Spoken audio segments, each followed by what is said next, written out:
brought up. I got to remember that. Well, they say in order to remember something, you have to forget something else.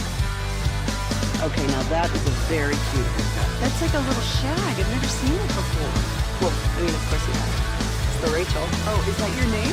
No, what's your name? No, I'm Jen. My name's Jen. Right, but I just mean like this is your haircut. But that's hair on your head. I'm not saying this is your hair. Okay, freaking me out a little bit.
An Odyssey sports station. Driven by our D&M Leasing Studios, this is Sean and RJ on 105.3 The Fan. H-Town ready to invade the Alamo City. The Houston Cougars, for the 7th time in school history, are headed to the Final Four. A 69-50 win over the Tennessee Volunteers. With apologies, RJ Choppy, that is how we start the live edition of Sean and RJ. Monday coming at you here on DFW Sports Station 105.3 The Fan. We got Cowboys insider Bobby Bell. We got Peyton Russell and Aiden in the back. We are live on the Fan Cam, Twitch, and YouTube. And once again, we are back together again. It's good to have everyone back in the same room. Especially, to celebrate that outcome last night. All of us here to talk about it together. Afternoon. Whatever. So, how down were you? You seemed really down. You were going up against one seed. I know. You weren't the favorite. No, we weren't. No. And you were just getting ready to follow up my hotel room in San Antonio and travel there yourself. No, I probably wouldn't have gone. Basketball games at football stadiums are terrible viewing. But, I felt good about it. I felt better about this one than Purdue last year. I felt really good about our chances because neither team, like Houston, did not shoot well against Purdue. I was like, okay, they can't shoot the dome.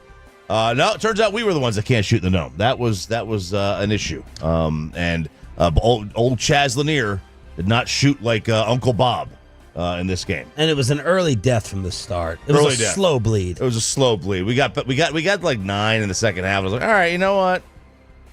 Might have something, and then bam, bam, bam, 3 straight threes, and it was a very slow death. And the problem is, it was too early in the day for alcohol. Like I really didn't. I really hadn't started yet. I was like, well, now I'm just depressed. Now I'm too depressed to drink. Yeah. So I had a whole day yesterday. I didn't even drink it all yesterday. So and usually when depression hits in, that's when you want to start. But I had already listen up, kids. I know, right? I had already reached that peak of the pressure. Like nothing felt good. I had to force feed myself a steak at 6:00 last night to eat something. So what were you doing while watching it? You said you ate an orange slice. You changed outfits. Changed shirts at halftime. Went to. I wore the same shirt for the game that I had worn on Friday. Well, that's your usual routine. Just wear the same clothes every day. Well, this time I cleaned it. This time I had washed the shirt. That was my first mistake. And then at you washed halftime, the luck off. Yeah. So at halftime, I changed. I said, "Get that thing out of here." And then we started 0 for 14 from 3-pointer, and we made it 3 in the final minute. So I felt good about that. You know what I have to do when you lose a youth baseball game, everyone gets an orange slice at the end of the game. So I was like, all right, I'm going to give myself an orange slice. Orange slice is for everyone. Here we go, kids. I hope Rick Barnes did it at halftime of the game. And then the second half was just more of the same, and I sat there in a very depressed state. And you could tell that I know we're going to lose when I start getting onto my phone. Like, I started texting you guys back. Like, if I was in the game, I wouldn't even have looked at it. Right. I'm just so focused on the game. But the moment I start to get distracted and start texting people, I was getting a fight with my group chat, the VFLs, the Balls for Life, because one of them was like, "Why is he telling him to stop shooting threes?" And I'm like, well, that's not really how sports works. You don't just tell a guy, "Hey, don't swing the bat." Yeah, I texted Choppy, "Can you guys come back from this?" And he goes, "If we start making threes." And I was like, "Oh, okay." That's he's mailing in the analysis right there. Thank you, Magic. Where they came, Magic Johnson. And Bob, this of course had big, major final implications for the morning show bracket. Yeah, this actually at the time I thought it was only sealing the deal for you to where you would not finish last, and it did. It also sealed the deal for me, and I didn't realize it at the time. So you and I don't have to host. Air high five. We don't have to host the half hour. It comes down to Choppy and Peyton now. But yeah, this is the exact setup that I wanted. One of those two hosting was my preference. The best possible outcome is they tie, and then they both have to do a day. Oh, that's right. That would be good. And then we replay it, much to Kevin Hagelin's delight, in the 9 o'clock hour. There you go. And then how would things end up with the second game? Final seconds come off. War Eagle for the second time in 6 years. Bruce Pearl taking the Auburn Tigers to the Final Four. They defeat Michigan State in Atlanta 70-64. Westwood won with the call. I thought we were getting another second beatdown, a consecutive blowout in this one. And then Auburn loses their SEC Player of the Year. It doesn't look like his right arm can move. He comes back. He's snatching one-handed rebounds. He makes a big Willis Reed type shot to have Charles Barkley and the Tiger crowd going nuts. And Auburn is going to advance as well to meet up with the Florida Gators. So Duke versus the Armpit, Auburn, and Florida. Yep, and I'm going to be rooting hard for Florida. So look, this is already settled for me. I've already clinched. I'm not going to lose. So the outcome I am rooting for is for Florida to win it all now, even though I have Duke winning it all. And what does that do? That's because Peyton would end up losing. If Florida beats Duke, if we get that setup, the exact setup that all of us picked Florida versus Duke, you two picked Florida to win. Me and Peyton picked Duke to win. If we get Florida beating Duke, Peyton has to host a whole half hour by himself. And that's what I want more than anything in the world, is to hear him have to do that. And Pepe, would you be excited or worried over that prospect? I've thought about it for the last week. I'm like, it's going to come down to the championship game. Like my fate's already sealed, basically. I have a feeling that I'm going to be the one hosting already. Because Bobby's notes, 2 weeks ago had RJ, basically done, 2 days in the tournament, and now he's still alive. So I'm like, it's going to come down to the championship game. But no, I think I'll have fun with it. I've thought about it. At first, I was like, dude, I'm going to dread that half hour of just talking to myself. Jared does it every night, it seems like, on the pre- and post game. But, we're used to, I guess. Shots fired at the radio audience. Yeah, no kidding. Used to. But no, I think I'll have fun with it if it's me. And you're here early enough anyway. I'll be here anyways, so, it's fine. Although there's no safety net. I know if it was one of us and Peyton was running the board, someone would try to cheat and go back and forth a little bit with Peyton. You're not allowed to talk to anyone. Well, I know for damn sure none of us will be here till 5:55. So Peyton, he literally will be by himself. He literally will be. And then, as you point out, it is quite an achievement and task if Peyton pulls off this ultimate loss with what he picked. With what he picked the for chalkiest bracket of all time. Bracket, yeah, because he had all ones and twos. This is the chalkiest tournament we've ever seen. We have the fewest amount of upsets we've ever seen in the NCAA tournament. And Peyton went literally all ones and twos to the Elite Eight.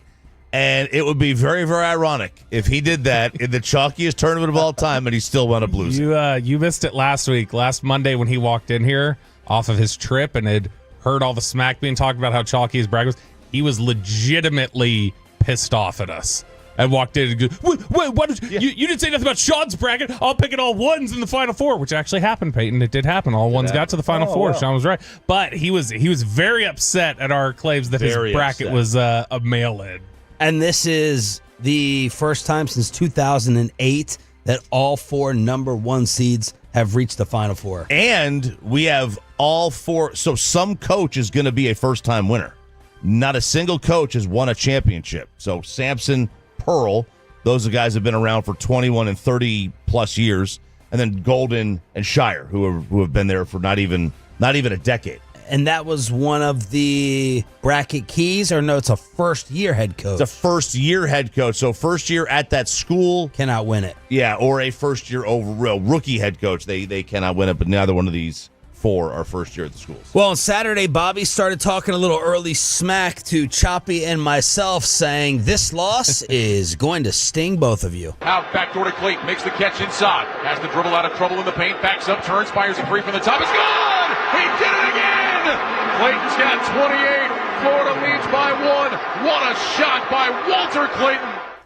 You were talking about names that would be remembered. He is. He's one of those names. Like, you go back in the history of this tournament, and you're going to have these players who are just big time names that you remember from time forever. And Walter Clayton Jr. I think is one of those guys. And you look at Bobby Hurley, Mateen Cleaves. Those are other players that you just remember their name. You remember Mateen Cleaves' name, right? And I think Walter Clayton, if they wind up winning this thing, he's going to be that dude. He is a phenomenal player. Guard play wins in this tournament. He comes up with big shot after big shot. He did it in the SEC tournament. He's done it in the early parts of this tournament too. And then he did it on Saturday against Tech, and with just a dagger shot. It's got to be the most. Peyton can speak to this as a big Texas Tech fan, I guess, is that just the pain of that lead just disappearing as quickly as it did in the final, 3 minutes? They were up 10-11, and it just went like that. Gone. Florida knocks down those threes consecutively, and it just I was sitting there with Wolchuk's brother-in-law, who is a Texas Tech alum, and he was talking all this trash to the TV about, yeah, that's right. Go stalk another girl on campus, Florida head coach. Go Google that story. Just talking all this smack, and then just... I thought he was talking to Zach. No, life just sucked out of him in an instant, and it was hilarious to see. I started doing the Gator chomp right in front of him. Yeah, I loved Didn't it. Tech do the same thing in Arkansas, like the weekend? Yeah, like, exactly. The They day before? did the exact same thing. Yes, that was devastation for Texas Tech. It was. I mean, look, they blew the game. They went. They allowed an 18-4 run to end the game. They blew it. I mean, they were in control for a large part of this game. Like, you could probably, 30 minutes of this game they were in control of? I mean, it would have been like Houston losing yesterday. Like, they were just in control of the game the entire time. 18 points in 2 minutes and 50 seconds is what. That was the time that was on the clock. Pretty nuts. That's ridiculous. That's like Bama BYU pace. That just doesn't happen. And, Florida's been the hottest team, one of the hottest teams, over the last literally month of the season. Up to now, because they win the SEC tournament, and then obviously they've gone and continued that into the NCAA. Walter Clayton is who I've been betting on with underdog. Yeah? 2.5 threes a game. Oh, that's easy. Higher, lower. Oh! Boom, higher with Walter Clayton. Lighten it up. Yeah, now I wonder, when you get to the Final Four, because it's in a football stadium, the depth perception, it throws everyone off. But the Alamo Dome is not like the rest of them. It's a smaller venue. So you might get a better kind of crop of shots out there than you would at, say, Jerry World. And the fourth team will have Kevin Hagelin from the KNC Masterpiece. Very cheery today. In just the third year after Coach K, Duke is returning to basketball's biggest stage. 85-65, the final here in Newark. Duke advances to the Final Four. Well, Hagee was there.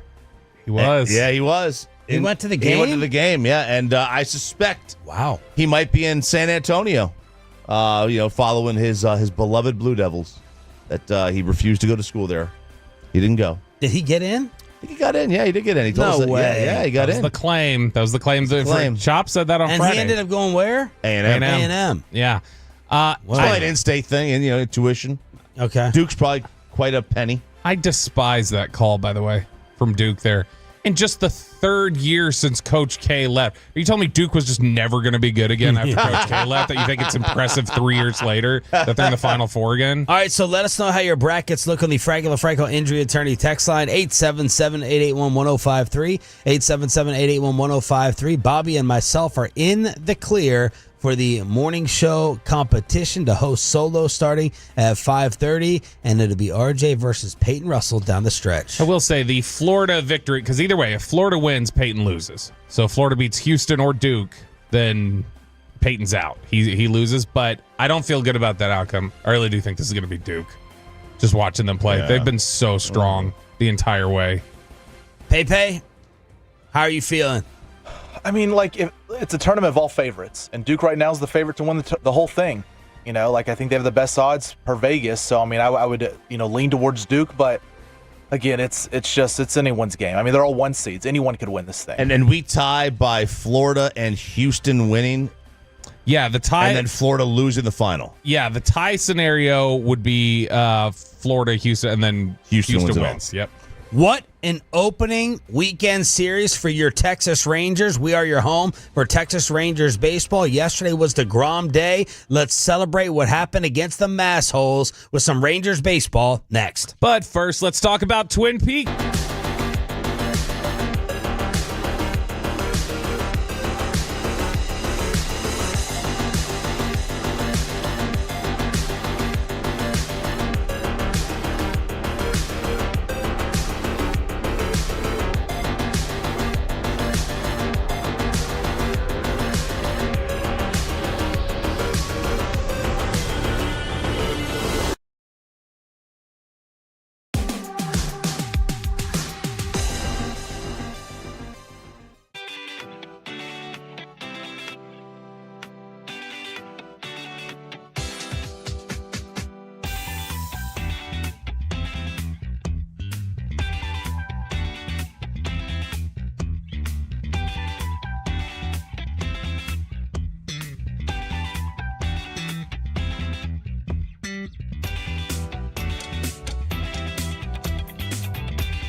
It's true that you've got to forget something else to remember that Uber Eats has groceries.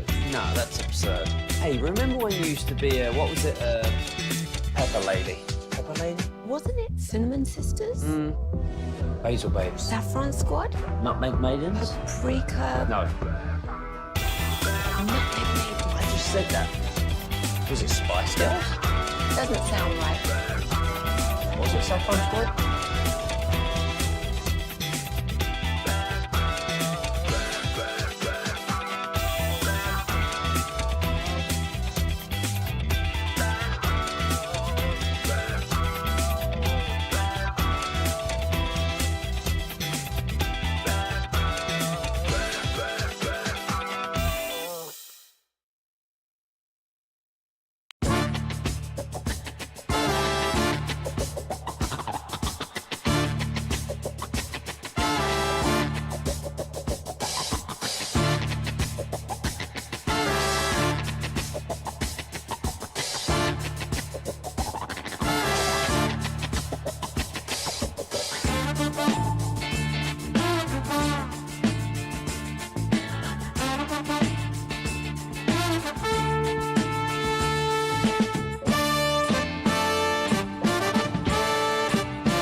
through 33 with Frankel. Frankel, there is never an out-of-pocket cost. They only get paid when you win.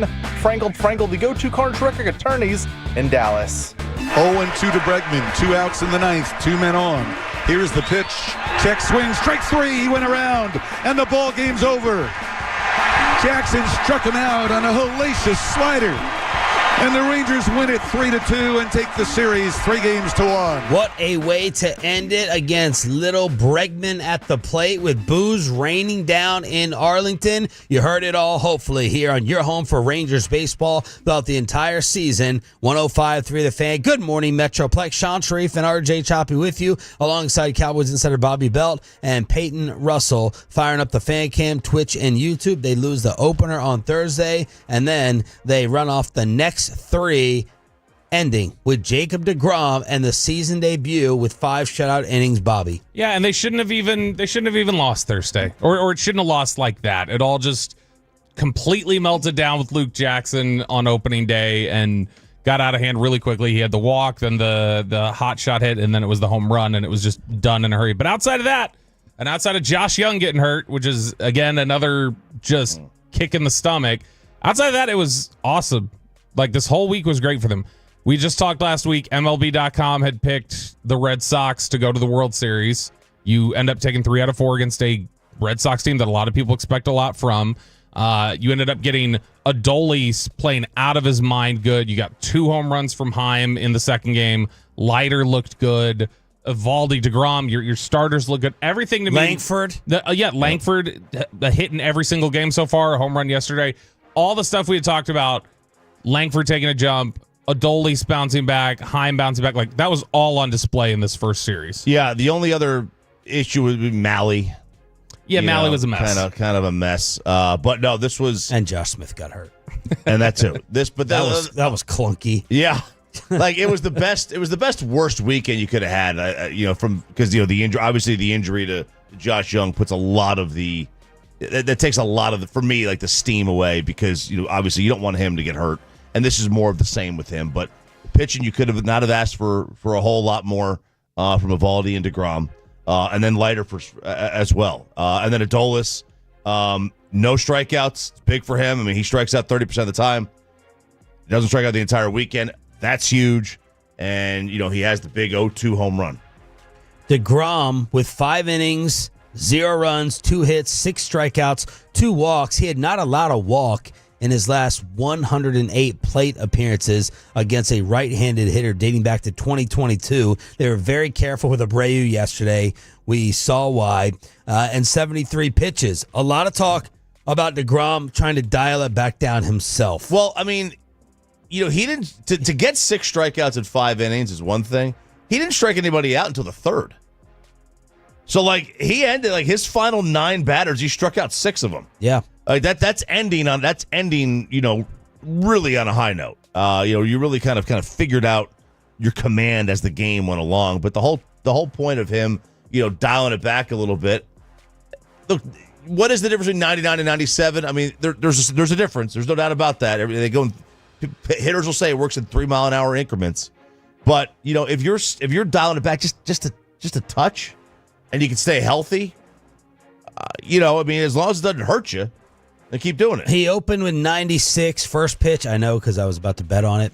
And then I really thought in the 4th inning, it was just a series of check swings by Boston. They didn't know what to do. And it came on 90-mile-per-hour pitches. A lot of focus on his changeup, which Sandler says is not talked about enough. Jared will join us at 7:20 this morning, new television star. You're always going to talk about the slider, but it just felt like it was 90, check swing, not knowing what to do. 90, 90, 90. It wasn't 96. It wasn't 97, 98. And he seemed to have him off balance. Yeah, the only thing that was a little, you mentioned the walk, the only thing that was a little just un-deGrom like was some of the command early. The fact that, I don't know how many times I'd have to look. When was the last time he walked 2 and hit a batter in the same game? Like, I don't know the last time he's done that. I certainly don't think he's done it while he's been in Texas. Dave Raymond talked about it. I think it was Raymond. It could have been Nadell in the pregame, but it was a special boost of enthusiasm for me yesterday, realizing DeGrom was pitching. I still get that feeling with him out there saying, okay, what are we going to see, and what is he still capable of? I mean, it was an extra injection into the Sunday. As long as he stays healthy, you know, you're going to expect to win every game he starts, and that's huge. And if he can get 20 to 25 starts, I'm not expecting 30. I'm not expecting 25. I'm hoping for 20. I'm hopeful for 20. Anything I think he gives you over 15, I'm like, dude, put that in the win column.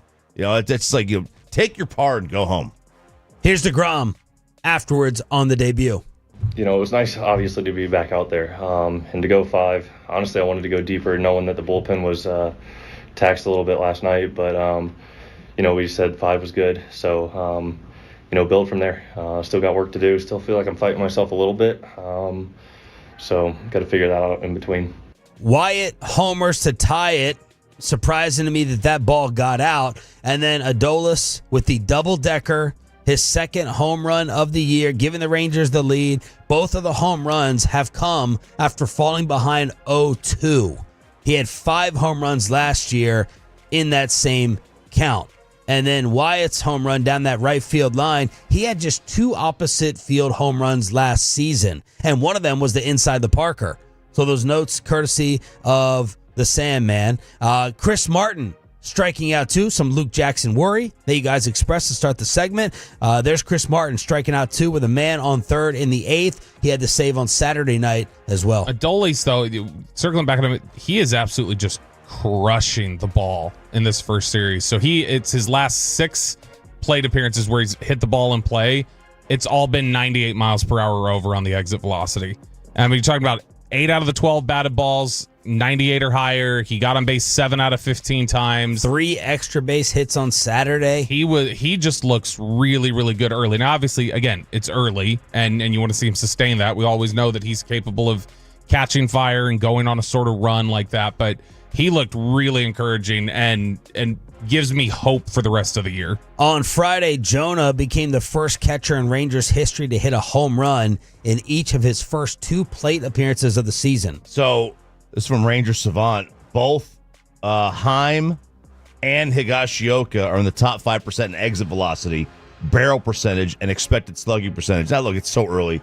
You can skew these numbers because you get 2 at bats, and all of a sudden, you know, you're high, right? So nothing can. Higashioka is smoking the ball. He hasn't left the yard yet, but he is smoking the ball.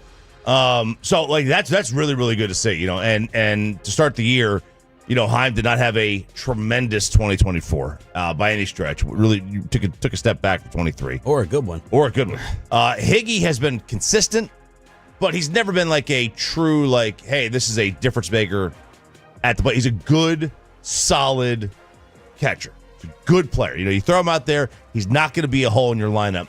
But, I mean, these guys are both in the top 5%.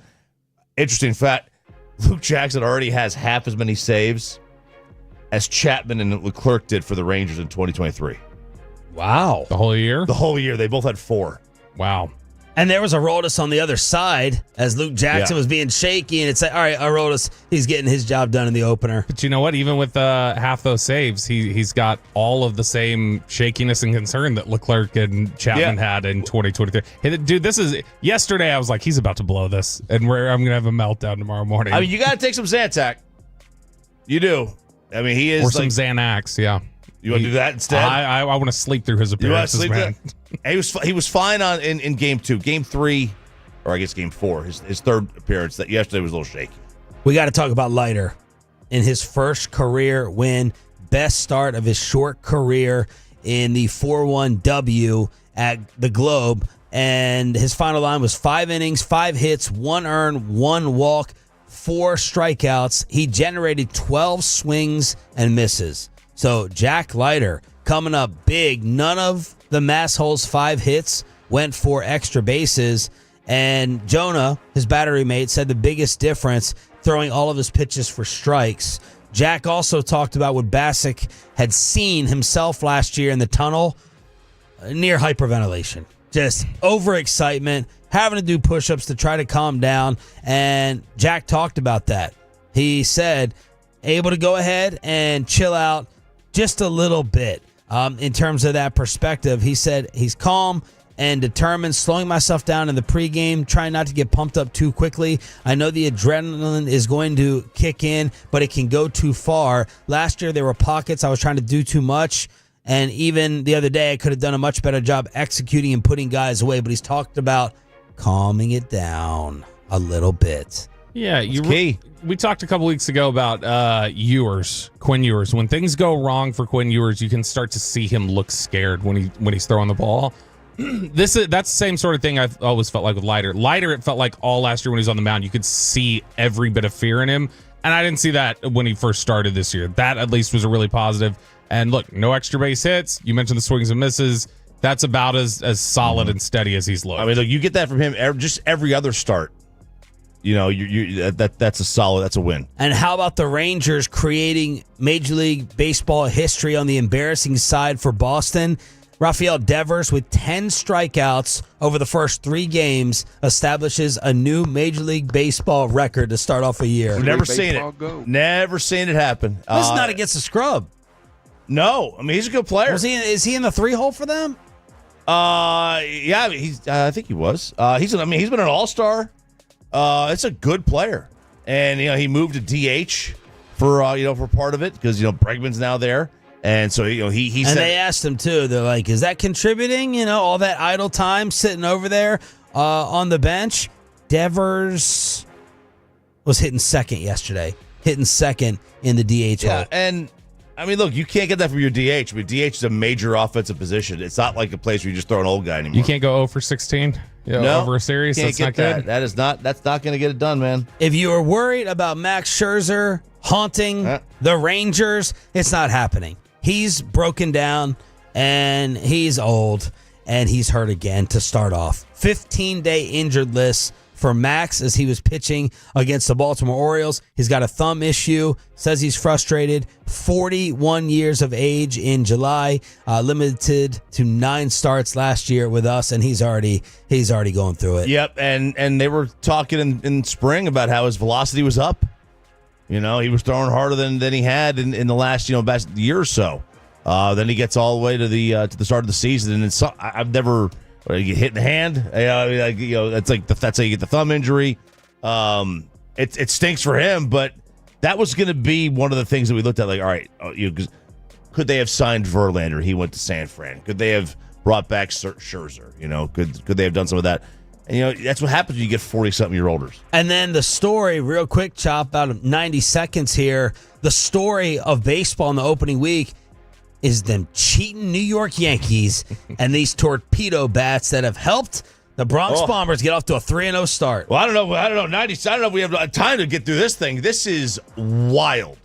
And I don't know how the Yankees don't fire Michael Kay for this one because he's the one that kind of brought this to light. God, we can only hope. Stop it. Because, why would you not just keep your mouth shut? But, yeah, they used these at the end of spring training, apparently. And Major League Baseball was like, yeah, there's nothing illegal about these because they're not changing the diameter of the bat. It's just shifting where the biggest part of the barrel is. And we've seen very small modifications of the bat, mostly on the handle, where players change the knob of the bat to protect the hamate bone, which is opposite of the thumb.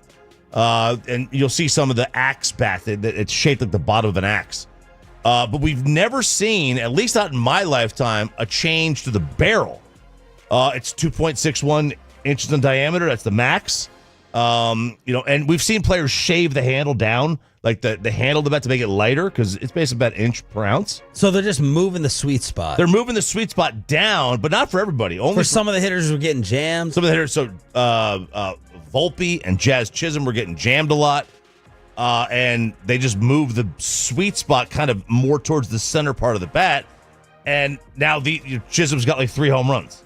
And now we've seen, I think I saw a player for the Twins use one yesterday, and then one other team has already started to use these. Now, not everyone uses them. Weren't they using some MIT guy? Yeah, they hired some MIT physicist or chemist or whatever, and he came up with this. Hey, look, he noticed through the analytical data that these guys a couple of players were hitting the ball more off the handle or the not the sweet spot. And he's like, all right, let's just move the bat. That's smart. I'm surprised Major League Baseball approved it, but they approved it, and now it's free game for anybody. So if you're a player that hits the ball at the handle a lot, This is for you. It was a perfect weekend amongst the DFW sports teams. FC Dallas was sending out the congratulations to everyone. The Stars clinch, and the Mavs keep winning. Let's talk about it next on 105.3 The Fan.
Something, you have to forget something else. Okay, now that is a very cute haircut. That's like a little shag. I've never seen it before.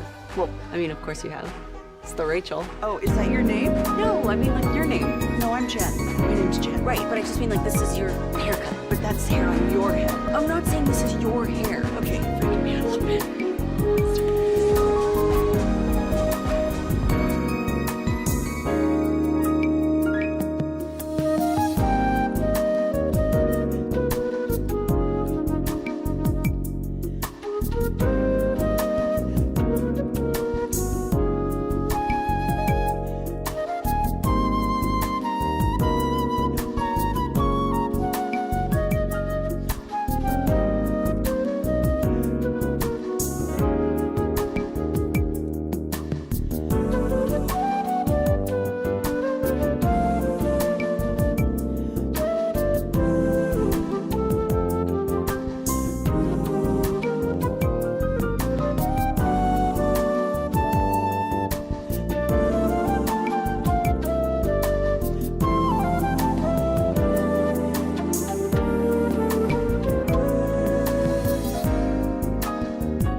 you think it's true that you've got to forget something else to remember that Uber Eats has groceries? No, that's absurd. Hey, remember when you used to be what was it? Pepper Lady. Pepper Lady? Wasn't it Cinnamon Sisters? Basil Babes. Saffron Squad? Nutmeg Maidens? No. Nutmeg Maidens. I just said that. Was it Spice Girls? Doesn't sound right. Was it Saffron Squad?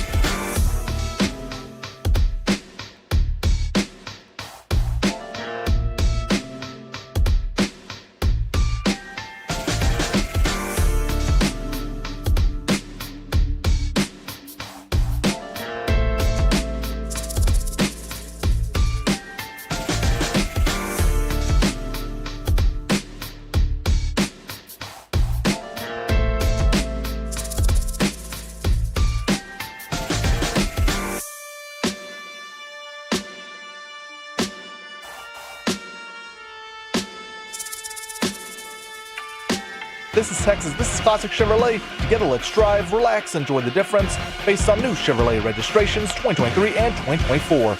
FC Dallas sending out the congratulations, and we're going to start it on the ice with another clinch for the postseason team, the number one front office in DFW.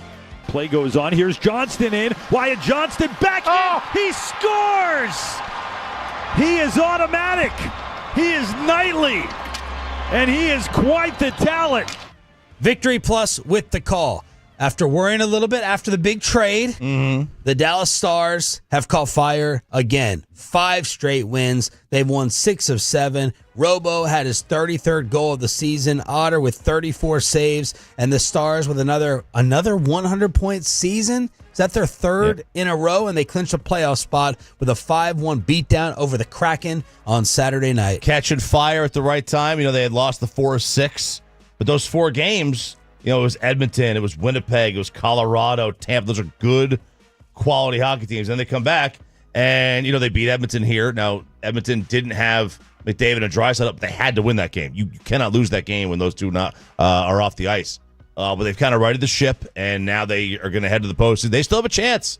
They've got, 8 games left, and they're only 6 points back. Yeah, it was 4 points, I think, early yesterday behind Winnipeg for the best record in the conference. Yeah, and they got the win. Winnipeg got a win. So, but Winnipeg has won, they've won 4 of 5 themselves. You want the numbers? 60%. Money Puck says they should have beaten the Kraken, so that came through. Well, did you? We were debating this last week. How mad would you have been if at 6 a.m. we would have called and woke you up to give you the Money Puck numbers on the air? I mean, I wouldn't have been mad because I wouldn't have heard it. My phone's always off. His phone's always off. He didn't keep it even on vibrate. That's the thing. I'm like, man, for 15 years, I'm like, what's my natural rise time? And it would be, it feels like it'd be 2 hours later every day. 2 hours later. This morning when I woke up at 4:50, I'm like, I would have woke up at 6:50 today. Yeah. So I've been robbing myself of 2 hours of sleep for 15 years. It's got to be good for the health. Now, my wife would counter real quick with, but what about a nap? You take a nap so you get caught up. You get caught back up with it. But you just take the 1 hour nap, right? Isn't that typically it? No, a little Peyton's more. one who takes 3.5. Oh, when I was first here, I was going 3-4 hours with a nap. I think the naps screw me up. I think they screw me up, and then I don't fall asleep at night. You wake up to all disheveled and the cobwebs and all that stuff. I mean, Choppy's the one who's been getting away without napping forever. I just have built-in speed. That's why I'm scared of. That's why you're so spacey during the show. I know. I'm so scared of taking any kind of Adderall, or any kind of speed. It's I don't know what kind of animal would I actually turn into? No telling. I mean, you wouldn't right? sleep, I'm sure. No, probably not. So congratulations to the Dallas Stars getting it done again. And what is the basketball team doing? Dinwiddie to an arriving Washington. Pass fake by Najee, throws the defense. Now he does go outside, and Dinwiddie to the cup to finish. Yeah. I mean, Atolo tweeted it, and they're right. You got to give Jason Kidd a ton of credit. You just have to. They're undefeated with AD. They've won 4 out of 5. The Chicago Bulls were on fire, breaking the hearts of the LA Lakers. And the Mavericks go and beat them. Chicago was looking for a season best 5th straight win. and they could have moved into 8th in the Eastern Conference. The Mavs get the W, a 4 or 5, and on top of it, just get ready for a play-in situation. Oh, yeah, they're in. Kevin Durant hurt his ankle last night. Yeah, they're that was ugly, too, that Durant ankle injury. Did you guys see that? I'm stunned that thing didn't just snap on him the way he rolled it. They're 2 games clear of Phoenix. Yeah, they're not even the 10 seed right now. They are 9th. They've moved ahead of Sacramento. It's so bad. Yeah, you're messing up the plan. You're not going to get your draft pick. And then what's going to happen is you've sold all of them away. I think they send they've got. Who else got their picks now? They got one in like 2031. Yeah, but I mean, Houston has some. I think San Antonio might have some. I think we sent 3 to the Lakers in the Luka deal. But this is just like you're completely ruining any chance at building the team moving forward. They still got a 2.4% chance at a top 4 pick, okay? They still got a 2.4%. Well, could I spin it and say, all right, how much better would your draft pick have been if you finish 11th? 11 versus 9. Should we be in that loud? Your chances are about 5 times greater to get into the top 4 if you're at 11. If you're at 11, you have 11.7% chance at top 4, 2.5% for number 1. So your chance at number 1 is better at 11 than it is for the top 4 at number 12. Yeah, so as of now, they're 2.4% for top 4 and then 0.5% for number 1. It's okay. It's already done. It's fine. They'll draft some guy from France or Italy that they're just like, oh yeah, wait, forgot Nico. They will draft some guy from Georgia who'll just never play because that's what they do. They'll spend time in the developmental league and then they'll be like, all right, 3 years later, we're done. Look, I said on Friday, the fix is in. They're getting the number 1 pick. Stop it. That was part of the Luka deal. That's the makeup? That's the makeup. Adam Silver knows he cannot lose this market. Can't lose it.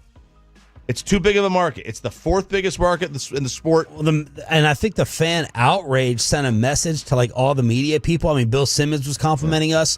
You could make an argument. Now, they had the easiest story to go nuts over. Yeah. You could make an argument that the most diehard sports fan in the Metroplex, like the most cutthroat cult member, is a Mavs fan. Right now, makes it seem like that. And Adam Silver knows that. And they'll take one look at what this has done to attendance and viewership. They'll have those numbers. And there comes that cold envelope. Here comes that Patrick Ewing, LeBron James. Hoopaloop. Yep. Hey, it always has. They've always have, to be honest. And I've always loved the Mavs. I've been a psycho Mavs fan myself. But they that exists even before the trade. They were definitely cult. Like, I mean, how often could you get anybody more rabid and angry at you than a Mavericks fan over the last 5-6 years? No. They're cutthroat. And that's the thing is that normally the management isn't used to feeling it from them until this trade happened. Play like poop for coop. Gag for flag. So we can't enjoy this. We can't enjoy a play-in situation. Can we enjoy Brandon Williams? What a find! What an accidental discovery. He's been fun. He's fun to watch. He's averaging 16 for the month. He went super viral recently when one of those like NBA highlight accounts did like a whole commentary section on his highlight package. They're like, oh my gosh, he's nice. Look at him. Oh, layup. Oh, scoop. He's so good. Yeah. And so he broke out from that. Like he's gotten a lot of attention recently from that. But yeah, they're playing better basketball. They've played hard the whole time. Ball. I respect every single person that plays for the Dallas Mavericks, and I respect Jason Kidd in the way that he's handled things. I just have no respect for the individuals that put them in this position to fight like this. That's a good way to put it because they are playing. They're fighting. They're playing inspired ball. And Gafford and Lively are coming back. Mm-hmm. So they'll be. They're not going to be formidable because they don't have like that superstar, But would it surprise me if they wound up? Beating Sacramento in the play-in. Like, no, it wouldn't surprise me at all. And AD is not the one like going crazy to help out all this winning. I mean, he's 15 a night.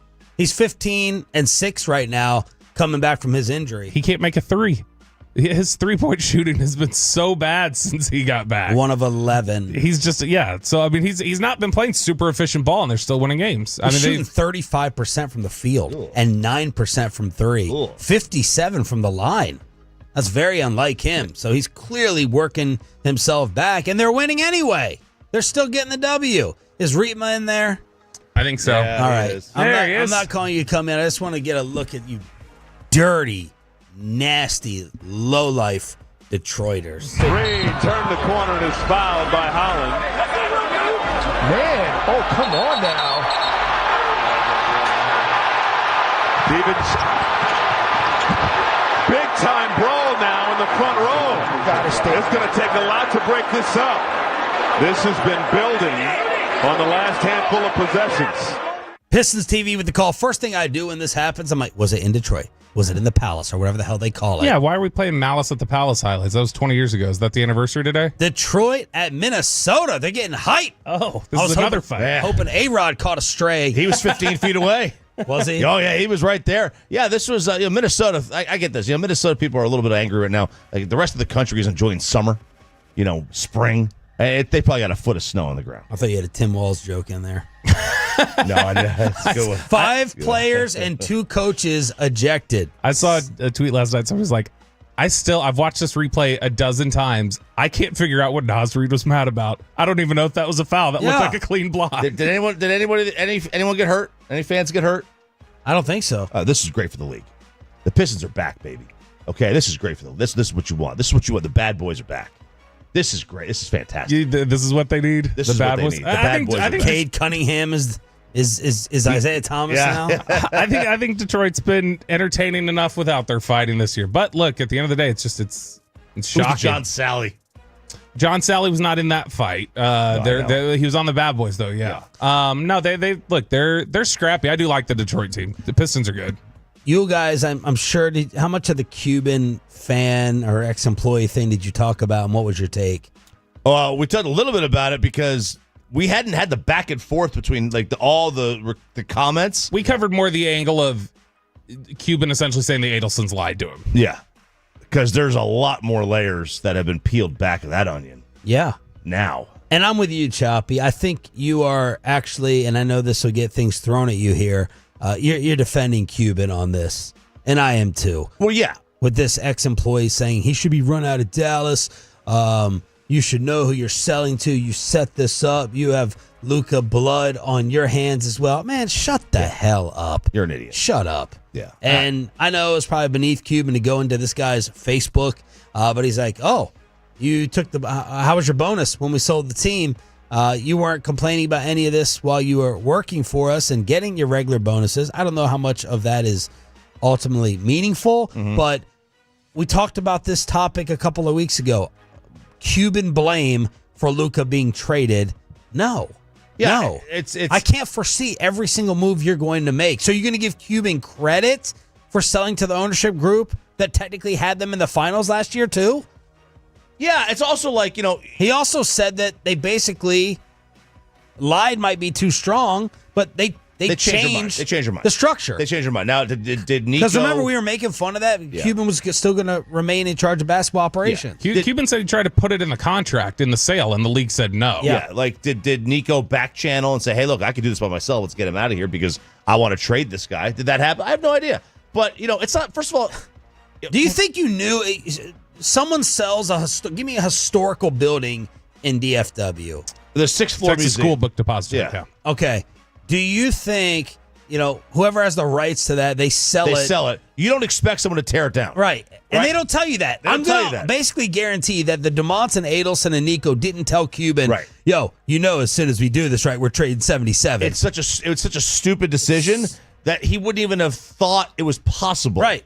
Not even thought it was possible. And second of all, it's not his problem, dude. Yep. It's his team. Yep. If he wants to get out and sell it, he doesn't have to sit there and pass muster with you. Yeah.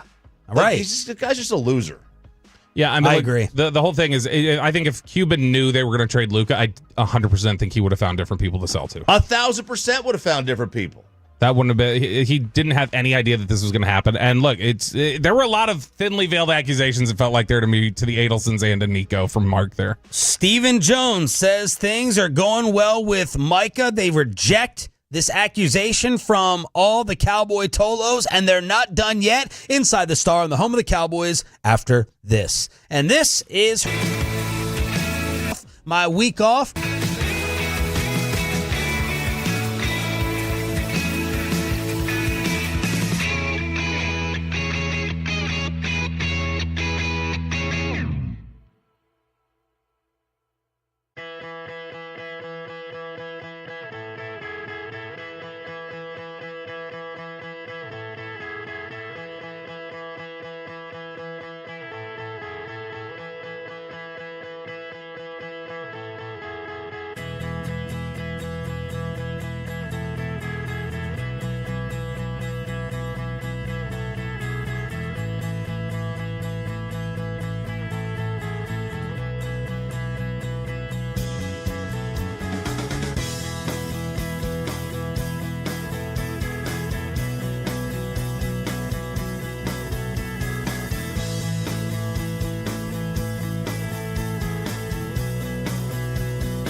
Uber Eats has low V products? I gotta remember that. You know, they say in order to remember something, you have to forget something else.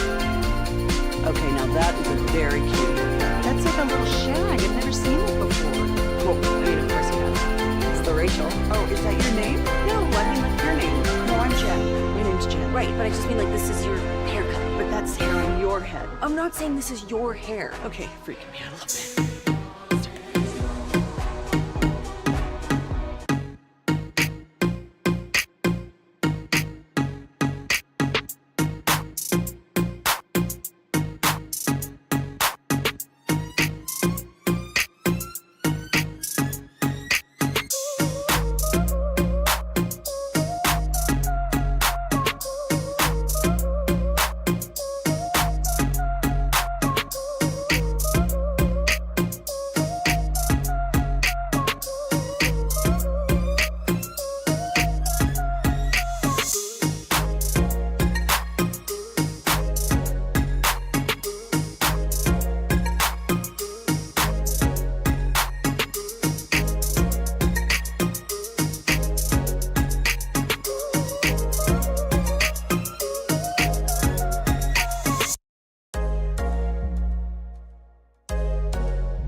To the coaches and players for America's team, let us go inside the stars on 105.3 The Fan. Good morning, Metroplex. Entire morning squad back together again. Sean, RJ, and our Cowboys insider, Bobby Roberto Belt.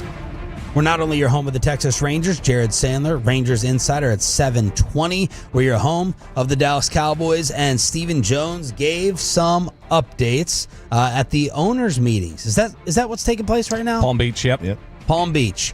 We got John Machota and Nick Harris and others out there. And Steven said that he feels good about the direction of the talks with Micah Parsons. Did not want to go into many details, but he said it's not fair for anyone to get into that. We got a great working relationship. We've had good visits, and we feel good about where the deal is headed. That's not what I just said. That is what you said, Steven. And you should feel good because, I think they will get something done before the season starts. I don't think this one will drag on to where we're like opening weekend like it was with Dak. Hopefully you're not even looking at any CD or Zach Martin holdout time and you can get it done even quicker than that. But I think everybody has an understanding of where generally the contract terms need to be, where they're going to have to come down on them, and they're not surprised by any of the Chase or Garrett or any of that sort of stuff. They already figured, I think, that they were going to pay Micah somewhere around that range. So to me, I think, yeah, Steven probably understands we're generally in the same ballpark. We got to work on details, and that'll be an issue, but the numbers are not anything that surprise us. Selectively aggressive. Steven then set off Cowboy fans with this quote that Todd Archer had. What about the criticism that you all wait too late?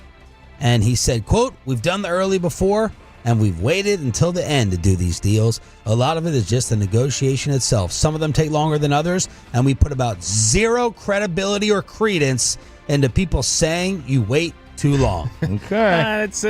That's twofold for them. So one, it's going to be the idea of it takes two to tango. So they would say, all right, well, Dak wanted to wait, or certain people wanted to wait. Like, we can't help that. Sorry. Like, I understand you want us to get it done earlier, but if they're not going to play ball, we don't have any option there. The other part of this is, and this is a bigger factor that I think people don't always understand their perspective on, is just the idea that I think they think the very top of the market for quarterbacks, edge rushers, across the NFL right now, it's probably pass catchers too, is reaching that point. They view it as the old economic word inelastic, that they view it as like the cost going up does not impact the demand for it. All right. Like, no matter how high this price keeps going, everybody's going to want to pay the quarterback. Everybody's going to want to pay the edge rusher. So whenever we get it done, we recognize the market's going to reset again later. So why pay it a year earlier? Why drive up Micah's cap value last year? Yes, we could have got it done earlier, but Micah's cap value would have been higher. We cost ourselves money there. If it's all about getting a deal, it'll look like a deal when the next pass rusher gets paid or the next receiver gets paid. And so we're not in a rush. That is kind of, I think, their economic philosophy as to why they don't think it's as big a deal. Look, they already missed the window to make it work for this year because free agency's gone. Free agency's over. They had done it beforehand. They may have even had more money to spend this season. Mm-hmm. But, the same thing's going to happen that's happened the last 2 years. We're going to see. You also could have gotten in before Crosby, Garrett, and Chase. Sure. Maybe Micah's agent wanted to wait for them. Maybe Micah's agent wanted to wait. Maybe he doesn't take the what's the difference between 40 and 30 deal. But is he gonna be at OTAs without a contract? Is he gonna be at minicamp without a contract? I doubt it. Is he gonna be in Oxnard to start without a contract? Or is he gonna go the Zach Martin, CeeDee Lamb route where I'll show up when you pay up? Yeah, generally, and we've talked about his agent before, David Mulugeta from Athletes First. Generally, Mulugeta clients in the last year of their deal do not show up for camp. If they don't have a new deal, they don't show up. Now we saw Zach the 2 years ago, he was clearly in decline anyway. So I don't know how that impacted him. Did CD see an impact last year? No. The team did. The team was bad. Steven said they're also keeping the door open for extensions with Deron Bland. And this one made me jump back a little bit. Jake Ferguson thrown into the mix. Both are entering contract years. We talked about this last week, I think. Not this news, but the idea of extending Ferguson. Because Ferguson's the one right now you could probably get your hands around quicker. Yeah. Of just like, hey, he's had a down year. Like, now's the time to buy. Like, we don't think he's going to be that guy moving forward. We think he's going to be better. Let's see if he'll take something right now. Now, the tight end market has not exploded. I think if you look at what Ferguson could get, I would guess it's around 12 to 13 million a year. Those are the same figures we were talking about 3 years ago with Schultz. So that one has not skyrocketed. Mm-hmm. And so I think he absolutely could get done this year, and I could see them saying, let's take advantage of this because we know we want him here for the next little bit. I think it's interesting that there would be more of a priority on Ferguson, I would guess, just because of ease than there would be on Tyler Smith. All right, stop me when you'd be okay with Ferguson making this a year. Mm-hmm. Kelsey's at 19.5. Mark Andrews is at 17.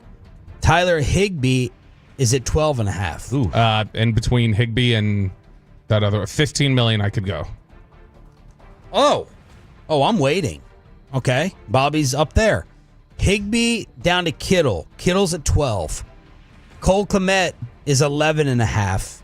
Kyle Pitts is 10.5. Goddard is 9. Schultz is 8. Dawson Knox is 7.7. Noah Fant is 7.5. Those are your top 10 paid tight ends. Yeah, so I really like Ferg a lot. I think he's a really solid player. I also know that Dak has shown an ability to get the most out of tight ends. Doesn't matter if it's Schultz or Jarwin was good or whoever, right? Ferguson. Mm-hmm. I would be cool with not paying up right now and then seeing what I can find in the draft or whatever. You can't pay everyone. So we just punting on Schoon? No, but I mean, Schoonmaker's got 2 more years under control, so right now you're not totally... No, but I'm talking about the idea of getting someone else. Like him emerging, we putting that in the background? So I'm not... It's not looking good. Yeah. But I'm not totally out on the idea yet. It's similar to the spot we were with Tolbert last year, where we're kind of like, all right, not totally out, but something's got to change big in a hurry. To me, Ferguson between 12 and 15 is probably where he comes down, and I'm fine with that. Oh, I gotta be 11 or below, and probably 10 or 9. Here's where I look. And at I think he might take that. Here's where I look at it with Ferguson. You can find somebody. Dak has shown he elevated or helped elevate Schultz, Jarwin. He's played well with tight ends. He's been able to get stuff like he's been able to create margins with tight ends. So that's good. But what you don't have is none of these tight ends who have run through here have had the mentality that Ferguson does as a leader and as somebody who understands what it means to be a Cowboy and what they expect of him. If Schottenheimer's trying to build some sort of specific culture, Ferguson is a key cog in that, I think. Stephen Jones at the owners' meetings on what's left in free agency, quote, "We're not done yet. We ain't done yet. We still got, well, you are Cuban.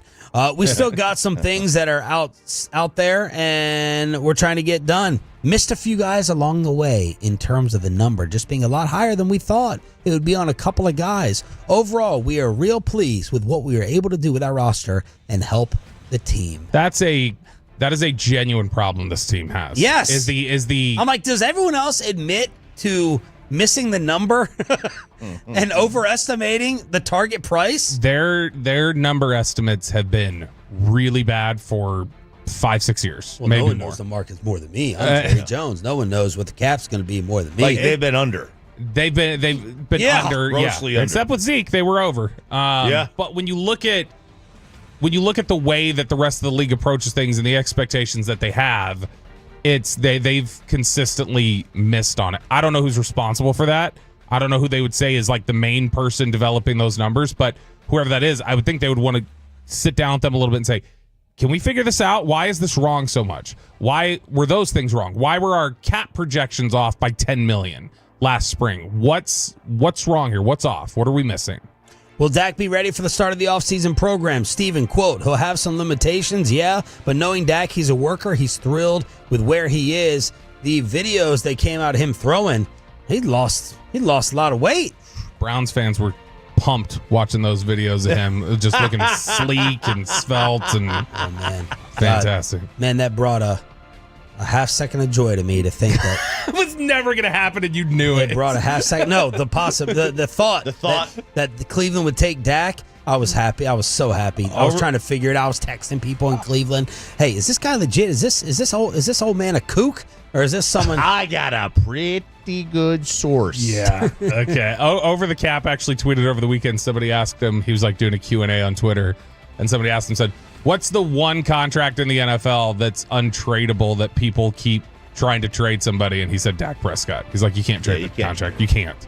And that's why that was always BS, because you literally can't move that contract right now. Benjamin Solak, RJ, with an assessment of where the Cowboys are at this point in time in free agency, right before the draft. Right where they belong. And he is kind of like an analytics guy with ESPN. ESPN columnist.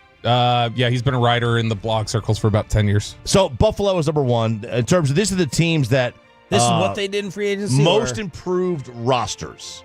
This is the ranking of the most improved rosters. In Buffalo, they have at number one with key acquisitions and returning players. I mean, they got Josh Palmer, they got Joey Bosa, they brought back Shakir. They said they did love. He did not love how expensive Palmer was to fill the Max Holland role. Stafford and the Rams were second. Minnesota was third. Detroit was fourth. That's scary.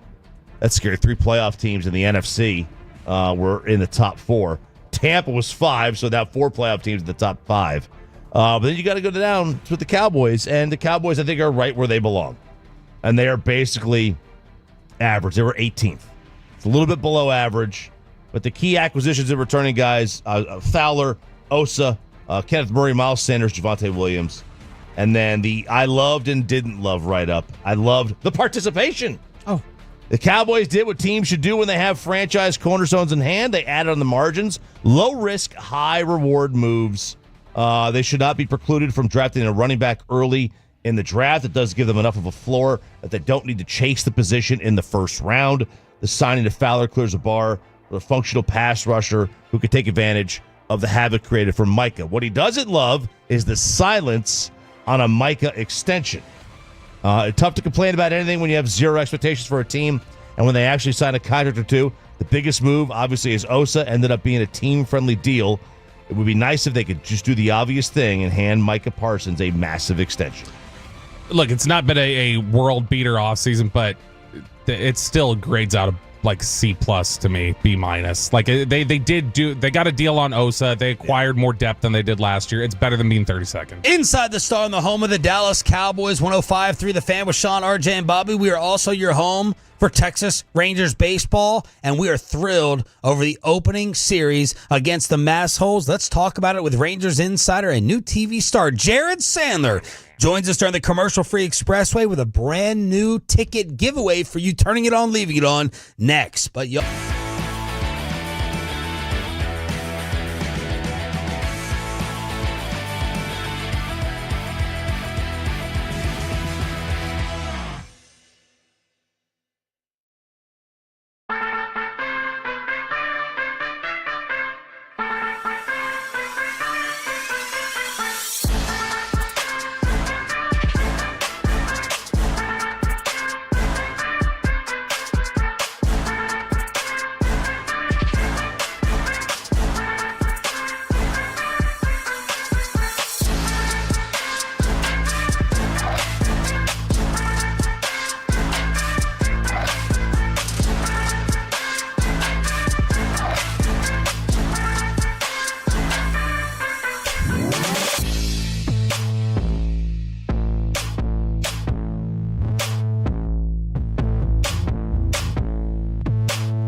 No. Nutmeg maple. I just said that. Was it Spice Girls? Doesn't sound right. What was it, Saffron Squad?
Peering through the glove, brings the glove down and comes home with the 0-2 pitch, and that ball is rocketed deep out into left center. Duran stops to look, and it is gone. Way out of here, up into the second deck. A booming home run for Adolis Garcia to give the Rangers a 3-2 lead. Hard to imagine a better start for one of the Rangers in the spotlight. What's Wyatt Langford going to do? We know the deal with Evan Carter. What about Jack Leiter? What about Jonah Heim?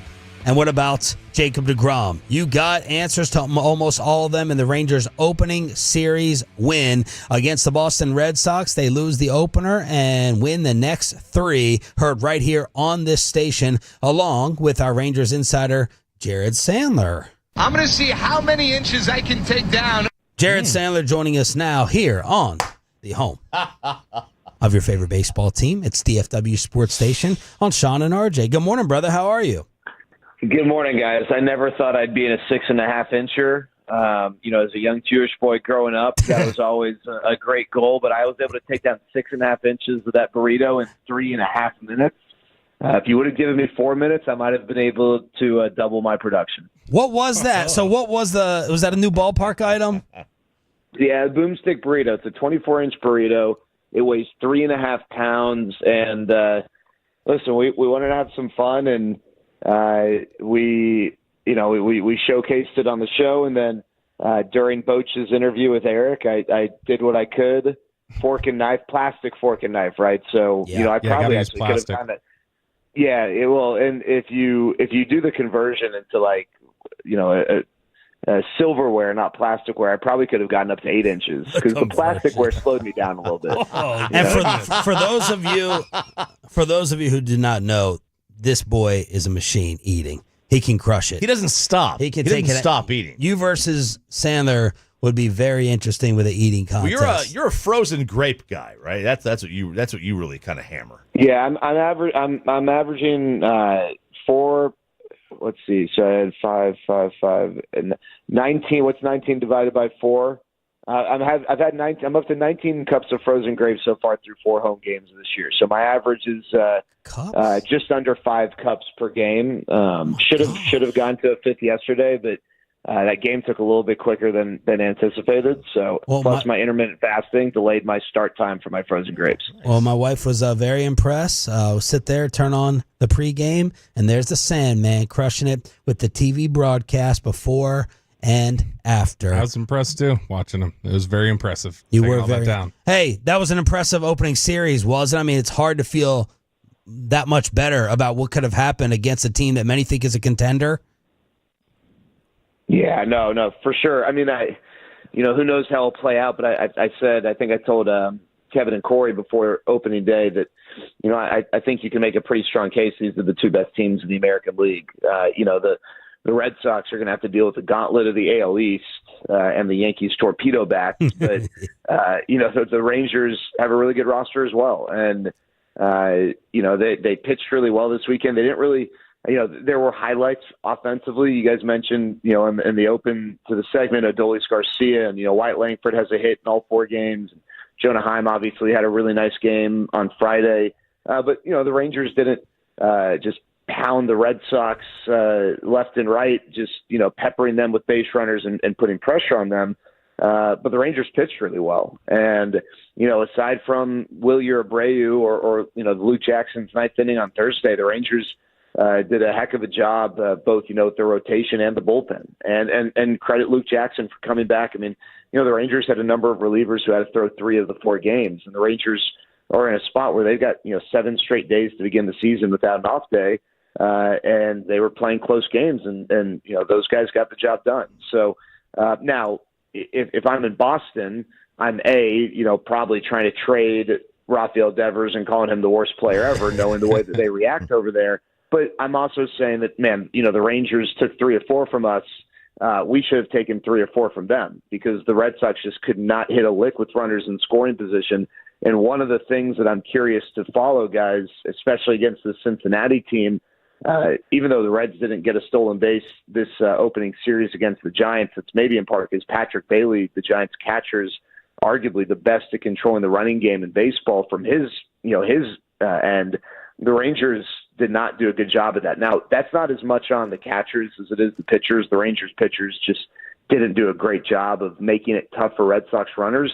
But in these close games, the Red Sox were consistently a hit away from tying it up because a walk or a single turned into a double with the ability to steal second. So that's something the Rangers got to get better at controlling, but otherwise a really, really good weekend to take 3 or 4 from a good team. Rank the excitement level between Adolis, deGrom, and Leiter. Whoa, that's a good question.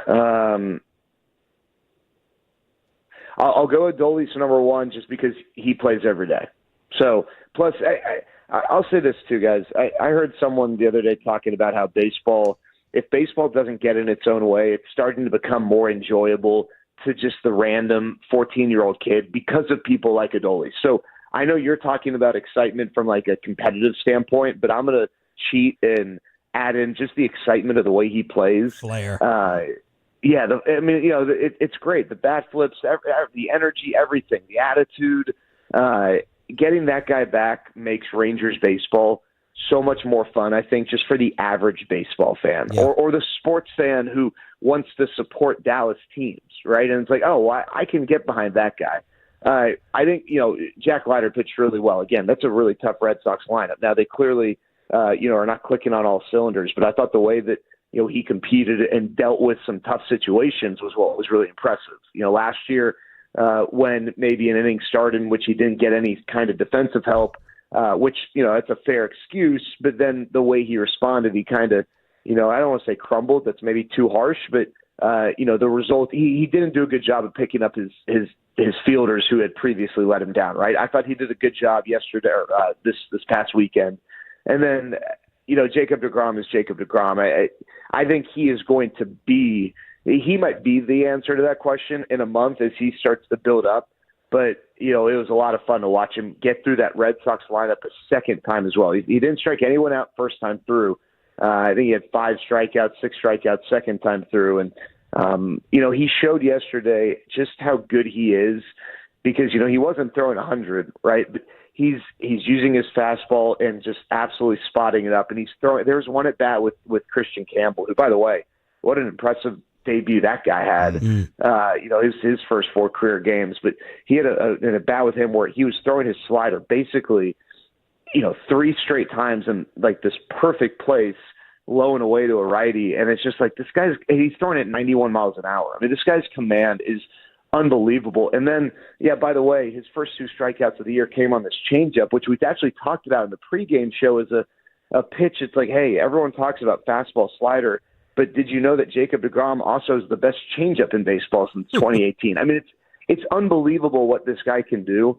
And I think we're going to, I think he will be the answer to that question probably once he starts to build up and we're seeing him go 6 innings with 11 strikeouts and those types of numbers, which he's more than capable of putting up. And then you had the post-game interview with Jack Leiter, a ton of attention, focus, criticism on him. What did you take away from his first career win?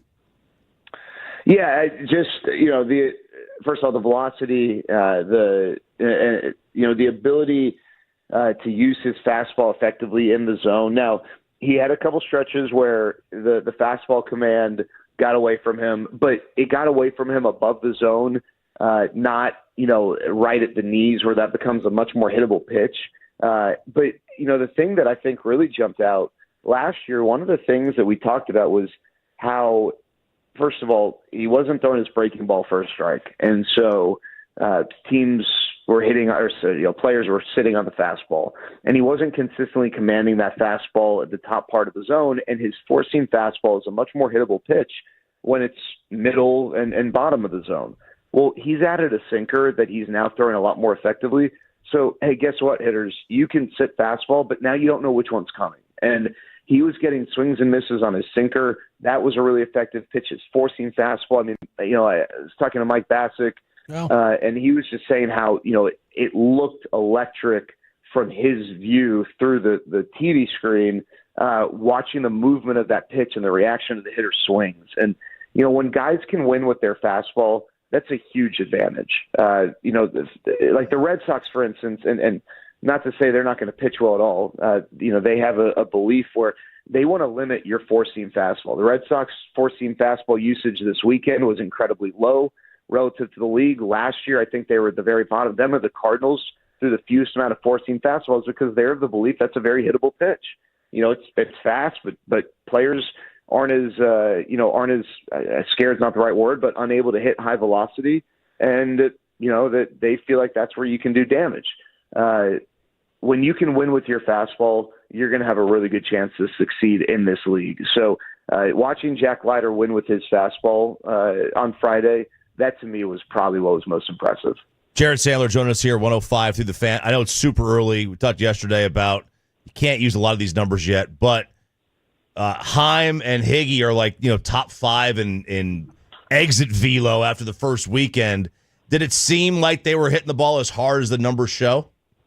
Oh, yeah. I mean, Listen, Jonah's first home run was kind of an oopsie wall scraper, but his second home run was absolutely mashed. And yeah, Higgy hit a few balls yesterday where it's like, all right, yeah, hey, this is the type of bottom of the order production the Rangers got in 23. But you are right. I mean, it's obviously way too early to read into that. But the Rangers did make an emphasis to improve their catching tandem. And, we talked about it ad nauseum that less of Jonah would be more of Jonah, right? Less workload would be more production.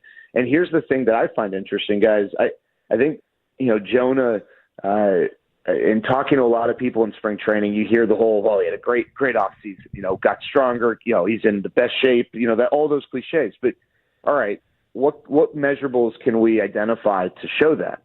Well, bat speed's one of them. And RJ, bat speed's something that it's I don't want to say it's a fixed number. I don't want to say what you are opening weekend is what you're going to be all year, but it's not something that needs as much sample size to normalize. And some guys, their max bat, and it's like exit velocity.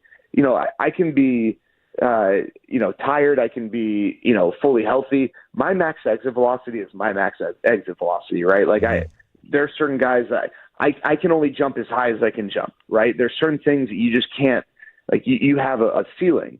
And so for a guy, their max bat speed is their max bat speed. And Jonah Heim has added about 2 miles an hour to his bat speed, which can equate to, around 20 feet of distance. And think about it. I mean, it might not sound like a lot, but that's the difference between a fly out and a double, or a fly out to the track and a homer. And I was asking some of the hitting coaches for the Rangers yesterday, what's like a significant gain there? And they're like, hey, if you're adding anything above a mile per hour, that's going to be noticeable over a large sample size. They talked about how Jonah's mechanics have lent to that. He's made some adjustments with his stride.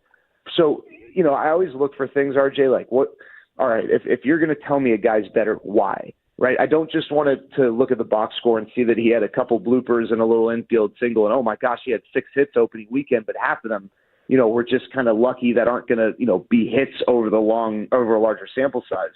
Adding 2 miles an hour to your bat speeds, that's not nothing. And I'm curious to see if he maintains that and how that plays out over a larger sample size. Also, Marcus Semien and Leody Taveras added around 2 miles an hour as well. And so same for those guys. That's something I'm going to monitor over the next couple of weeks. A lot of questions were answered with deGrom, like we talked about, but is the next start the one that answers the next most amount of questions, how he feels, his recovery, even with the extra day off? Yeah, I think that's fair. RJ, I hate to say this because he probably deserves the runway to just be a healthy pitcher and not have all these other questions. But because he is one of the best pitchers of all time, and he is not pitched a ton to the Rangers, there's going to be that gray cloud hovering. I think every next start is going to be the question, right? Like, I don't know when I'm going to lose that thought bubble of when he walks off the mound, if he gets pulled from a game in the middle of an inning, like, is he healthy? Right. Cause I don't think that, like, when Nathan Eovaldi finishes his start, I don't have that thought. Right.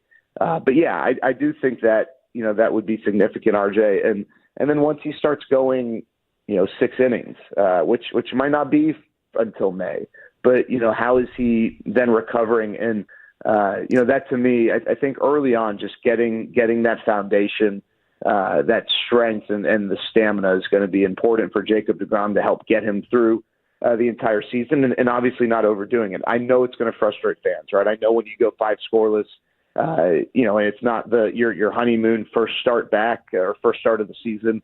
Fans are going to start to get frustrated when he faces the Mariners and he goes 5, 1 run or whatever, and that's a game you want to win because it's a divisional game, or the Astros, and he goes out after 5 or whatever. I understand people are going to be frustrated, but at the end of the day, the Rangers are going to do whatever they feel like they need to do to keep him healthy, August, September. And the problem with this is that there's no right answer, right? It's not like we can say definitively, this is how you do it. And that would satisfy a frustrated fan because there's this track record of handling this properly. We have no idea.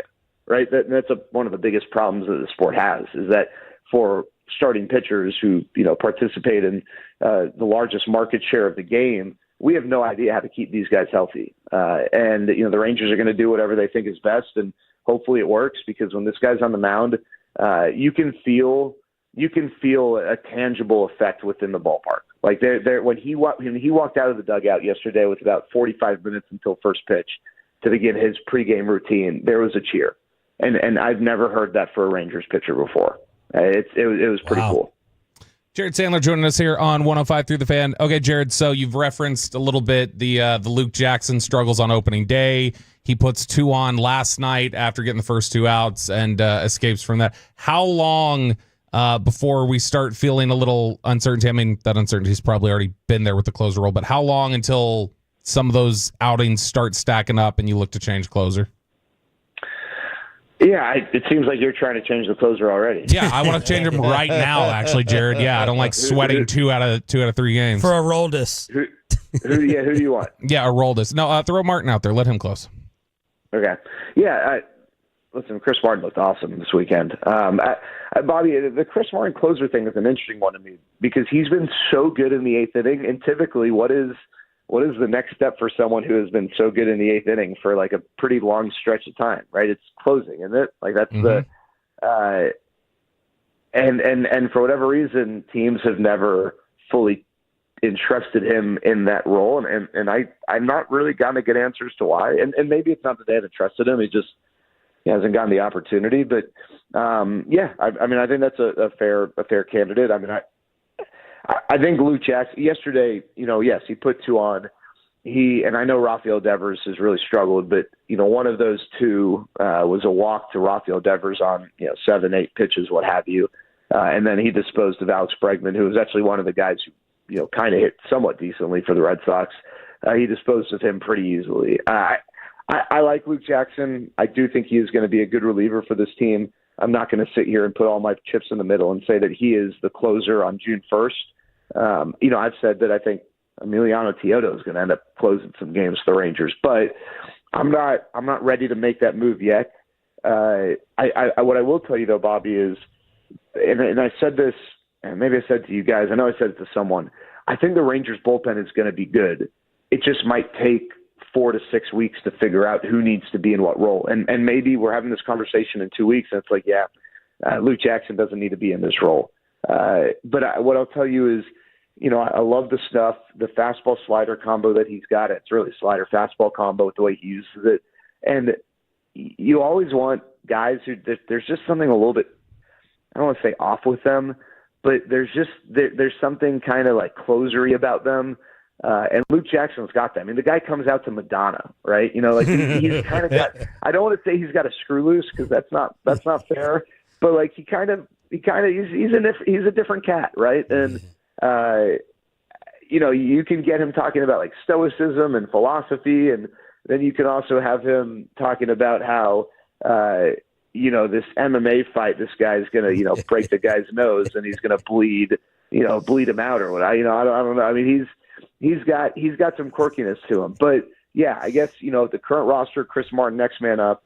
I think they should give Luke Jackson a little more of a chance. And hey, guys, I don't know if you know this or read this, but relievers sucked this weekend. I think the reliever ERA, I don't know what was updated through yesterday, but I think through the first 2 or 3 days, the reliever ERA was like 2 points higher than the starter ERA. So I think all in all, the Rangers bullpen was okay, and it was a good bounce back for Luke Jackson. But I understand why Rangers fans are, on the edge of their seat with Luke Jackson. I want to give him a little more of a runway, and then if it doesn't work out, it doesn't work out. But I still think Emiliano Teodo is the guy who's closing games for this team in August and September.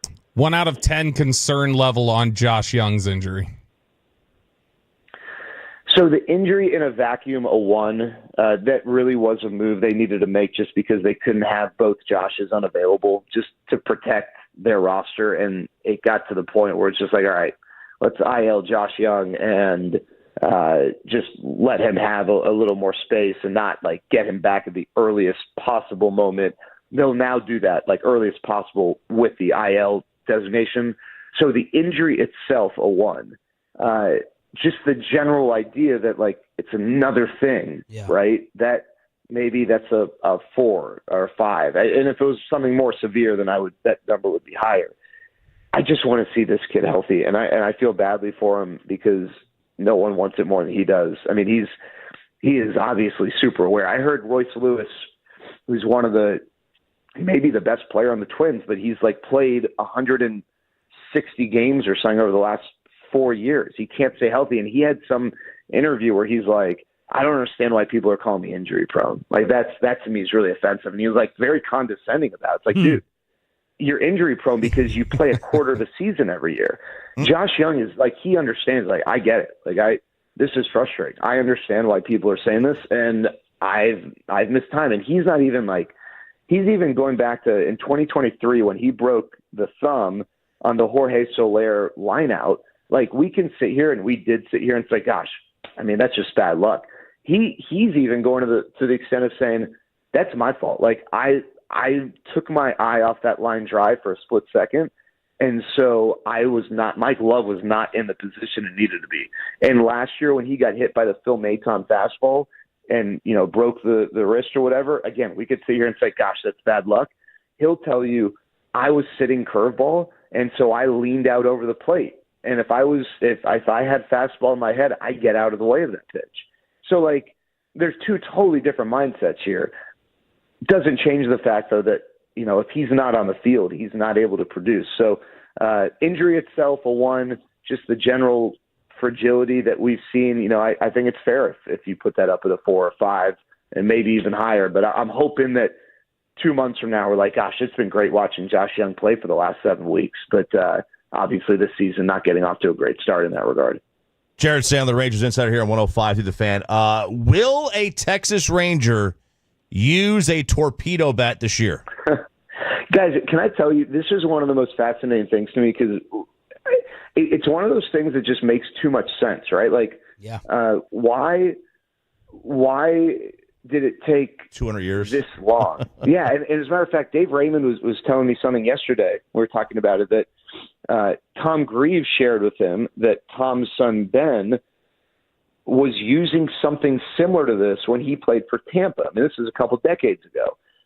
And he was using it during batting practice, but he got made fun of, and so he didn't use the bat. Like his teammates were like, oh, like, I can't believe you used that bat, like, blah, whatever, and like razzing him. And that's like the most baseball thing ever. A couple guys get in the way of progress, and I mean, who knows? Like, why were people making fun of that? It seemed like it worked pretty well for the Yankees, but it also makes it's RJ. You play golf, Bobby. I know you're a great putter in the studio. I'm a great golfer, not a putter. A golfer. Right. You're right. My bad. Sean, you're smart. You don't want to waste 5.5 hours and spend $400 to just hit a white ball. But you go and you get a club fitting, right? Yes. I mean, you go and you spend a decent amount of money and a decent amount of time going to get a club fitting. Why? Because you want to get clubs that are going to fit not only your height and your arm length, but like just the biomechanics of your body. Well, why is baseball any different? Like, why, just because I'm predisposed to maybe more commonly hitting the ball on what is the true barrel doesn't mean that you are RJ or you are Bobby or you, Sean, right? I mean, we all different body types. It's the same thing. We can all have the same grip on a pitch, but it's going to behave differently because we're all different, right? With our body structure. So this to me makes too much sense. I think it's brilliant. I think the fact that it initially got poo-pooed because apparently Giancarlo Stanton got hurt because of it is total garbage. That guy gets hurt more than anyone we have discussed in this interview, right? Like he gets hurt just by stepping on a baseball field. So why is it the bat? I mean, that makes no sense to me. So I think if the Reds did it, like, it's fun and oh my gosh, the Yankees do it and it's like, should it be banned? And obviously they blew up over the weekend. Right? But same thing with a tennis racket. Yeah. Like if I go, like, some people want a larger head, some people want a smaller head, some people want it for a harder serve, some people want it for the backstroke. Right. Like you get a different tennis. All the tennis rackets are not made the same based on your style of play. I took down 6.5 inches, Sean. Which do you prefer, a larger head or a smaller head? I'm going to see how many inches I can take down. Hey, in all seriousness, are you being more recognized right now? Are you getting recognized out and about a little bit with all this TV time? If I get any more Tolos sending me makeup shots, I got the overhead Jared Sandler makeup photo every single game there in Arlington. Yeah, that's I need to start. That's not first of all, Miss Renee, who you guys you might not know her, but you have seen her sit next to Mark Followell on Mavs games for the last several years. She also does the same for Rangers games, and she insists on putting makeup on all of us. I need to probably tell her to do it not on the field for that purpose. But yeah, I'm in Cincinnati, and I can tell you with 100% certainty that if I step outside the hotel, no one will have any idea. DFW, don't be all Mr. Humble. DFW here, and your wife, she probably loves it. You're a rock star couple now. No, stop it. You guys know me. I'm still the same little dork who is going to probably get into a fight with Gavin Dawson sometime in the next month. And but I'll tell you this, guys. The last thing I'll say on screw you, Jared. Goodbye. Yeah, that's right. I really do hope, and I don't mean this as a shot to anyone, but I understand if people didn't. Well, I'll just say this. I hope that our pre- and post-game show is something that people want to watch because it's fun. We're going to try things. We'll have a burrito eating challenge on air, but we're also going to break down why Jacob deGrom's whiff rate is the best in baseball over the last 5 years. We're going to teach you. We're going to educate, inform you, and we're hopefully going to do it in an entertaining way. And I'm really excited. Elvis was awesome on Thursday, by the way. Can't wait to work with him again next weekend. And so I hope people give our pre and post a try. It's been a lot of fun. I'm so excited that we're still doing it on radio as well. So, we're not losing that connection to the radio listeners. Yeah. But also being able to, to connect to a larger audience. But I do want to make that clear. I understand that it's on TV. I was raised in radio, right? And I love the fact that we are still on the radio and that, we're still on the fan and that we have so many radio listeners who I notice on Twitter who, are still getting to experience the pregame show, and that's not lost. And so I love that. I love still, having that connection, and it's been a lot of fun, and hopefully it's a good year and we have a lot of exciting things to talk about. Awesome. You deserve it. Congrats. Take care of that little sniffle, and we'll see you later today on TV and hear you on the radio. Thank you. All right, fellas. Thank you, guys. The great Jared Sandler, at Jared Sandler on Twitter, on the D&M Leasing Hotline. Rangers, Reds, today. Why didn't you ask him, you had the opportunity, why didn't you go at him for his desk? Like you were in the text.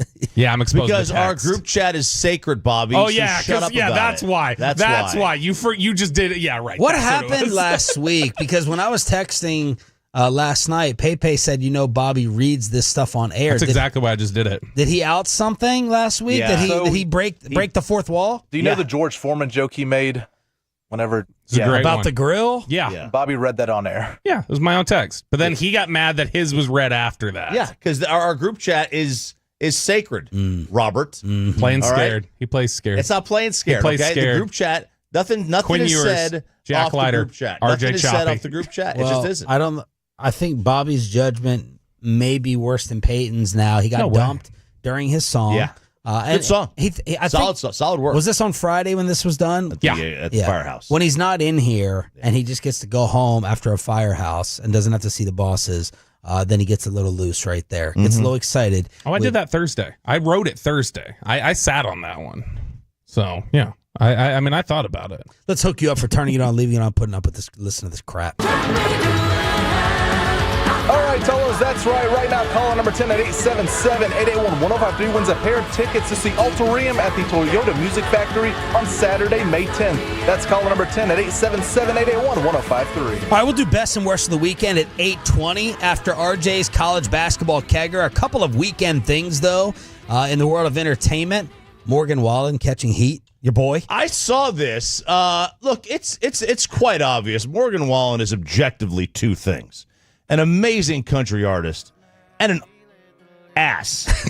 Okay? So, doing such unlikable things. He is just probably top 5 worst people that there are out there right now. He just walked off the set like he hugged whoever the girl was that was hosting. He hugs her and he just leaves. And it's like... This is the end of Saturday Night Live. He's the musical entertainment. They're all doing the goodbyes, and he walks like right into the camera. Kenan Thompson like bumps one of his cast members. Like, look at this, look at that dude. Look at this. Look at him. He just walks off. He couldn't wait an extra 5 seconds, and then he puts on his Instagram story, "Get me back to God's country," with a picture of his private plane. There, like, get me the hell out of New York City and away from these people or away from this set. It's just like he obviously that's the people who watch Saturday Night Live probably aren't his demo. So he probably doesn't care. It's probably an odd choice anyway for them. But like he's objectively just a jerk. So he's getting roasted for that. I will say this: Morgan Wallen is pretty much everybody's demo at this point. Like he gets so much crossover play and different things like that. I don't think that would be as much. But yeah, he's a jerk. He's 100%. Somebody in that industry had told me, "Oh yeah, that's not like if you get to know him behind the scenes." No, he's an ass. And then. Get your DMs out, not for Morgan, but Sydney Sweeney called off the wedding. Yeah. Whoever her dude is, apparently they're going through something, so they had to go ahead and call it off. And now people are shooting their shots at Sydney Sweeney. Yes, they are. And she is this is the arguably the 1 seed of availability now. You know, like there a lot of people have her as the overall number 1 seed. Okay. She's definitely a 1 seed. Yeah. But is she the Auburn? Is she the overall number 1? Hallie is always out there though. Yeah. She's been a 1 seed. She's been a 1 seed. Who's a recent I can never keep track. Machine Gun Kelly, his girl. Megan Fox. Yeah, is she available? I don't know. They go back and forth. I don't know. I think even when she was with Machine Gun Kelly, she was probably available. So I don't know. It's pretty. Whoa, Bobby. Die hard, drinking blood and all that type of stuff. Aniston's like a Halle Berry 1 seed. Been there for a while. No, these are North Carolina.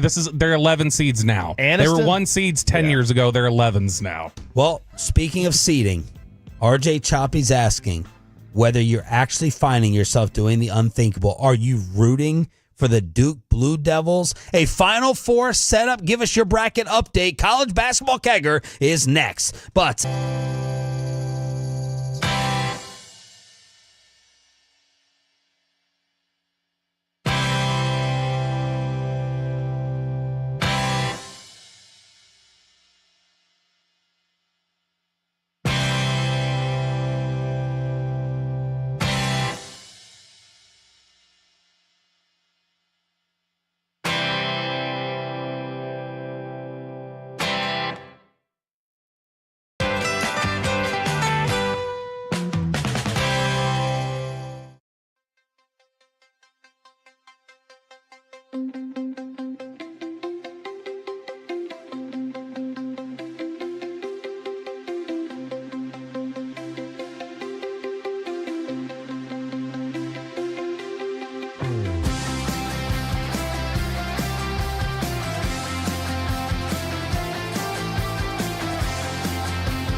Uber Eats has lower fee products? I gotta remember that. Well, you know, they say in order to remember something, you have to forget something else.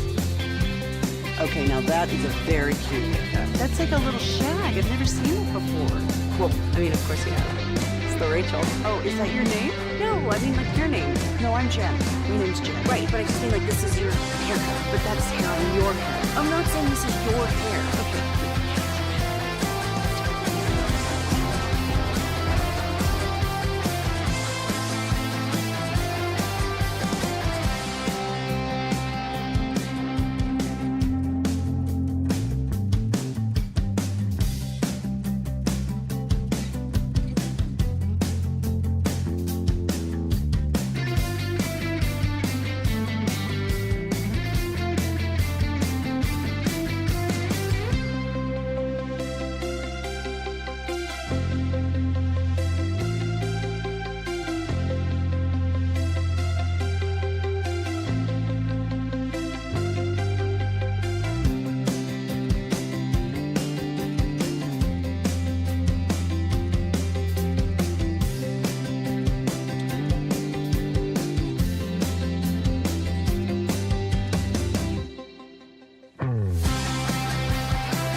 halftime score?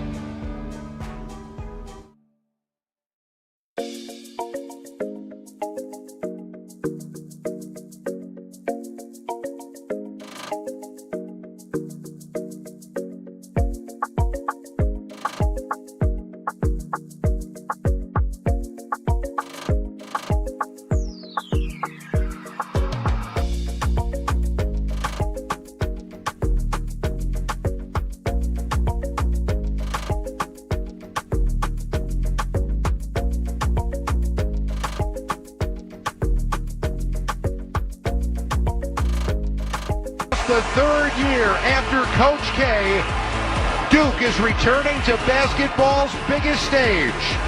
85-65, the final here in Newark. Duke advances to the Final Four.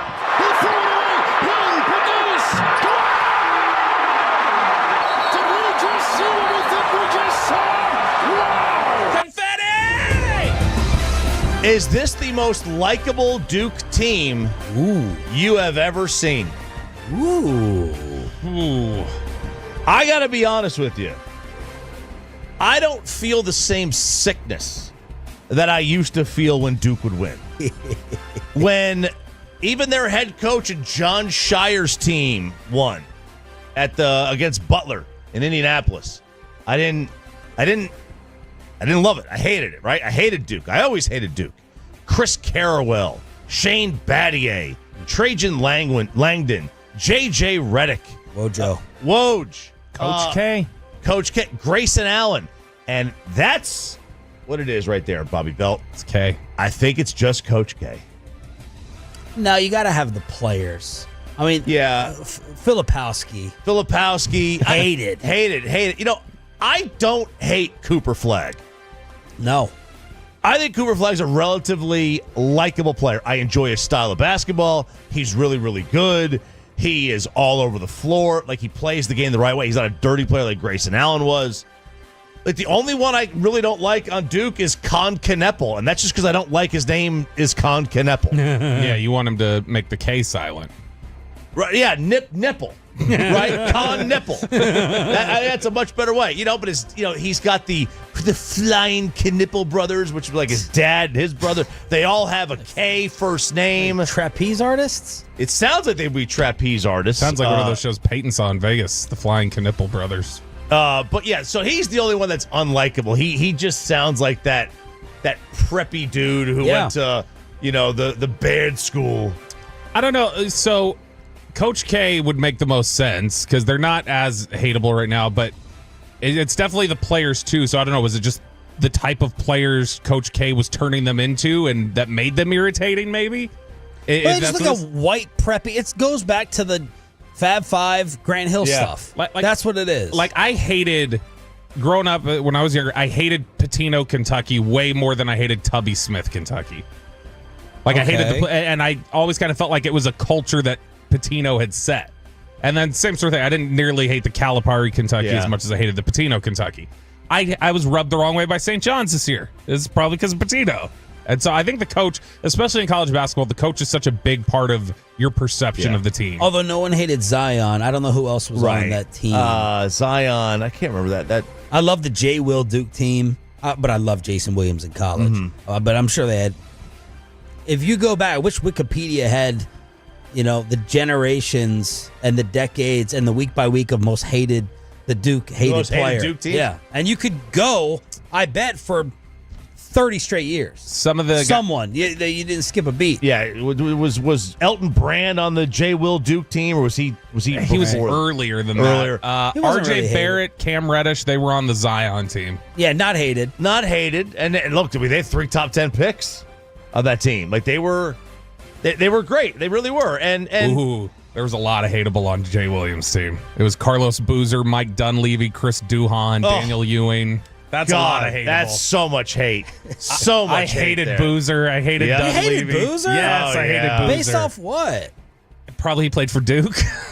Was Corey McGetty on those teams? Like, yeah, they have so many great players of all time. And look, I just don't harbor any disdain towards John Shire right now. Now, like, could you say how he, you don't like that he got the job, that, could have been somebody else, that, wasn't just gifted a job basically 5 years after he graduated, whatever it was. Have you hated any UConn players here under that Dan Hurley run? I want to see if Bobby's Coach K philosophy is trickling down to any of those players. Good point. No, none of the players stand out. Yeah, but so also, that makes your original point stupid. That's why I just said it was a good point. Next time I'll give you credit. We also don't know the players of college basketball anymore the way we used to. Right. They're all one and dones.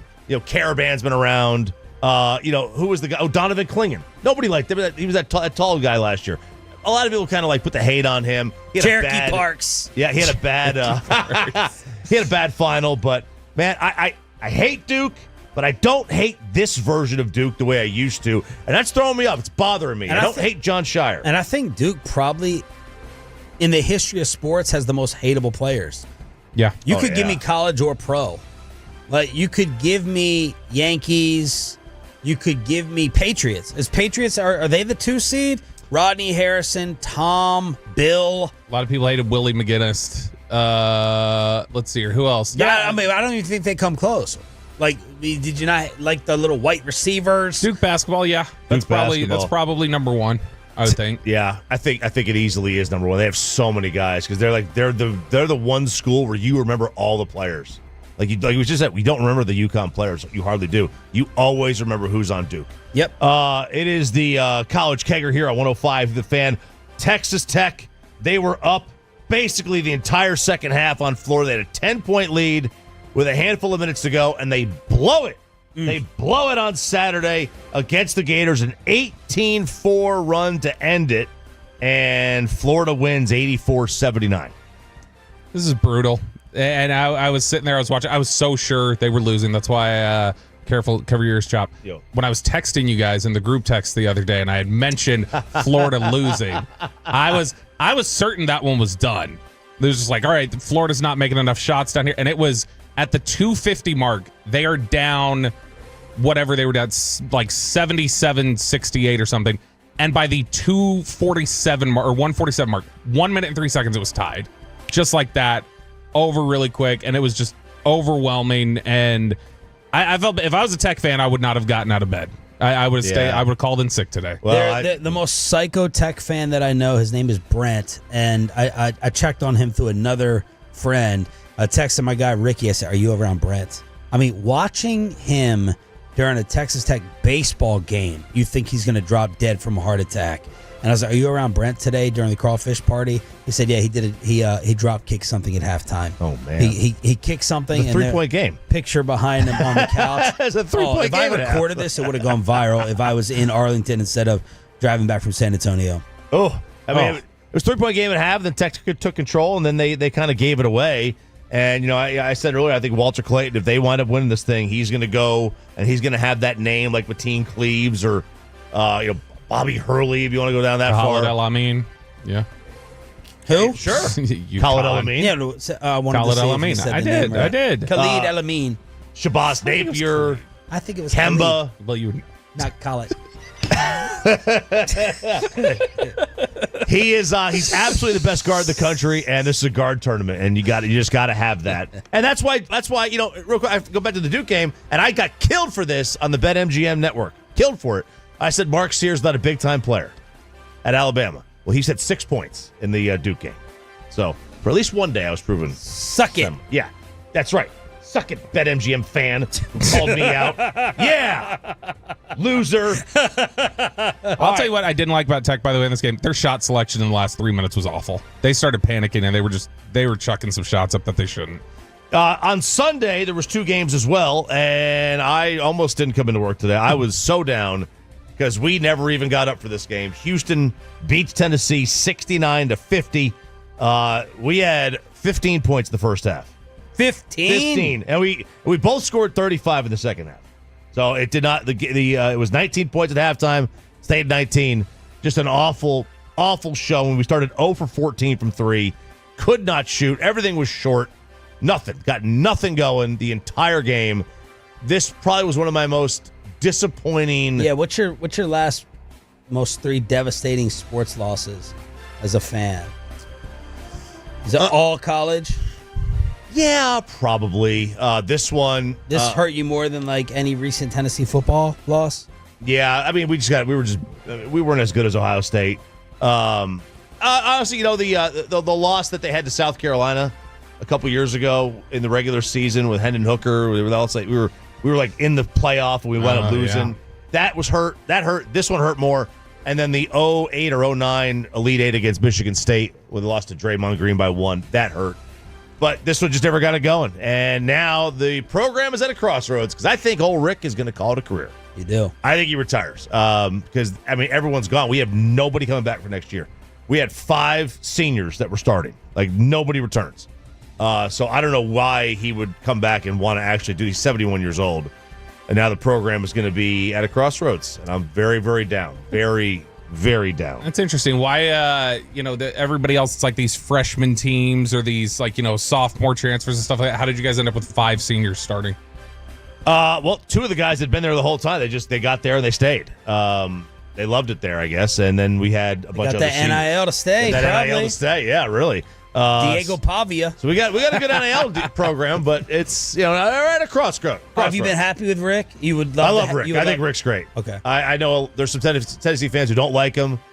I just I saw what happened in Austin. Like they ran him out of town, and they've been chasing the similar success. Mm-hmm. And you can be unhappy with Elite Eight runs. Like, go ahead. I'm not unhappy with this at all. This has been the most relevant. So would you rather have lost in the Texas Tech way or the way you did yesterday, a 3-hour slow bleed, or the Texas Tech devastation? As if it was your team, I'd rather the slow bleed. I think just put me to my realization. But here, on the other side, I didn't even get a chance to enjoy that game. Right. So if at least you could have enjoyed 3/4 of the other one. Right. At least if I had the Texas Tech. So yeah. Now that you're thinking it like that, I would have liked to enjoy that game. I looked forward to that. I was looking so forward to that it's game. Like the Cowboy Packer playoff game. Yeah. It's like you're geared up, you're ready, and then it's over after the first 2 possessions. And you're just it's just dragging out. Right. Right. It's it. It's like, oh, come on, man. Like, I can't. Now you're going to be angrier. You're going to be angry after the Dez catch of a Packer playoff game. But you enjoyed 3 hours of that football game. Right. And it was competitive. And you get to talk about it as just like, we were so close. If that would have changed, you get to hold on to some hope. When you see that, it's just like, well, that was miserable. Like, let's go back to the tip and let's not have a turnover in the first possession and then see how it changed. Yeah, see how much Jared could take. And then Auburn, they beat Michigan State 7-64. And Janai Broom had a big game, 25-14. And what is going to happen with his elbow? How does it feel today? What do we make of that? Because they're playing operation on TV yesterday. They're like, oh, it's the foot, it's the leg, and then it's the wrist, and then it ends up being the right arm. The elbow. And he looked like he said, I'm done, walking off the floor with his mom down there crying, and then he comes back, grabs a 1-arm rebound, and hits a 3. He has to be good in 6 days. I would think so. And they don't play till Saturday night. They'll play the first game on Saturday, 6 o'clock against Florida. Florida's a good team, though, and they're going to need him to be 100% because, he is. Did you think when he went out they were going to lose that 10-point lead and lose the game? They were in trouble? Nah, I look, if there was a lot of time left. It was a lot of time left. I thought, obviously, it was one of those kind of in peril things. It got down to 6, I think, at that point. Well, it ended at 6. Yeah. And so, they were able to trim it down. I think they're going to sweep this injury under the rug. Woo. Do you see what I did? Broom. Uh-huh. Sweep. What's the Broom? It's his last name. It's his last name. Okay. Yeah. Is that the way we're ending this? College basketball kegger here. The entire show is back, in case you could not tell, here on DFW Sports Station. Thanks for being a total that stands for Turn It On, Leave It On. RJ's day went from bad to worse. Bobby Belt partying it up with Zach Wolchuk.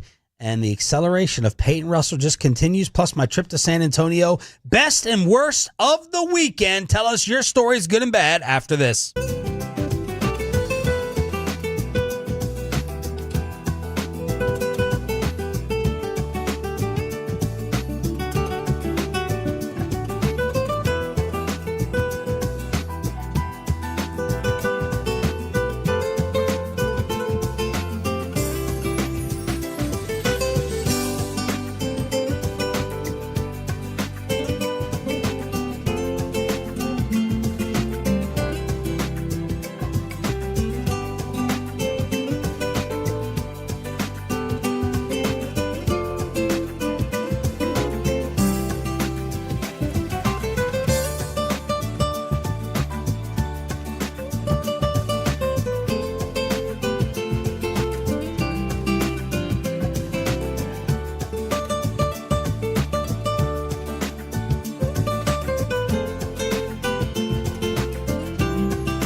products? I gotta remember that. Well, you know, they say in order to remember something, you have to forget something else.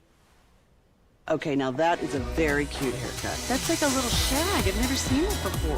Well, I mean, of course you have. It's the Rachel. Oh, is that your name? No, I mean like your name. No, I'm Jen. My name's Jen. Right, but I just mean like this is your haircut. But that's hair on your head. I'm not saying this is your hair. Okay, freak me out a little bit.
There's 214 or 817-333-3333. With Frankel & Frankel, there is never an out-of-pocket cost. They only get paid when you win.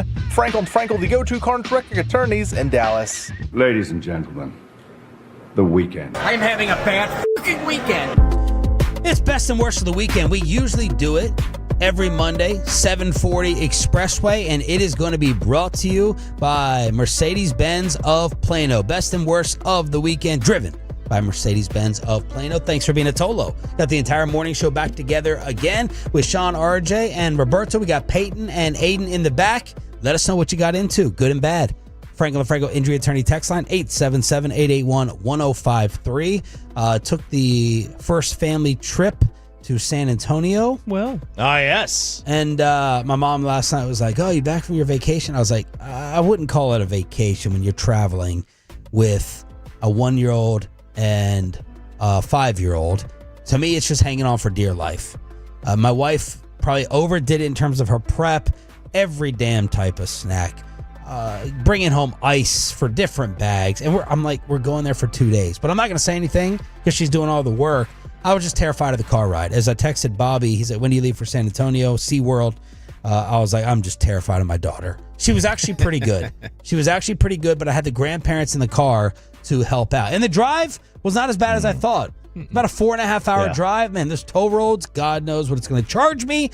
But, man, 80, 85 miles per hour. 35 and back. Oh, yeah. Those are that toll road around, the loop around Austin. Oh. That's a great road. Tremendous. Yeah, it's so much more clutch than going to San Antonio. Like, you had to time it, so you did not hit Austin anywhere after like 2 p.m. Oh yeah, no, because the traffic. It's one road. It's right there. You had to make it so you hit Austin like between 1 and 1:30. That's how you beat the rush for lunch and the rush home from work. On the way to San Antonio, the big oh my gosh moment was the Tesla plant. We're driving up on it. I'm like, what is that? What is that? And Elon's building. Holy crap. You got to get the square footage on this thing. I was in awe. But every Tesla. Was it on fire? Well, there was a protest as my dad got his the other day in Maryland and Democratic state. And there was a big protest out there. He was reconsidering, like, is someone going to throw one of those cocktails at me that blow up the car? But this thing. 10 million square feet. It's the Tesla Gigafactory. Dude. It's over 10 million square feet, and they plan to add 5.2 million square feet to the plant by the end of 2026. It was a sight to see. It was impressive. It was crazy. You know what I would do if I was your dad? No matter what his affiliation or his opinion, if I just spent all that money on a Tesla and I don't want to get ruined, I'm slapping a Kamala sticker on the back of it. And then people are going to be like, here, look, I'm not one of these. I just happen to have the vehicle. Regardless of whether you think that's happening. Regardless of what your opinion is, just put that on there to protect your car. 1,000%. Was SeaWorld worth it? I guess I would say barely. I mean, all of it's a ripoff.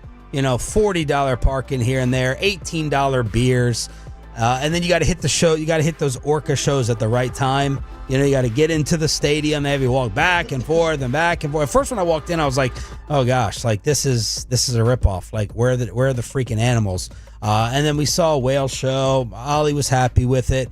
And then on San Antonio as a city, like many of the Tolos said. Did you stay downtown or did you stay out by the hill downtown. country? Yeah, I stayed downtown. Got ripped off by the hotel, charging me for valet. I didn't even use their valet. They lied to me about a Riverwalk view. I had to play the Charles Barkley San Antonio audio for my father-in-law to make him laugh. He loves San Antonio. Took him to his first ever piano bar. Ooh. And then the biggest fit I threw was over pizza dough. As there was this place, every Tolo said, go to this pizza place, go to this pizza place. So I was like, okay, one night, everyone's exhausted. I'll go out at 7 p.m. and get this pizza. It's open like a couple days a week from 3 to 9 p.m. I was like, all right. I tried calling in. No call-ins. It's like this is what these pizza places have turned into craft beer, Choppy. Yeah. You're disdained. Look. They change all the rules. You can't just go order a pie. You can't order pizza. And I go and we pull into the parking lot and the whole place is shut down. I'm like, I got the wrong place. This place moved. Sold out at 4:45 p.m. Wow. 3 p.m. open, 4:45 dough sold out. It's like a barbecue joint. It's like a barbecue joint. And I DM'd them. I was so ticked off. I was half buzzed. I just DM'd. I said, make more dough. Make more dough to make more dough. So I was ticked off. And then on the way back home, I'm like, are there still Goodyear blimps? It's the Charles Barkley Capital One blimp. And I'm like, there's no freaking way that's heading to San Antonio. Oh, no. Because that thing, you think Teslas are going to get taken out on the road? That thing's going to get shot down in San Antonio. Yeah, that's for the Final Four, duh, right? Right. Yeah. Makes sense. But I was still like, people going to take shots at that. Oh, yeah. But what Charles has said, literal shots. His famous line of Victoria is definitely a secret down in San Antonio. Absolutely. And all the churros jokes. Mm-hmm. So I saw the Capital One Barkley, and then I had to have the kids stop at Buc-ee's and do all the touristy stuff on the way home. So all in all, solid trip. Nice. My worst of the weekend was pizza dough. Pizza dough. Pizza dough. I didn't really have a best. I guess the best of the weekend also contributed to the worst of the weekend. My best of the weekend was Julian had a baseball tournament this weekend. The Rains on Saturday night canceled the tournament because I was worried about what I was going to do about the Tennessee game because as the schedule would have hit, we would have been playing a game during the Tennessee game. But then I realized real fast, you never want the best news of the day to happen in the morning. It can only go downhill from there. And boy, did it go downhill for me. Because by 2 o'clock, my day was ruined because we were getting blown out in the game. And then it only got worse because last night, Sarah was taking a nap, and I got a wild hair out there. 6:30, 7 o'clock. I was like, it's a nice night out. I'm going to go aerate the yard, punch the yard, right? I have one of these little... Aerate? Yeah, so we poke holes in the yard to let it grow. And I start using this thing in this one spot. It never grows grass, ever. And I start to push this thing into the ground, and it stopped. And then I got the old pickaxe out. Like, what the hell's going on under here? And it's nothing but mortar. When the builder built the house, my neighbor across the street, crazy cat dude, he came out and he said, yeah, when they built your house, they took the bags of mortar that were left over and they just threw them onto the soil. And then they put the sod over top of it. That's why your grass doesn't grow. So I'm like, well, great, dude. He just told you this? He may have told me before, but probably didn't remember, wasn't paying attention, didn't know what he was talking about. Okay, crazy cat guy, whatever. Yeah, I was like, right. Let's go back over there. Yeah. Let's just go skin your cat for me. So it's under there. It's under there. Rock. Hard rock. He has pieces of it. He'll show you a picture. He has pieces of rock in his yard. Guys, I saw it. I just asking for radio purposes. I didn't know you'd seen it. I'm on the group text, dummy. Just hard don't rock. talk about that. And it's terrible. And I figure out how to fix this because I got. How are you going to fix it? I don't know. I guess I'm going to have to literally dig up my front yard and go down and get this stuff because I've already got a bunch out. I probably got 15 pounds of this stuff out of the ground. and I've got to now figure out how to get the rest of it out. Because I don't want to have to go through that thing again where I'm using the. So you think it was axe. just your house that they used as the? I was the last landfill. I was the last house on the block, so I was what's called the washout. All the trash from the rest of the neighborhood went right into my yard. That's what happens to me. What's that? Yeah, I was going to say well. you are the last. Do you know and if you I'm got lower than everyone else? Now I'm the only one that doesn't have a daggone drop-off hill in the backyard, so that's good. But I get all the water, all the crap, all the trash blown towards my house. You might have some mortar under your yard then, because you were the last lot there. Saturday, so Kristen was out of town this weekend. Where'd she go? She went to the llama ranch that her uncle has in Central Texas, and it's this giant ranch they have where they raise llama herds and stuff like that. Why didn't you go? Because I had to work Saturday morning. They left Friday, and so I was working, couldn't go, and then of course she gets there, and is this where she saw the snake last year? Maybe. I don't remember. She was 2 hours after getting there, she got hit. She ate something wrong, she was sick the entire trip while she was there after that. She ended up in the urgent care on Saturday. They had to drive like 20 minutes from the middle of nowhere to get to an urgent care so they could give her IV fluids because she couldn't keep anything down. Always a bad day at the belts. It's a boy. So Saturday I was like, all right, well, I don't have anything to do. And so Walchuk was like, hey, you want to come over watch the Texas Tech game? And I was like, sure. So I went over there. His brother-in-law, Maya's brother, Ben, is he covers Texas Tech for Rivals. His name's Ben Golan, and he's listened to the station for a long time, and he was really cool, but he is a Texas Tech alum, and he is so invested. Wow. You should have recorded him. Well, Walchuk did. Walchuk was recording. I told him to do it because I think Walchuk was a little buzzed to realize the opportunity. I was like, hey, you need to record him. So he started recording him. I don't know what good audio he got. I think he was going to try to play that today. But his brother-in-law was just talking all sorts of smack and then is sitting there with his arms crossed, just looking devastated. And of course, I can't miss the opportunity to be a jackass. So I start gator chomping right there next to him. And Zach joined in with me on it. That only made things worse. He did tell me, he's like, I can't watch a game with you anymore because you're a jinx because you were here when they lost this game. So anybody that I was watching this with is now out. You can't watch games with me moving forward. Wow. So he's very, very intense about that. But he had his arms crossed and he went, this is 2011. This is Nelson Cruz. This is the Rangers. Again, this is all over again because he's a big Rangers fan. And so he was just beside himself, upset, never seen life sucked out of a human quicker. But it was great. Zach's buddy Brandon was there, big time listener to the morning show. He was following along with the bracket. He was like, hey, how are y'all doing? Who's trailing? So it was a good time. I enjoyed hanging out over there, and it was great trolling Peyton Russell's Texas Tech Red Raiders. Thanks. Best and worst of the weekend, Pepe. First off, the 817 says their best was seeing RJ Choppy at the baseball fields this weekend. Is that Chris? I don't know his name. He didn't say, but he said he didn't come say hi because he didn't want to bother you on your day off. So. Oh man, I just say hi. Just say hi. Come on over to me. Say hi. My best and worst, kind of the same, but my best was I got the text Friday night from the mortgage lender saying you are all set to close on your house. All right. So. No more renting for me, guys. No more. Does the rate start with a 6? Yes, it does. All he's asking about is a rate. Trying to poo-poo on his... No. You'll be good. You're right. You're good. I can refinance. I've looked, is that all right? Good? The first house we bought, I was in the 5s back then. It's not... Yeah, I mean, 5s is like back when it was like normal. We got, if you're in the 2s, like I am, you're stuck. You're stuck.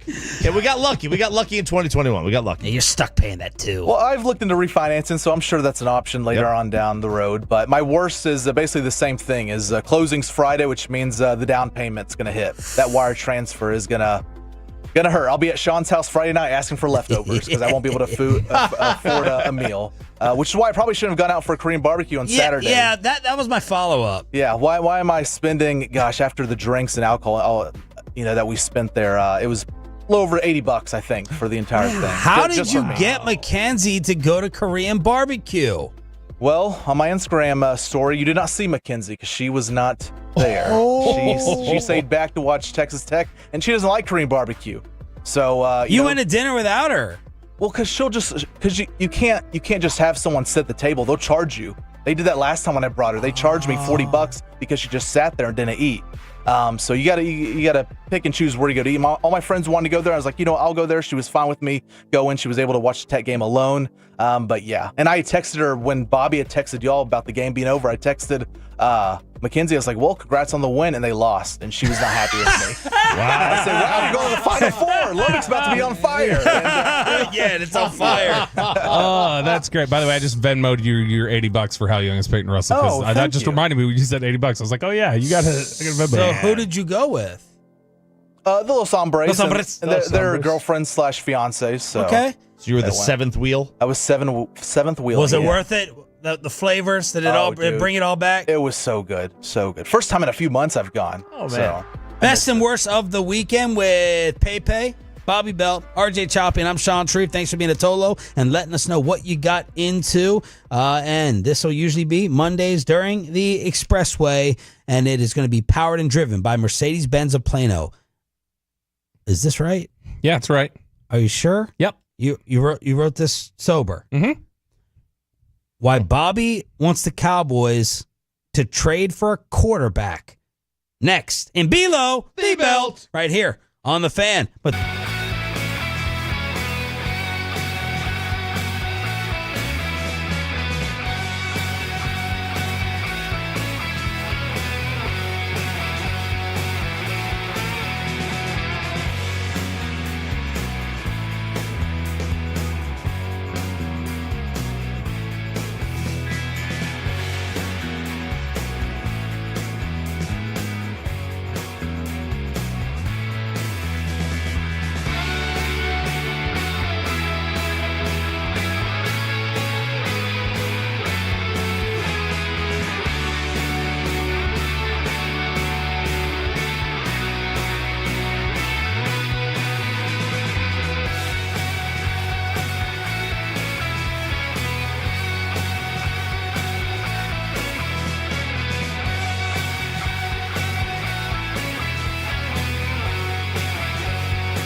Do you think it's true that you've got to forget something else to remember that Uber Eats has groceries?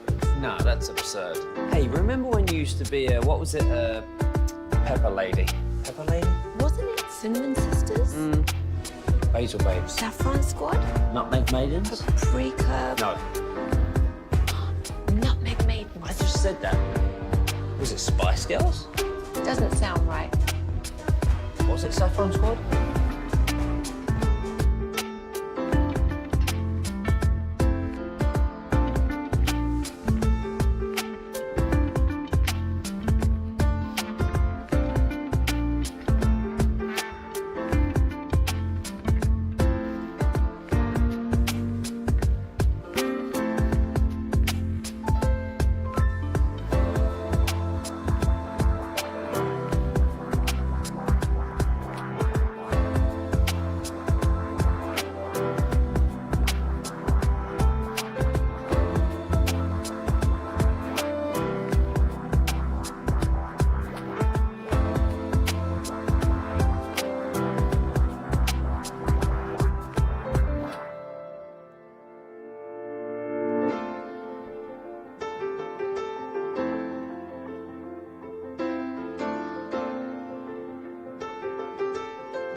Bobby Belt is an idiot. Don't make me take off my belt. Don't make me take off my belt. We're not. Over to you, Bobby. What happened? What did you? I thought that was a one-day. That's the new one. No, that is not permanent. We're not doing that one permanently. What's going on? So, Bobby did a song on Thursday. We all did songs for Rangers opening day. And Peyton took some outtakes because Bobby did like another Disney-type song. Yeah. So Peyton took some outtakes from it, and we added it to the Below the Belt intro, and I thought it added some there you go. Stop playing that. Don't play. Peyton didn't take outtakes. I screwed up in the editing between the breaks and left it in the song, the stumble, and it was a screw up. I don't even know if Peyton noticed it until I pointed it out to him during the break. I was like, that was bad. I left that stumble in there. And then he would not stop playing it for the next 24 hours. So great. You got to keep the drops going. And then the Below the Belt intro was every other drop we had in there was followed by that. And so it played like 5 times, which I found out later was Aiden. So Aiden needed to be included in that song. Aiden really was the catalyst for all this. Choppy and Peyton were in there. Let's trade for a quarterback here with the Cowboys. We should do that. We should really look into trading for a quarterback here in Dallas, and I'll explain why. So Todd Archer is out at the owners' meetings or the league meetings that are occurring right now in Florida, and we read some Stephen Jones quotes earlier today relating to, hey, we're still not done. We got to add some pieces. They feel good about where things are at with the Micah contract. Some standard, in all honesty, just some standard Stephen quotes about things. But Todd shared this quote. Are the Cowboys looking for a backup quarterback with a similar skill set as Dak Prescott? Here's what Stephen Jones said. I think we look at the full package when you're looking at it. You're probably not going to get all the things just right. You know exactly what you want, but at the same time, you certainly want to get the very best guy that gives you the best chance to compete with Greer and be in that room with Dak and whoever else we add. They still want to add a quarterback, probably through the draft is what they're going to look at. I did see last night, I've not had a chance to text him yet. I need to text him and ask him where he said this. I saw one of those aggregating Cowboys content accounts. A couple of them shared something from Clarence where Clarence said, hey, a reunion with Trey Lance is not out the window. Like that could be something that they investigate again. But that's the thing. Lance is not Dak. Their skill sets are not similar at this point. Let me ask a question. One of my favorite questions to ask about number 4. What is his skill set? Specifically when you're talking about play style, he is at this point a pocket passer. Yeah, at this drop point, back pocket passer. At this point, more of a pocket passer. Yeah, that's what he does. I mean, very limited in terms of the scope of how much he can move. He's 32 this year, and that's where this kind of all comes in. I have been the biggest Dak Prescott supporter. Still am. Still very much believe in. If you believed in the guy that you saw at the end of the MVP, the runner-up MVP year, if you believe in that guy, 7 games is not a large enough sample size with everything going to hell last year for me to say we're just out on who he is. But here's the bigger issue right now. Over the last 6 seasons that he's played, he has had 6 significant injuries. And those injuries continue to pile up to the point where at his age, going into his 32 season, where he's at in his contract structure, a couple of years out, so you would have time to plan for this. If he has a significant injury again this year, he becomes too high of a risk to have that much of an investment in.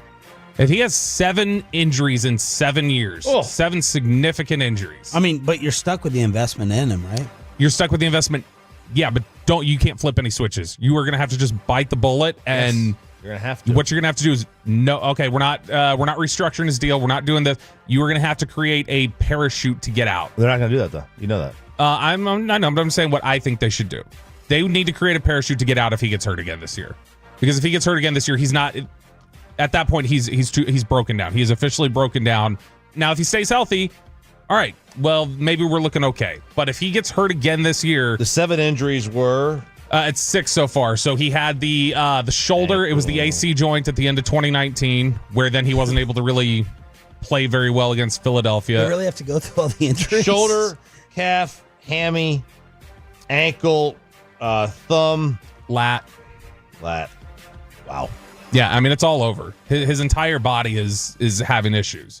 So if he continues if he has another issue this year, you have to say, all right, this has become way too big a risk, and because now he's not even running and he's getting hurt. Yeah, and we can't deal with this. So with that in mind, I think I don't want to just take a flyer on a quarterback in the draft necessarily. You can. I would not be opposed if there was. Let's see how serious of a tease this was. I would not be opposed to. We did the segment last week talking about who's the next down on their luck rebound candidate. Like Sam Darnold has become Baker Mayfield, Geno Smith, like these guys who they revived their career after being like really highly touted players who didn't click. I would not be opposed to giving up a second or third rounder to go after somebody like Will Levis or get one of these quarterbacks who I'm just like, all right, this is my current contingency plan to bail on this contract. Settle down just a little bit. And it's not because of anything about, I think, the way that he plays. It's just, I don't know if it happens again this year, he's not going to stay healthy. Yeah. And that's going to be a big issue. But they're at least thinking about the backup quarterback position. They've got Will Greer here right now. He's not technically on the roster. He's futures deal, finished on the practice squad last year. But I think that typically what the Cowboys have looked for in their backup quarterbacks, they want somebody who's going to study. They basically just want an assistant for the starting quarterback to help with different study points and things like that. So if they're talking about... Whatever happened, by the way, random question, to Tannehill? Oh, gosh. Didn't it feel like he never came back? Yeah, it did feel exactly like that. Because he played okay early in his career, then he had that big comeback when he was playing with Tennessee, but at the end, he just kind of disappeared. Yeah, 2023 was the last time he played, and he didn't play well. So that was probably it. It was just probably hung up. Yeah, but he's never had a great team around him. No, he hasn't. But I mean, he definitely revived his career. Yeah. When he got to the point. I mean, there was that 4-year run in Tennessee. He's 36. That 4-year run in Tennessee before that last year where he didn't play very well. I mean, he was 89 touchdowns to 33 interceptions and generally moved the ball pretty well, made them an effective team. All right, Who else would you throw in a Levis category? So some of the names that we threw out last week we were talking about Bryce Young. Bryce isn't going anywhere. No, I know. We're talking, but I'm just thinking, not Pickett. Oh no, not Pickett, because I think Pickett's already kind of shown you exactly. I do hold out hope somewhere deep down that Zach Wilson will put it together. That was the common answer we got last week on the text. There were a lot of people on the text last week who were saying they think Wilson is a good candidate to rebound with Mike McDaniel in Miami. Well, he just had Sean Payton. Yeah, but I mean, Sean Payton's basically Mike McCarthy. Didn't we already establish that, Chop? Right? Am I right? I mean, John Harbaugh. Coach? He is. Oh, see, John Harbaugh. I'm glad you mentioned that. What a tease. What a transition. Perfect point. John Harbaugh. We talked earlier, Stephen Jones saying, I think it's a bunch of phooey talking about getting ahead of contracts. We don't put any stock into that. Do you know what John Harbaugh is talking about right now at league meetings in Florida? Covering up Justin Tucker? No, not that. They probably are talking about that. But John Harbaugh is already talking about an extension on Lamar Jackson. Lamar Jackson got paid less than 2 years. That was like a year and 10 months ago. The Bills did the same thing with Josh Allen. That's what you do. That's what you do. If you know your quarterback is going to be on the roster in 3 years, you extend them. I thought you were going to talk about Harbaugh getting an extension. No, this would be a Lamar Jackson extension, this is what he said. He said how far along they are or whatever, I don't know. He said, I definitely think it's something that it's something that they've addressed, something that they've discussed. He said, you've just got to kind of manage that dance, the salary cap dance, and Lamar is the main part of that because he's the franchise player. So he said he thinks that's a possibility. He said sooner or later it's definitely going to have to happen. So they're already looking at internal approaches to their contract structure and how they free things up for Lamar Jackson. You mentioned Justin Tucker. The Baltimore Ravens are taking the wait-and-see approach. Classic Baltimore Ravens, just like they did with Ray Rice. Just kind of sit back, wait, see what the league does, see if the league gives them any covering fire, like, oh, you're not going to suspend him indefinitely? Okay, well, then we'll keep him, even though he's kicking like 60% at this point. Yesterday, it was Sashi Brown, the president of the Ravens, said, from our standpoint, I think we want to make sure that we have a great understanding of the facts, an actual understanding of the facts, hear both sides of the situation, and that we allow the investigation to properly be conducted and concluded and make decisions based on the full information. Which, again, to me sounds just like, I want to see if the league will not come down hard so that then we don't have to come down hard, potentially. I'm really surprised they just didn't take this opportunity to cut him. It's like they want to hang on to him despite him falling apart last year. I'm like, this was your out. Yeah, they probably don't want to make it look like that they're rushing to justice. Well, it could be that, or they probably don't want to just cut one of somebody who's going to be in their Ring of Honor just off of an allegation. I understand that. The Ravens, though, put themselves in a corner because they have been out front and saying we have a zero-tolerance policy. Man, what a Ring of Honor. Ray Lewis, Ray Rice, Justin Tucker. That's a ring, man. What a crew. Yeah. But and generally, I'm like, look, you absolutely do not make decisions off of allegations. You see it through in all situations. I also will be very stunned. Let's say this gets to week 1 and the NFL hasn't concluded their investigation. I'd be stunned if the league doesn't put him on their restricted list or whatever the commissioner's exempt list is or whatever. You can't have him out there when this is going on. I did ask somebody that I know who works with the league, not one of the teams that works with the league, what they thought about this, and they said they thought it's possible Baltimore is waiting for the NFL to punish him so that they get an out on his contract. Because then it's like, it's a clause you violated, so we're able to bail on this one now. And then really quickly, Mike Garafolo this morning with the report, Aaron Rodgers and DK Metcalf are working out together. They're in. They had a training session over the weekend, and of course, DK Metcalf, your newest Pittsburgh Steeler, and Aaron Rodgers been tied there pretty frequently. Other than Cam Hayward saying, "Hurry up and make up your damn mind." I'm sick of this. Do we owe Adam Schefter an apology for the Aaron Rodgers delay? Because now I am finding myself going, okay, man, like this is Pittsburgh, right? It's Pittsburgh, or what else are you going to do? Like, what are you waiting around for? I think he's waiting for the draft. Maybe a team strikes out on a quarterback.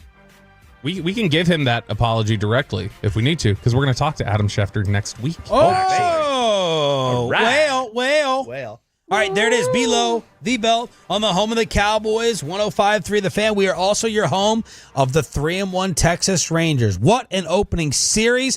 RJ's going to recap it. And do the torpedo bats need to be banned already? That's next in Diamond Calves on the home of the Rangers with Sean and RJ.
Uber Eats has low fee products? I gotta remember that. Well, you know, they say in order to remember something, you have to forget something else. Okay, now that is a very cute haircut. That's like a little shag. I've never seen it before. Well, I mean, of course you have. It's the Rachel. Oh, is that your name? No, I mean like your name. No, I'm Jen. My name's Jen. Right, but I just mean like this is your haircut. But that's hair on your head. I'm not saying this is your hair. Okay, freaking me out a little bit.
Do you think it's true that you've got to forget something else to remember that Uber Eats has groceries? No, that's absurd. Hey, remember when you used to be a, what was it, An Odyssey sports station. Driven by our D&M Leasing Studios, this is Sean and RJ on 105.3 The Fan. The set, the 1-2 pitch, runner goes, swing and a miss, struck him out on a slider. And that retires the side, probably ends the day for Jacob deGrom with 5 scoreless innings and 6 strikeouts. deGrom, check. Adolis, check. Wyatt, check. Leiter, check. Jonah, check. Chris Martin, he wasn't on the watch list to start the season, but he has us feeling better about the Rangers bullpen. Final hour, fist pump time on the Fan Cam, Twitch, and YouTube. It's the return of the morning show all together again. Aiden's getting it in the back here on DFW Sports Station. 3-1 for your Texas Rangers after dropping the opener against the Massholes. And Jacob deGrom, 5 innings, 0 runs, 2 hits, 6 strikeouts, 2 walks on 73 pitches, and that leads us into Diamond Cabs. Yeah, I mean, look, this was as good of a weekend that also had some bad to it that you could ask for. The bad, obviously, is the Josh Young going on the injured list. When you wrote that yesterday, I thought it was a little bit much. I thought it was a little dramatic with the best and the worst weekend you could ever hope for. I'm not throwing the Josh Young into the worst news because to me it's like... But you expected it already? Yeah. I didn't expect it 48 hours into the season. It wasn't Seager. Didn't it happen 48 hours into the season last year? Yeah, it did. And I wasn't expecting 2 years in a row. It's like I was down. I was down about it. Was Josh Young the launching point for the injury-prone fight that we had last year? No, that was... You and Hagelin? No, that was Dak. Dak. That was Dak. That was Dak. But then I think Josh was thrown in, maybe not the launching point, but it's like, all right, is Josh Young injury prone? Oh yeah, he might be. Like, yeah, if you're constantly getting hit by a pitch in the hand, like I don't know, like that's not necessarily injury prone, but it's a problem. What's the reverse of a silver lining? Like where it's mostly bad, but you found some good. That's kind of the Rangers this weekend. Mostly good, but there's some bad wrapped around it a little bit. There's a little bad, and that's the Josh Young injury. And I'm just, he's a major part of this team. He really is. Like he is when he's healthy. He should be. I'm just removing him mentally right now, and I did before the season started. Because look, you get a great outing from Jack Leiter in his first start of the year. He was not supposed to be in that spot to start the year anyway. When they got to spring training, like they had other guys they were going to have in the rotation. They're not going to push these guys that deep into games early on, so 5 innings, maybe 6. It's more about the total pitches, and Leiter looked really, really solid. Rangers pitchers held the Red Sox to a 146 average at runners in scoring position. Whew. It's fantastic. It's fantastic. Malley on Saturday, not the best. Not the best that you would hope for. It looked like he was scared to throw strikes. He wasn't getting like battered around. He was just mid, right? It was just very, very mid. Did it look like he was scared to throw strikes or he didn't know how to throw strikes? Well, that's a fine line. That's a fine line on which one it is. But Adolis, a 1,467 OPS, no strikeouts. That's big. He's got a 30% strikeout rate. I saw this on Rangers Savant's Instagram page. Higgy and Heim, both top 5% in exit velo, barrel percentage, and expected slugging percentage. Such a small sample, but those are good numbers. And then Luke Jackson already leads the major leagues in saves, Bobby. Good for him. And has half the amount of saves that Leclerc and Chapman had for the Rangers in 2003. They each had 4 saves for the Rangers in 2003. Luke Jackson also leads the league in losses right now. He's tied. So. That's fair. Does That's he? fair. He does, yeah. One damage. The one thing I want to keep an eye on this year is Marcus Semien and where he lands on this. I mentioned hard hit percentage and barrel percentage, and where he lands on that as the year goes on. That was a problem for him last year. He was 198th in baseball in hard hit percentage. That's a good barometer of where you are as a hitter. If you're not hitting the ball hard, it's very difficult to have a high batting average, high slugging percentage. So weakly hit balls are ground outs and they're lazy fly balls. You get those hard hit balls over 95 miles an hour. I mean, you look at the numbers. Yeah. They generally turn into hits. It's just too soon on these numbers. There's a good chance that you've played 3 games, 4 games, and you still haven't seen your pitch, right? There's a good chance you haven't seen your pitch yet. So, look, they cannot be great, though, I don't think, if Semien isn't able to be the leadoff hitter that they paid for him to be. Yeah, like, I mean, you mentioned the exit velocity on, Higgy and Heim, and it's a small sample size, but that is why the exit velocity matters so much, is because, Baseball America talked about this recently, or Fangraphs did, talked about that Wyatt Langford's projections are so positive moving forward because players who make contact with the ball and hit it as hard as frequently as Langford do over time are good hitters. Like, it's universal. If you make contact as frequently as he does, you hit the ball as hard as he does, it's a good indicator that they're going to be successful. And so, yeah, as long as the catchers are keeping that up, and then the reverse of that too with the pitching, like, you don't want them giving up a lot of hard contact. Hard hit balls, so 95 miles an hour or higher, have a batting average of 524. Damn. Like, that's how important it is to hit a ball. 30% of balls hit at 104 miles an hour are for extra base hits, and that percentage climbs to 72% at 119. Well, 119 is like 119 mile an hour hit. That's going to be near the league leaders in like a home run exit velo. So it makes sense. You want to hit the ball hard, and just that's something to monitor with Simeon and the barrel percentage as the year goes on. Let's change up the barrel. There you go. Here we go. All right, and we'll get to that in a second. But like we talked about earlier, they were the first team ever to strike out a single player 10 times in the first 3 games of the season. And that's what they did to Rafael Devers. He K'd 10 times in the first 3 games. It's pretty bad. But then see, Luke Jackson walked him, and he undid all that in the 9th inning yesterday. That just reversed everything. No, but they were... I couldn't believe Gallo didn't already hold that record. You would think, right? Well, he's a pitcher now. He might strike out 10 guys. That's right. In 3 games. It wasn't even 10, though. It was 12. He struck out 12 times in this series. Devers did. 10 of the first 3 games is the major league record. Good 12 in the series. Give me the season high total for strikeouts in a year for Devers. Oh, 196. 140. 147 last year.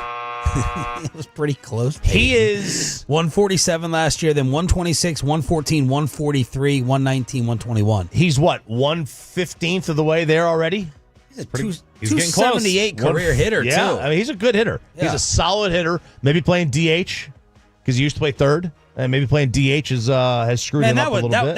That would screw me up. Yeah, you're not in the game. You don't feel like you're in the game. Yeah, I'm an overthinker anyway. Absolutely. I would overthink the crap out of Didn't everything. we think that was a Langford thing early on last year, too? When he was struggling, because he wasn't in the field and he was having to do DH so much. Yeah, and even if you are in the field, like they say, if you move around positions, like it's you're playing right one day and then left, and you move to first, like even that can mess with you because your mind is hopefully it does for Altuve and left. Yeah, hopefully it does. Luke Jackson, Bobby had brought him up, leads the league in losses and saves.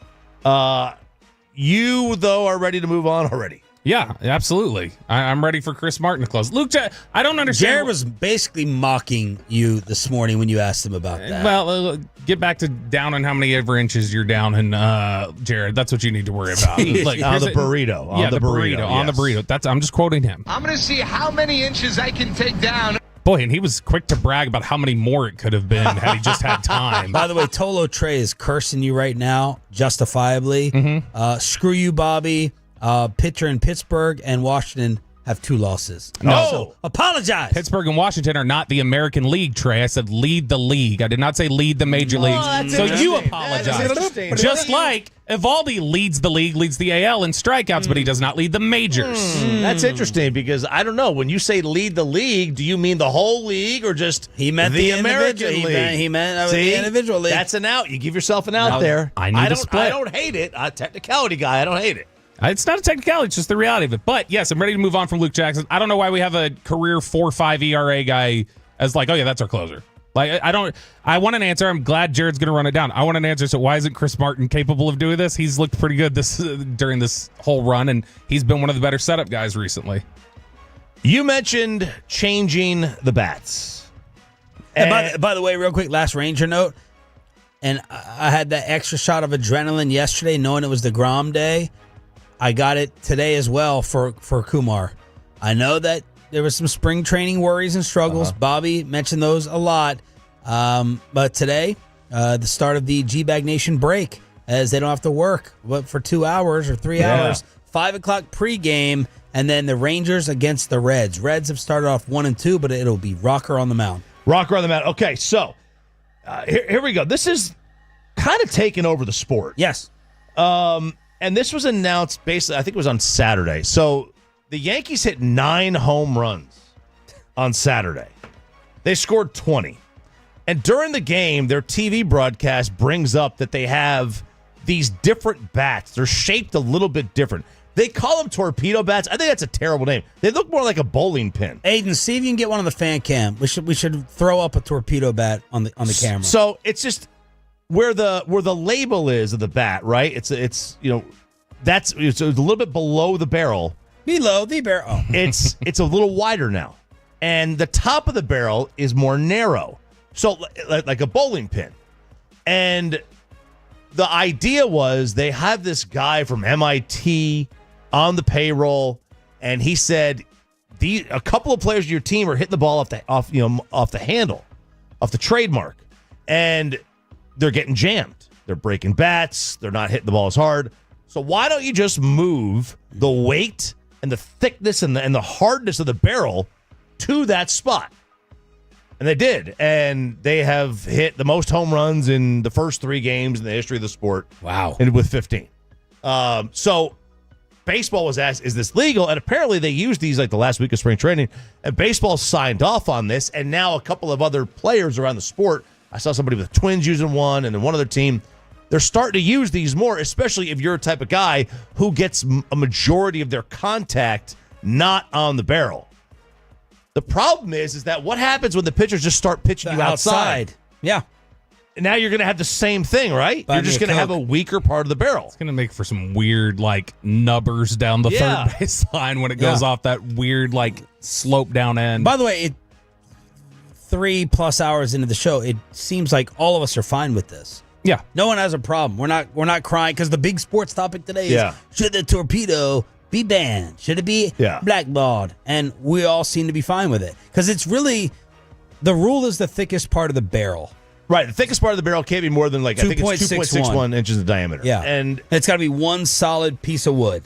Right. Can't be longer than 42 inches. Yeah. We've had very minimal modifications to the bat in history. It's the handle has changed a little bit.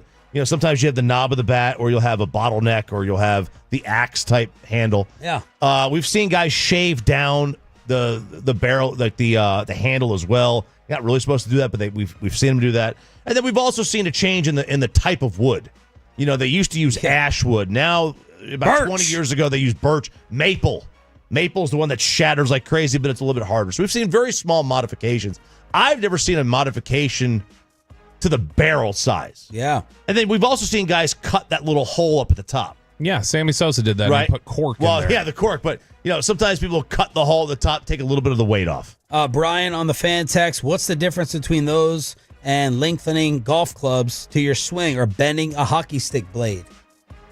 Nothing. They have rules in hockey. I'm pretty sure that you can't have the curve of the stick might have to be a certain, I assume it does, a certain degree or whatever. There are modifications that you probably make to it, but look, this is great for the sport. It's a great talking point. It's a blessing for them that it happened to the Yankees because it's going to magnify times 30 versus being in Milwaukee. Their run differential is plus 22. I just want to see what happens if someone lives outside on Chisholm. People were talking about last year was oh my gosh, these are dead ball era numbers for offense. The league, sure, you're going to hit the ball more? Okay, cool, do it. The league isn't going to care. Yeah, they scored 20, and the Yankees radio broadcast took a shot at the Seattle Mariners. The Yankees' new play-by-play guy is Dave Sims. He was with the Mariners for 30 years. And Susan Wallman, out of nowhere, just completely throwing one across the bow. Look at this by Jazz, deep to right center field. That's out of here. Another pay now for the Yankees. They're killing Milwaukee. It's 13-3. You're not going to know what to do with this. Your old team didn't score 13 runs in a month. Don't rub it in. Be nice. Welcome to the New York Yankees, Dave Sims. Like it. Well done, Susan. The shot. Well done, Susan. Poor Seattle. Diamond Cavs with RJ Choppy on your home for Rangers baseball. It's happening again today, 5 o'clock pre-game. First pitch at 5:40 here on 105.3 The Fan. Are Texas A&M and Oklahoma about to lose their head coaches? We got a college basketball kegger with the Final Four set. How's your bracket looking? And who is in trouble on the morning show? Next. Hazel Babes. Sapphire Squad? Nutmeg Maidens? Free Club? No. Nutmeg Maidens. I just said that. Was it Spice Girls? Doesn't sound right. Was it Sapphire Squad?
Uber Eats has low fee products? I gotta remember that. Well, you know, they say in order to remember something, you have to forget something else. Okay, now that is a very cute haircut. That's like a little shag. I've never seen that before. Well, I mean, of course you have. So Rachel. Oh, is that your name? No, I mean like your name. No, I'm Jen. My name's Jen. Right, but I just mean like this is your haircut. But that's hair on your head. I'm not saying this is your hair. Okay.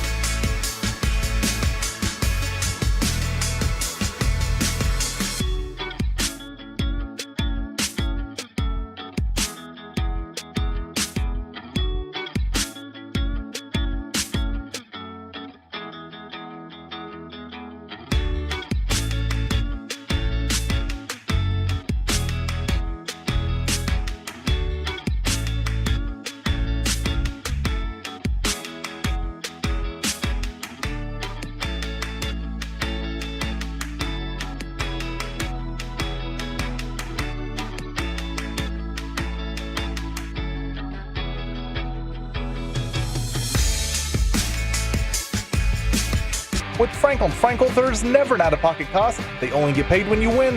Frankel & Frankel, the go-to car insurance attorneys in Dallas. H-Town ready to invade the Alamo City. The Houston Cougars, for the 7th time in school history, are headed to the Final Four. A 69-50 win over the Tennessee Volunteers.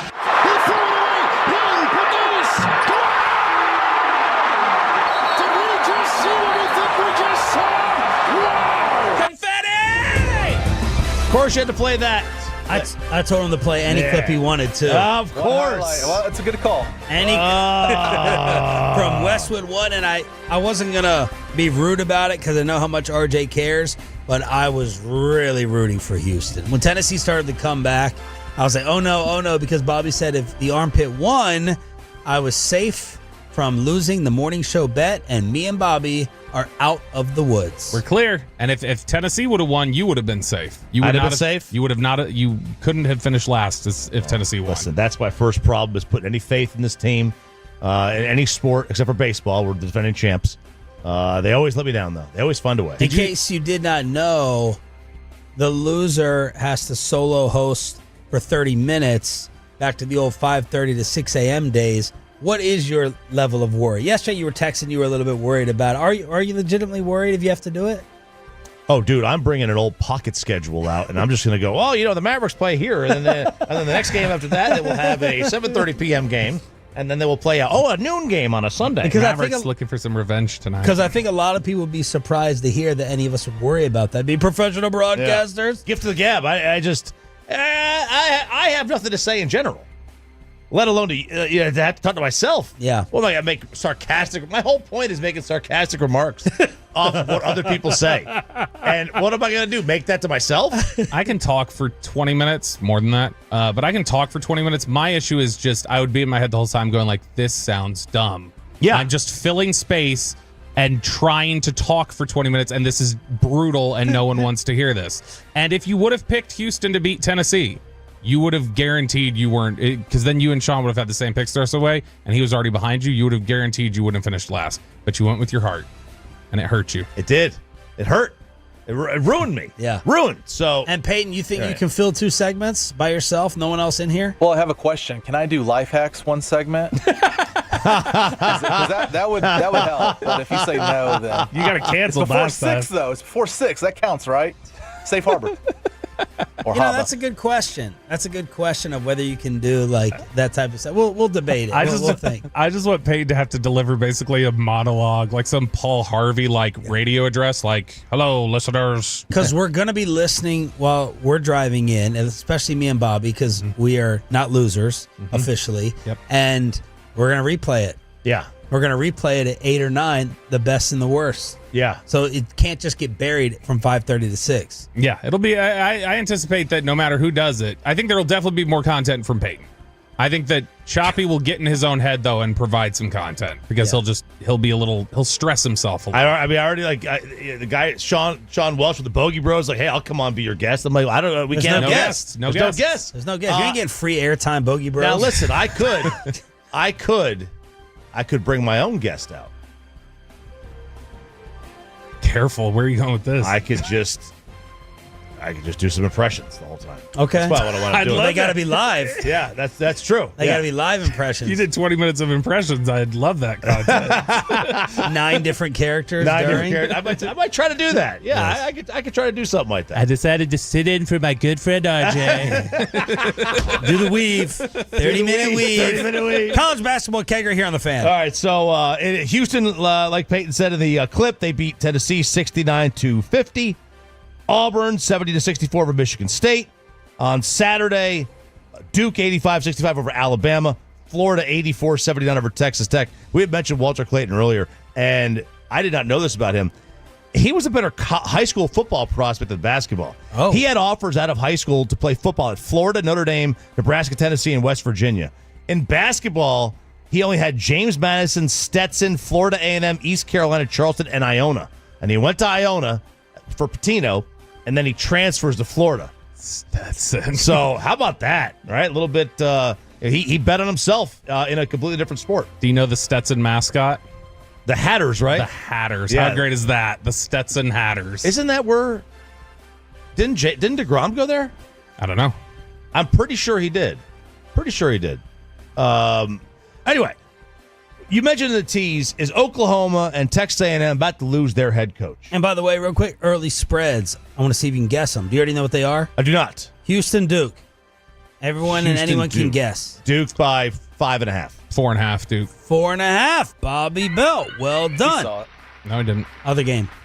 Auburn 3.5. Florida 2.5. Florida -3. I did Florida not see -3. it. Florida -3. That's from Bet Online. Yeah, well, Peyton, this is why I'm already safe from the bracket, and you're sitting here in peril. So how about you just learn? I can still win the bracket, Bobby. I still have a chance to win the bracket.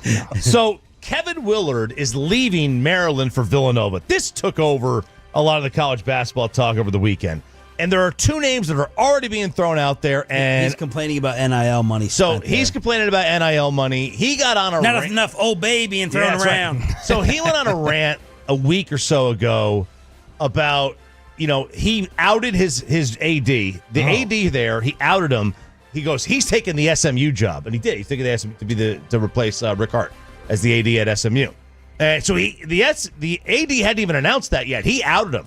And then he said, I'm kind of mad. I'm not able to run the program the way I want to run my program. I wanted to spend an extra night in New York City during one of the games with my team as a bonding. And the school said no.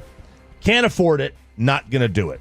Run by Odyssey. So the worst kept secret is that he is going to Villanova. That's the worst kept secret in the sport.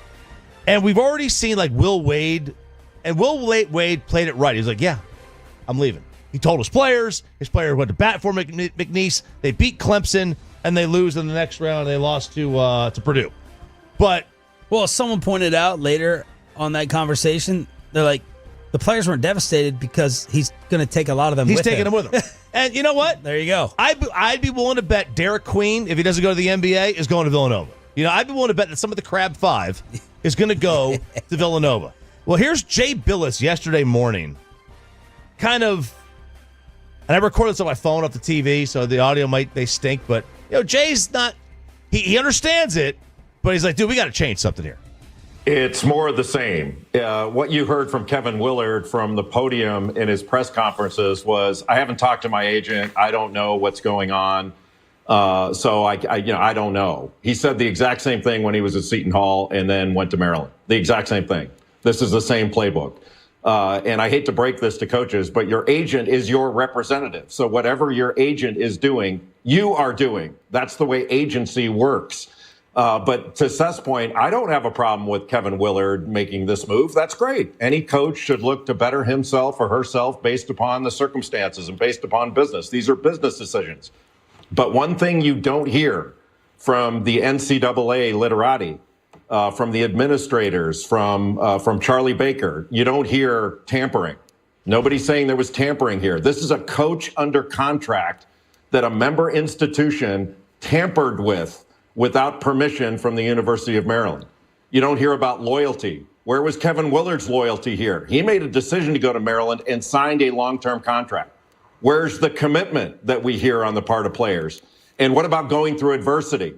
Like, he didn't want to go through adversity, the adversity of, he couldn't stay in New York for an extra day. Like, come on, man. We say all this stuff about players, but we don't apply that to coaches. Well, you should record more audio off your TV. That sounded great. Yeah, it did. Thank you. The iPhone. Right? It has to be, right, Bobby? Good, yeah. So now the talk is who's going to go to Maryland, and there are two coaches that are local that are names have been floated out there. Porter Moser at Oklahoma and Buzz Williams at A&M. Now, neither have a connection to Maryland. They're not from Maryland. Buzz Williams is from by the Red River. Porter Moser's from the Midwest, from Chicago area. But it's all about money. It's all about NIL. Is Billis right? Yes. I agree. I have no problem with coaches wanting to leave, and I like that the NCAA now does. Once the coach leaves, everyone's gone. Your letter of intent doesn't exist anymore. You can go wherever you want. That's exactly how it should be. Yeah. And I have no problem with the players leaving. We got to figure something out. Like, they got to start making the players employees. Like, and say, hey, look, here's a 3-year contract, and they're going to have to start keeping these coaches a little bit more accountable for leaving. Because there's been NIL poaching, you said, as this is happening, as they're playing. Yeah. The transfer portal opened a week ago today. Michigan played this weekend. Michigan had a player that entered the portal last week. Wow. It was Pippen's kid, Scottie Pippen's kid. Like, you have coaches who are getting ready for this weekend's game who during the week had to figure out what their roster was going to be for next year and had to go and recruit players, including the players of their own team. It's a very easy fix. Just make the portal open on the Tuesday after the final game. That seems realistic to me and reasonable. I agree with Billis, but the idea of, I do think it's a little bit of a straw man. It wasn't a couple years ago, but like now, I don't think you hear nearly as much about transfers and stuff and loyalty issues. People recognize, like, yeah, the NCAA's got a broken system, and now you just got to deal with it. Yeah. I don't think people hold most of the students accountable anymore for, like, ooh, you don't show any loyalty. You're going over here. Nobody really blames them for that. So comparing it to that, I don't know that there's a double standard. I think most people just say, yeah, the players should be able to go. You've got to find. You're going to be hard for you to believe that Buzz Williams is going to leave A&M to go to a place that already has been told by the previous coach that they have money problems. A&M has no money problems. There's not a single bit of money problems there. Buzz is a Texas guy. The only thing I would worry about is his MO is 5 years, new school. 5 years, new school. Right? He's done that at Virginia Tech, Marquette. That's what he does. So it's been 6 years now for him, I think. Maybe 5. So that would kind of scare me if I'm A&M. Mosier is different at OU. I don't know what OU's NIL deal is like for basketball. Football, it's great. Basketball, what is it? And he doesn't have a connection to Oklahoma either. He's a Chicago guy. That's why he's at Loyola Chicago forever. So I don't know. Atolo texted us and said, my buddy at A&M said they're going to go hard after Chris Beard to stick it to UT for the Schlossnagel hire. It wouldn't surprise me. Little conspiracy theory. If Chris Beard he's at Ole Miss, and they're already talking in some of these other places. If Buzz leaves, would you go? If Rick Barnes retires, you're going to go for him. He's the guy because what did we not have in this tournament? We didn't have upsets, right? So there's no hot shot coach that everyone is sitting there going for. The one guy is Sean Miller, and he already got scooped up by Texas. Yeah, I mean, A&M, if they're going to hire Chris Beard, they got to make sure he doesn't have any active warrants in the state of Texas before they bring him back. College basketball kegger here on DFW Sports Station with a little surprise during Crosstalk with a KNC masterpiece next. Let's get you up to...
think it's true that you've got to forget something else to remember that Uber Eats has groceries? No, that's absurd. Hey, remember when you used to be a, what was it, pepper lady? Pepper lady? Wasn't it Cinnamon Sisters? Basil babes. Saffron Squad? Nutmeg maidens? Paprika? No. Nutmeg Maiden? I just said that. Was it Spice Girls? Doesn't sound right. Was it Saffron Squad?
center. Durant stops to look, and it is gone. Way out of here. Up into the second deck. The booming home run for Adolis Garcia to give the Rangers a 3-2 lead. Crosstalk with a KNC masterpiece here on 105.3 The Fan with a surprise. And Zach Wolchuk in for Kevin Hagman. Good morning, Corey Majors. What's coming up? Rangers got to work this weekend. Adolis is back, just as I predicted, so we'll do that at 10 o'clock, and then we'll get into some Stars and Mavs at 10:20. Did you predict an Adolis bounce back? Yes, I did. Yeah, I said plus 40. He said 50. I was like, oh, thanks, Adolis. Appreciate that. So I said plus 40 bombs, and he's on his way to it right now. So, but you said it to him? Mm-hmm, to his Well, that face. doesn't count as a real prediction of a bounce back because you were talking to him and you felt the need to tell him that he was going to bounce back. Yeah, you're butt cracking us on this one, dude. Yeah. What? I'm sorry, what? What are you looking at? Bruce Bochy tomorrow at 12:30 instead of Wednesday. So we'll have Bruce Bochy tomorrow because Wednesday, Sean, the Rangers game starts at 11:40 in the morning, which means I think we have a 1-hour show. Oh gosh, that's nice. That's tomorrow. very Nice. Or Wednesday. So That's very nice. Kevin really cared about his job. He would have missed Wednesday. Whoa. that would be the day to do it. Yes. That would be the day.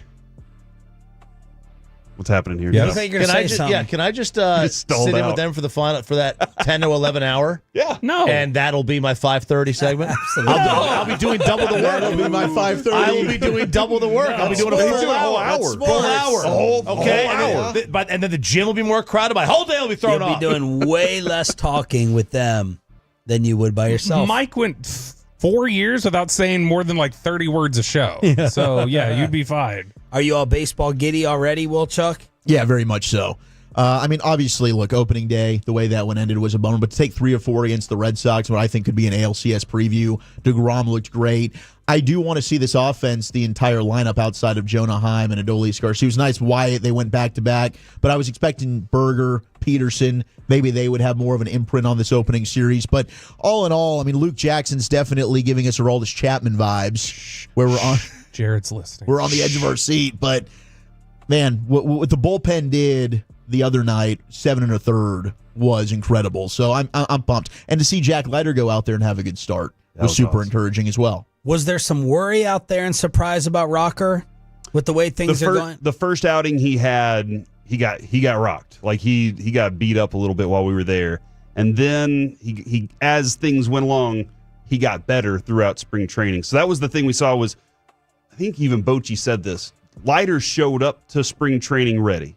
Rocker built from the moment he got to spring training. So it was more like you anticipated that. And he was trying a new, different type of curveball in the first game. Mike was pointing that out, that he was doing something a little bit different there that he was working on. So, but as things built up, he got better. So I'm excited to see what he's got going on tonight. But Leiter was like, I have something to prove this year. How close did your brother-in-law come to punching Bobby in the face Saturday while the Red Raiders were melting down?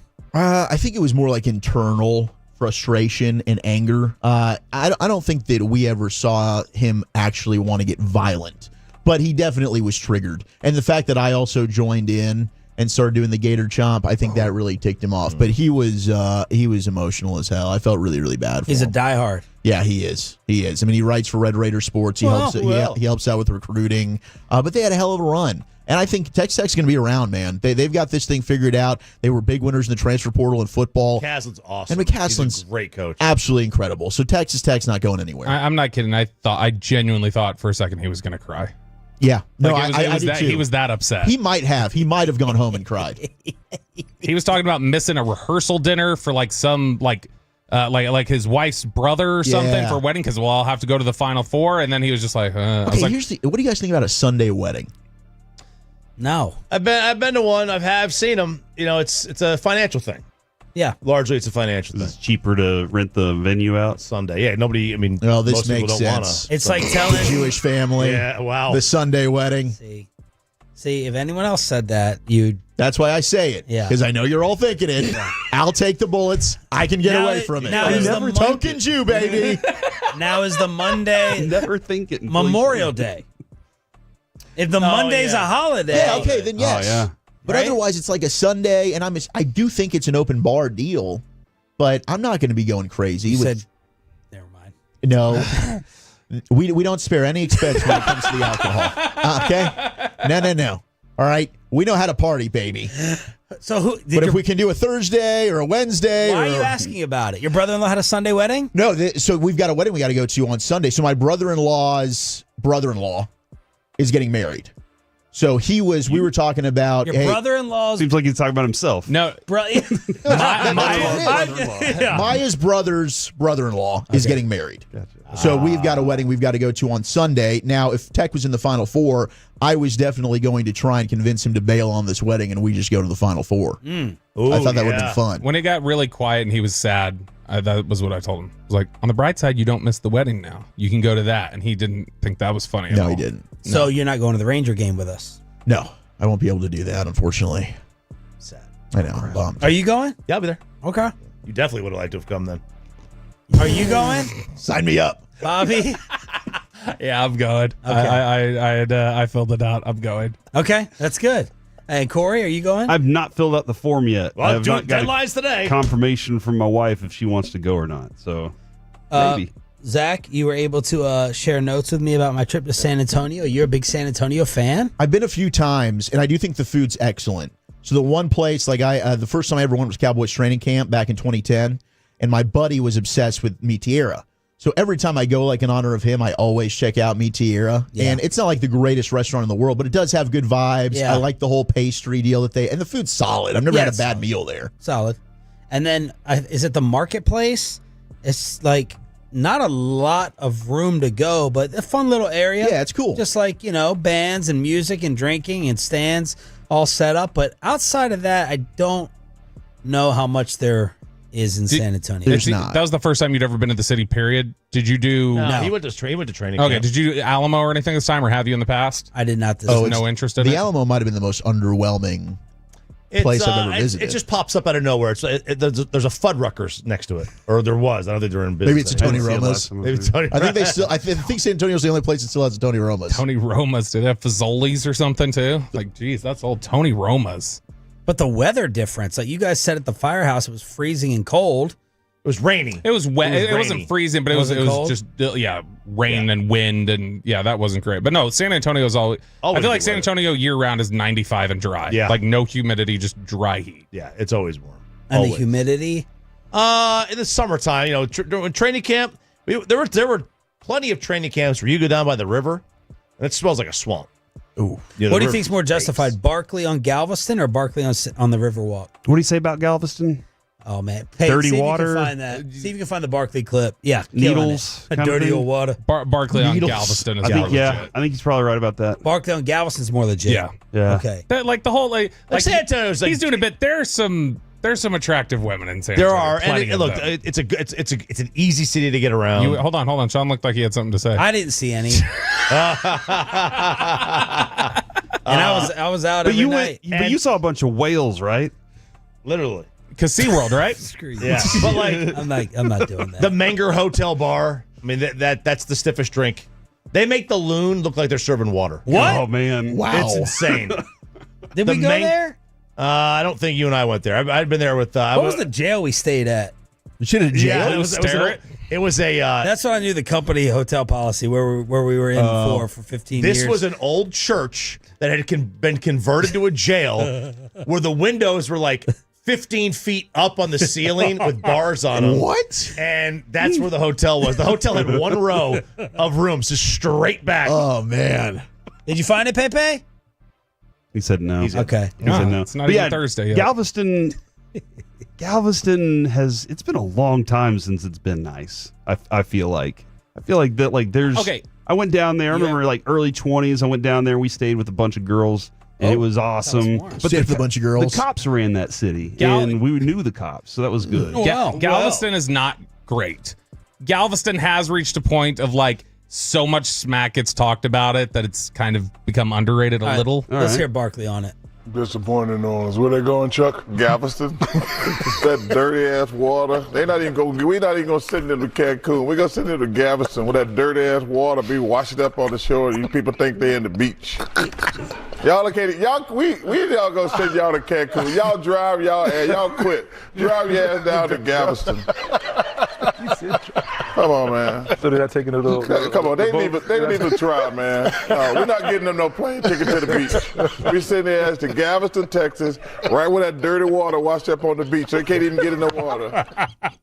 It's accurate. It is. That is true. That is true. Yeah, so it's accurate, but again, it's not. It's become just everybody dumps on it now, and so now it's it's not that bad, but yeah, literally. Yeah. Padre is far superior. Oh, Padre's great to Galveston. So good, far superior. I remember none of it. Yeah, it's an easy way. It's an easy place to do that. Met some Tolos down there. How are your brackets looking? 3 out of the 4. Tech was the only one I didn't get. I did go with Tech in the Final Four, but otherwise, this was a great year for Chalk. Yeah, what a brag by you. Not. It's like Peyton bragging. Yeah, Peyton. Oh, I picked all the ones. And twos. We are currently tied in the CBS bracket. In the station one? Yeah. We're both tied at 14th. And where's the morning show? 7. Choppy's right behind us at 18. I don't know. Who's 7? I didn't fill one out. You are. Oh. And You yeah, are. mine was just like I did the autofill. I got on the one seats too, baby. Oh, you did the autofill? I did autofill, and then I made one adjustment, and so other than that, everything's autofill. I cracked the top 250,000 on ESPN. Just like how good is this fantasy Never been under drafts. the million. What'd you say? Auto drafting over here, like the fantasy league. Heck yeah. Did you auto draft fantasy? Yeah. Yeah, What's man. the fun in that? Because There's no fun. The most fun No, is if you're the draft. auto drafting, Literally all downhill. get the hell out of the league. Yep. All right, fine. And I'm going to Don't take. tempt him. I'm going to take the league. I've been over trying to get this out year. of this damn league for He years. has been trying to get Every out. year, I'm No, like, no, we're- somebody else from my show do it. We got to change the scoring. We can't have Carter Freeman, Roger Goodell doing That this is anymore. true. That scoring. We need a new It's off. new Here's commissioner. Goodell. Fix it. Here's Barkley on San Antonio. Oh boy, going to San Antonio. All the big old women in San Antonio. Wait, watch us. We gotta go. Come on, we gotta go down to San Antonio. All them big old women down there. I think if I open up a food truck just for the San Antonio week, I can make a gold mine in a week. Them old big old women down there. Stop it, man. You don't eat all What the would you food sell stuff, in boy. Churros. Did you go to Bill Miller's barbecue? No, but I saw it everywhere. It's everywhere. Man, all It's- down there. It brought us family on that. No, Sonny Bryant. That's Sonny Bryant. Pinkertons I almost went to. I've heard of that. But Bill Miller everywhere. They're all over the place. Yeah. It's like Dickies. You know. Oh, well, then that It's like it's barbecue that's You've there. had it.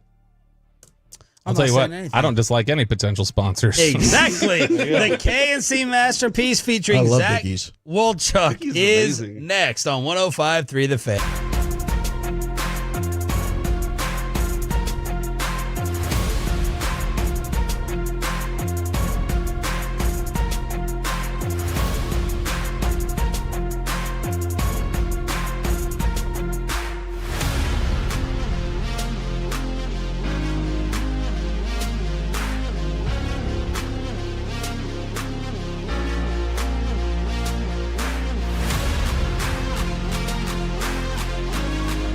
Do you think it's true that you've got to forget something else to remember that Uber Eats has roasted? No, that's absurd.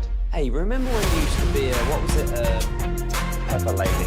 Pepper Lady? Wasn't it Cinnamon Sisters? Basil Babes. Sapphire Squad? Nutmeg Maidens? Pre-curb? Nutmeg Maidens. I just said that. Was it Spice Girls? Doesn't sound right. Was it Saffron Squad?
our D&M Leasing Studios. It's the KNC Masterpiece on 105.3 The Fan. Hey, we're back here on the KNC Masterpiece on 105.3 The Fan, and I do see this on the YouTube right now, Zach, because Zach Wolchuk is filling in for Kevin as Kevin is in New York. He should be flying back today, though. And he went to go watch Duke in the Elite Eight, and he wanted to see that go down, or maybe it was the Sweet 16. I don't know. He went over the weekend to go watch Duke play basketball, and we'll see when he comes back, but people are already trying to figure out what the name of the show is. Corey and Zach Masterpiece, the C&Z Masterpiece for sure, from the Footsteps, and then from Manager Dantastic on the Twitch. When Kevin leaves, the Rangers go on a winning streak. Damn Coincidence? Right. I don't think so, ladies and gentlemen. I blamed him for the loss on opening day because he kept on saying, "No, you can't go 162 and Well, you know what, Kevin? As soon as you got the hell out of town, what happens? 3 in a row. On our way to 161-1. So maybe we should just keep him on the East Coast. Stay in New York. You stay where you are. Always said you'd do better in New York radio anyway. Absolutely. He said that about himself. He was did. like, I'm a New York guy, is what he used to say. He's an angry man. The over the weekend, though, yes, I love seeing it from the 8-7 from J-Met on the fan text. 161-1 is in, boys. Let's get that rolling. Hey, it was a great weekend, and one of the big things over the weekend that took place was Adolis Garcia is back, ladies and gentlemen. That is the guy that we all remember, the guy that's like, hey, you want me to put the team on my back for a month? I can do that because I'm ready for it right now. And to start the season, he is already on a roll. Is he at 4 doubles already? 4 doubles already. 13 hits, 3 home runs, 11 RBI, if that's how you want to say it. This dude is he is already. It's runs. Actually, I'm sorry, that was a different thing. He is at 4 hits, 2 homers, 2 doubles, 2 home runs. He's 4 of 12 on the year. What was that? Oh, that was a spring training. No strikeouts though. Dude, this is great. This is great to already see no strikeouts from him, and he's hitting with power, and he's got a lot of it. And that makes me feel more confident about this team because Corey Seager is going to perform as Corey Seager does when he's there. That you know what you're going to get out of him. Josh Young will probably have a stint where he's injured. And here we are already. Why are you bringing that up? Wyatt Langford is still growing into the position, but Adolis Garcia is the guy people fear in your lineup. They do not want to eventually get to him with runners on base. And you see what happens. He can win games single-handedly for you if he's in position to do it and if he's in this kind of vibe. So seeing him right now with a 1.467 OPS. Ridiculous. This is wonderful. It makes me feel very confident about the Rangers and their offense again. Yeah, I mean, I asked this to Jared on Friday, and I said, is it a knee-jerk overreaction to say that this team will go as far as basically Adolis Garcia goes? Oh, good. I like that question. And he said, yes, it is overall, because you can't just, one person in a lineup that is also very talented is not the end-all, be-all.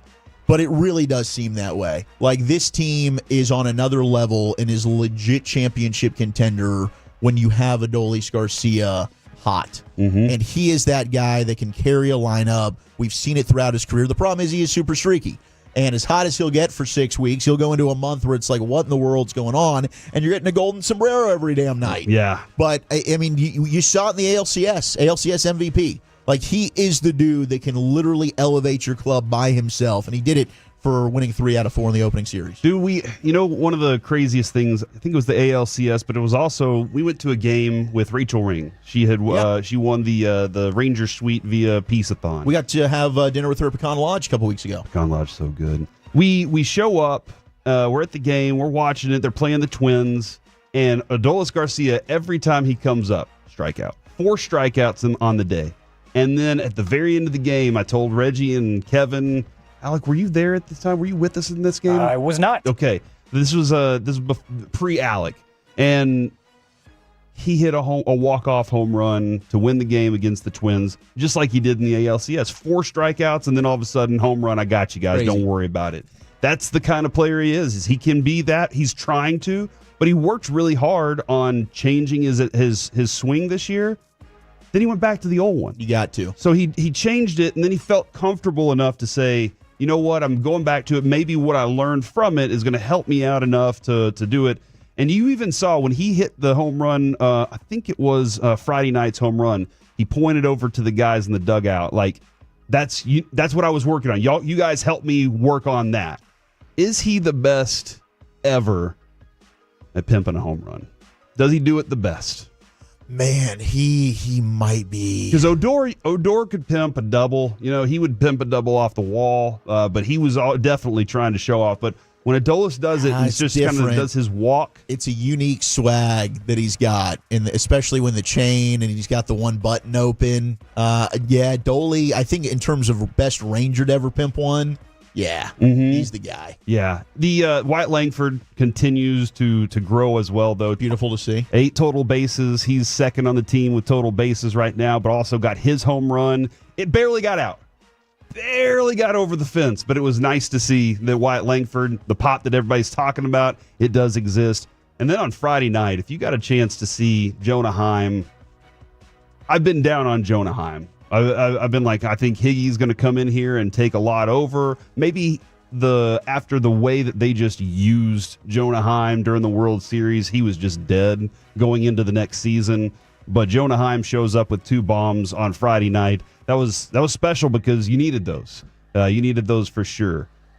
Over the weekend, though, you got to see Jacob deGrom take the hill for the first time this year, and I loved it. I loved every second of it. It is beautiful. He's just doing what he does, and if he can stay healthy, which is the big if, we have the most dominant pitcher in baseball on the mound for us every 5 days for at least 4 to 5 innings, maybe about 5 innings. It's going to be nice.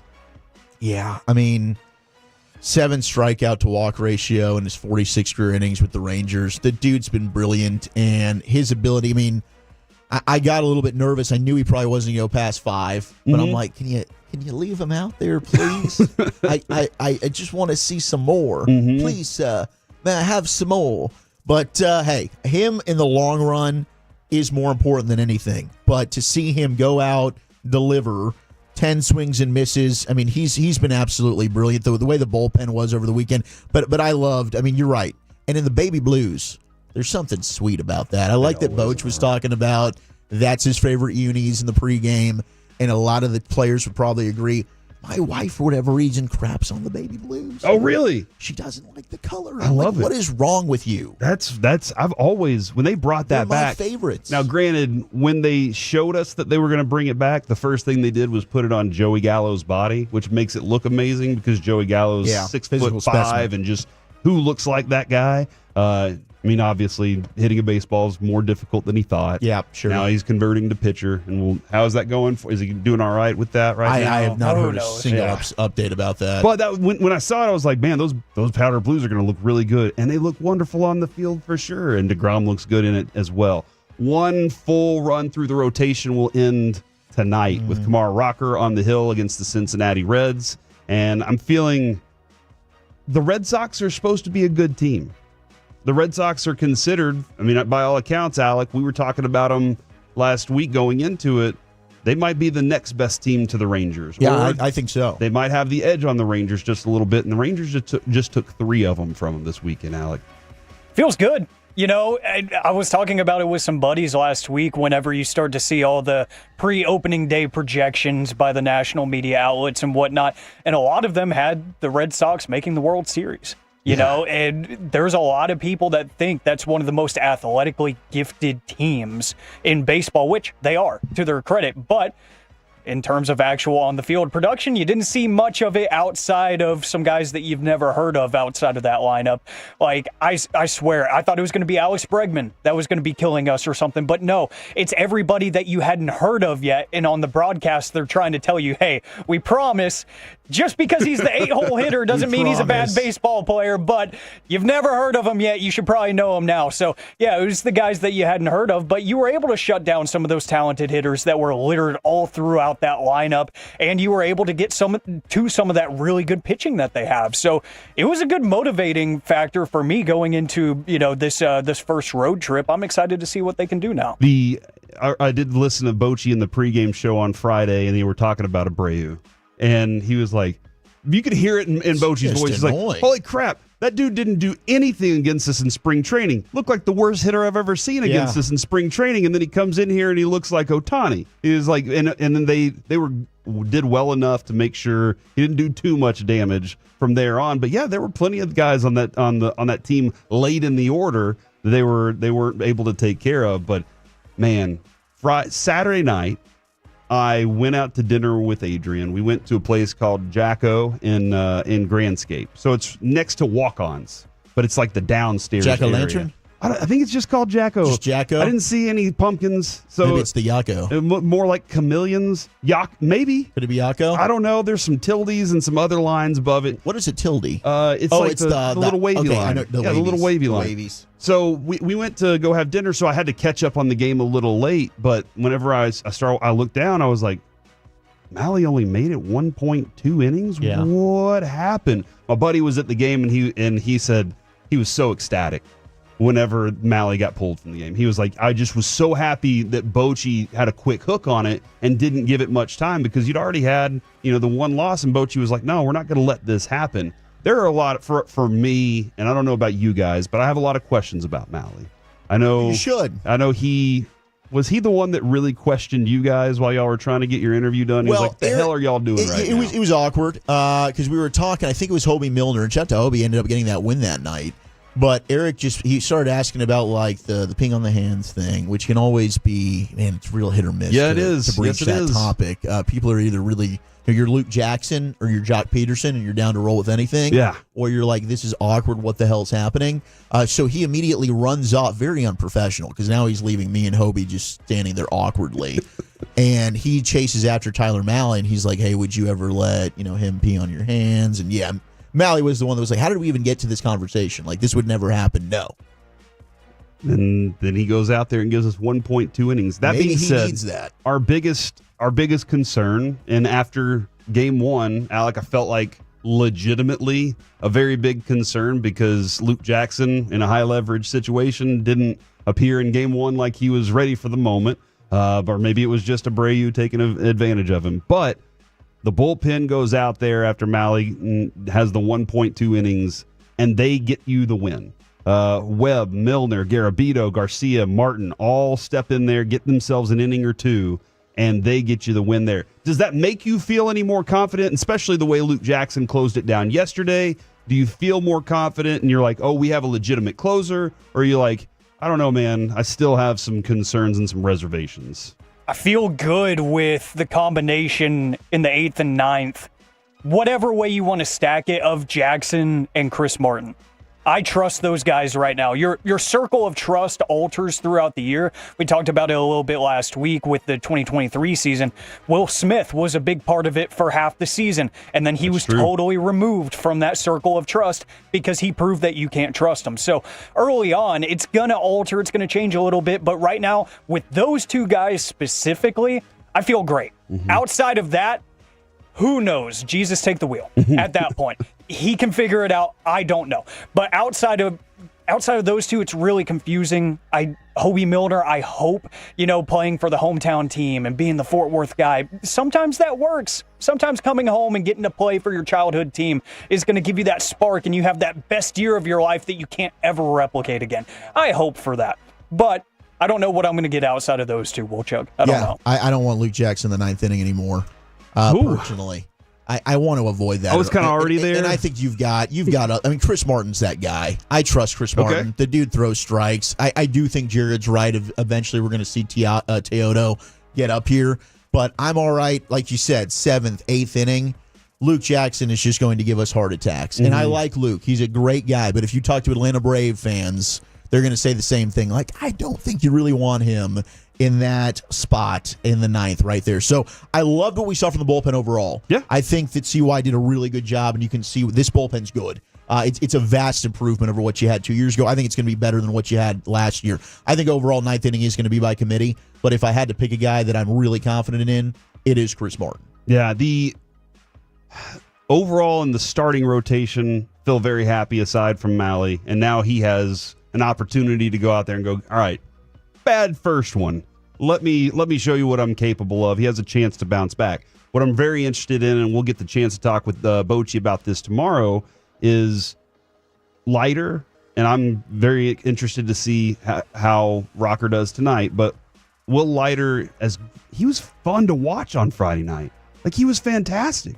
He had the gas to go along with the fact that he was in control of most of his pitches. When he got into a tough situation, Maddox goes out there, tells him how to get out of it. Bam, double play gets turned. I'm feeling really good about him. Now, here's my thing to Bochy. When we were a weekend show and then we went to nights, I was like, oh, I got to do this every day now. And then when it came to days, it was like, oh, I got to do this every day at a different level than when we were at nights. And so, yes, it's nice to get the one game done. And you're like, okay, I'm feeling pretty good about myself. But will Leiter be able to do it again? Will he be able to add to that? Sure. And so that's the next question for him, and he's probably looking forward to answering it. Well, you know what the key is? I think you just need to make sure you have like a weird exchange with Jonah Heim every game, and he just gets plunked in the gonads and the downstairs mix-up, and that'll just wake him up. It's like when you go back to Roger Clemens and the Icy Hot. If you're just uncomfortable, maybe all of a sudden it just locks you in. Now you get the tunnel vision. So go ahead, peg him in the balls. Okay. Well, he has used the word that we always told Mike not to use. That being said, can you dump that, please? Don't dump I apologize. it. Kids, leave it you're there. in school, right? Don't edit it, just like MJF said. Okay. All right. Somebody did suggest Saved by the Boy Meets World should be the name of the show. Oh, I love Corey, that. Zach, Corey. So that could be yes. it. Saved by the Boy Meets World is currently in the lead for the day. We'll continue to take those texts and those observations. I got producing on the fly for you. Do you want to talk on air or off air about this? Well, we got to go to break, so we'll talk off air about That's it. a G-back problem. We don't stick to the Coming clock. up next on the KNC Masterpiece, the Stars clinch a playoff spot for the 4th straight year. We get into it next on the Fan.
Uber Eats has low fee products? I gotta remember that. Well, they say in order to remember something, you have to forget something else. Okay, now that is a very cute haircut. That's like a little shag. I've never seen it before. Well, of course you have. It's the Rachel. Oh, is that your name? No, like your name. No, I'm Jen. My name's Jen. Right, but I just mean like this is your haircut, but that's hair on your head. I'm not saying this is your hair. Okay.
No, that's absurd.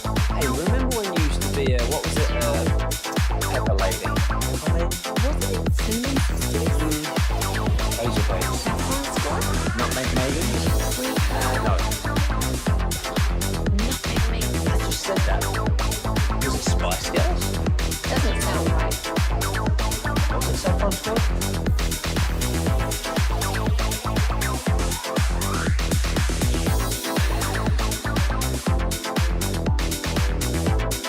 The personal injury lawyers, Frankel and Frankel. If you've been injured in a car or truck wreck, call Frankel first, 214 or 817-333-3333. With Frankel and Frankel, there is never an out-of-pocket cost. They only get paid when you win. Frankel and Frankel, the go-to car and truck wreck attorneys in Dallas. We're back here on the KNC Masterpiece on 105.3 The Fan, and it is good that Zach wanted to do some producing on the fly. That being said, I wasn't able to tease this, but here he is. Senior staff writer for DallasStars.com, Mike Heika. Mike, how are you doing today, man? I'm doing great. That is Thanks for doing this. No, thank you very much for hopping on with us. Thank you, Mike. It was great when I heard you, saw you text back. I was like, let's go. That's my dude. There you go. Now, this Stars offense, the Stars clinch playoff spot for the fourth straight year. Would you mind telling everybody that might be new to hockey, or even the hockey fans that have been around for a while, how big of a deal that is for 4 straight years to have a spot in the playoffs? Yeah, it's very big, and it's interesting just in watching how teams are built and everything. Jim Nill has been the GM of the year 2 years in a row here in the NHL. So out of all 32 teams, they picked him twice. And what they have done is they've used the draft, they've used free agency, and they have built a consistent contender. So top 16, that's pretty good. But they've also, they're third in the league right now. So that's how good they are. And the GM has made them a very good team through the draft. So the guys they've drafted, like in 2017, they got their goalie Ottinger, Miro Heiskanen, who's injured, and Jason Robertson. Then, they added Thomas Harley. Then they added Leon Bischel. Then they added Wyatt Johnston. Then they added Sankoven, who they traded, and Maverick Bork. And so that's a big core of the team. So, just like the Cowboys would build with their draft picks, that's what the Stars have done. And then this year, they kind of have gone for it because they have added this player, Mikko Rantanen, and they traded a bunch of draft picks for him, and also gave him an 8-year contract for $12 million. So he instantly becomes the highest paid player on the team. So all of that together, meaning they have this team that has been consistent enough to make the playoffs 4 years in a row, and they're going to go for it. They're going to go add that big piece, which they do a lot in hockey. If you look at some of the teams that have won, Vegas with Jack Eichel, they go out and they find this superstar player from another team and they bring him in. And so all of that has combined to make them, I believe, a team that can win the Stanley Cup this year. For that purpose, though, with Jim Nill and his history in the NHL, can you kind of describe how similar it is to what he built in Detroit? Well, it was interesting in Detroit. So he wasn't the GM there. He was the director of scouting. And so he did all the drafting there, and then that was very helpful. And then the irony of what he did there is he brought his draft guys with him. Yeah. So that was a smart move on him. But that was also 11 years ago. So that was 2013. Okay. So he's been at this in Dallas for a long time, and he did have to fix a couple of things because they were a team that missed the playoffs 5 years in a row. Tom Ghilardi bought the team out of bankruptcy. He's the owner. He lives in Vancouver, and he has given them the money and hired the right people to be able to do this. So it's been a long process to get back to being a team that can contend for division championships, can be top 3 in the league in a lot of different categories. So what he did in Detroit helped him build his scouting ability, and then the scouting ability, I think, is what has helped build the core of this team right now. Talking Dallas Stars hockey with our guy Mike Heika here on 105.3 The Fan. So the Stars are on a heater right now, Mike. 5 in a row. They've got the Kraken again tonight, who they just shellacked 5-1 in Seattle the other night. So you look at the standings here, the race for the top seed in the West. They're 6 points behind Winnipeg. Winnipeg has a game in hand on them, and they have one more head-to-head remaining, I believe. They're 7 points ahead of Colorado. What's the likelihood that they can catch Winnipeg? Slim, I believe, for the simple fact that Winnipeg wins all the time. Yeah. They have the best goalie in the league. I think he had gave up one yesterday or shut up. So anyway, he's breaking all these records by winning pretty much every game, and so to me that's the slim chance of catching them. Now they could. The other interesting thing about even during this 5-game winning streak is they're not playing their best hockey. So one, if they get better and start playing their best hockey, then the chances obviously increase. But there is a chance they still even have a hiccup in these final 8 or 9 games, just because they miss Miro Heiskanen, I think, and they've been riding Thomas Harley quite a bit, and so there are some breakdowns in their breakouts from the defensive side. They get stuck in their own end, they get outshot quite a bit, and so they're not quote unquote in playoff form yet. So that I honestly think, and Pete's even said this, their biggest goal is to make sure they're playing their best hockey when the playoffs start. And I don't think they can catch Winnipeg. I mean, they could, but I don't think they will catch Winnipeg. But it's not really something they're worried about as much. It would be very helpful because then you don't have to play Colorado in the first round. But right. It looks like right now, if they can just be playing their best hockey, I think they're very confident they can play Colorado and win that series and then move to the next step. And last year they had to beat Vegas and Colorado to get to the Western Conference Finals. So I think they're comfortable with that path if they have to take it. I think they. I don't think it's a concern right now to catch Winnipeg. They'll say it, yeah, we want to win the division and all that kind of stuff. I think their biggest concern is they need to get their game in perfect order because it's not right now. So in the collision course then with the Avs in the first round, you've been covering the sport for a long time. Can we get this playoff format back to what it used to be? Why in the world do we need to have the Stars and Avs, which could be a Western Conference championship potentially, in the first round? I mean, you've got arguably the 3 best teams in the West in that Central Division. The new way that they do this playoff formatting, does anybody like it? No. Well, okay, the commissioner. Commissioner loves it, yeah. Yeah, and that's the biggest problem. So they had the GM meetings last week or 2 weeks ago, and everybody asked him, "Hey, why are we going to put this on the table? Are we going to change this?" And he goes, "Nope, I like it." And so when this came up, it was I don't want to say disaster. It was not like the second that it was announced.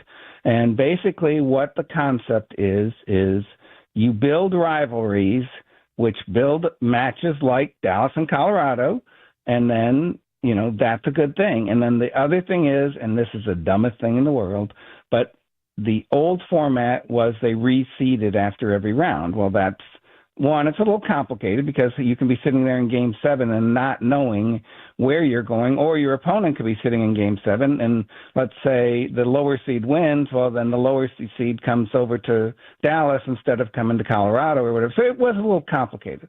So they wanted to fix that, but then the second thing is they wanted an NCAA bracket.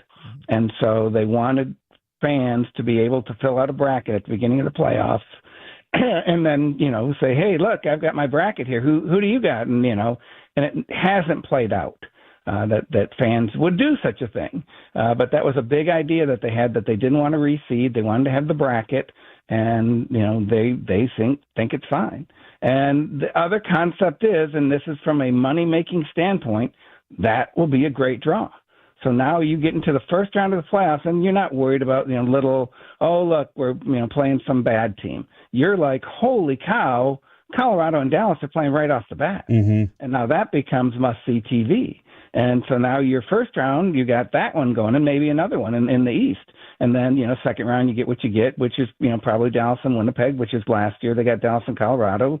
And so that's a good sell as well. But, you're not wading into the first round. You're getting a great TV viewing experience, a 7-game series between Dallas and Colorado. And they're like, hey, what's wrong with that? Man. And so for the business of the league, it's not a horrible thing. Yeah, I mean, you got a valid point, man, because once the playoffs started, I was like, oh, they're going to ease into it. And they were like, no, speed of the game just turned up just a little bit last year. Yeah. And I'm expecting that to be the same. Mike, I think it's interesting that you say they're not playing their best.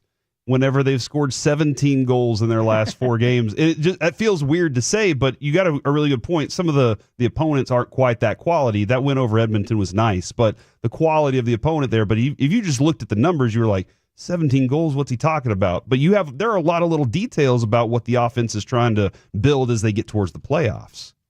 Yeah, there's a couple of weird things about hockey. One, transition goal. So you get stuck in your own end. The other team's really trying to score, and they may slip up defensively. And so, boom, the puck just pops out, and off you go.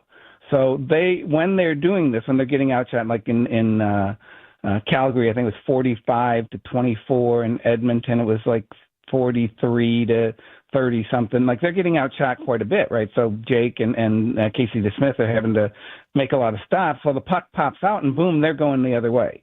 And so that's, scoring in transition. Well, they also have players who can make the most of that. Yes. And if you've seen some of these goals that they've scored, Wyatt Johnston's just incredible. Mikko Rantanen is coming in and is playing really well. Jason Robertson has done a good job. So when they're getting these scoring opportunities, and like I said, they only had 20 shots in one game and probably ended up with 4 or 5 goals. They had, I think, 24 the other night, and end up with 4 or 5 goals.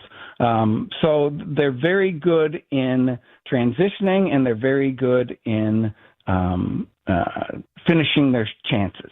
They're very opportunistic. And so then that's been a big key for them. What they would like to do is, so earlier, let's say February, they were one of the best teams in the league at controlling it. So puck control, we have 30 shots, you have 25 shots, and we still score 4 or 5 goals. Their power play has been very good.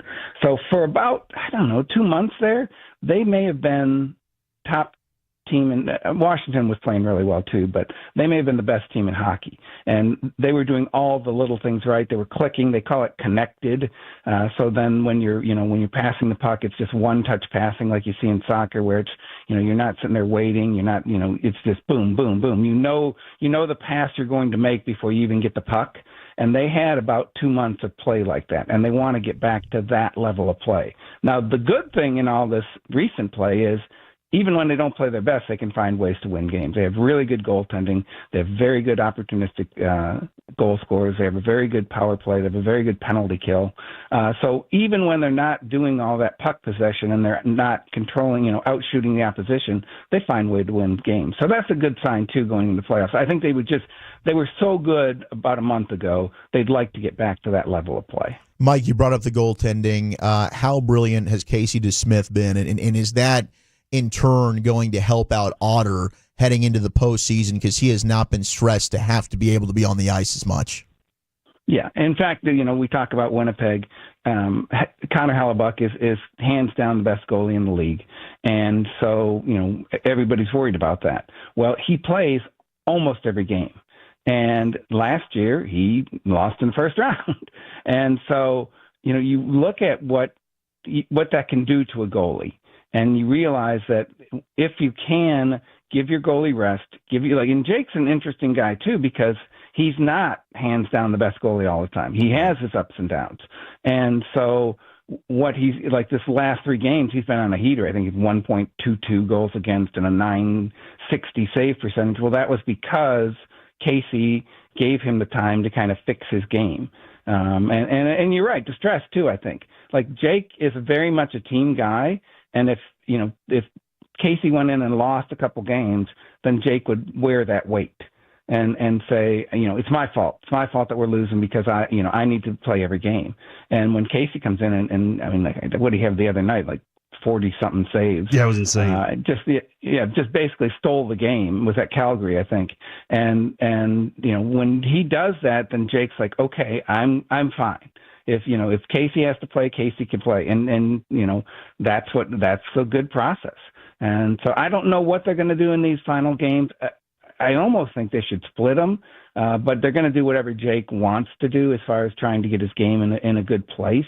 But yes, you could definitely give Jake all the rest he wants going into the playoffs, because at this point, Casey, every time you call on him, he's been fantastic. Well, it looks like he could just throw him and pencil him in against Minnesota, and then pencil in a shutout for that one, because he owns Minnesota. Yeah. Mike, really, thank you very much for your time today, sir. Look forward to talking to you again, man.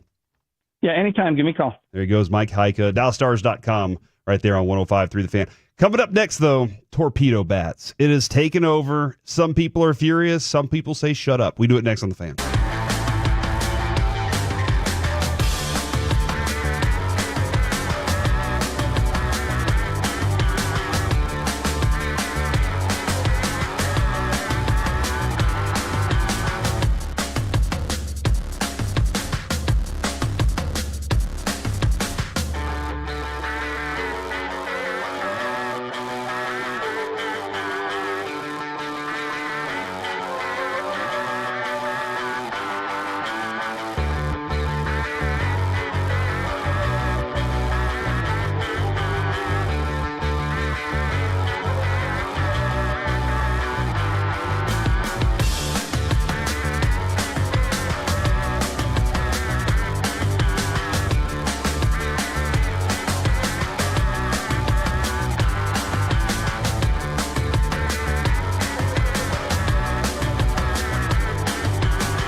Uber Eats has low fee products? I gotta remember that. Well, you know, they say in order to remember something, you have to forget something else. Okay, now that is a very cute haircut. That's like a little shag. I've never seen it before. Well, I mean, of course you have. It's the Rachel. Oh, is that your name? No, I mean like your name. No, I'm Jen. My name's Jen. Right, but I just mean like this is your haircut, but that's hair on your head. I'm not saying this is your hair. Okay.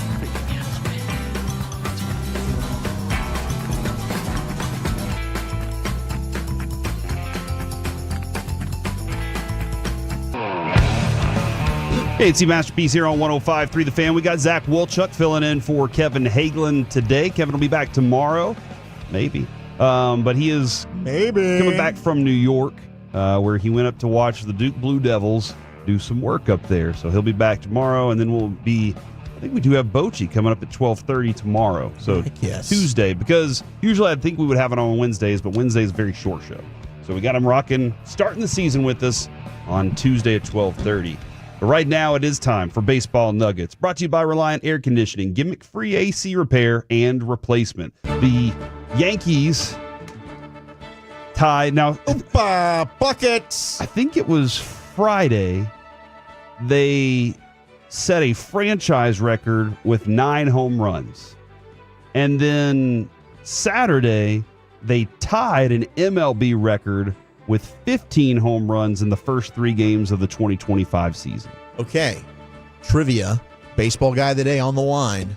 Do you know who they tied? The Milwaukee Brewers. No. That was the team they played, I think. That was, I think you're right. I think it was the Brew Crew. But I was surprised this wasn't a record on its own, like the 15 homers in 3 days. And the only reason I know this answer is because Carter Freeman gave it to us yesterday on BetMGM, Bet Nation. Eric and I host a show from 3 to 7 p.m. You can catch that on Sundays if you're just bored. And so we went down this rabbit hole. But Tigers?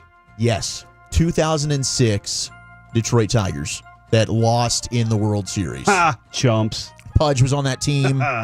Oh, sorry, but yeah, but would have been nice. Either way, you got your ring at some point. Granderson was on that team. They had some solid That's a power. tough team right there, dude.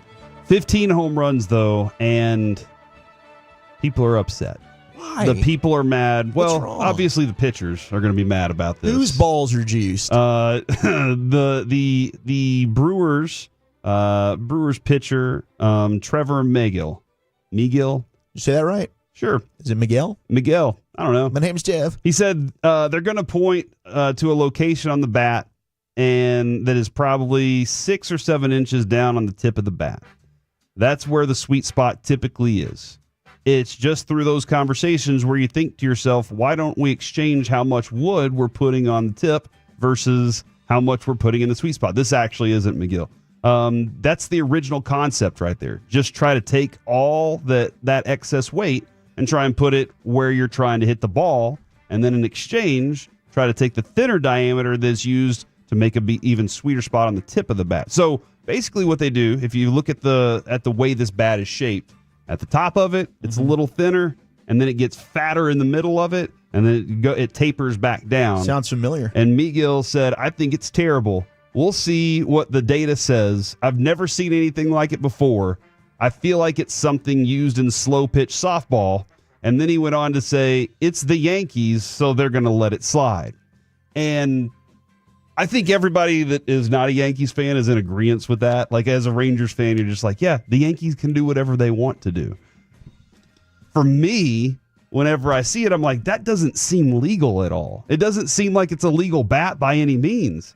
Aaron Judge said, what I did the past couple of seasons speaks for itself. Why try to change something if you have something that's working? He's like, I hit lots of home runs, but the Yankees are hitting home runs at a rapid pace, and people are trying to take shots at the torpedo bat. Yeah, it's silly, and I think that if you don't really know the background of this, and you think like, okay, this is just a Yankees thing, they're finding out a way to cheat the system, and it's a loophole, which initially I did feel. We talked to Michael Beer of Foul Territory, Alec, your buddy, yesterday. That's right. And he let us know, like, this is the rest of Major League Baseball, other teams have had this. Some of them just haven't wanted to use it. Like Alex Cora this weekend at the ballpark, the Red Sox, there's a couple players that tried it out in spring training. So it's working for the Yankees right now. because it's Aaron Judge, I don't know. Like that dude, I think is just going to bop. It doesn't matter what bat he's using. Right. But I do think that if this takes on a world of its own and there is consistent success with this, yeah, the rest of Major League Baseball should absolutely start using the torpedo bat, and it fits the rule book. The dimensions and everything, there's no cheating going on here. I'd like to crap on the Yankees as much as the next guy, but there's no foul play here. And personally, I love the dong ball. I'm here for it. All right, chicks dig the dong ball. You just take the first part of that, and we'll use that for Masterpiece of the Week. Home runs are fun. I'll never Kevin. forget growing up as a kid and the constant live Sports Center look-ins, no matter what was going on, and it's the Sammy Sosa, Mark McGwire home run chase. Were they cheating? Were they using steroids? Yeah. Mm-hmm. Did I really care? Do I still care looking back on it? Oh, really? Kind of like it let was them all fun. use steroids. Score the runs, hit the homers. Baseball has done foolery with the balls, and we never know about it. All of a sudden, we look up at the end of the season, it's like, man, home runs were down. Runs were down. Why do you think that was? Sometimes baseball's pulling a fast one on us, and we'll never know. There's cheating that goes on in this sport left and right. The torpedo bat's here to stay. This is actually an interesting take here from the 4-3-2. I don't mind the torpedo bat as much as Manfred doing so much change, especially in his last year as commissioner. He's changed the game so much, the biggest being the universal DH and the extra innings, pitch clock, that it feels like it's being taken away from the purity of the sport. And I feel like as a person who loves baseball as much as I do, I like all the changes. The changes have been good. The purity part of it, if it had just always been like this, you'd just say it was, that this was the pure That's version the of it. stubborn mindset why this sport has taken so long to finally make these adjustments and improvements. The torpedo bat, if you were toloing, and you should always be turning it on, leaving it on, and you listen to Jared Sandler this morning on with Sean and RJ. Jared told us a story about, I think it was Tom Grieve. His son was using this bat with the Mariners, and he got made fun of by a couple of guys in the clubhouse. So he said, you know what? I'm not going to use the torpedo bat anymore. This has been around forever. But that is so Major League Baseball in agreement with exactly what Jared said, where all it takes is a couple old crusties that don't like innovation, that, oh, what is this? This is a new bat? It's shaped differently. I don't want this. The tip's different. No. Who the hell cares? If it helps me hit home runs, change it. The changes have been great for the sport. It's lovely we get a baseball game in 2.5 hours now. Oh, it absolutely is. It's amazing. The pitch clock has been sensational. The game is Nobody cruising. is bitching. You quit bitching to be bitching just because you don't like change. So there you have that 4-3-2. The Yankees were, as you said earlier, other teams have used this. The Yankees were given this idea years ago, and everybody kind of did the same thing. They were just like, whatever, Guys like what they like. They like the bats they use. Whoever it is that their company is, a lot of times you get into the league, you have a company that comes to you, whether it's Mizuno or whoever it is, they come to you and they say, we're going to provide you with this many bats. You go look at Marcus Simeon's bats. He gets this many bats in spring training. You saw it when we were there with Jock Peterson. When he got there that morning, he was like, oh, we got bats today? And he was running around trying to find his bats. Sebastian Walcott was trying to find his bats. So they get bats with the companies that endorse and sponsor them. Yes. So they work with that. Well, the Yankees players had seen this and were like, meh, I like my bat. I'm doing this with this company. Then the Yankees said, hey, hold on. We've been studying this for a while now. They did a 2-hour seminar on these bats for the players before they decided to start using them. And now the players are starting to see the benefit of coming along with having a fatter sweet spot, not just a fatter sweet spot, but a fatter area to hit the ball. It reminds me a lot of times of the Mighty Casey. You remember that like cartoon? Sounds so familiar. The Mighty Casey is struck out. There's no joy in Mudville. The cartoon that they had of it, I believe it was, they had the guy went and he just sawed off like a one of those power line posts, and he ended up swinging that. He still couldn't get his hits because he struck out. It just reminds me of that big. You're making a bigger bat, like when you were a kid and you had the little plastic bat, and it's just gigantic. It feels like one of those, but that's they say this fits in the legal area. Yeah, I mean, for if it. you read the rule book, this is a completely legal bat. Like the 817, the torpedo bat is cheating. No, it's not. And I do appreciate all the texts that we got that are saying Aaron Judge was still using his normal bat. Not everybody likes this. Right. Not everybody's like some of these players just it's different. I'm not comfortable with it because of all the dimensions and everything you talked about. Right? They like the tip how it is. They don't like the fatter barrel. Whatever. But hey, if you like the torpedo bat and you can have success with this, why not? This is not cheating. This absolutely fits the baseball rule book. The Yankees did lose the World Series, though, and so they said, how can we be better next time? Well, they're not. They're still not going to be overall a contender in the American League. So much like, who was it that it was against Detroit, as a matter of fact, Norm Cash. Oh, Norm. No, different Norm. Norm Cash realized that Nolan Ryan, during his second no-hitter, was so unstoppable, he wasn't going to be able to hit him with a regular bat.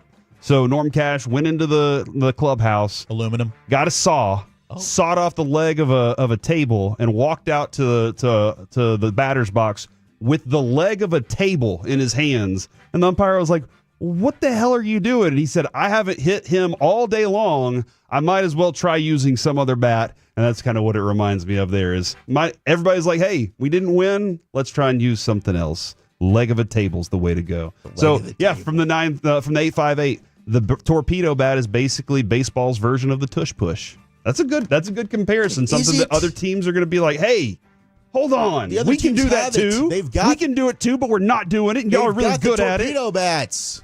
Maybe you should just join into the party. Them. I do love everything that's going on. We'll talk to tush push later, but it's like very Game of Thrones. Oh, really? Right now. All right. With the voting. And Nick Sirianni is telling everybody to stand down. All right, coming up next year on the KNC Masterpiece, can we talk some draft with Zach Wolchuk? Absolutely not. All right, then we'll do something else. Next on The Fan.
Doesn't sound right. Was it Saffron Squad?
By our D&M Leasing Studios, it's the KNC Masterpiece on 105.3 The Fan.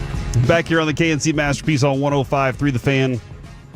That was a 30-year-old listener, Zach, that you made sound like an old man saying, "Get off my lawn." Look, there's sometimes that, I'm 33, and I feel like a crusty, grumpy old man, too. But I love you, and I appreciate you saying you like the top 10. Mm-hmm. And I appreciate everybody who's listening, even if you are, the old get off my lawn, crusty broadus type. Yeah. You don't like change. Look, I don't really like change either.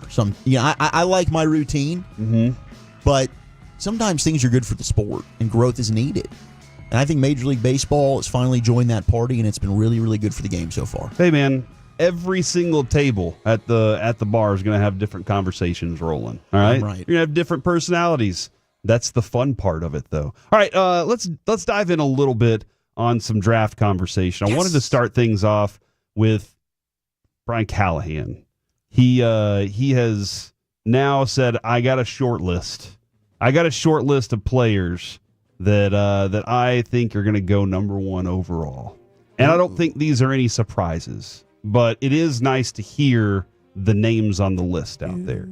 I don't know if he even had this in any particular order, but do you feel like whenever people say things and they throw the list out, the first person they say is the person that they want the most? Yeah, he probably, I would assume, thought carefully about the order in which he said these names. He said, I think it's a short list at number one for sure. It's all the guys that I think are worthy of it, the ones that everyone's talking about. And between Travis Hunter, Shedeur Sanders, Cam Ward, and Abdul Carter, I think that's the top of the draft for me. Those are the most elite players. There's going to be a lot of good ones, certainly, that come after them, but I think at this moment are the best players at the top of the draft board.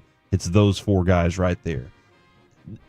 There's no consensus, though, on which one right now, and it always is weird because it always feels like, hey, you should just pick a quarterback at number one. Mm-hmm. Well, that's if you're a quarterback needy team.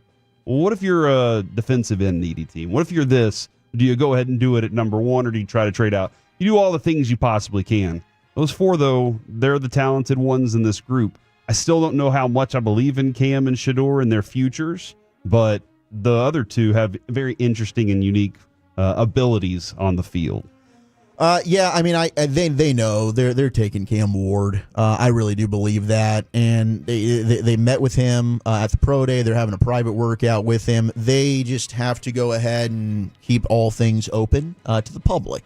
And hey, if somebody wants to wow us with an offer, make us an offer we cannot refuse. I do like that aspect of it, but I do think Cam Ward here is most likely the pick. And if you go back and look at who were the say first 3 to 5 quarterbacks taken over the last even 10 years, the likelihood of you missing is high. Yeah. But you gotta that's why these quarterbacks get moved up the board. That's why you have a random EJ Manuel that goes in the first round. How much of that is that some teams don't have a clue what they're doing versus the player just was never going to be? I think honestly, maybe that's the same It's thing. a fascinating case study because I do think it's a combination of the two. Normally, you're going into a bad situation, right? When when a team's taking you number 1 overall, and they're not equipped for it, right? yet. It's probably because they have a new coaching staff. They've got an older coaching staff that is trying to save their job and hope, okay, can this do it? If we go ahead and find the guy, is that going to prolong our career? And then sometimes that doesn't work out and they get blown out. So now that quarterback that was just drafted, the GM and coach that drafted him are now gone. Situation matters. Like, I do think for Patrick Mahomes, he was drafted into a perfect scenario for him with a coach that is an offensive genius in Andy Reid. He also got the luxury of sitting for a year behind Alex Smith. Yep. And a lot of these quarterbacks don't get to do that in today's NFL. It's all about we need instant success. So the quarterbacks that do Baker get to Mayfield was supposed to save Cleveland. Yeah. How? Whenever it's just him and Freddie Kitchens. And that just might be one of those cursed places where it's like the Jets, they just can't have nice things. Cleveland just can't have a quarterback. But I do think Cam Ward is talented enough to take the flyer on him. And he's won everywhere he's gone. He's a leader. He's one of these dudes much like a Jaden Daniels, where his skill set is rare. He processes quickly. He's got good size. He's got a big arm. I love the way that he's able to create with his legs. Cam Ward's worth the flyer if you're the Tennessee Titans. And if you don't have a quarterback, you don't have a chance. So you can go ahead and have, Abdul Carter if you want. That's awesome. But where's that got in Cleveland with Myles Garrett? Where's that got in Pittsburgh with TJ Watt? Where's that got in the Cowboys with Micah, if you want to put him in that category, right? Max Crosby with the Raiders. Ultimately, have the Defensive Player of the Year, and that's a big part. You need that.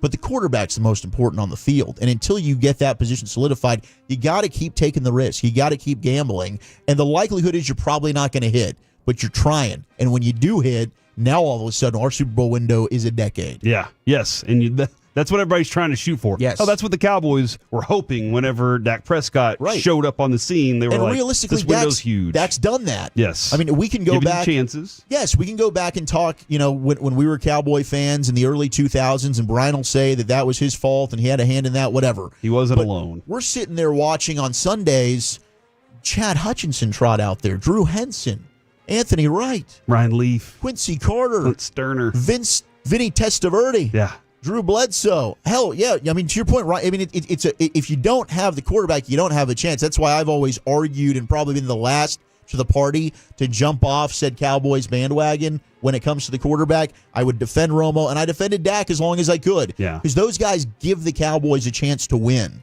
Now, has Dak been able to do that in the postseason? No, we know that. That's another different That's a reality that conversation. we But understand. The bottom line is you did get quarterback play from two guys that gave you an opportunity to have a chance. All right, so Kyle Stackpole of CBSSports.com, his name is Stackpole.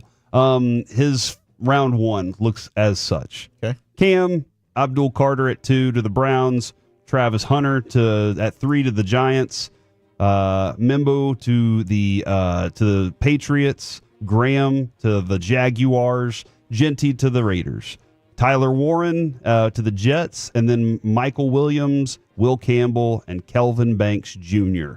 going to the Bears. Okay. All right. And then Shamar Stewart, defensive lineman, going to the San Francisco 49ers. That'd be awesome. Anybody on that list that you're like, I thought they would fall further to the Cowboys, because this name that they're throwing out there for the Cowboys on this is interesting to me. Anybody on that list that you were like, No. I think the Cowboys should have gotten that person there? No. Okay. I mean, I'd love me some Genty, but otherwise, I think no. we're all kind of in that boat too. All right. We keep hearing wide receiver. Uh-huh. Kyle Stackpole has Matthew Golden from Texas at 12 to the Dallas Cowboys. All right. I'm just kind of how do you feel that fits based on what this draft is providing and other options that would be available? Because Will Johnson goes at cornerback right after that, and then there's Mike Green later on as well, who I know a lot of people are in love with Mike Green too. Oh, I'm Mike I know Green. he's really fun to watch. He's I mean, he'd be probably the best player on my board. That he's number 6 on my board. In that scenario, I'd probably take him. Is he the best wide receiver in this bunch? There are a lot of people that feel that way, and you're not wrong. You know, that's the beauty of the draft. Like, just because I think something or Brian thinks something or anybody else that does this, if you are watching the players and you do the work and you're putting in your own board, you can think that Matthew Golden's the best receiver in the draft, and you might end up being 100% right. I don't have him at number 1. I do like you have Matthew McMillan Golden. at 1? I've got Ted McMillan at 1. Okay. It's like, for me, it wouldn't really be a hard conversation. I love Ted Roa McMillan.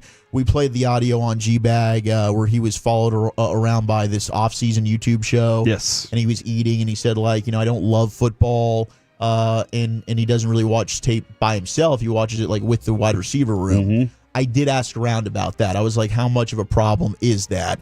When it comes to Ted, the feedback I got was not, it's really not. It's not a huge deal. Amari Cooper was a name that I got thrown out at me that had kind of a similar perspective. It's not that they don't love football.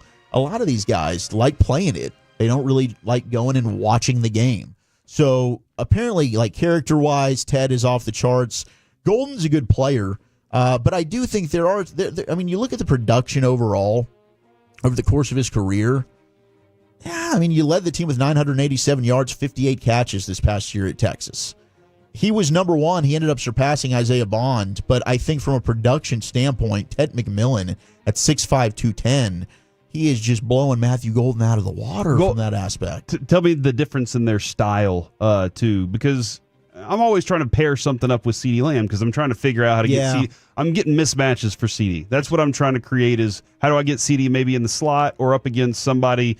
I'd love to find a way to match him up on a linebacker. All those ways that you could expose a defense, that's my first priority. So style-wise, what goes best with that? Is it a possession guy who I feel like Ted is, or is Matthew Golden a better style for what they want to do, loading up for CD first? I would go with Ted. I mean, I think that he is your prototypical X, which is what you want, big-bodied receiver on the outside. And you look at his size at 6'5", 210. Matthew Golden's 5'11", 191.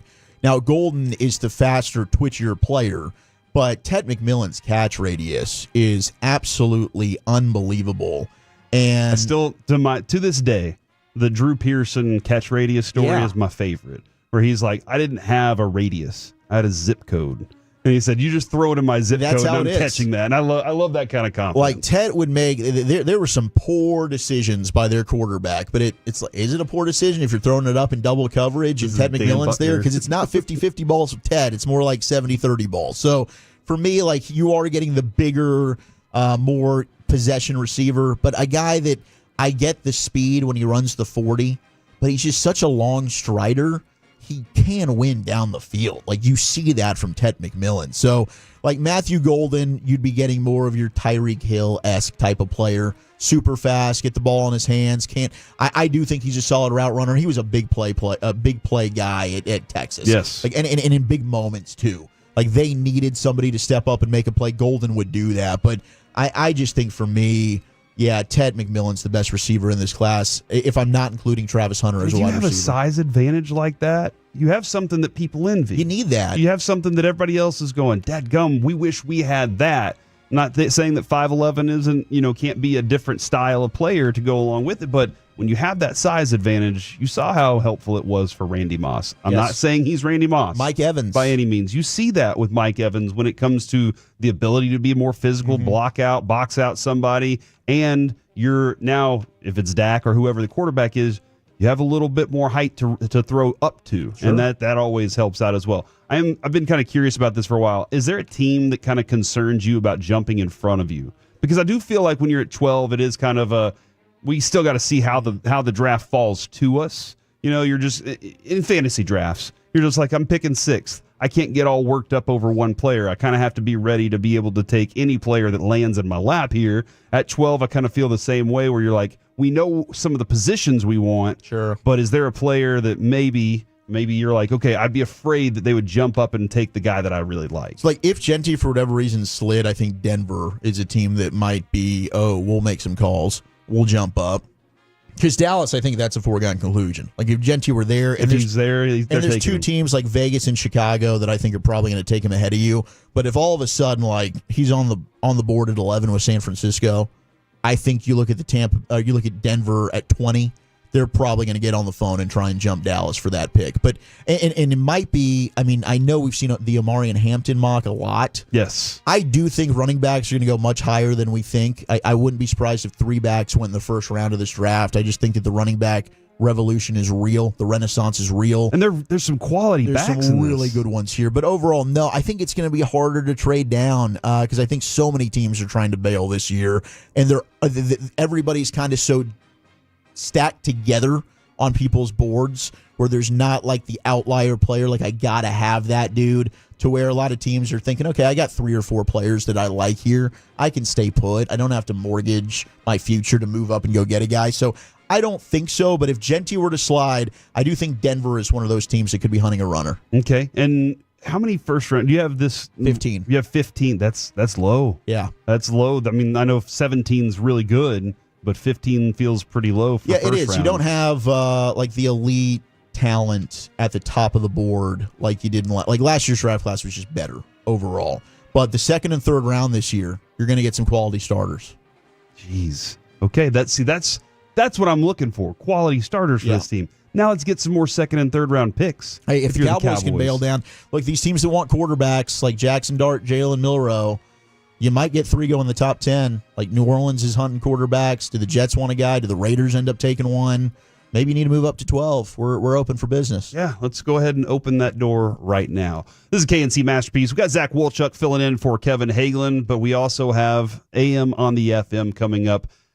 Alec, where we heading, man? We got the question of the day, plus Miami is still not a real place. Next on The Fan.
that is a very cute haircut. That's like a little shag. I've never seen it before. Well, I mean, of course you have. It's the Rachel. Oh, is that your name? No, I mean, like, your name. No, I'm Jen. My name's Jen. Right, but I just mean like this is your haircut. But that's hair on your head. I'm not saying this is your hair. Okay, freaking me out a little bit.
This segment of the KNC Masterpiece is brought to you by Cars for Kids. Donate today at carsforkids.org and by the personal injury lawyers Frankel and Frankel.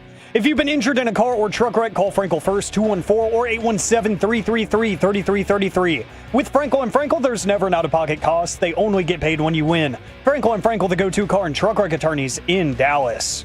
Back here on the KNC Masterpiece on 105.3 The Fan, it is tuna sandwich time for me. So if you're watching on the YouTube or the Twitch right now, every day at 11:20, whenever we do AM on the FM, it is my time for lunch. So this is what I get my tuna sandwich rocking, and it is pretty much every day. I don't know if that's even healthy. I eat a tuna sandwich every single day. What is your every single day meal that you kind of have in your life? But right now it is time for AM on the FM. What does this button do? Please, please, do not push the button. You have no idea what it... Alec, you be quiet. Alec, that was awful. 1 for Alec, 0 for Peyton. Don't you dare touch that dial. If the segment's that bad, Corey, just say it. It's time for AM on the FM. Your mic's off, buddy. I got to eat sometime, dude. Yeah, that's true. Yeah, I was eating during the draft talk, so I get it, you know. Not because it was bad. It was just good timing because I didn't want my stomach growling while I'm trying to do, 15 minutes of radio here. So it's time for AM on the FM on 105.3 The Fan, 877-881-1053. That is the Frankel and Frankel Injury Attorneys text line. Want you to answer today's question of the day right there on Twitch and YouTube as well. And Miami is still, to my knowledge, not a real place. We'll get to that here in just a little bit because I was doing some reading on the music scene specifically. There was something that caught my eye that I thought was totally ridiculous. It's going down in Miami. We'll get to that in a little bit, but the question of the day today, I actually like Corey's a lot. Something that you eat every single day, that's intriguing. But I was looking at the National Day calendar, as I always do. Today is National Prom Day, according to people. Oh, nice. I guess. So, I want to know from you two, from the Tolos, 877-881-1053, do you have a legendary prom story to share? Because mine was very boring until it wasn't. Oh. Like, it was at an okay little convention center out in Arlington. Like, it was nothing fancy. Some of the other schools had theirs, like, down the street at the Perot Museum, so it was all fancy and all decorated and all cool. Ours was, like, 15 minutes away from my house at a building I'd never heard of. It was cool. But I think for me, two things come to mind when I think about my high school prom, my senior prom. One was leaving with somebody else's date. Oh, my gosh. And not mine. Oh. And two, it stormed like crazy as I was leaving. And I was terrified for multiple reasons. One, I was like 17, right? So I've only been driving for about a year. And two, my dad let me take his Mercedes to flex on everybody. Yeah. And it is pitch black outside. I cannot see a single thing going through the roads of Mansfield because what does everybody do after big high school events? You go to Whataburger. So we went to Whataburger. Of course. And we got some food after, right? And it starts absolutely storming. I'm talking hail. I'm talking about sideways rain. I'm talking about even an isolated tornado or two. This thing was crazy. And I had some leftover food to take home, right? And I had some people to drop off. I'm walking to the car. I'm in a full tuxedo, so I'm not going to run. I'm walking to the car. The bag gets soaked, and all my food falls to the ground. I was devastated. I got like the dream girl and everything to leave with me, and she wasn't even my date. But it ruined my entire prom that my double cheeseburger was sitting on the street getting soaked in the rain. Yeah. That's the one thing I took away from prom. Yeah, I get that, man. I get that for sure. I do kind of have a couple of interesting stories from prom. And over the weekend, we thought we saw, I was like, what is going on? Because we went to the dinner at Grandscape. I guess it was Sadie Hawkins' dance. And there were kids everywhere. And I was like, oh my gosh. Trying to have a nice dinner with my lady right now and all these kids running around. Anyway, so Adrian and I, she was my belle in high school. I played football. She was my belle, which meant she was the drill team and everybody had a player. She traded to get me. So she traded with somebody so that she could get me. Not because she liked me, she just didn't want the other person she had. And so she had always heard I was a nice guy, and so she was like, I'll take that one. And so she was my belle. I knew her and always had a crush on her. Whole time. She was a year younger than me. She's like 3 months younger than me. But I always had a crush on her from the moment I saw her. So I asked her to prom. I sent her these little frogs in each one of her class. We had block scheduling, so we had 4 classes. And I sent her a little frog, and the first one said, "If beauty were time." And the second one said, "You'd be eternity." Aww. Third one said, "I was wondering." Fourth one, "If you go to prom with me." But I didn't put my name on it. She didn't know who sent her these frogs. She had no clue. And so finally I had to ask my friend if she would tell her, "Oh yeah, it's me." Because I dumbly forgot to put my name on the last one. Anyway, she said okay. So we double date with my best friend Trav, and we go to Union Station in downtown Dallas. And if you've ever been to Union Station, there is a gigantic hill that walks up all the way to the place where you can go into the convention area. Well, Travis and I, on the way back, we look at the hill, and what do you think whenever you see a hill that goes down? I can roll down that hill. Oh, of course. In our tuxes. So we take our coats off, and we both roll down the hill. I came to a stop at the bottom, and my buddy wasn't paying attention, and his nose hit my forehead and broke his nose, and he's bleeding everywhere right in the middle of it. This is afterwards, so we're on our way home, but I broke his nose with my forehead. So that happened, and then many years later, I asked Adrian to marry me in front of Union Station where we went to our prom together. That was where I asked her to marry me, and I hear clapping as I was down on a knee. And I had this huge fear that a bum was going to run up and take my ring out of my hand and take off with it. And it was a homeless man. And he goes, "Hey, man, y'all got any change?" And I was like, No, I don't have any change. Get in the car. And so then we drove off. But yeah, Union Station is where our love started. I have so many prom stories that I could throw out here. I just don't think that I can to protect other people that are involved. He's like, I've been to so many proms. So many proms. So many proms. I know that there's probably there's people that involved that listen to the station still and live locally. I don't want to out some stuff. But you mentioned how you asked Adrian to prom. Yeah. So I asked my date to prom was Katie DiSabato. Shout out to you. What up, Katie? Lovely girl. Now, the way that I did it, I had this in motion. So I was working at Chick-fil-A at the time. I knew her favorite candies were Almond Joys. So I had it set up where she was going to go to Chick-fil-A after school, and I was going to be there, and then, she would do her order, she'd get her food, and then it would be almost a little chest that she'd open up, and it said, will you go to prom with me? And it's got a bunch of Almond Joys and crap in there. Almond Joys, I love them. Problem was I got the flu. Oh. And I ended up not being able to be there. I'd already put this in motion. The package was secured at Chick-fil-A. So she was already going there. So basically, I had one of my other coworkers deliver the message, and then she calls me, and she's like, "Oh my gosh, yes, of course. I'll go to prom with you. Where are you? Like, are you here?" And I'm awkwardly like, "No, I'm actually at home. I'm sick." But I didn't want to wait. I'd already had the plan in motion, and I was scared somebody else was going to ask her. Right. So I thought, you know what? I need to just get this out of the way. But in hindsight, I do kind of feel I should have maybe waited and been there, because then it just didn't have the same the same effect. But you But we did went go to together prom? and it went great. And I wore fuchsia for the first time in my life. Fuchsia? Which is a form of pink. And I looked like a giant piece of cotton candy.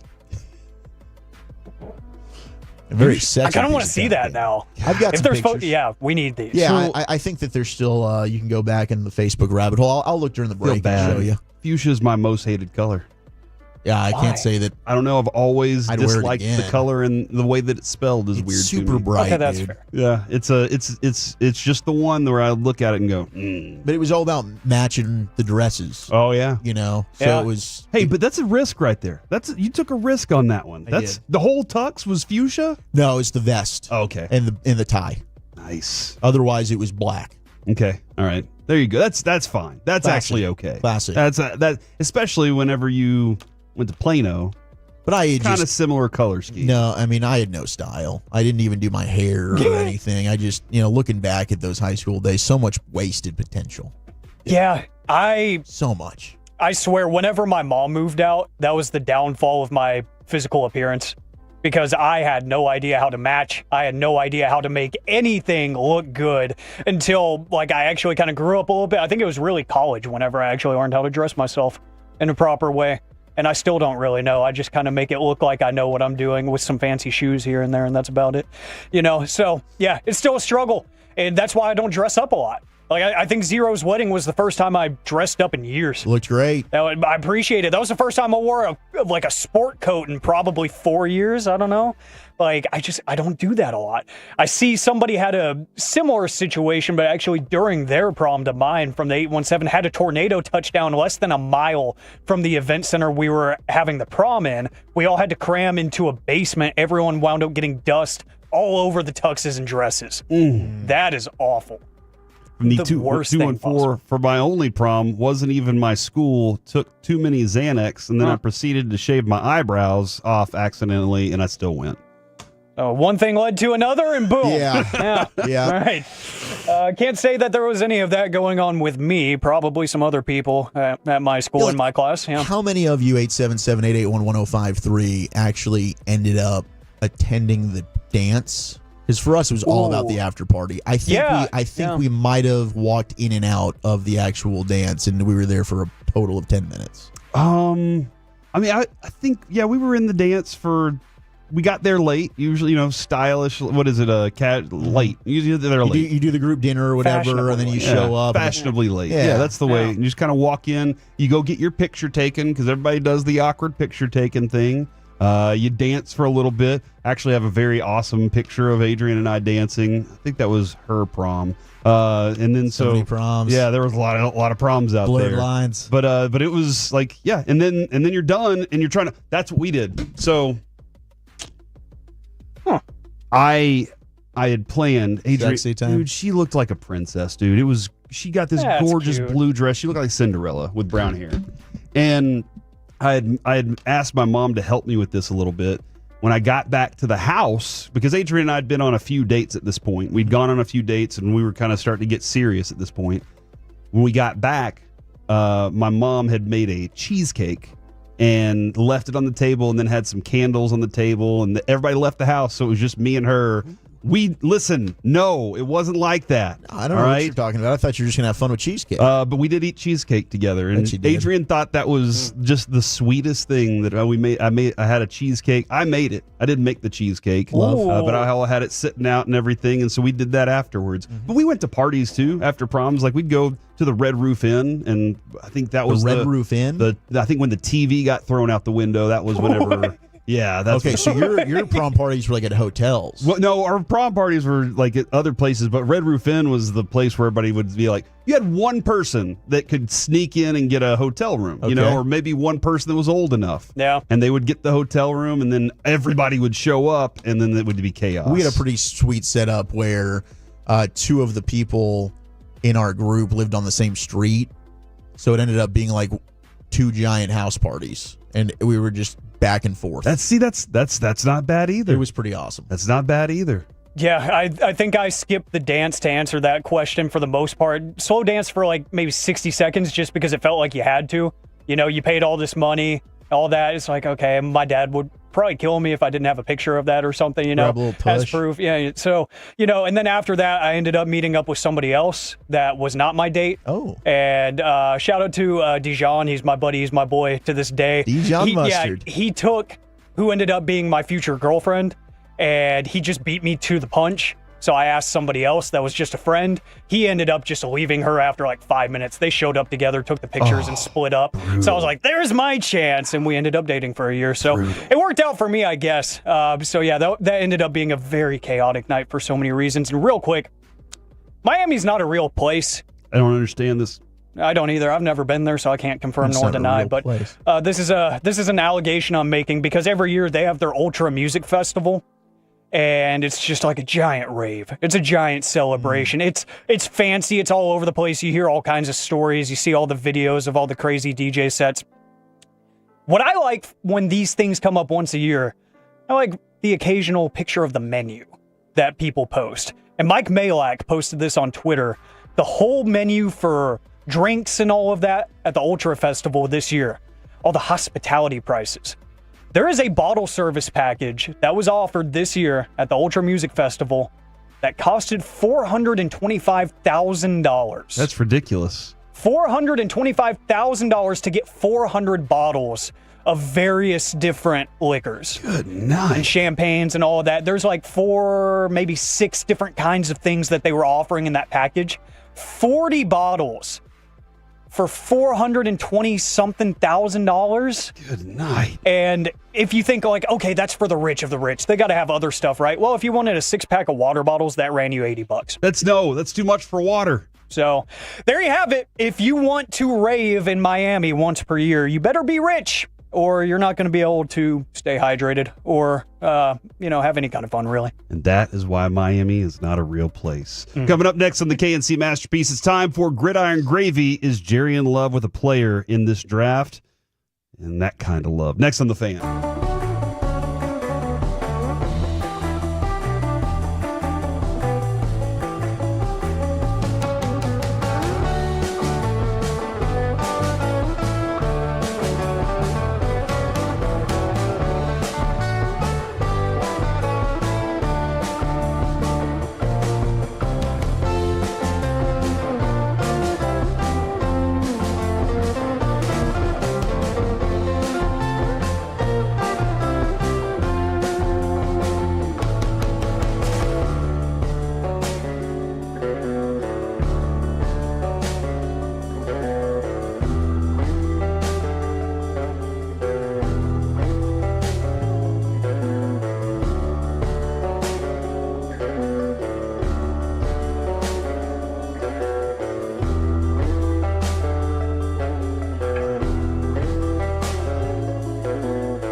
think it's true that you've got to forget something else to remember that Uber Eats has broken? No, that's absurd.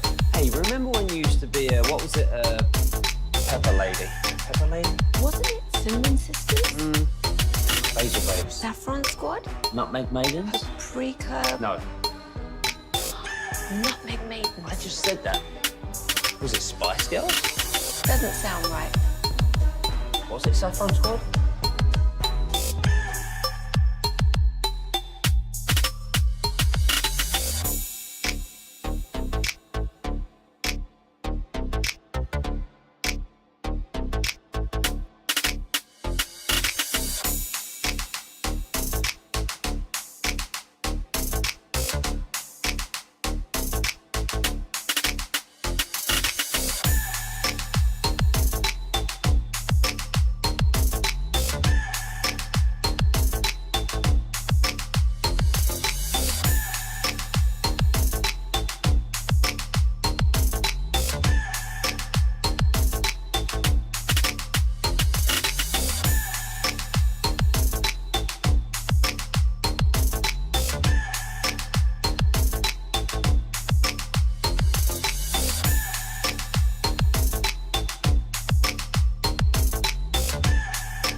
Back here on the KNC Masterpiece on 105.3 The Fan. Got Zach Wolchuk riding along with us today from the Gag Nation. You can typically hear him 2 to 7-ish.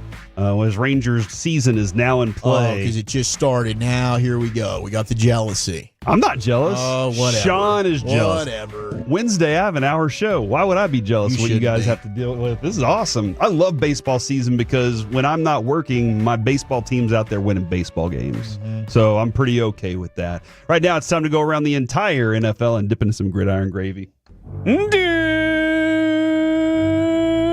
Buttermilk biscuits. Trying to bring the. Do you miss the buttermilk biscuits? I do. I do. I still think about it every time. I guess the question is, do we go back and find an old drop of it and just snag it and then put it in the show and say, deal with it, Mike? It's a possibility. Leave it up to the fans to decide on that one. We start things off. I'm going to go to this audio. This is Diana Rossini, and she feels like Jerry Jones is infatuated with a player in this draft. Ooh. I've heard Jerry really likes Travis Hunter, so no way. that's a very Dallas Cowboy move. They're going to have to give up the farm for a cornerback? They're drafting 12.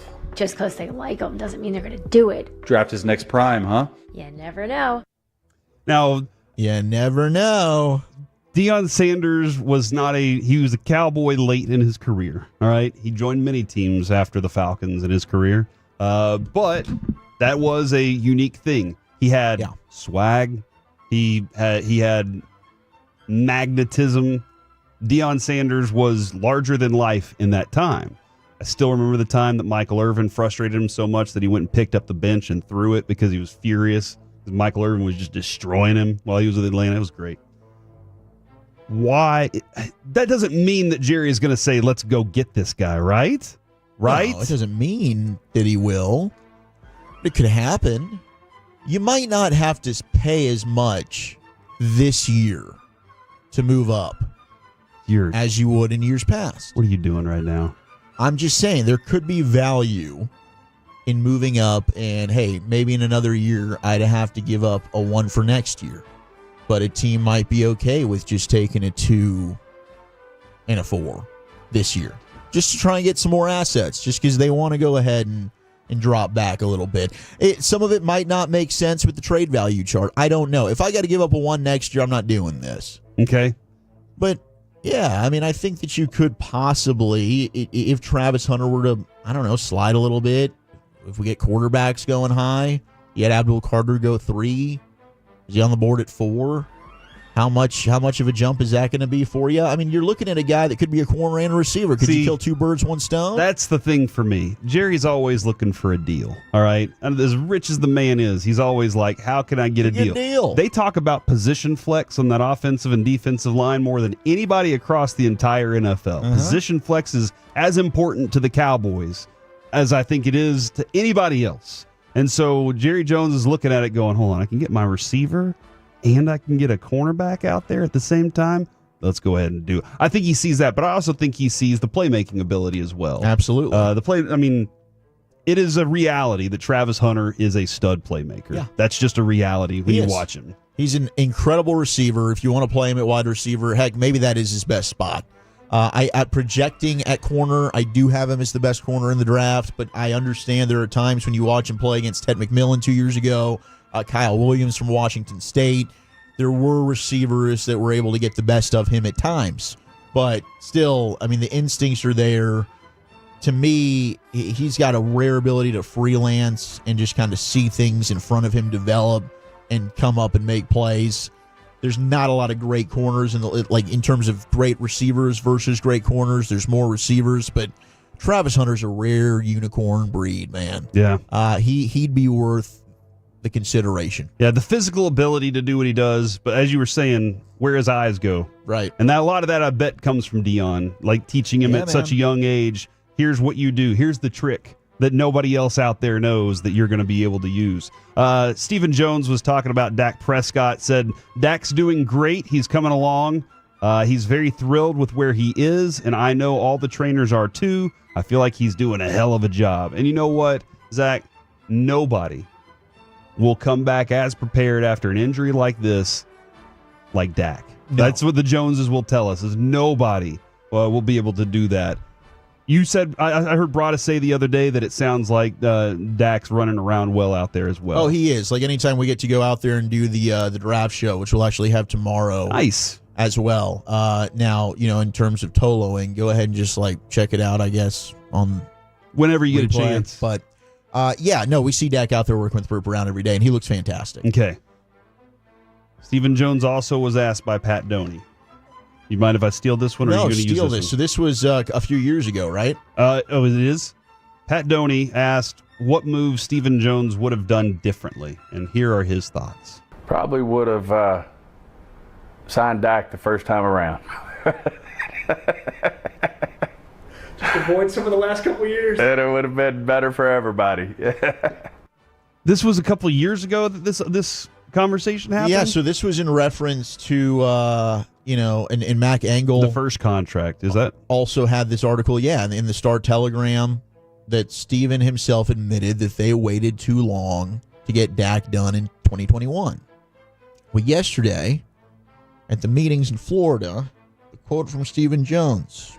A lot of it's just the negotiating itself. Some of them take longer than others. And we put about zero credibility or credence into people saying you wait too long. But Stephen, you're on record saying that you wish you'd have done it already. Probably waited too long. So I don't know. Yeah. That is the and here they are. As Brian Schottenheimer was asked about Micah Parsons, he said, Micah Parsons, I think he's in a good spot. Micah said all along that he plans on being here. Again, it's a business. There's a lot of factors that go into the deal. There are two sides in every negotiation. It's not just our side. It is Micah's. This is an opportunity for Micah. He's excited. He wants to have more leadership and responsibility. So again, we have a ton of time. We'll take it day to day. Again, my conversations with Micah have been great. I think he's in a good spot. So much time. And there's just so much time. We got all the time. Deron Bland, Ferguson, Tyler Smith. I mean, these are guys maybe you want to keep. Hell, maybe you don't. But, I'd probably go ahead and get these things done if you can instead of waiting until the 11th hour per usual. Hell, you've got Harbaugh who's already talking about extending Lamar Jackson. Feels like Lamar Jackson just got done. Mm-hmm. But that's what the Bills did. You get ahead of these things if you expect a player to be around for a while. It's going to help you overall with the salary cap. Makes things a little bit easier for you. From the 214, I kind of like Shoddy. He can't lie. That's an interesting... Maybe he is the one that's just like, I'm just going to be honest with you about everything, guys. Don't worry about it. Brock Purdy said that the San Francisco 49ers were tired last year. He said, last year, man, guys were tired. That season's no joke. And when you go from July of training and everything all the way to the end of February, and then you really get 5 weeks off, you got to report back and you're going to go again. Guys are tired. They're still beat up, their bodies. Now, when DeMarcus Lawrence said that the Cowboys were burnt out, everybody lost their damn minds. How do you feel like San Francisco is looking at it going, you're really saying this? Or I look at it as a reality. That team's kind of like LeBron. Nobody played, except for Kansas City, as much football as those guys had played over about a 5-year period. Those guys were playing a lot of football. I get it. Their bodies were a little bit beat up, but, man, that's what you're battling for. That's what you're getting paid for.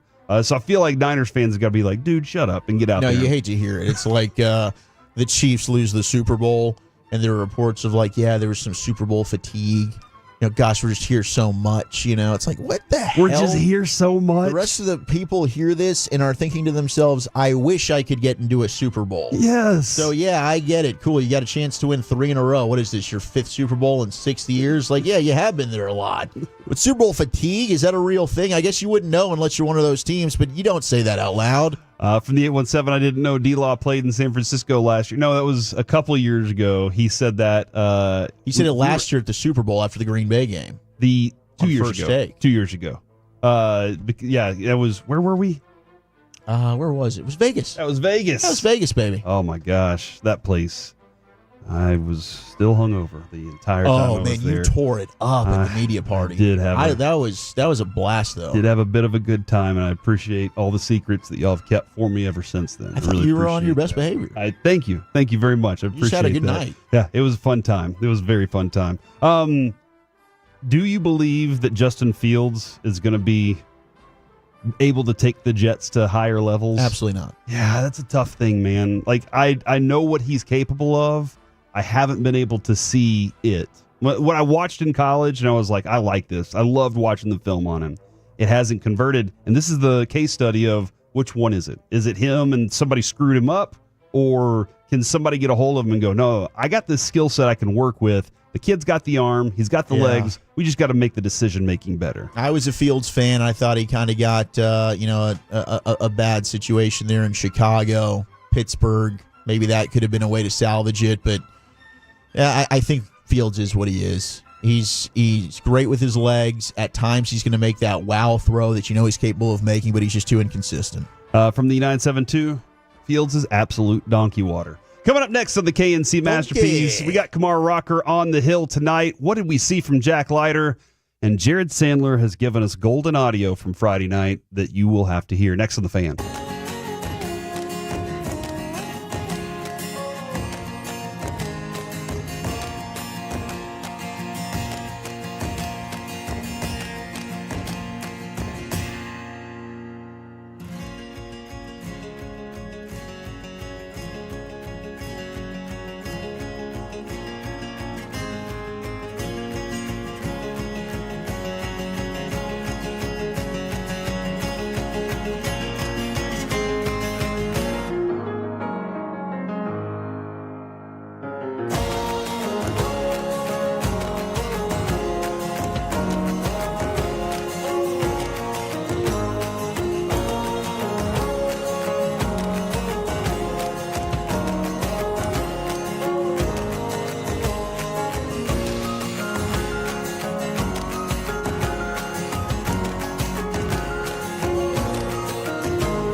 Uber Eats has low fee products? I gotta remember that. Well, you know, they say in order to remember something, you have to forget something else. Okay, now that is a very cute haircut. That's like a little shag. I've never seen it before. Well, I mean, of course you have. It's the Rachel. Oh, is that your name? No, I mean like your name. No, I'm Jen. My name's Jen. Right, but I just mean like this is your haircut. But that's hair on your head. I'm not saying this is your hair. Okay, freak me out a little bit.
Do you think it's true that you've got to forget something else to remember that Uber Eats has groceries? No, that's absurd.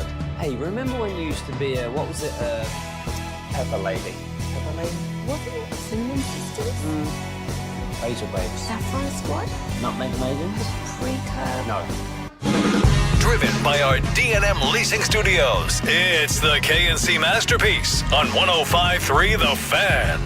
Back here on the KNC Masterpiece on 105.3 The Fan. It is the noon o'clock hour, so that does mean that 35 uninterrupted minutes of sports content is coming to your ear holes in the expressway coming up at 12:20. We'll go 12:20 all the way to 1 o'clock with some sports content. We'll have Chuck Wagon dropping in there as well. It might be the whole expressway. I don't know yet.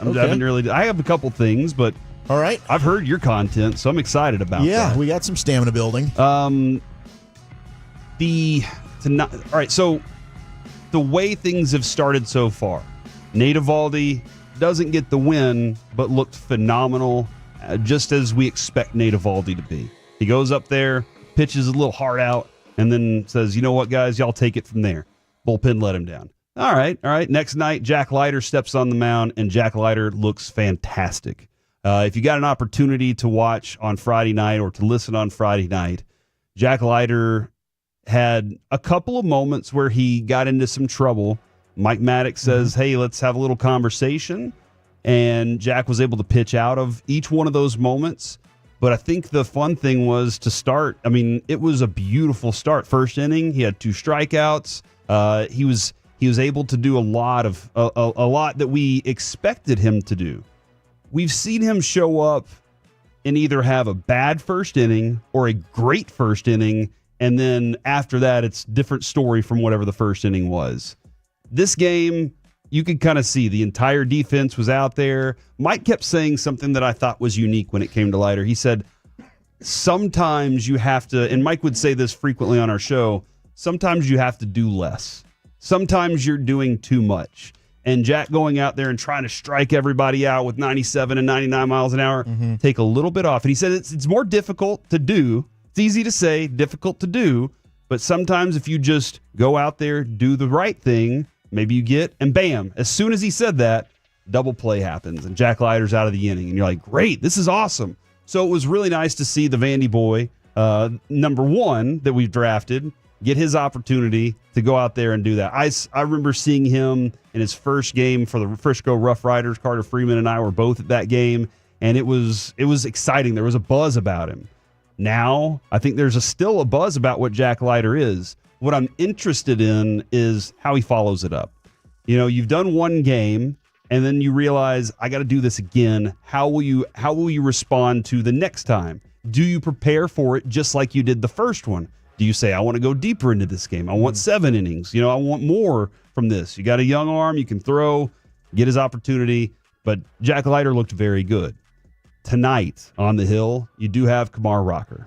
Now, this is a dude who a lot of people have mixed feelings on him. There was a moment where I was thinking to myself, man, he might be the better option out of him and Leiter. Yeah. And then Jack went and did what he did on Friday night, and I was like, well, if both of them can perform at that level, we're doing well. During spring training, Kumar Rocker had 13 innings pitched, gave up 18 hits, 13 runs, 3 home runs, 9 walks. He did strike out 20. That's the thing of beauty, and that is something that Kumar Rocker can do. He can strike a lot of people out. He was working a little bit early in spring training on a different curveball, I believe. It was more of an over-the-top kind of thing. And I think he was just trying to maybe add that to his arsenal or work on it. It did look as he got further into spring training, he got better. Now he gets his first start in the rotation here. And Bochy told us, Chris Young even told us while we were out there on Thursday, hey, just because we have Patrick Corbin does not necessarily mean that Jack Leiter or Kumar Rocker will be gone. This is a meritocracy. And if you are pitching well, we will continue to give you those opportunities to pitch well, and they want them to. Yeah, heck, I mean, I could see a scenario where the front office told the team, look, this guy Kumar Rocker's up, and he's going to be up, and we're going to keep him here as long as we can because that's the only way he's going to learn. Now with this team, Evan Carter's down because he can't learn how to hit left-handers in the major leagues right now. That's just not going to be the team's like we're trying to win games. There's too many narrow margins for us to give him a chance to learn it.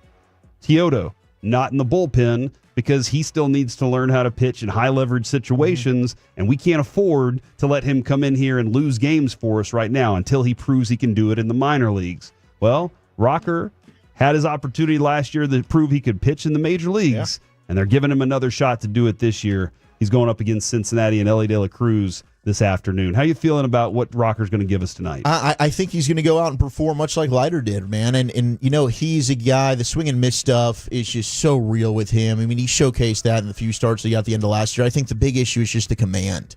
There's times, and we saw it in the last exhibition right before the season started last week. I mean, we're sitting here, and I'm watching it with Broadus, and Broadus is yelling like, man, this dude just can't find the strike zone. Mm-hmm. And it's true. I think you brought up something, though, that was key, and that's the defense behind these guys.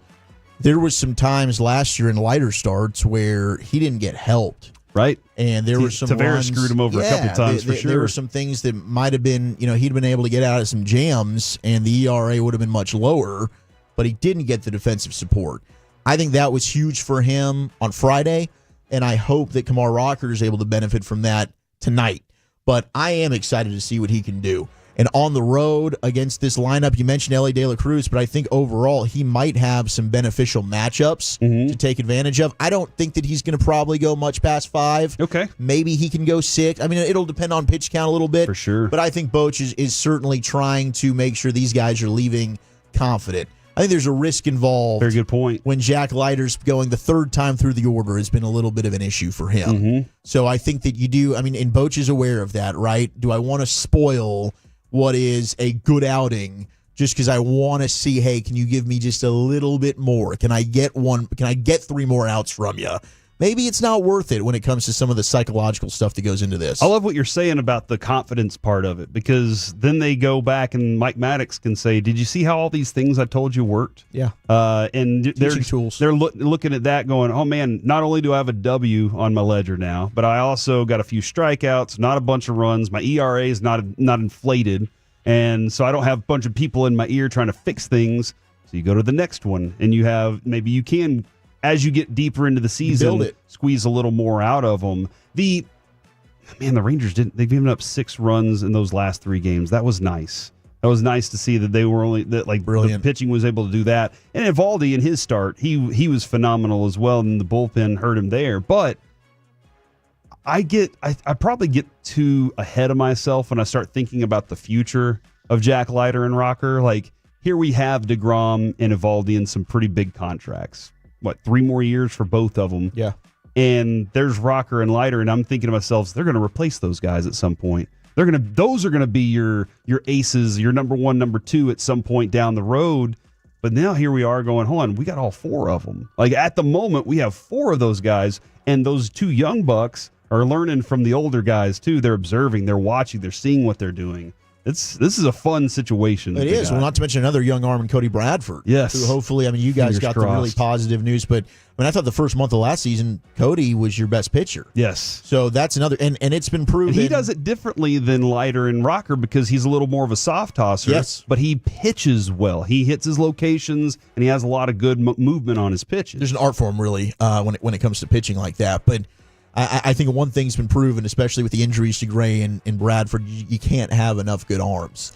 So I do love this. Like, go out there and compete. If you earn your spot, yeah, we signed a Patrick Corbin to be an innings eater, but nothing's guaranteed. And that's here with CY. I do think there's a sense of entitlement.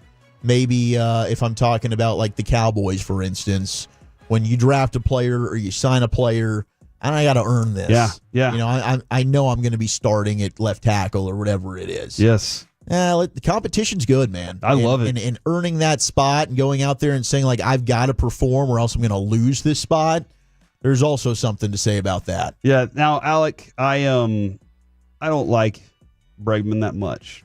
Sorry. That's just the way I feel about him. I did love how the fans just continued to berate him with the boos. Yes. Screw him. That made me feel better after this series against the Red Sox was over because I felt like, you know what? We stuck it to Bregman one more time. Every time he stepped up to the plate, I just had this bad taste in my mouth. It's fun to keep that going. It really, it's all in good fun because I mean, I've even heard from people who have actually like been around him that like he's actually a pretty decent dude. I'm like, but still, just for the fandom of it, like he could be an incredible guy off the field. It's just Alex Bregman, the baseball player, carries so much weight just for what he was a part of, which, you know, whether he was indirectly or directly involved, whatever, I don't care. I'm still going to boo him when I'm at the games because it's fun. Yeah. So, you know, like at this point, he's the prodigal villain for the Texas Rangers franchise. Just like it doesn't matter if Jose Altuve played for another franchise somewhere down the road. He's going to get booed. It's fun. And even if we lost the series, I would have been like, hey, we still booed Alex Bregman out of the building. So we did something right. We took a win somewhere. I'm glad you brought up Altuve because I predicted that he would cost them 7 games this season. Ooh. And then I saw Soto directed a ball towards him. I don't know if Soto like is that good where he's just like, I'm hitting it to Altuve, watch this. But Altuve's going underneath it. He gets near the wall. Nowhere near the ball. Nowhere near it. It looks weird. I said double it up. He's going to cost him 14 games this year. It's so baseball follies with him out there. It is. And he just looks so tiny. When you watch Napoli try to do that back in the day, and you just see he's like, all right, that ball's way over my head. You could see that happen multiple times. It was it's nice to see that Altuve is fumbling around out in left field. Now, Friday night I settled in. I got the. If y'all haven't had the opportunity, enjoy both of the pregame show right here on the radio, or you can check it out on TV. Got to see Matt Hicks, got to see Eric Nadel, Jared Sandler, Mike. The whole group's doing some stuff together. I think it's a fantastic pregame show. I think it does really well on radio as well. They do a really good job of combining it.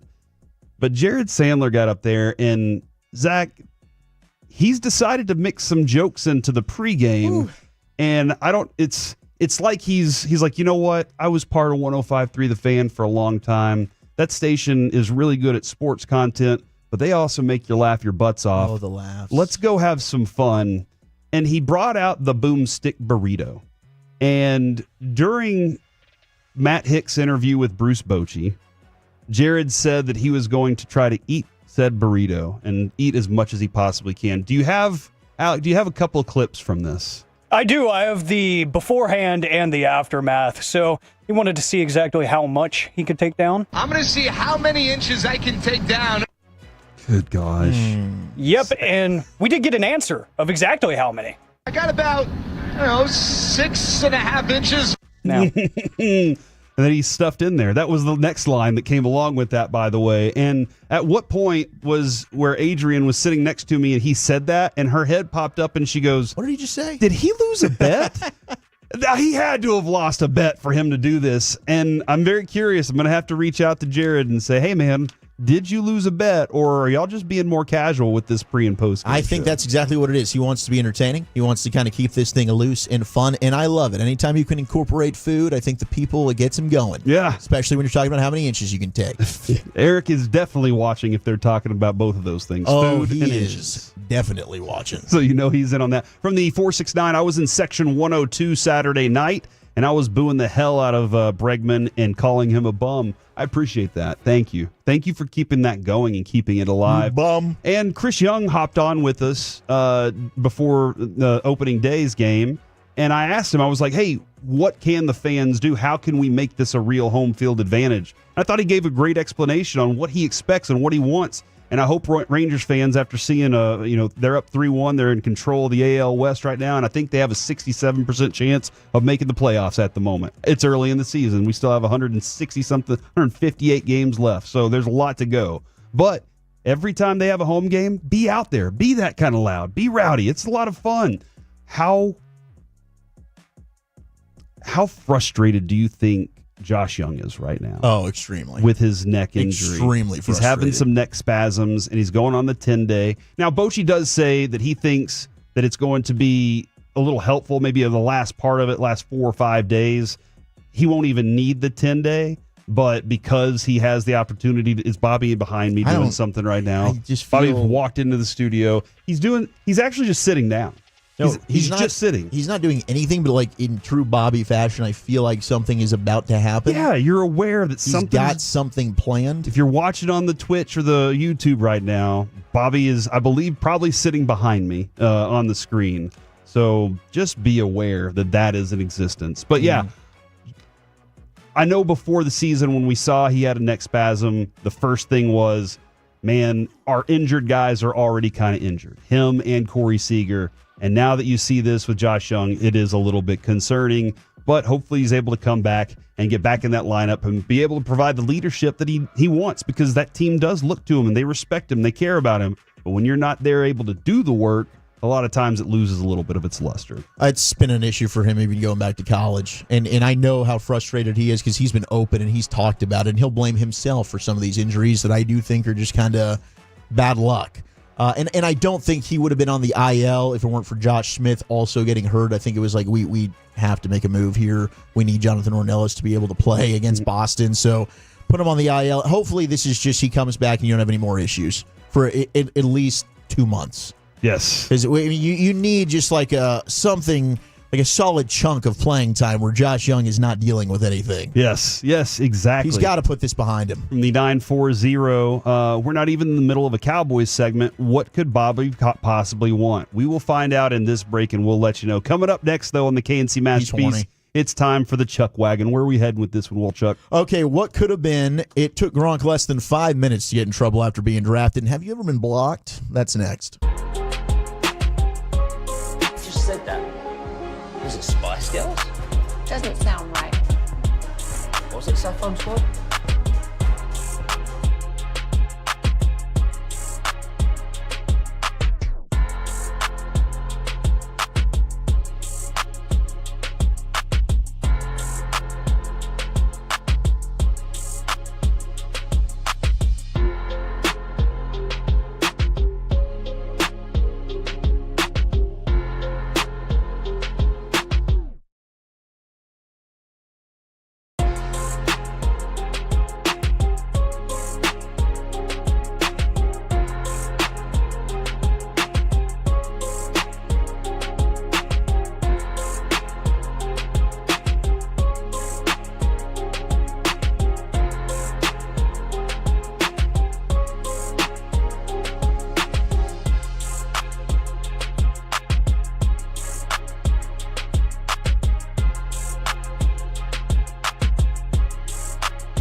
Uber Eats has lower fee products? I gotta remember that. Well, you know, they say in order to remember something, you have to forget something else.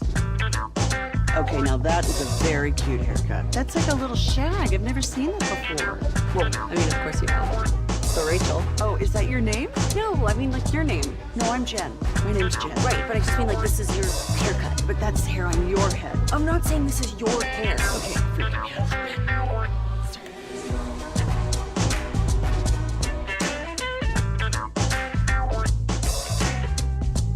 But hey, how is Mike doing? They haven't checked him out on TV yet. He's exactly where he belongs. Like I want to make that very clear. He'll always be a friend of ours. You know, every time he and I text back and forth all the time, just kind of getting some information off of him. But Zach, you've seen it. He is exactly where he belongs. He did this show for a long time, but he's natural on TV. He naturally understands baseball really well. So I think that like the Rangers got the right version of him right now. It'll probably be 2 years before he starts doing Mike stuff, you know, and really starts irritating the crap out of everybody. Mike, but so because we need you to rein it in a little bit, buddy. Yes, but he is exactly where he belongs now. I am excited about this treat because I get to observe him in his natural habitat. It is now time for the Chuck Wagon with Zach Wolchuk.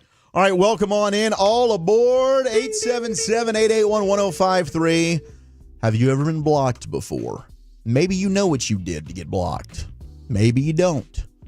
I'm sure some of you out there have done some bad things to get blocked. How do you know? Like, can you look up on Twitter and see if you're blocked? Is there a way to just see who blocked you? This could be a variety of ways. This could be like, hey, your number's been blocked. It could be Twitter. Twitter definitely can show you're blocked. I got blocked by Jordan Lewis. My kid blocks me every single night. He ticks off his mom right before we go to bed.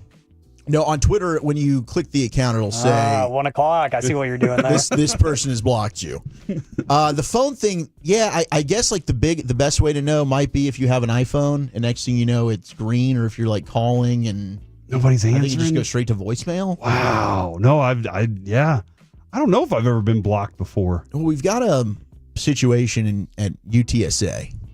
Their head basketball coach, Austin Clinch, he's being accused of lying about NIL money by two of his top scorers, who also happen to be his top rebounders. And he allegedly blocked one of the two from contacting him altogether. Now, the program is yet to comment on this, but he was hired. He's 35 years old. It's the University of Texas at San Antonio coach prior to the start of the season. He was at Nicholls State before. UTSA had 4 players scoring more than 2 points per game, 2 of which he had transfer. And he has supposedly promised them that he could get them $125,000 straight NIL, and that was it. An unnamed coach also implied that number could increase during the season. Apparently, that was all a lie. These players have the screenshots to prove it. In fact, one took to Twitter and said lying about some red ain't real at all. Now, I guess these players have since tried to get in contact with the coach. He's MIA. Oh, really? So that's how the one found out he got blocked. But this is kind of not cool. No. In a lot of ways. We're lying about NIL stuff, and now the players are like, hey, I'm trying to get this. And now the coach has said, I'm basically not talking to you. I've blocked you. I mean, how? I don't know the way that, like the NCAA, if they can do anything about this. UTSA is probably going to be in a pickle as well, especially since they've got the evidence to say the coach promised this. Yeah. Not a good look. That is wild. Not a good look. I've blocked you. It's like coach blocking player. You started dating a new girl, and you're like, hey, sorry, I've blocked you. I'm not dating you anymore. What if our boss just blocked us up here? It'd be weird. That'd be really weird. If every day we walk in, Spittle walks by, not talking to us. Hey, man, everything all right? Blocked. That'd be very weird. From the 254, I get C blocked every weekday. That's because the C block's coming up at 1 o'clock. That was what Alec was alluding to just moments ago. That's right. From the 817, I'm sure there's a list. People don't like when I'm right and they're wrong. Yeah, that happens. 817, hell yeah, I'm blocked right now. You're not on the text, if that's what you thought. Dude, so here's something. I got an email from one of our Tolos, and he said, hey, can you unblock me? Okay. I may have really ticked off Jared during baseball season last year, and I've been blocked ever since. He said, I was just trolling a little too hard. I was like, give me your number. I'll go check it out. So I went on to the fan text, and I don't know what I'm doing, but I had clicked on a link, and I typed in his number, and then I clicked it, and it said, you have now blocked this person. And I was like, how do I unblock them? I don't know how to unblock them. So the Tolo that's out there, I don't know how to unblock you. My apologies. Next time just don't piss off Jared. Yeah. I've never blocked him. He gets very angry. There's been a couple people for racist stuff that I have. Oh, really? I Yeah. have decided, That makes sense. we're not doing this. Yeah, from the 858, UTSA should fire him. He put the university in a terrible spot, and now future recruits won't trust the organization. It's a bad look. Yeah, man. Got blocked by Jean-Jacques Taylor in 2015. Maybe before I called him out on some really dumb takes while promoting my sports blog in local Dallas magazine. He's blocked him since then. So that happens sometimes. Yeah, he once said got blocked by my friend for sleeping with his wife. Ooh. That one will get you. Okay. That's been there? No. I'm trying to think of this because Letterkenny is a show I like. They always say if she cheats, she's gone for good. Always. Oh, you think you should block the wife and block not the wife friend? too? Yeah, move. She's got to go. Both of them got to Yeah. get out of there, Yeah. man. The You're my actual best- sexy you're time. my best friend. You're not supposed You're my to do best that friend. to me. Yeah. I've never been blocked before. That never happened. All right, let's get to some NFL audio here. Do you want to start with Gronk or do you want to start with I'm Waller? interested in the Waller stuff because that player was supposed to be the best. He was. And every year that people drafted him in fantasy, they thought they were going to be good, and he would let them down. So John Gruden, who's been he's really had his career revived thanks to Barstool, and it's Yes, he almost, has. and hey, I do love the content that Gruden puts out there. I understand if you will forever just dislike him as a human being based on what happened and the emails that came out. I do think that that's probably not just a John Gruden issue. I think that's probably a league-wide issue, and John Gruden took the fall for a lot of that. But either way, the content that he comes out with when it comes to Barstool is fantastic. And his Frank Caliendo's Gruden impression, we're going to have Frank Caliendo. He's fantastic. In studio 4 o'clock on Wednesday. Nice. Because he's promoting a show Thursday night that I'm going to be at the Addison Improv. I can't wait for it. But I got to ask him, how happy he is that basically John Gruden's not canceled anymore.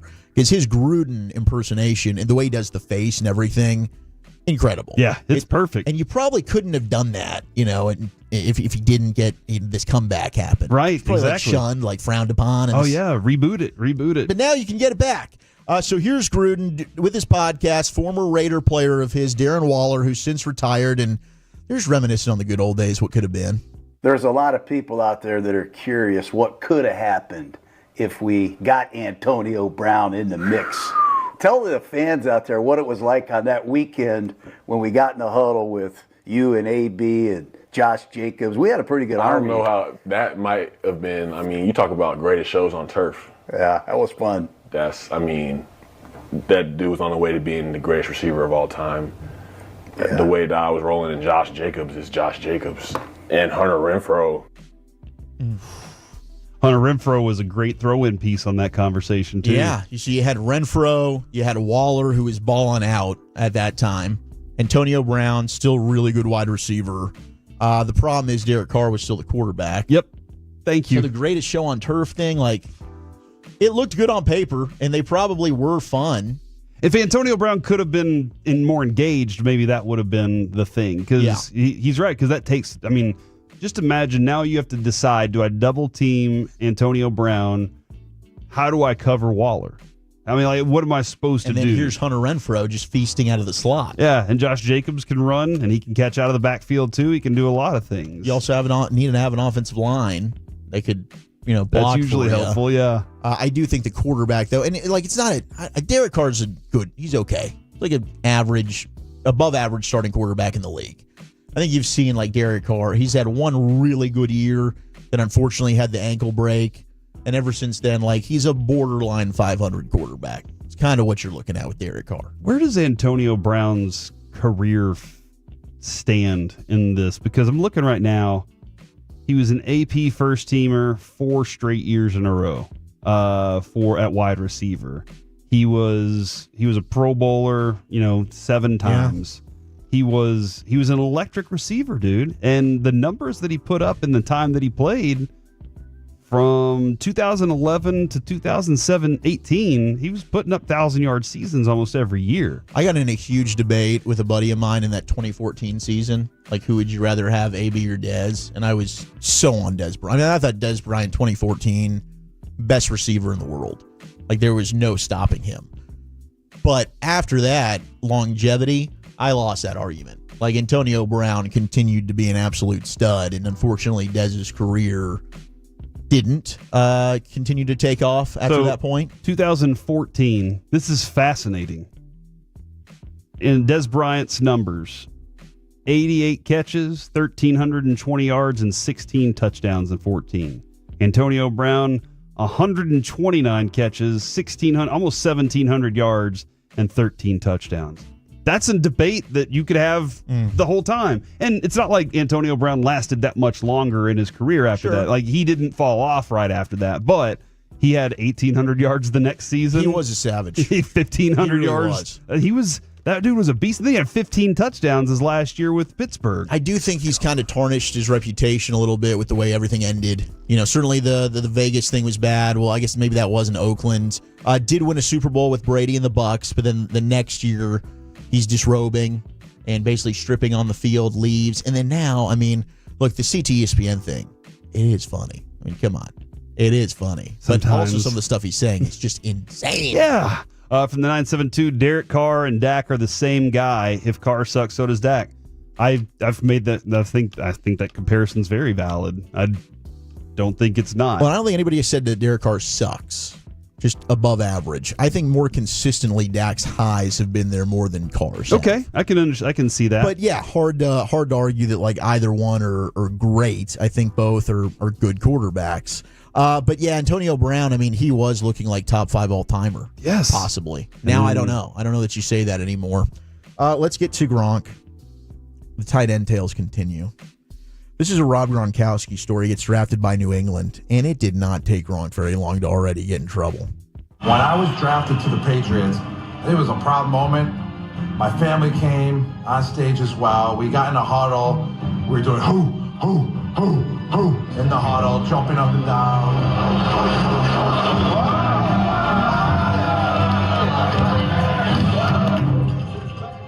And then all of a sudden, I get a phone call from the Patriots. Hi, Rob. And they said, hey, Rob, like, you can get off the stage now. Like, enough is enough. And I'm sitting there like, wow, I'm already in trouble. It's been 5 minutes since I've been on the Patriots, and I'm already in trouble. I can picture Bill in that draft room just being like, why the did we just draft this kid? I'm already in trouble. Look at this idiot. He doesn't really care that much. He's jumping up and down. He's chest bumping everybody. Get this hooligan off the stage. Rob, stop it. I love that. I don't know. I don't love putting Gronk that high up in the category, but he is. Like, his numbers show it. His championships show it. He's right there alongside the Kelseys and Gonzalez's of tight ends. No doubt. And the touchdowns. I mean, and that's to me what like set Dez apart. Like the 214, don't sugarcoat it. That was a horrible take, clearly, when you read the numbers. 2014 Dez was a different animal. It was. And you got to also remember that Cowboys team, DeMarco Murray led the league in rushing. Set a Cowboys single-season rushing record. They ran the football a lot. So I get the catches. Antonio Brown had a lot more catches than Dez. Dez still had 3 more touchdowns. And he catches. He was not getting targeted nearly as much as Antonio Brown was that year. DeMarco Murray was the between the 20s, but once they got inside, they were like, all right, let's get Dez on a fade. Yeah. And they knew that's an unstoppable play with Tony Romo.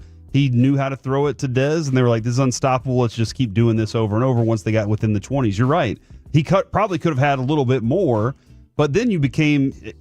You also got to go back to the philosophy of Jason Garrett. Jason Garrett's philosophy was, once we get to the 40, I want to try to strike big. You knew Dez was going to make a big play on that as well. So it was also he was a dominant receiver. There's no doubt about it. And that was his best year. I mean, he was absolutely fantastic. So I agree with you overall. 214. I lost that argument, but the year, just specifically that year, I do think that there is a debate to be had.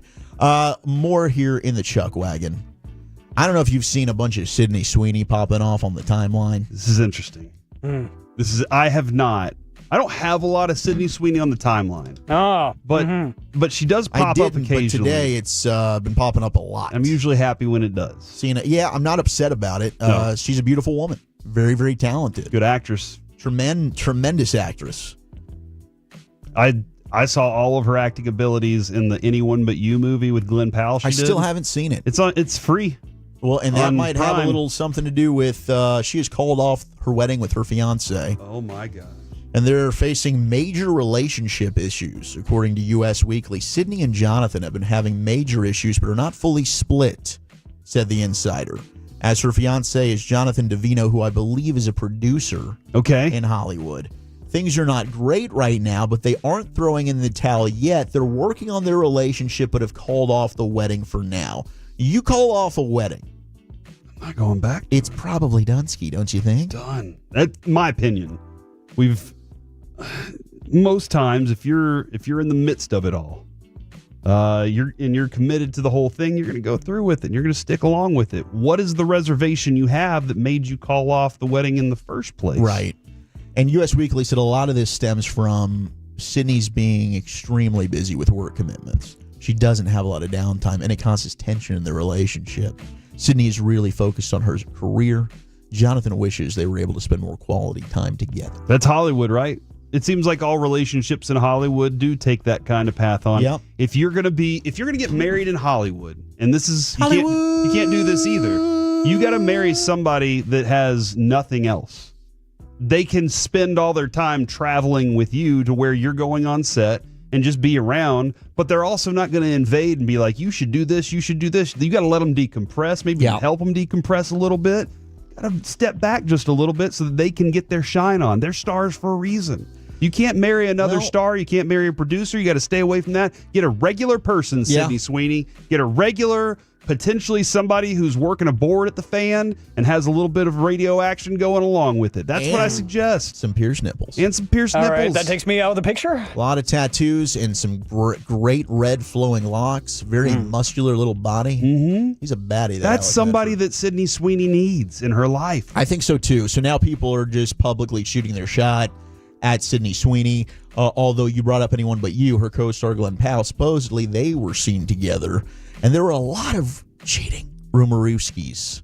Really? Because they did have just undeniable chemistry. But doesn't that mean that if you have chemistry that you're not doing it, and that if you don't have chemistry then you are? And I can't remember exactly how that goes. I don't know. I feel like when there's so much tension built up eventually, especially if you've just called off a wedding. And dude, I watched the movie. They might be dabbling to see if that's real chemistry. They spent a lot of time in bathing suits in that movie because they were in Australia at the beach, so they were always in bathing suits together or in the water, getting all wet together. So here's excuse me. You said Glenn Powell was in Dallas. Recently watched him in the movie Twisters. Was he good? It was all right.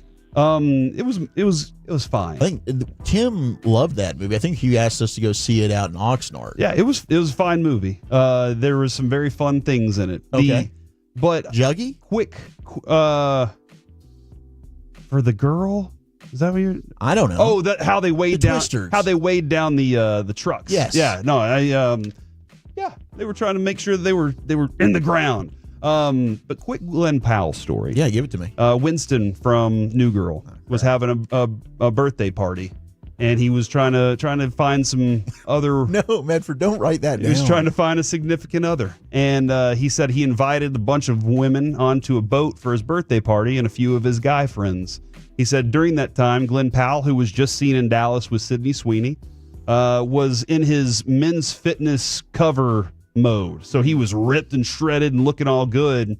And out of nowhere, he goes, "Hey, I want to swim." So he takes his shirt off and embarrasses every other man on the boat, and then jumps in the water. Well, then after that, a bunch of little baby ducky women jump in the water after Glenn Powell, and they follow him over to this little island next to the boat. So when you say baby ducky women, are they like really tiny ladies? No, they just mama duck, baby duck, they just followed him. Okay, they were like, gotcha. "Oh my gosh, Glenn Powell." Okay, fair, yeah. So they all jump in the water. They're all hanging out on an island. Everybody's sitting on the boat, like all the other guys are sitting on the boat, like, we just lost all our women to Glenn Powell. To make it even worse, sure you're not though, the only one. There's a guy hiking along the mountain path next to the water where they are. The guy falls down the side of the cliff into the water Glenn Powell, without his shirt on, swims over and saves this man's life. And so here's one guy saying, I'm going to bring a bunch of women onto the boat to hang out with me. Maybe I'm going to have a shot. Lost all of his shot because Captain America's over there saving lives, Glenn Powell. Bleeping Captain America. Mm-hmm. Such a jerk. From the 682, y'all describe me. Still, I'm only not 5'4". Sorry, Alec. I still love you. Well, so that was 5'7". Come on. Somebody out there has red curly locks, Alec. And nipple rings and some tattoos. Somebody out there is that person. That's my guy from the 682. It's a little bit taller. Max Scherzer. What's wrong with you? He's back on the IL, fellas, with a thumb inflammation. Oh, really? Thumb I thought inflammation. I thought he had a lat problem too. He probably has all the above. He lasted just 3 innings Saturday against the O's. I think we're done. Will he ever quit? I think they need to make him quit. I think that his body is just dying on him. I mean, it's break. I dump that. His body is breaking down on him. Oh yeah, he's not dying. Okay, right? He's still going to be with us for many, many years to come. All right, but his baseball body, his baseball career, is dying, slowly fading. To me, it's over. It's Dunsky. Max, please stop it. It's painful to watch. Okay, and then I wanted to close down the Chuck Wagon with this, Corey. All right. Have you ever done this Flying Dutchman deal at In-N-Out? Oh, is this the not the poop thing? The patties with the onion, and is that which one? It's not no bun. So it's a secret menu item which consists of 2 patties, 2 slices of cheese, no bun, and onion wrapped. It's wrapped in onions. Oh man! So customers apparently learned that they can simply order the Flying Dutchman piece by piece, and you can save some money. So the Flying Dutchman runs you $5.50 in California. Okay, I don't know what it is in Texas. But if you just order 2 burger patties, 2 slices of cheese, you can get the same product for nearly half the price without ordering the secret item by the name. In-N-Out has caught on to this, and as of last week, the new price of a meat and cheese patty will be aligned with the Flying Dutchman pricing. A meat and cheese patty will be half of the price of a Flying Dutchman. So they have conducted tests at several locations in order to confirm this hack. They said, yes, it is actually real. They don't want to be losing money, so now they've changed the price to match up with this Flying Dutchman secret menu item. Interesting. And I don't like this. I'm with you. Screw you, In-N-Out. If you've got a way that people can order some other things and finagle it, let them do such a thing. Mm-hmm. Who are you to say I can't do that? Let me ask you a question. Yep, I'm here to answer it. If you were to walk up to a Whataburger and you were going to say, hey, I want bacon and jalapenos and pickles and lettuce and all this other stuff on my burger, what do you think they're going to say to you? They're going to say, just order the number 1. They're going to say, here's your burger. Enjoy it. We love you because we're Whataburger. Because it's Whataburger. We're Texas and we're Whataburger. You can have it however way you want. Exactly. Because it's just the way Whataburger. you like it. Just the way you like it. Just like it said on the jersey out there. Just the way you like it. What a burger. Yeah, what a burger. Damn right. That's why you should just, instead of, hey, you can see it in and out, just say out and pass by it. I did get this Flying Dutchman once. My wife wanted to try it. Yeah. It's actually pretty good. Yeah, look. Yeah. It's not bad if you like onions. And I like onions. That was a little bit too, onion. It was a little too weird for me. I've done the protein style. I think that's fantastic. And overall, like, I'm not here to crap on In-N-Out. I do think Whataburger is superior. Absolutely. But In-N-Out's not bad. Yeah, In-N-Out's not bad. But again, out. I'm out. You're out on the end. I'm in on Whataburger. You got an innie or an outie? Are you talking about my belly button? Yeah, I got an innie. I have an innie. My middle son had an outie for a long time, and I don't know what happened to it. It disappeared. It fell out? It changed. Like, I don't know. Like an umbilical cord? All of a sudden you look down and it's not there anymore? Well, here's the interesting thing. As he started putting on the young chubby weight, you know when you're young and you got to get a little chubby. Never lost it. But then he lost it, and the outie never came back. So I don't know exactly what to think about that. I do think, and some of you out there probably have outies and you're listening, but it's a little jarring. It's terrifying when you first see it. Is it Kelly Ripa that has an outie that's concerning? Does Kelly Ripa? I don't know. I don't know if I've ever seen Kelly Ripa like without her clothes on. Let me see if I can find. Here you go. This was the one that kind of shocked me. Oh yeah, first. That's protruding. Yeah, that one kind of sticks out. But I remember the first time I saw somebody with an outie. It was one of my best friends growing up had one, and I was like, "What is this? Yeah, what is going on?" It took me a while to get used to it, and then over time you do. But sometimes it can be Wow. And I'm not trying to outie shame you. No, don't outie shame You should anybody. embrace the hell out of that. You should be proud. When You're you a asked beautiful that, though, person. the first thing I thought was Severance because I'm watching a lot of Severance. Oh, I just finished it. We just last night watched the season finale of season 2. I've been done for a week now. Dude, Severance is one of these shows, and people might hate me for saying this. Everyone says it's like the greatest show ever. I love it.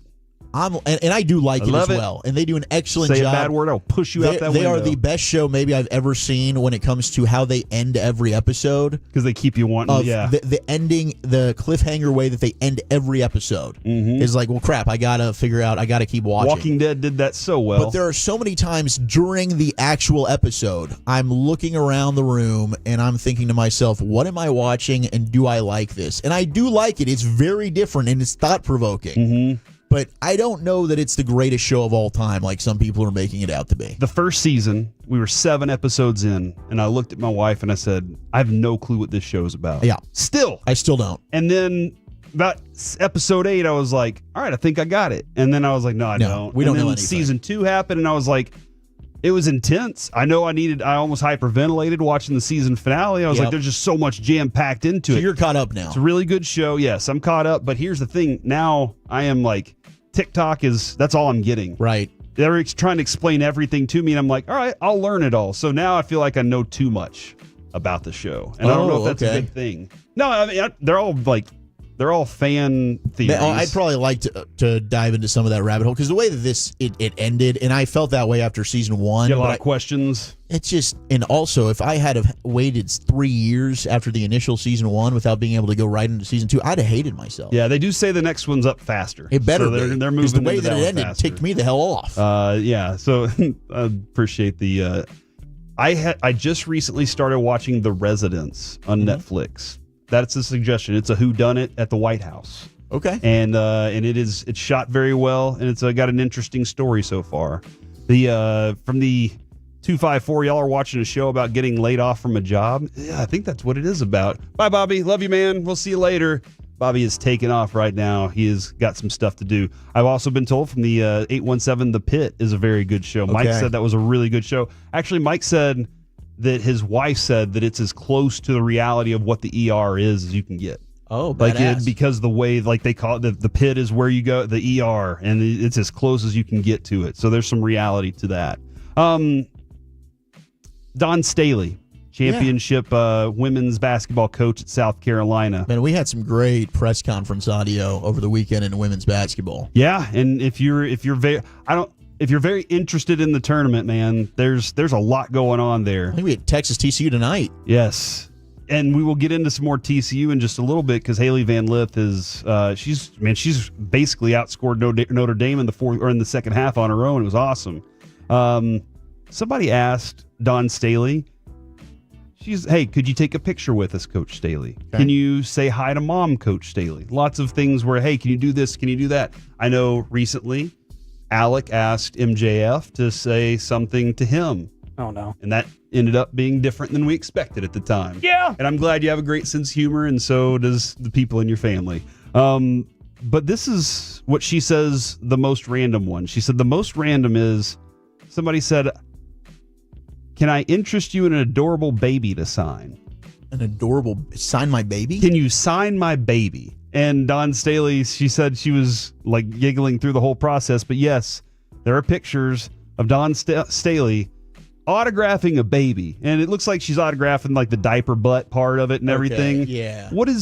I remember the first autograph I was ever asked to sign whenever we started on the weekends. One of our listeners, Sarah, we had not met her before, but she came up and she had a jersey, and she said, I've been getting all the autographs of the hosts at the station.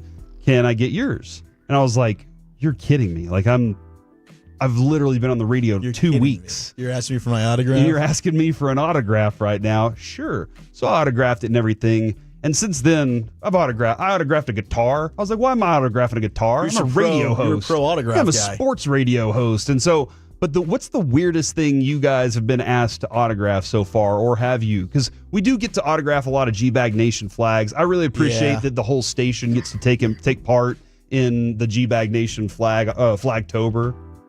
Maybe a napkin? Napkins? Ooh. Dude, napkins are good. Napkins are real good options because it's like, what else do I have? Reach over and grab a napkin. Yeah, because there hasn't been. I mean, I'm not famous like Alec is, so I don't get asked to autograph really anything besides Flagtober. Yeah, that makes sense. About.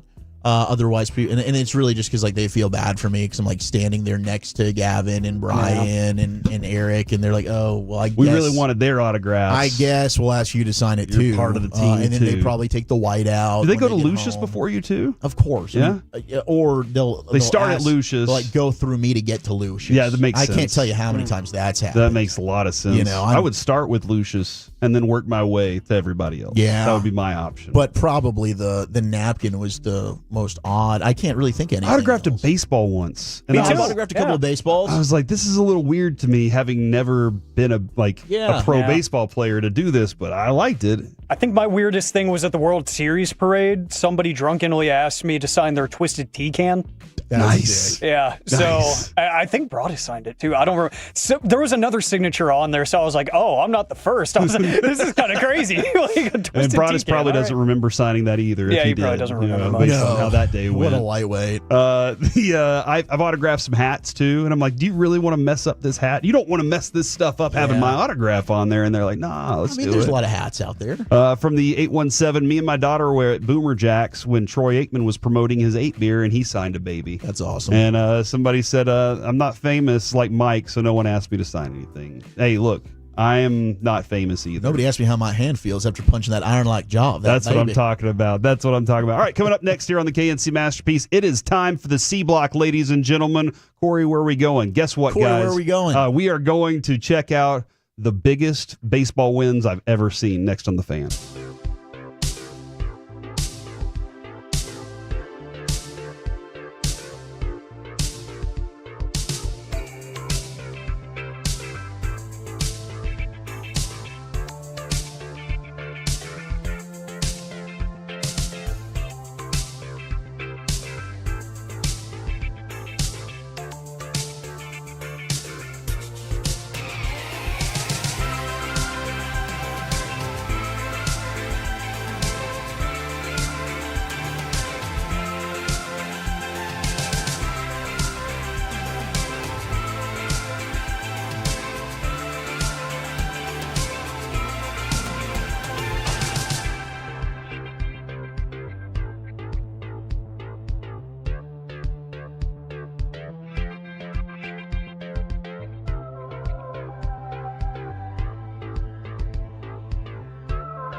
lady. Pepper lady? Singing sisters? Basil babes. Saffron Squad? Nutmeg maidens? Pre-club? No. Nutmeg Maidens? I just said that. Was it Spice Girls? Doesn't sound right. Was it Saffron Squad?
By our D&M Leasing Studios, it's the KNC Masterpiece on 105.3 The Fan.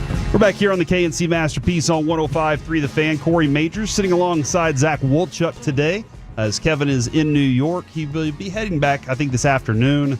He went up there to watch Duke play and got a victory. He's very happy about Duke's play up there as well. Now, okay, hold on. And I'm sorry to interject. Got it. I just pulled a Brian. I don't want to interrupt you here, but love you, B. Is that a point of contention on the G-Bag Nation? No, he makes it fun of himself. I think Lucius actually calls him Interruptosaurus Rex. Oh, gotcha. If Kevin comes back tonight and the Rangers lose, we send him back to damn New York, and he can do the show from there. Good. I agree. We're on the same page. Yeah. No, the Rangers are on fire. Why would he? I mean, he said they'll never go nobody's ever going 162-0, and he took that away from us this year. But guess what? Since he's left, because he left Friday afternoon. Undefeated. Jack Leiter. Everybody's been really good since then. Never lost. Undefeated since then. Get Rangers. Thank you very much, right, go Bochy. get We'll talk with Rangers. Bruce Bochy tomorrow at 12:30. We will have our first interview of the season with him. So I'm really looking forward to that because anytime Bruce Bochy talks, I listen. To the point on the pregame show the other night, I was sitting there and I was like, "This is great." And Adrian was listening. Like she doesn't pay attention to anything sports related, even me. She's just like, she's like, my husband does a sports talk show, and it's really good from what I hear. She's just that kind of. She's not interested in that, and she also is working too. She's working. She knows. She's okay. She asked me, "Did you see the video that Bobby did with Kristen at the baseball game where he asked her about the stuff out at the stadium?" No. And he said, "Oh yes, I did." He asked her about the warning track, and she called out. Yeah. Adrian was like, "Yeah, do that video for me too, because I have no clue what's going on." Yeah, no, I think that I'd be in the same boat. But she loves hearing Bruce Bochy talk because she believes him. He's got a wonderful voice. I believe Bochy. From the 214, so you're saying 161-1, huh? Nice. Yes, that's what we're shooting for. And from the 214, I say yes, sir. It sounds like they're saying yes, send Kevin back to New York. That's just what I. Kevin, you better hope they win tonight. My question of the day, Alec. Ooh. And we'll get back to this in just a moment, but do you do hip thrusters in public? Do you do them at the gym, or should you do them at home? We'll get back to that shortly. On Sunday, LSU Shreveport baseball. This is not the LSU Tigers, I believe. This is a NAIA Division I team. That's different. That's different than NCAA. Sure. LSU Shreveport baseball hosted its final game of its series against Texas College. Okay. Texas College know it well. The Pilots continued to dominate, winning Saturday's match 42-4. Are you getting ball sacked on this story? There's a lot of uncertainty in your voice. I Googled it. It's on KTAL. What was that score? 42-4. 42-4. However, we don't have run rules. They started the series off with a 37-0 victory on Thursday, and then followed by a 15-0 win in the day's doubleheader. So they played Thursday and Saturday. In total, they defeated Texas College 94-4. At what point, if you're Texas College, do you just? We're not playing the third game. I feel like you're the whole time. Maybe did they get paid maybe? In the second inning of the 42-4 game, it was 19-0. 19-0 in the second inning. And I feel at that point, you just say, I'm done.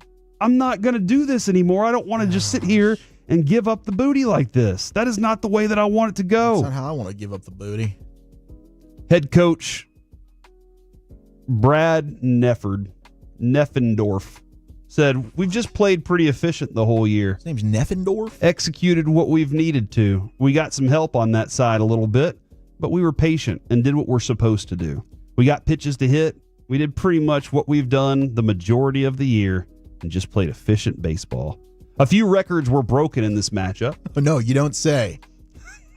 A Christian Hobbs 2 RBI double in the bottom of the sixth officially broke the single game record for runs at 38, with a new record coming at 42. The previous record of 32 RBI was replaced by 34 earlier. Jackson Searing was responsible for 5 of those RBI. And there were other players. There was 7 players that had at least 4 RBI.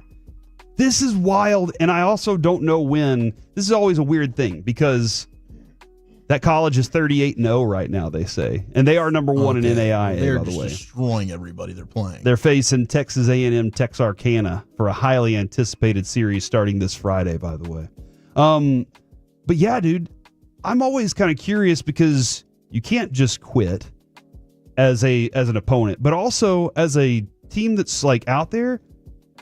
All right, we put our backups in. We have a position player pitching right now.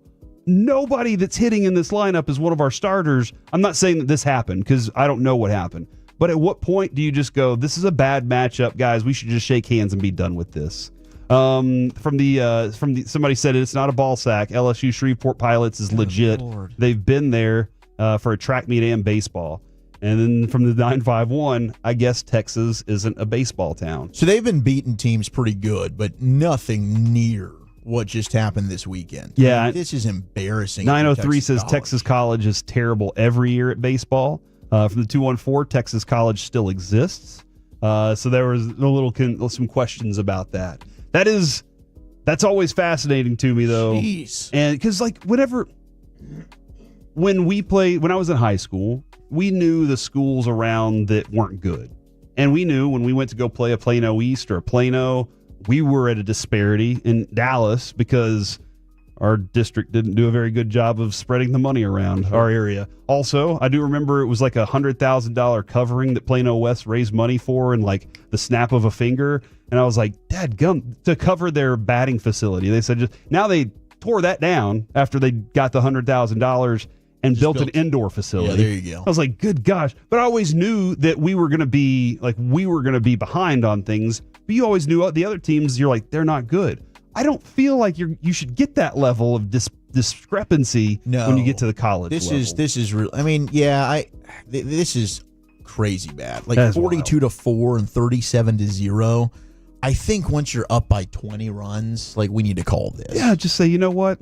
It's time. By the way, Alex Ovechkin scores goal 890. He is now 5 goals away. 9 games to go. I think he's got a shot. I think so, too. I think that is definitely something to keep an eye out for. I do believe the Stars get him one more time through as they go along. I know they have Winnipeg coming up soon. For you. And they got the Kraken tonight.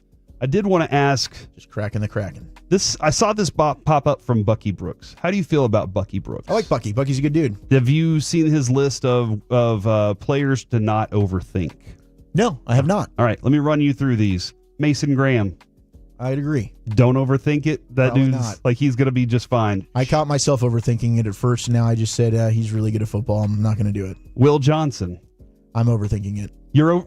What is it that you're overthinking about him? It's the long speed, really. And it's also, I mean, the tape just like I watched him this past year, and I did go back and look at him in their national championship year, and he is good, and he did get some pick sixes. But it's just like, I wonder, is he going to get taken advantage of by quicker, better route runners at the next level? But he might just end up being awesome, and he was hurt last year, and that's why I didn't think he looked good. Okay, all right. Kelvin Banks Jr. Overthink or no?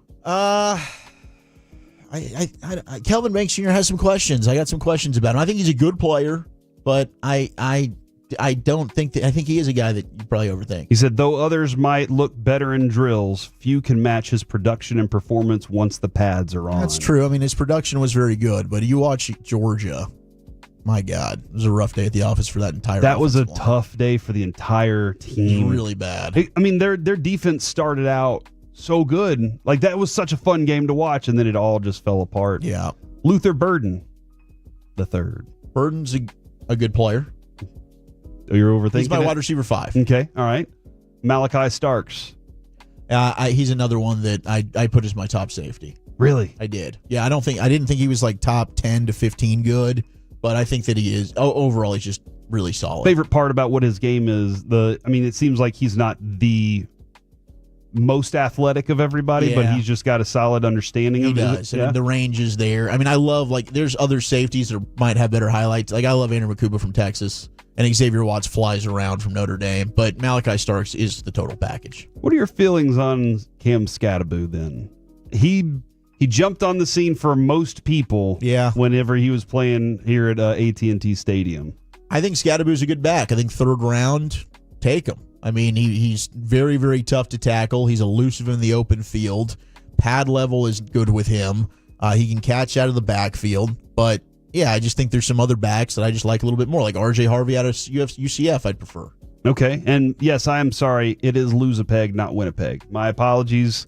We are still running along with that right now. And then the last one, I feel like this one is just a very big point of contention for everybody. This is Bucky Brooks' list. Bucky. Just going through saying, hey, don't overthink these players, just draft them. He says Shedeur Sanders. And I think for everybody, it's kind of if he's in the 5th round, yes, draft him. That makes sense. He would never be there. He's in the 5th round, draft him. Yeah, go ahead, I guess. Take a flyer on I'd take a flyer on Shedeur. I would. Even at 12? I would. And I don't know if like you're looking at 12 for all those guys and you're like, I'd do that, or just anywhere in the draft. Because Scattaboo, you're not picking at 12. No. That's not happening. But you would go ahead and do. And Bobby this morning was saying, hey, let's make a trade so Dak can have a better backup. Yeah, Bobby wants some Will Levis in his life. The Titans have said they're not interested in trading Will Levis. But hey, I mean, Steven just said they might have some trades in the work. See, works. Zach Wilson, Bobby said he thinks he's going to do well with Mike McDaniels. I agree. Maybe. I think he will do well with Mike McDaniels. I think he does a really good job of creating space for a quarterback to throw into. I'm interested to know if Zach Wilson can see it. That was the thing with New York, and then with Denver, tiny. Bo Nix just took over, but he just not that he's tiny, but that visually he knows what he's looking for. And I do think that the way that Mike McDaniels layers things and creates that space, I think that it will be more beneficial. And he's probably going to get his opportunity to play because Tua sometimes gets hurt. Oh, he does. The other day, it was Friday, ladies and gentlemen. Maybe it was Saturday. Saturday was my workout. I found some workout that I've been doing some more men's health type workouts of late, and it's been effective. I'm feeling good and strong at the moment, and working my way towards that. And I found a workout that said, let's see if I can pull this up real quick, because Alec, you lift a lot. You do a lot of lifting. You're a big lifter. I try. You're a Mighty Mouse guy. Oh. Yeah, we got to put it that way. You got a lot more strength than most expect. I always screw this up. Never mind. First one, barbell deadlift. And I was like, I know how to do that. I know how to deadlift. Even though I did have my kids show me the proper form just to make sure. It's good to check the form. Yeah. Romanian deadlifts in there, leg curls, seated calf raises, and leg raises. Most of everything was working the backside of the body, backside of the leg area.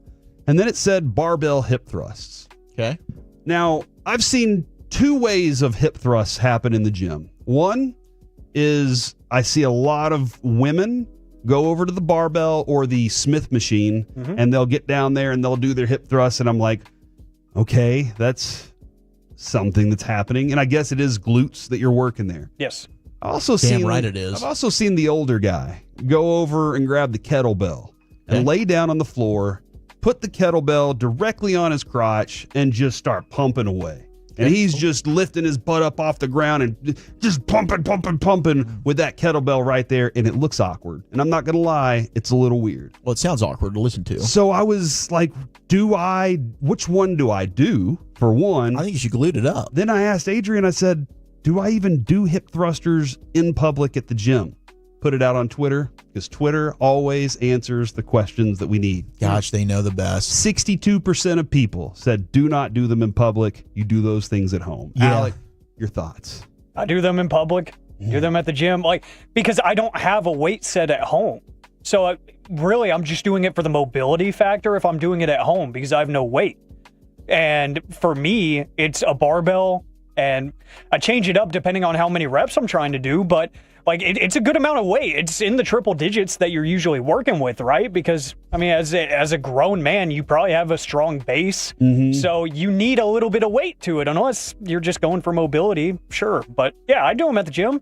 No shame. I replaced it with the kettlebell swing. I was like, I'll just replace it with that instead. That was how I went out about it. And then I went home and did weightless hip bridges. That's kind of the same thing as doing it on the floor. Get a good hip bridge in. From the 972, got to do hip thrusts in the gym to show the gym ladies what you're working with. I don't understand. What does that mean? That I can? You've got great. I got a lot of power that I'm working. That's working behind me here. Yeah. J Met says Dr. Brett Contreras has some great podcasts about glute work. Who is? I don't. Is he ball sacking me on that? I don't know. He's probably a glute expert.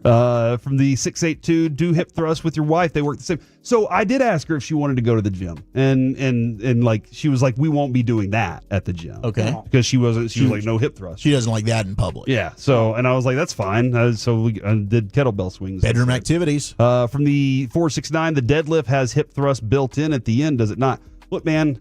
I just saw this workout online, and it was a well-constructed program, so I was just taking it was a 4-day split, so I was kind of going with that. I was doing the bro split for a while, and I decided to change it up just a little bit. Bro split. But I just needed to know, what am I rocking with There's if I'm doing probably hip nothing thrusters. wrong with doing that in public. I think it's more of just like a self-conscious thing. Like I wouldn't do it. Probably People do weird either. stuff at the gym, though. You But, know, credit to them. They're just out there trying to improve themselves. exactly. That's all it is. See, Zach, you're all about that. You have to do the weird stuff at the gym to get the results, Alec. That's true. See somebody skipping across, and you're like, Just "What are they don't doing?" like cross the boundary on the weird stuff. I like weird stuff. Like what? You don't like want to go up to a girl and say something. Oh, like you're not lifting that Or a right. You need to be gal. more of a man. I hate the know-it-all gym person. Oh my gosh! Like, Leave let me do alone. my thing, Let me do okay? my kid said that the other day. He was like, every time I see people run, they're running with bad form, and I want to teach them how to run. And I'm like, no. Here's what you do. You were a cross-country runner. You just tell them, keep it up. You're doing great. You're I'm proud doing of you. great. Good for and you. that motivates them on their run. You start telling them to do this, they're gonna be like, quit running altogether. All right, that's it for the C Block, ladies and gentlemen. Coming up next on the KNC Masterpiece, it's time for Wanker of the Weekend. If you're laughing, we're happy. Thank you. Thank you.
say in order to remember something, you have to forget something else.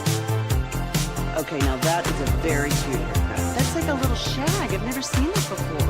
Well, I mean, of course you have. So Rachel. Oh, is that your name? No, I mean like your name.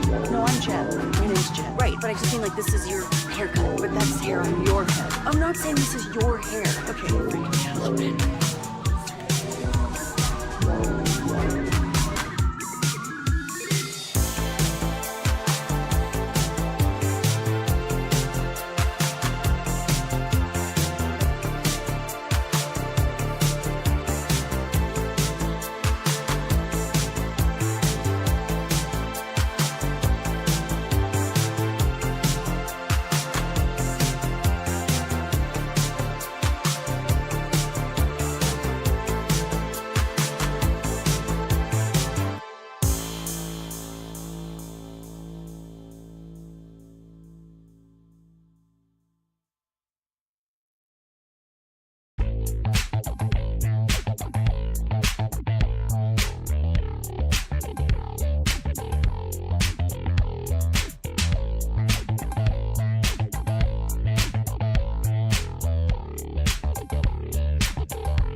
That's absurd.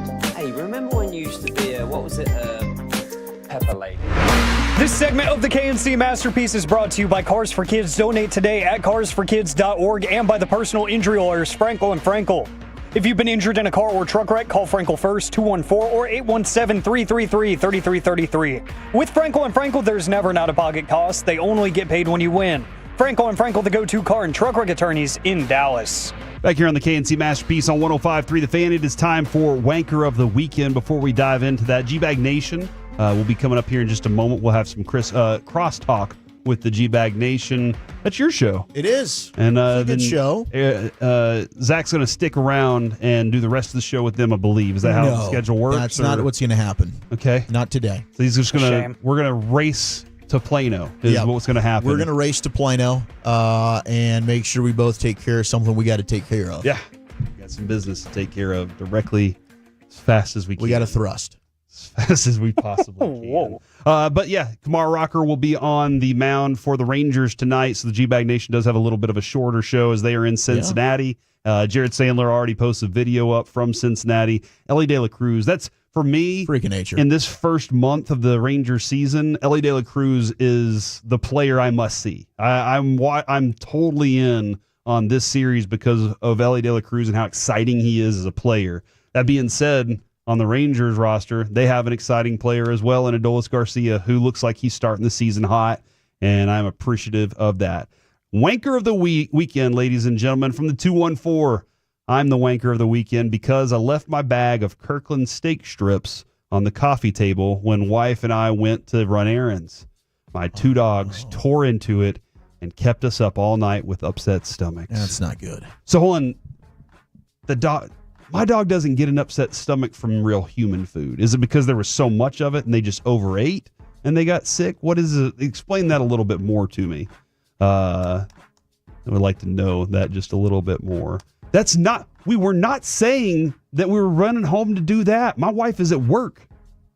She has stuff to do. Yeah. Oh, is that something else? No, we were talking about working out, 817. Yeah, we got a lift. Got to get our lift on. Yes, that's all it is. We're just trying to get chiseled. Wanker of the weekend, neck spasms.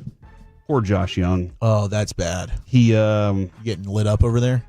What's that? On the watch? Yeah, there's some other stuff. Okay. Josh Young has neck spasms, out on the 10-day IL on the injured list. Does sound like Bochy though is saying, hey, the back part of it, maybe the last 4 to 5 days, he doesn't even need it, but it's good that we're getting him there so that he can go ahead and recover because it's lingering. That's the part of it that I'm like, it's sticking around. It's not going away. That's concerning because every year, this will be third straight year that it could be something with Josh Young. And for me, I feel like it's got to be more frustrating for him than it is for us. No, it is definitely frustrating for him. I mean, if you hear him talk and you ask him about it, he voices the frustration. He hates being away. It's just been a variety of bad luck over and over and over again. Eventually, it's like, Josh, come on. Mm-hmm. Like, can you? I hope this is it. I hope this is the last IL stint he's going to have the entirety of the season, because the Rangers need him. The also wanker of the weekend, strikeouts. Rafael Devers. Oh, yeah. Good. 11 Ks through the 4 games, set a record through 10 for 10 and 3. Is it 11 or 12? Did he strike out twice yesterday? I knew he struck out once for sure. Okay, so then it is 12. He is now 0 for 16 to start the season with 12 strikeouts. Goodness. And this is wild because they brought in Bregman and he was sitting there and he was like, no, I play third base. Third base is mine. And they were like, all right. Yeah, and then because he's a bad third baseman. Not a great fielder at all. Can hit like crazy. I don't know if he's doing so. He's like, you know what? I'm just going to tank everything right now. Trade me. I want out of here. I don't even want to be part of this thing anymore. And I'm going to make sure that my value is so low that you're not even want to trade with people because the value is going to be so low. Starting off 0 for 16 with 12 strikeouts is miserable. That's terrible. I wonder if it really is just like his head's been bleeped with. You think so? Because they even said you're not playing third even when Bregman's out. Yeah. So you're not playing third at all. Like, we don't want you there. And now you're basically just going to DH for us. But maybe he is doing this on purpose because he's ticked off. That could be something that you're on to, and the 314 agrees. Oh, yeah. I just saw that pop up as well. From the 817, am I the wanker of the weekend? Wanker. Traded in my car that was having issues. The day I turned it in, it wasn't having issues. Pulled over on the used car buyer, got my wife a new Explorer. So they knew their car had issues, and they traded it in because that one day they were like, you know what? This one, it's good right now. I'm rolling in. That's smart. Seems like a smart move That's to a me. good play. I don't do that at Platinum Chevy, though, because they're going to do everything they can to make sure that vehicle's taken care of. So absolutely. That they were to sell it to somebody Really good else. dudes and gals. I remember going to a used car lot when I was like 17, and I had $3,500, and I was like, I want this Ford Ranger, and I was like, this Ford Ranger is my truck. I test drove it 3 times, loved it, everything about it. I was like, this is going to be my truck. Whenever I drove off the lot, I turned right and then turned right onto Peavy, and then it died. No, it did not. And I was like, the hell is happening? I had to roll it over to the side, looked at it, started it back up, it started up. Occasionally, maybe once or twice a week, it would just randomly die. One night I was on a date with Adrian. We're going to AMC Theater. It's busy Friday night, and we're turning into the area. I mean, this intersection is packed. It died in the middle of the intersection. Oh, I said, Adrian, wait right here. I'm going to go see if I can get some help. I left her in the car in the middle of an intersection. Oh, no. She was like, I was like, why'd you even stay? That was dumb of you. Yeah. I mean, it was dumb of me to say it, but she stayed. Turns out, somehow the battery lines were sliced, and they would occasionally touch and short the car out. And that was it. We did everything we could possibly do to fix this. But that's sad whenever you're like, I just drove this sucker off the lot. No, that's terrible. What are you guys doing here? That's terrible. I used to have, it was a Nissan Maxima in high school. Love Nissan Maximas. Well, I would stop at a light, and sometimes it would just die on me. And then I would have to turn the car off, turn it back on, and every once in a while it would work. Sometimes I would just be screwed, and I would be stuck there. So it was a real hit or miss. Was I going to get to where I needed to go anytime I was driving that car? Wanker of the weekend, third base. You're like, hold on. What are you talking about? We just talked about Rafael Devers. Nick Gonzalez of the Pittsburgh Pirates suffered a fractured ankle while rounding the bases after his first home run of the season. Oh, that's embarrassing. And I do believe it was third base. Whenever he hit third base, he fractured his ankle. Oh my God. That's the weirdest way to hurt yourself, is hitting a home run and you get the easiest trot around the bases. It's the easiest thing, is just to tap on the base and move on with your life. Slapping the base. He ended up fracturing his ankle. Poor dude right there. Also, wanker of the weekend, Haley Van Lith's legs. What about him? I thought I've heard she's got nice legs. Haley Van Lith at TCU. Medford loves the wagon. Recently expressed that she went through some tough mental times this season, last season with LSU. Yeah. It's kind of a tough thing for her. Career lows. This year at TCU, career highs. She recently, as she was being interviewed, said that it is true. She always prefers to plant off her right leg. She says, I think fading to my left is a lot more comfortable because the leg is shorter, so it probably doesn't touch the ground as much. Oh, so her one left leg's leg is a half-inch shorter than her right leg. Wow. That is crazy. Are all of our bodies like that, or is it our hips? Like, what's going on there?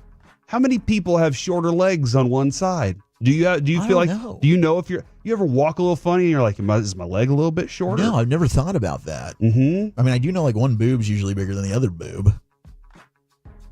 Really? It's kind of how it goes. I've heard that too. But I don't know about the leg thing, like one leg being longer than the other one. Maybe I wonder if the arm. No, I think the arms are the same. Oh my. Oh, your right arm's longer than your left. I think my right arm actually is longer than my left. Wow. Oh my gosh. Okay, we've found Alex, show yours. We got to see your now. legs, Corey. Show us your arms. Are your arms the same length? They look the same to me. Okay, all right. Pretty even. 214, that sounds like scoliosis. Oh, that's not good. Everyone does from the 903. Okay. And from the 682. Wanker of the week. I think you might have pulled a Kevin and got a second baby mama, hoping it's just a scare and not actually pregnant. Oh, no. Second baby mama. Like, are you currently with the other baby, the that first could baby cause mama? a lot of drama. And then that's going to happen there because that could be definitely a bad situation. Dave Grohl. From the 903 legs, yes, one is longer than the others for everyone. I didn't know this. I didn't know this either. I need to know which one's my dominant leg. Yeah, how do you know? Yeah. How does this happen? How do you find out of the legs that you have, which legs are important? This is amazing. And which legs are longer and shorter? Has this always been known and we're just now finding this out? Because I never knew this before. And lastly, wanker of the weekend, Kevin Willard.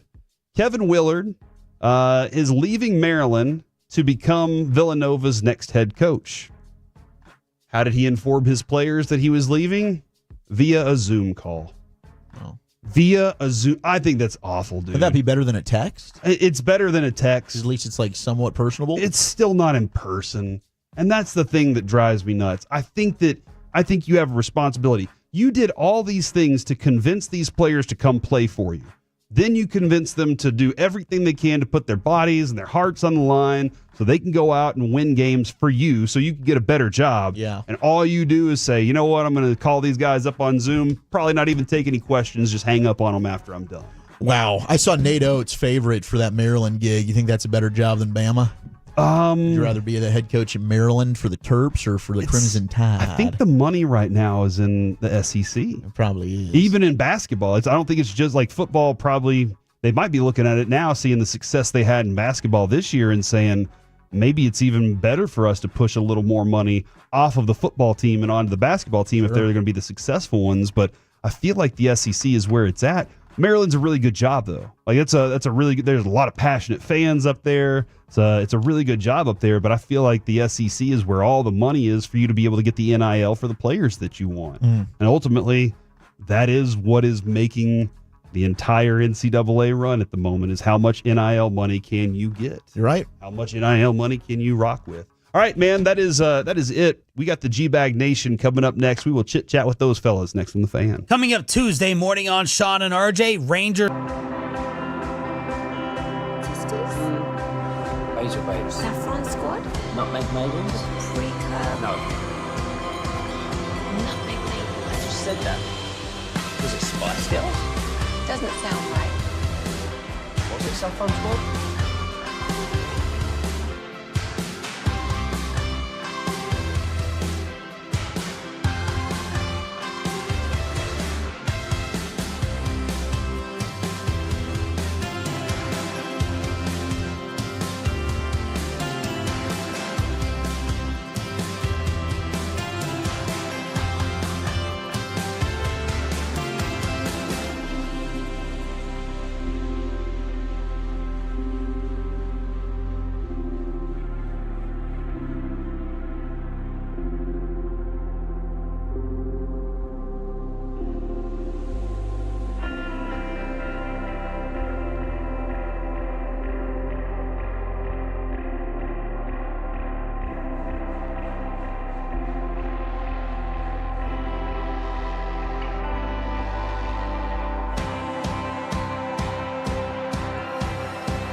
Uber Eats has Lola V products? I gotta remember that. Well, you know, they say in order to remember something, you have to forget something else.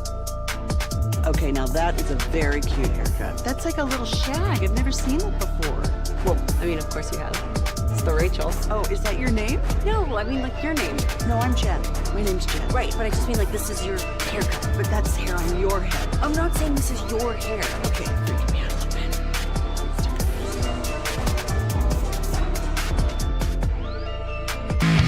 Back here on the KNC Masterpiece on 105.3 The Fan, it is time to chit-chat with the fellas from the Gag Nation right here on this station, courtesy of DNM Leasing.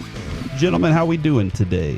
Amazing, Majors. How are you? I'm doing great. Thank you for loaning Wolchuk to us as Kevin You're welcome. Left town, and then the Rangers get undefeated. So 161-1 is on the way. That's what we're hoping for. Wolchuk's done a fine job. As y'all were getting a chance to listen today, did you agree or did you say that guy right there, don't even think he belongs on radio? Felt like he was in his bag today. Nice. See, that's what I'm talking about. Probably helped your ratings a little bit. There you go. That's what I'm talking about. go. Yeah. All right. That's two in a row. Now tell me Dawson. what you really feel. Okay. Thumbs up from him right there. Nice. Good job, man. They're trying to kick me off their show. You can tell he just has a different energy when he knows he's done at 2:00. You know, there is something to that. You could sense the pep in his step this morning. Yeah. By the way, the ratings went up after somebody. Oh, we left. getting personal? So He's usually not done until about 4:30. One guy left. And the One guy. ratings Oh, I bumped see up. what you're doing. So, Okay. we're already I was back. just having Already fun. back in action, Broadus. I was just having We're some back fun. in action. Okay. Over the weekend, we saw this story pop up. LSU Shreveport, so NAIA, defeated Texas College 94-4 in 3 baseball games. So Thursday, Friday, and Saturday. Actually, doubleheader on Thursday. They beat Texas College. Texas College. One game 42-4. One game I think it was 37-0, and the other one was 15-0. So Were they using those Yankee bats? The torpedo bats, dude. I'm telling you about that. I love it. It's incredible. How are we not thinking of these things? Yeah, I mean it's brilliant. It is. And now it's the more, legal, right? It's legal? It's legal. And the more that I'm reading on it, because I am fascinated by it, and I want to give a lot of credit to the Yankees, but I think Stanton was using it last year during portions. Bellinger was saying during spring training last year, he wasn't even with the Yankees at the time, and he tested it out. So I think the players are not as caught off guard by it as we all are, because it felt like, man, that was the unveiling of a revolution This is of the the tush sport. push of baseball. Yeah, like it sounds like Except it's it's been you're around right. for a Yeah. while. I mean, we can't Like- stop this thing, right? I mean, they're hitting, and the Yankees hit home runs, but this is historic I levels. guess Judge wasn't using it. He's yeah, hit that's what we 4 already. learned. Judge hit 4 and wasn't using that bat.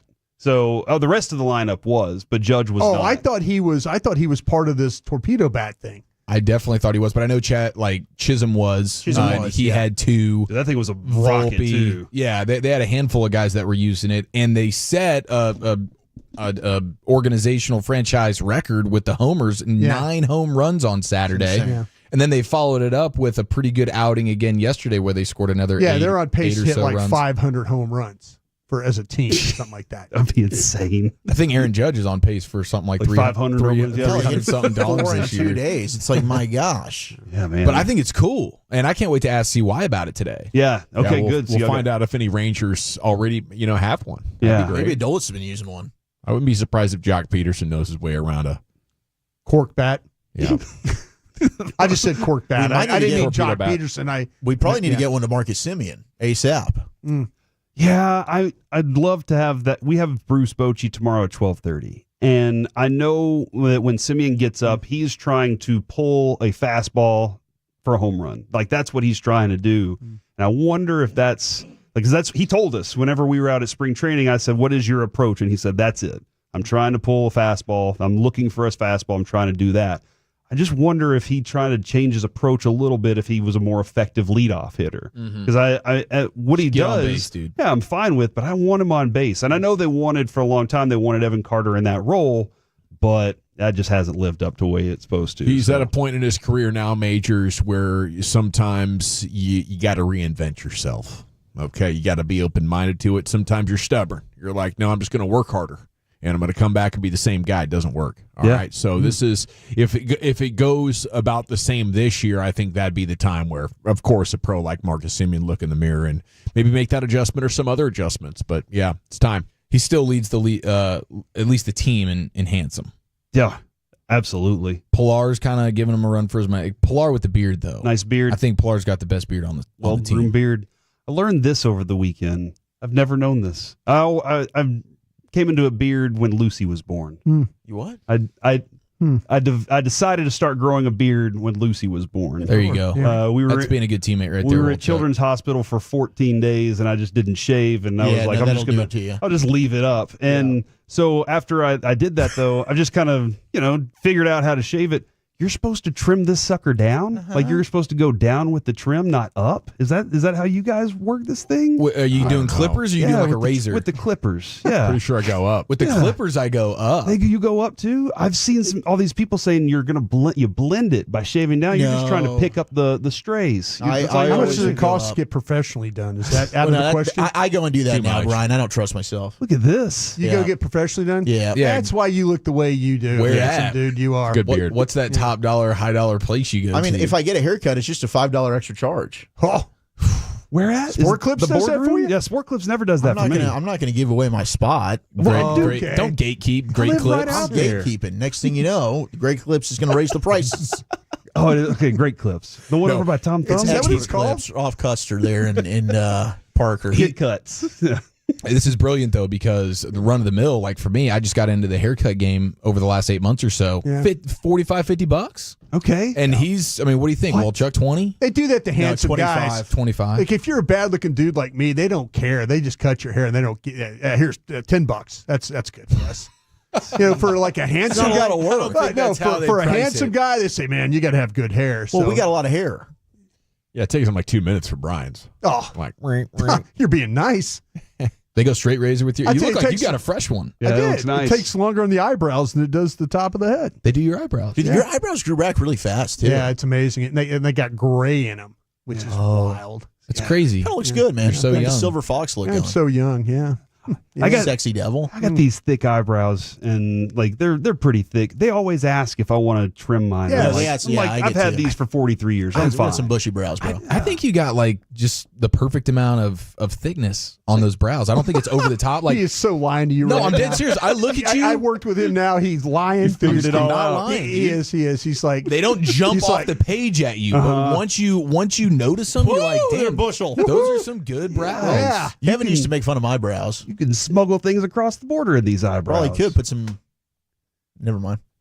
Cocaine. He was going to say fentanyl. Kevin for Hagelin. I was probably going to go with the fentanyl. He was going to say route, fentanyl. That's there's a bad thing going on with that right now. I didn't want to say it. You did mention though that People it could is be affected. It is the tush push of baseball. Are you're trying to get rid of the tush push? No, also? hell no. Give him credit for having a play that nobody could stop. That's the whole idea of the game. See, I'm with you on that. Oh, now Eric, Get it out of here. Get running backs took push. Get the tush push out of here. Get it out of the game. Beat down. Figure out how to beat it. Figure out how to beat it. Wolchuk knows player safety is of utmost importance. Thank you. Dawson, you would give anything if the Cowboys could just get a first down every time it was 3rd and 1 and didn't have to hand it to Zeke. They don't run anything. it. They don't run the tush push. Well, they would. I have a long track record of talking about how safety is paramount, especially to the head. You're talking about at times 2-3 guys on top of the center. Yeah. It's a very painful situation. I don't care what the injury Life-threatening. says. I don't care if there's no injuries from it. Clearly, it's not good for the body. Yeah. Or the mind. It's good for all you guys that tell me every week, hey, bet the over on Eagles touchdowns. Valid. Bet is this. valid. Bet this. Bet this You want more. to win your when prize picks or not? Hurts is probably good enough to get a sneak by himself. He doesn't need the pushing. Listen, the Eagles' entire organization fan base is so toxic, they're willing to put those men's lives at risk in order to get first downs. We got to step in. A-G-L. Oh, my gosh. What are you doing? Glad he didn't I'm just finish doing that. the fan base. Glad Yeah, he stopped. I didn't finish. Glad he stopped right there at the very end. Dawson's worried about Eagle fans over throw there. up in my mouth. Eagle players. The players are usually some pretty great guys. Usually. Yeah. The players? It's the fans that make it a bad spot. That is a tough situation. Looking out for them. The Adolis is back. Do y'all believe this? Do y'all believe that Adolis is going to rock this thing from now on? Gavin? It's exciting to watch him hit. What's that? Gavin? This is very promising. Nice. Very promising. I like it a lot. We were talking about the probabilities during spring training that what we saw last year was the beginning of the end. Yeah. Okay, those probabilities have decreased. It looked like The Doors song was playing in the background. About 20 down to 8%. Okay, all right. Yeah, it looked. I mean, last year was bad. Last year was any bullpen thoughts over there? What are your feelings on the bullpen? Yeah, any bullpen thoughts over there? Hashtag the What do bullpen. you guys got coming up on the showgram today? The bullpen was fantastic. Who's this Red Sox that struck out 10 times in 4 Rafael games? Devers. He's a great hitter. That's weird. Who's this bum? Who's this jobber? We got a 3-hour show, and CY is going to join us at 4:20. We'll ask him if they have any torpedo bats down there in the clubhouse. And Sansa's going to join us at 2:20. Nice. Well, Pure Gold as always. Thanks for asking me. Looking forward to it. Thank you, Zach, for joining us on the show today. Really appreciate that, man. Kevin will be back tomorrow. Until then, you've been Masterpiece. You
D&M Leasing Studios, you're rolling with the G-Bag Nation on 105.3 The Fan. Here we go, Hour 1, G-Bag Nation, 105.3 The Fan. It's a short show today. Rangers pregame is coming up at 5 o'clock. They are red hot and rolling coming out of their opening series against the Boston Red Sox. It's a sports paradise right now with so much going on. Let's talk about it. General at your service. If you see me, beer me, N.A. Got some Stella Artois NAs in there in the fridge. Oh, there. you know you do. About cracking a couple this afternoon. You know you do. Thanks to Broadus bringing them back from, what was that, the Super Bowl? Super Bowl. Was that New Orleans? We got those. Yeah. Ross Lubinsky is in the Pimp Cup filling in for Lucius today. Eric Chiafalo is in. Nice job by Wolchuk filling in for Hagee today on KNC. You have Carter Freeman back there coordinating your video. And along with you, we are the G-Bag Nation here on The Fan. You guys have a good weekend? Yeah. Right Very on. good weekend. Great weekend. Yeah. Absolutely. Good to be back. Good to see you guys. Very relaxing. Yes, indeed. Love baseball. Had a great time. Yes, baseball was amazing. It was awesome. Watching these games is something. And let's do Rangers here. And we knew Mike Bassick was going to be a wild card joining the telecast there with Dave Raymond. We had no freaking idea. Did you hear how excited he was for Jackson's strikeout of the former Astro Alex Bregman to get the save? Here's Alex Cheatman, f***ing cheating ass roach. Watch your language, Mike. No, I f***ing hate the Houston Trastros and every cheater to ever exist. Alex Bregman can eat my unwashed toenail clippings. You know what? Hell yeah. Puke Jackson with the pitch. He went. Rangers win. Bregman smells like my f***ing Bregman is such a good boy. He knows who's daddy. He knows Adolis owns the Astros, and he knows he is only good when he bangs on trash cans. He can go stub his toe in their dugout now and cry to his mommy. There he is. Unbelievable. Man. On fire. I think that's the Pat McAfee effect. We talk about how quality broadcasting right there. Suddenly cussing is less frowned upon than ever. Paints the picture, doesn't it? Didn't know Mike was going to go there in the opening series, but you get Bassick, you can't harness him too hard. Let him run. Shout out to Dave Raymond. He came to play as well. Yeah, he sure did. When Bregman's up to the plate like that, I think everybody can understand. Especially when the game's on the line. How about Luke Jackson? Getting himself. I didn't like that Dave Raymond called him Puke Jackson there. I thought that was a little disrespectful. Yeah. Listen, man, opening day was tough, but he's bounced back, right? Yeah. The whole bullpen has. The pitching across the board this weekend, we were thinking, hey, dude, we're going to be putting 6, 7, 8 spots up and we'll be fine. But no, the pitching was like, we're good. We'll win a 3-2 game. After the disappointment of opening day in the bullpen, to see them come out and just completely dominate. I think the bullpen pitched over 15 combined innings in the 3 remaining games, and we're just outstanding at every turn. Eventually we're going to be in for some offense. Totally. It's nice to know you don't need it to win a series against a good baseball team. So now they're on a 3-game winning streak. Brian. And on to Cincinnati, who are 1-2 right now. So hopefully they can keep that momentum going on the first road trip of the year, and then they come back to play Tampa Bay. So yeah, it would be nice that they can keep this going. Like I say, they've gotten some pretty good timely hitting too as well. With the game was the games were this weekend were kind of going back and forth. The Red Sox score, Rangers get ahead. So. Some good timely hitting for the Rangers, though, and like I said, it's nice to see Adolis get going the way he has. I was worried about him right out of the gate, but with the injury, we were spring training, we were worried about the oblique a little bit and stuff like that. Started to turn it on there late in spring training. Sure did. Now he's just on a roll. Yep. And that's great news. I thought the Jonah Heim stuff on Friday, 2 homers, in the Leiter game. Leiter obviously playing really, really well. But Jonah Heim showing off the power that we had missed so much last year, and him and Higashioka. I mean, that split right there, keeping those guys fresh all season, I think that's huge. Well, it was one series, but that Boston team is good enough. I feel like the Rangers made a statement. There was great intensity in the series. I think they're out to win. They're on a mission. And they're not backing down from the fight. They're right back at it tonight, a 5 o'clock pregame against this Reds team, who's a pretty good team trying to become great. They have some defensive issues. They have some bullpen issues themselves. I know I said I was calling 1-800-BULLPEN last week on this Rangers team. I did. They told me they'd call me back, though, Brian, and now I'm ignoring their calls. So we're just going to see how this goes. I'm hoping that however this season goes, you can get a good 6 weeks. Buy some time until, maybe they get healthy at the very least. And who knows, maybe CY just piece together, a group that's going to be solid from beginning to end. And we'll talk to Chris about his first impressions coming up at 4:20, the Cy Young Show. deGrom was amazing, though. Yep. Actually went to his changeup quite a bit yesterday. Yeah. 73 pitches, 5 innings, gave up no runs. Can he still be amazing being more of a finesse pitcher? And will this keep him healthy? So far, so good. I wonder how many pitches they have capped for the year. What's the vision? We're going up to that's an interesting 90 next. Yeah. I don't know because they had a definitely a surefire plan going into yesterday's game. 75 pitches. Yeah. Hopefully that was 5 innings, and he goes 5 innings, 73 pitches, ends up with 6 punch outs. And like you said, he's not even throwing it with the gas that we know he's capable of. Okay, and then the bad news, Josh Young going on the injured list. This is the 4th time in 3 seasons. All of the Joshes right now, right? It's Smith, Spores, and Young. Yeah, the Josh Smith play was Josh Smith. It's crazy. I mean, he runs right into there's no protection there. Second inning of the game. It's like, what are we doing? Yeah, and then this ain't the World Series yet. He stayed in the game to finish the inning, and then Durant had to come in. But it's just so strange. This guy's chasing a foul ball, and he just runs right into basic concrete there. And gets hurt. I mean, God. If you just keep watching the replay and you detach the Rangers from it, it's absolutely hilarious. Like any other player does this on any other team, and it is a surefire laugh out loud moment. But I feel for my guy. Yeah, it's tough, and I think especially for Young, that's who I most feel for right now, because I know how much he cares and how talented he is and how frustrating it has to be right now and it's very frustrating for the fans as well. So Evan Carter and Josh Young, we're just going to not have star players now. Because that's what's happened here. I know. I think we can get a couple of great years out of Evan Carter if he can figure out how to hit well enough. Just righties, let's just get that thing together. But Josh Young, I mean, guys, this is a highly injury-prone player that you can't rely on.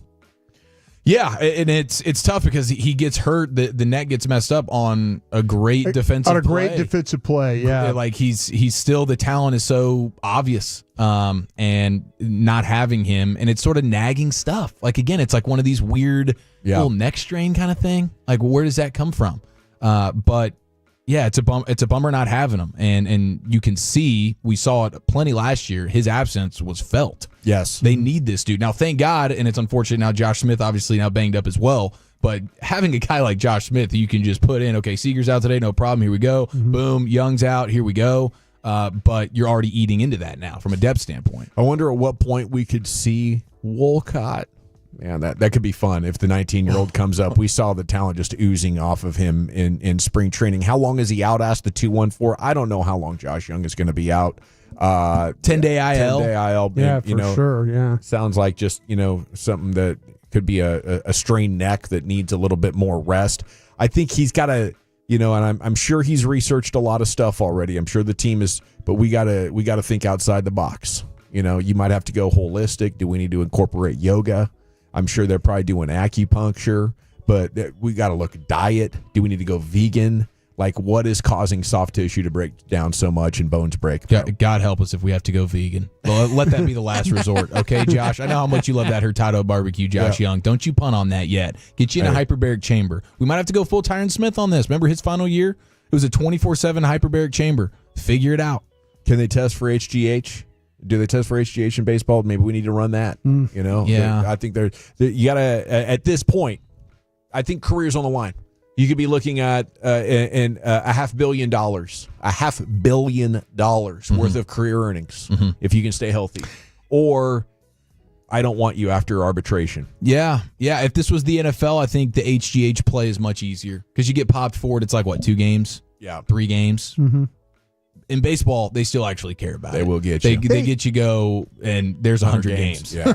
In football, we would say that maybe with all his soft tissue injuries, we would say he's too tightly wound.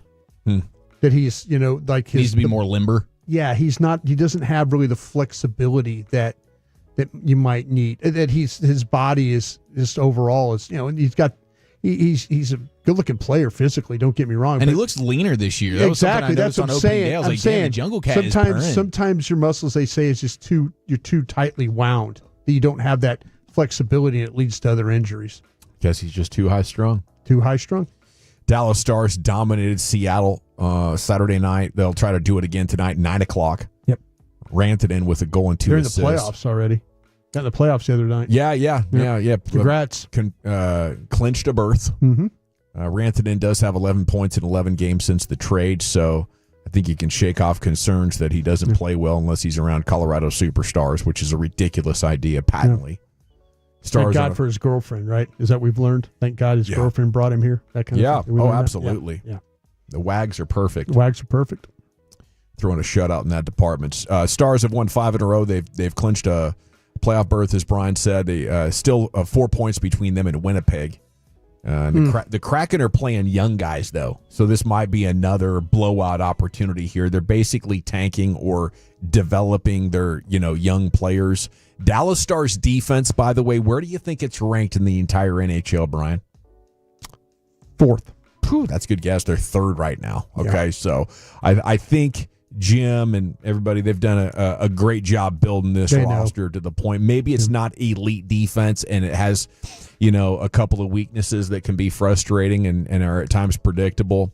But it's a damn good team. Suns were hilariously horrible last night in a game against the Rockets. They were down 30 at half. Then Katie sprained his ankle in the third. They're done. The Mavs are going to be a play-in team, either the 9th or 10th spot. As they've won 2 in a row, 4 or 5. They host the Nets tonight. They're 8.5-point favorites. Vegas believes. Yeah. AD. They're starting to get guys back too. Yeah. They're starting to get others back as well. Washington played the other night. Yeah. They got some guys that have been out for a while that are all looking at probable, like Lively and guys like that are, just right around the corner here. So, man, this should be an interesting stretch. They get these guys back and they start playing together and getting each other's games down a little bit, and who knows? They don't have a guard. They absolutely don't have a guard. But I guess Brandon Williams, they can add to their team permanently on April 10th. Yeah. But he's on a 2-way contract and he can't play until then. So that sucks. But you got Washington back. You get Lively Gafford back. If you're OKC, are you nervous about this matchup? That's who the Mavs would face if they win the play-in deal for the 8th spot.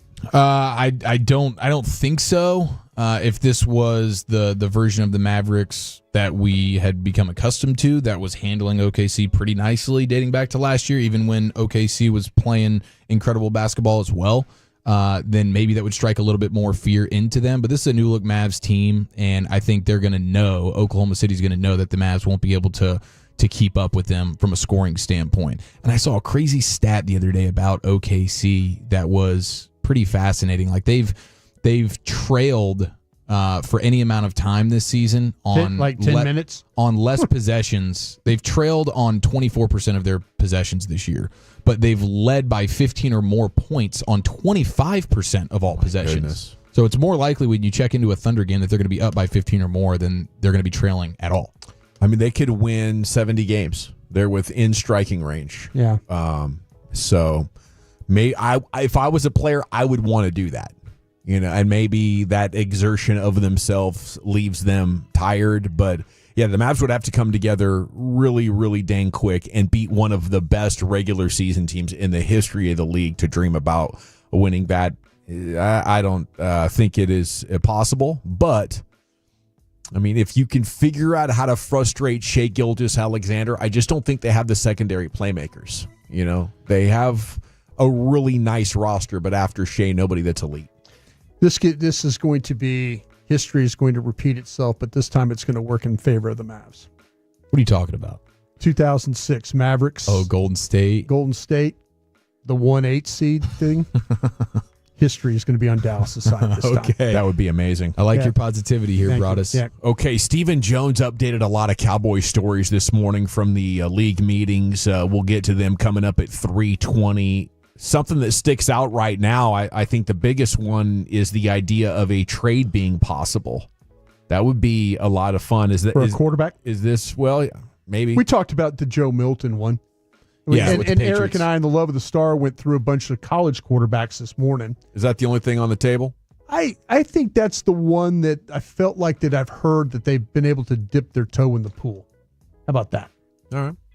I mean, I could say the league meeting allows you to go out and visit with others. Right. You can go have cocktails and talk to people about, hey, what are you interested in doing? You want to move a guy, go play some golf, talk about some guys that way as well. So, yeah, I kind of feel like that the only one I've heard so far is the Joe Milton one, for sure. All righty. Final four set. Congrats to Houston. Chalk. Watched a lot of Cooper Flagg, as I know many of you have. He's just good. I'm solidified in my opinion. Let's be real. I really like the fact that he can defend. I like the fact that he can shoot. Very good NBA career coming up, Chief. Wow. Yeah. That's kind of an indictment at this point based on expectations. Just very good. Just very good for Cooper Flagg. What about him versus Arizona the other night?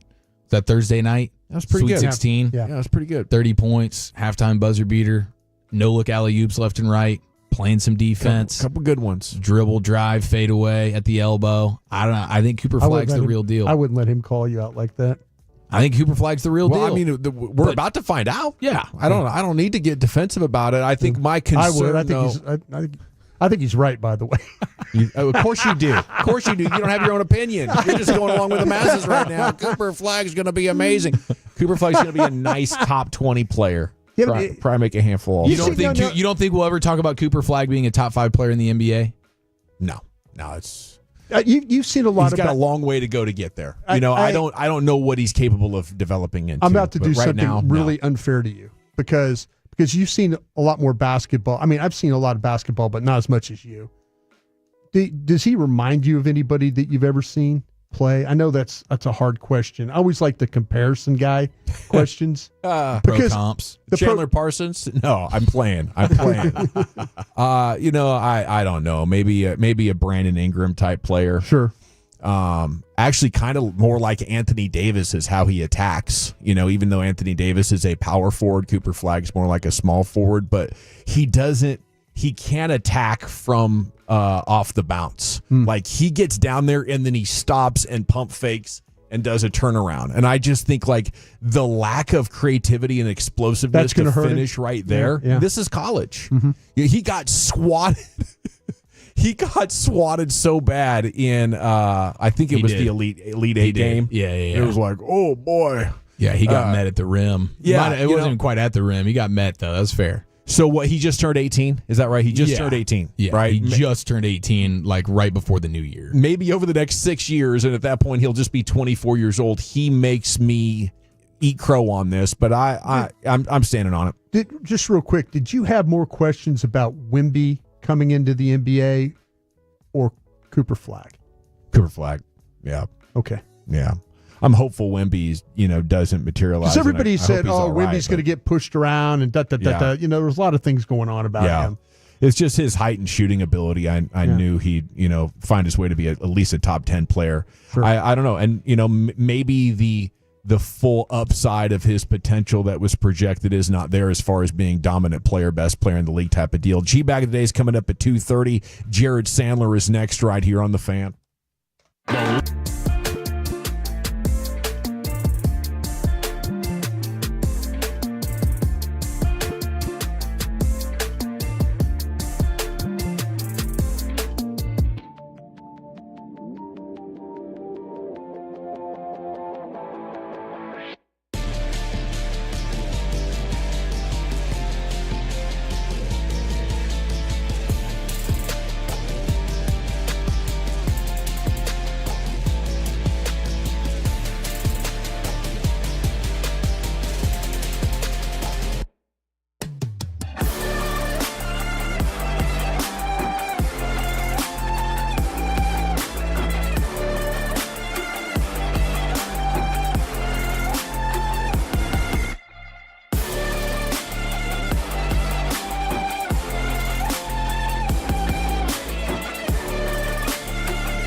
Yeah, buddy, welcome back. It's the G-Bag Nation. Time to chat with Sands about your Rangers, your first place Texas Rangers. Segment's brought to you by Cars for Kids. Donate today, carsforkids.org. It's brought to you by the Frankels. If you've been injured in a car truck wreck, call the Frankels first, 214 or 817-333-3333. With Franklin Frankel, there's never an out-of-pocket cost. They only get paid when you win. The go-to car and truck wreck attorneys in Dallas, it's the Frankels, and it's Jared Sandler with you now on the Fan. And good afternoon, Jared. How the heck are you? Guys, I'm great. I'm in Cincinnati. Rangers and Reds beginning a 3-game series. I'm excited to watch Kumar Rocker tonight. That is exciting. What went right? What went wrong for him in spring? And what's his outlook, you think, here as he tries to tackle the big leagues for a full season? Yeah, he got off to some really slow starts in spring, just like within an outing when it came to his command. Hitting guys or just not locating pitches where he needed to. I thought he had some pretty illuminating things to say about how, he spent this offseason just working about getting his body right, but didn't do nearly as much in terms of the mechanics, thinking that, well, I'll go to Arizona and I'll get everything straightened out then. But, he's basically said next year, that's not what I'm going to do. If I could do it over, I'd maybe come to camp with a little more time spent on the mechanics side of things. And it wasn't like out of laziness. He just thought, hey, this offseason, it's all about the body. And so I think he's been fighting stuff. He's trying to get right on the mechanics. I'm really curious to see what his distribution is tonight from a usage standpoint between his, it seems like he changes, every few days what he calls his harder breaking ball, be it a slider, a curve, or a slurve. And then the slower one, which is a curveball. The power one, the harder one was the one we saw a lot more last year. What we saw more in spring, though, was the slower version. And he's going to use both, and he should use both. They're both good pitches. But, I'd like to see him have some success again with that harder breaking ball, because it seems like that was a really nasty pitch when he broke it out. But I think it not to oversimplify, but for him, it's been fastball command, which is not typically an issue, but for whatever reason was an issue for him this spring. How impressive was Jack Leiter on Friday? Yeah, I thought it was really good. The two things that stood out to me: one, his ability to have success with his fastball in the zone. Right?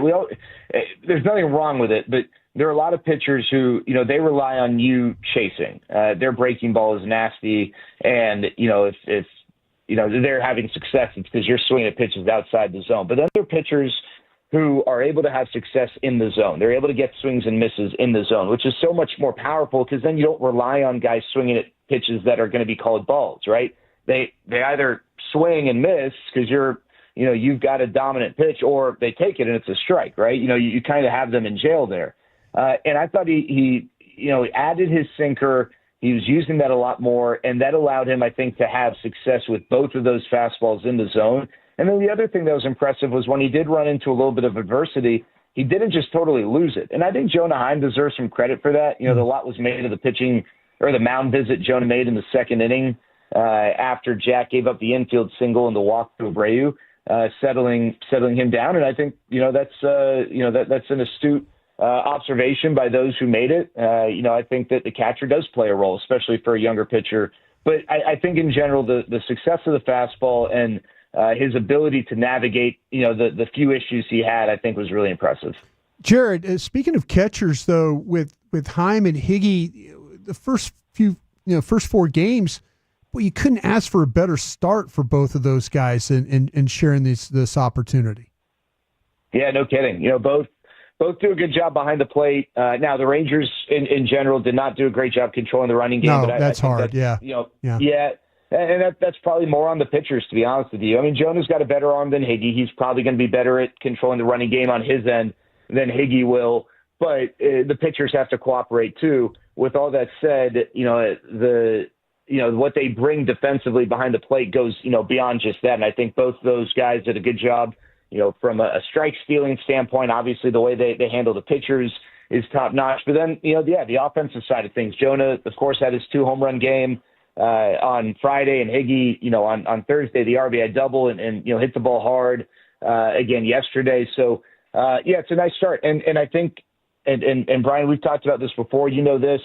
You can have all the measurables you want. You can have all the objective data you want. What you can't measure is what it's like for a guy who's been the starting catcher for a team for a few years to not get the nod on opening day, right? And like with Leiter, we've talked about how maybe this offseason lit a fire under his tush, coming off the year he had, and people talking about how, he should be displaced as the center fielder. And so not everyone responds favorably to that. Some guys don't really have much of a response at all. I'm curious to see. The one thing objectively I'll tell you about Jonah, which I want to keep tracking for the next few weeks, he's picked up about 2 miles an hour of back speed. And, that might seem like a super granular thing and get some eye rolls when I bring that up, and that's cool. I get it. But at the end of the day, that correlates with your ability to hit the ball hard and to hit the ball far.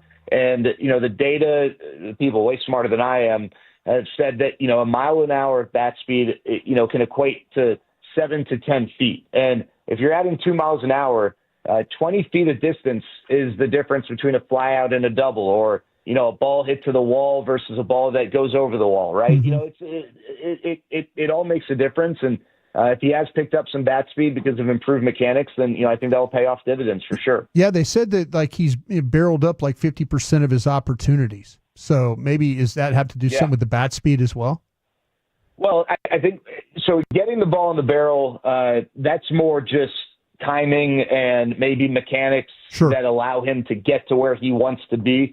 But what the bat speed does is allow that ball on the barrel to then go farther, right? And to take more advantage of it. And so, it's all interconnected. But yeah, and the bat speed is interconnected to the mechanics. I was talking to Donnie Ecker, and he was just talking about how, Jonah is in a more athletic position. He's not overstriding, and that allows him to use more of his body and more of his strength, which allows him, as you can imagine, to generate more torque, and torque will generate more bat speed. So, I don't know that it's so much that he got stronger as much as the mechanics, which are allowing him to, get the barrel of the bat on the ball, and also allowing him to move that bat through the zone quicker. It's all kind of interconnected, and it's, it's been big for Jonah so far to get off to a good start coming off the year he had, and hopefully it obviously carries on. Do we have any torpedo bats down there, and wouldn't you say that they could use some after scoring just 4 runs per game? Yeah. Gavin, to me, it makes no sense. I shouldn't say it makes no sense, because there's obviously high-level science into this that I'm not capable of coming anywhere close to understanding. However, when you've got your weekend warrior golfer going for club fittings to optimize his ability to strike the ball based on his height and strength and size and the biomechanics, why is baseball at the professional level not made these adaptations? Why, to me, that is the most simple comparison, is that you get club fittings in golf. Why don't you get club fittings or, in this case, bat fittings in baseball? Why does the hitter always have to fit to the bat? Why can't you get the bat to fit to the hitter when it comes to where they typically strike the ball? And obviously you're not going to put the barrel of the bat on the handle, but, for some guys, maybe it makes sense that it's a little bit closer to the end of the bat. For some guys, maybe it makes sense it's a little bit closer to the label of the bat. All these things.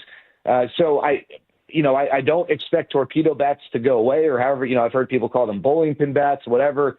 And I'm curious, when we go to the clubhouse here in a few minutes, I'm going to ask guys, if any of them are using them or have experimented with these types of bats, because to me, it would make a lot of sense. With all the data and all the technology we have, we are able to identify where guys are making contact with the ball when it comes to the positioning of the bat. And if a guy just over and over might have great mechanics, but he consistently makes contact just half an inch below what is considered to be the sweet spot, why not adjust the sweet spot, right? That seems to me like the easiest thing to do.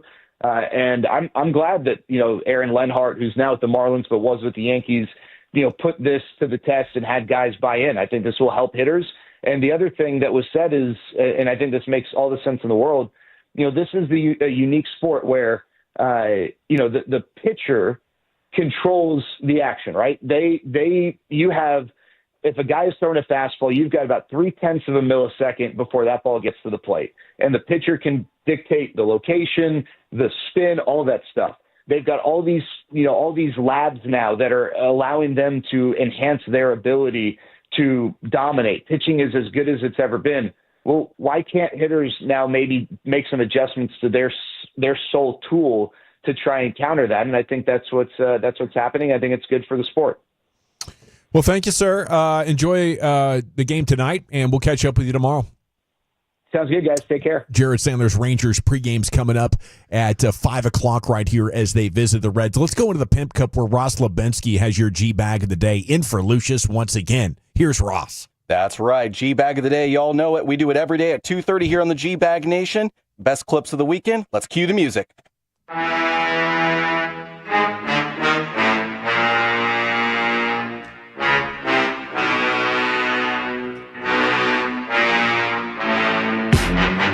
G-Bag of the day. As I mentioned, we do it every day here on the G-Bag Nation at 2:30. Best clips of the weekend, of the day. Doesn't matter. If it's airable, we will use it. So we want to kind of get started, as we always do, with the winner from, I guess this would be on Friday. And I didn't quite realize that we were doing diss tracks now here at the Fan.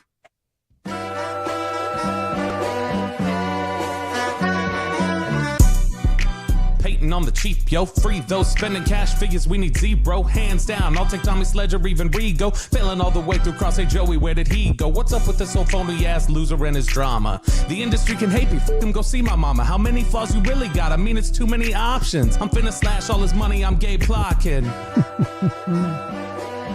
Play the clip and hide the eye roll of Sean watching. Sometimes you gotta stop down and show better. Certified board up, man. Take producer out your damn LinkedIn. Walk him out, bro. Fine, you know that he been phoning in. Throw him then, just like Fish, Richie Gergo and them. Say, Pate, I hear you kinda dumb. Don't even know how to make a woman.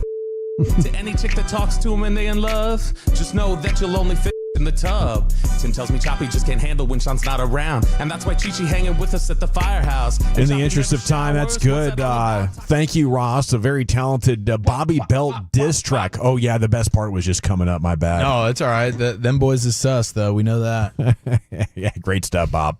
One-time champ, probably heading for 5. Either way, immortalized in G-Bag Nation history already. It was great. Man, that is so good. The second I saw Bobby drop it, I knew. I saw it on Twitter. I knew we were in for radio gold, and boy, howdy, it sure is. But did y'all see this over the weekend? It might have even been on Friday. Warren Sapp at his church. Well, it sounds like his church is going through some financial difficulties, so he really wanted to instill in the people to get those funds cleared. And they understand the cost that is involved. There's 1,000 of you. I said, close them doors. Ushers, close the doors. Close the doors. Close the doors. It's 1,000 that's watching online. This is a small seed. If I get 1,000 online to give this, if I get 1,000 in the sanctuary to give this, that's $40,000 tonight. Now, everyone up here, we've all sold and seeded, but I need everyone standing up here with us, with me, to plant a seed of $100. Because again, it costs to sit up here. And this is what I need you to do. If you're giving electronically, or even if you're giving tangibly, I'm gonna have y'all come to the altar and give it, because I need to see 1,000 people moving. Bring them baskets. I want the baskets up here. I want to see the folk. Y'all start moving. Y'all can bring it right now. Come. 1,000 people need to give $20. 1,000 people need to give $20. 1,000 people online need to give $20. This is easy, saints. Wow. So I believe that the text has confirmed it's a Marvin Sapp at the altar. My bad. Yeah. And it's okay, because I was picturing it as Warren Sapp the entire time. It made it even funnier. Yeah, that's what I was too. I was like, Warren Sapp, man, he is really trying to get the folks to help us support his church. I was like, is Warren Sapp recording this? That's what I thought. Okay, so the last one I got, and this one's kind of a long one too, so just cut me off whenever you feel like we're going too long, because we are kind of up against it here, but just want to send a helpful PSA out there to all the listeners, the Tolos, whomever you may be. You know, if you're in a parking lot and you see, let's say, an older lady, just be careful, because it could turn into the cops showing up. All right, so she does want to pursue charges. I'm sorry? She does want to pursue charges. She does? Yes. Okay. Do you have any reasons for your actions of opening her car door and reaching in? Don't say you didn't do it again, because that was a lie the first time, okay? So I'm going to give you a chance to tell me the truth. I opened the car door, but I never... It shows you reaching in. The video shows you reaching in. She pulled the car door. Yeah, which rightfully so, because you were reaching in. No, I wasn't. Yeah, I watched a video. I never reached in. You reached in and she pulled the door shut. Never. I would never grab her, ever. Okay, ever. and you would never open a car door either, right? Which you lied to me about to start with. Okay, all right. Right? Okay. This is my first day. Okay, and when I watch a video, it's that simple. I didn't assault her. I mean, you make it sound like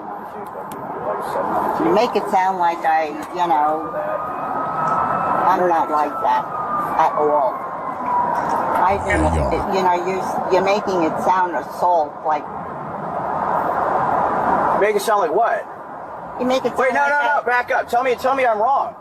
I didn't say you were wrong. You're telling me I'm wrong. You're sounding like blocking a car in, opening the car door, and going after the person is somehow acceptable. Where are you from that that's acceptable? I didn't go in. Where are you from that that's acceptable? Well, it's not acceptable. There you go. Answer your own question. Didn't the cop sound like the Cartnard guy? Absolutely. It's like Cartnard guy became a cop. Yep. That was classic. Karen held accountable for reaching into ladies' car door. Is it Pastor Marvin Sapp asking for 1,000 people to give $20? What's money? That'd be a big afternoon. That'd be cleaning up. Locking him in the sanctuary. Yeah, close the he gets doors. his money. Yeah, we're going Game of Thrones in here. Bobby Belt diss track on Peyton Russell is the favorite, but up against a couple of pretty good challengers here. Yeah, I'm gonna vote for Belt. Yeah, I'm gonna vote for Robert. Yeah, I'm going to go with Belt too, but I will say it is very enjoyable when you have videos or audio or whatever it is when you have a Karen or someone who's acting out of line being put in their place. But yeah, Bobby Belt. Yeah, she gets a vote, though, for that. Absolutely. By a score of 3-1, still your champ. It's Bobby Belt. Chief, what do we have coming up next? Best of the weekend, move over snuff, move over sunflower seeds. There's a new MLB chewable in town, next in the nation.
Out, backdoor to Clayton, makes the catch inside. Has the dribble out of trouble in the paint, backs up, turns, fires a three from the top. It's good! He did it again!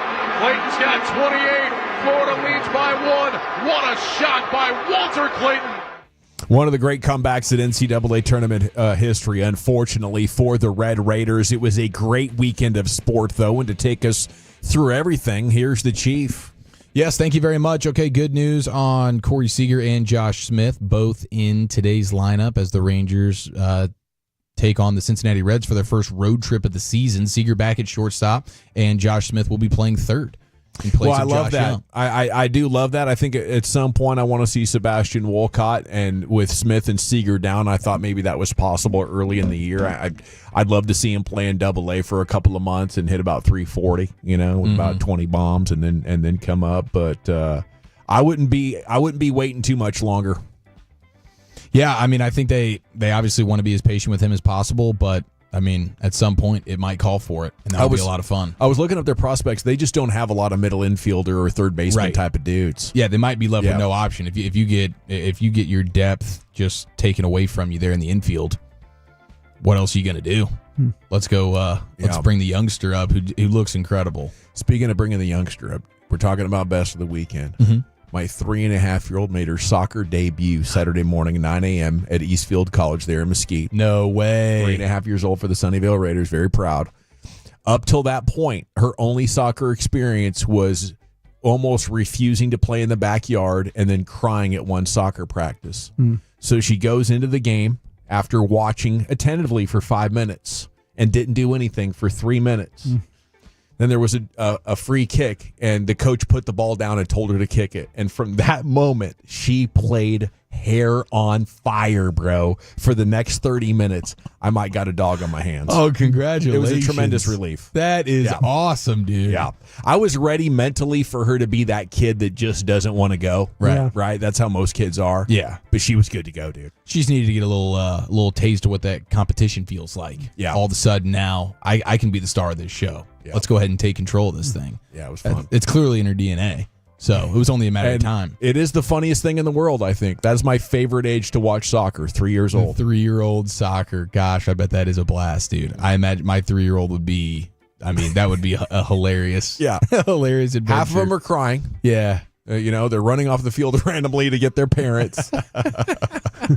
That's so wonderful, good, dude. It is hilarious. Well, the college basketball was certainly, a couple of games were good. This Florida-Texas Tech game was outstanding, and Walter Clayton Jr. for Florida is unbelievable. This dude just shows up when it matters most. Big-time games and big-time moments. He had a couple of huge threes late in that game to get them back to even, and then eventually 84-79 Florida beats Texas Tech, and Florida's coach went to they were down 6 with just under 3 minutes to go, and he just started went to the foul. Let's just go foul these guys, because the 1-in-1 situation, that's high pressure at the free throw line. And Darian Williams for Texas Tech was missing. They got Toppin on the line. He's a terrible free throw shooter. Next thing you know, Walter Clayton Jr. cashing threes. Florida gets the dub. Duke dominates Alabama. They're the favorite. They are the best team. And then you have Houston and Tennessee. Houston crushes Tennessee. Tennessee put up 15 points, I think it was, in the first half, which is the worst since 1979 in an Elite Eight game. Just a terrible performance for the Fighting RJ Choppies. Auburn beats Michigan State. Auburn and Johnny Broome is otherworldly. That is dude, terrific. He was extremely efficient from the field, 25 points. He got hurt for a few minutes late in the game, came back out, cash a 3, and go home. And now you're just one game away from the big one. So, Houston and Duke on Saturday is going to be special. Houston's outstanding. Best defense versus the best offense. That's going to be an awesome game. It's going to be really interesting because I think, Duke is so much more than Cooper Flagg. That Knipple guy. Yeah, Knipple's a beast. Knipple. I got to learn how to pronounce his name right? Knipple. And they're 7'3", dude. It's Knipple. I know, it's Knipple. I was messing it up. Remember I asked you guys that question? Yeah, you weren't sure. I wasn't sure. But yeah, you got it right. But yeah, he's a hell of a player. One of the best Knipples I've ever seen. We have remember last week when I said that you never go overseas to watch European sports for the concession items, and Broadus took a little bit of offense to that. Yeah, I remember you saying that. standing on it, too. Over the weekend, I saw at MTK Budapest, if you want to go watch their soccer team, for 86 cents, you can get a slice of white bread lathered with lard, sprinkled with red onion and paprika.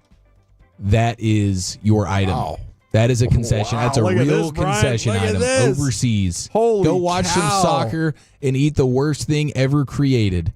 How much is that? 86 cents? It is only 86 cents. So you get what you pay for. Well, if you get you just buy a massive cup of beer to go along with it, I think that would be a pretty good item. I'd rather just have a slice of white bread. You can hold the lard, the red onions, and the paprika.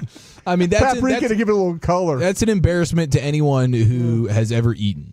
By lard, what's that mean? Do they mean butter? Fat, butter, yeah. Yeah, that's like pork. I think it's like pork fat. Yeah. Oh, my. So like Crisco, basically, is what you're putting on my piece of bread. Yes. Now I like to Crisco cook has no in fats. flavor, though. Can you at least put a cheese on it and toast it? Yeah. Yeah, I'm like, why can't you slap a hot dog in there? I mean, yeah.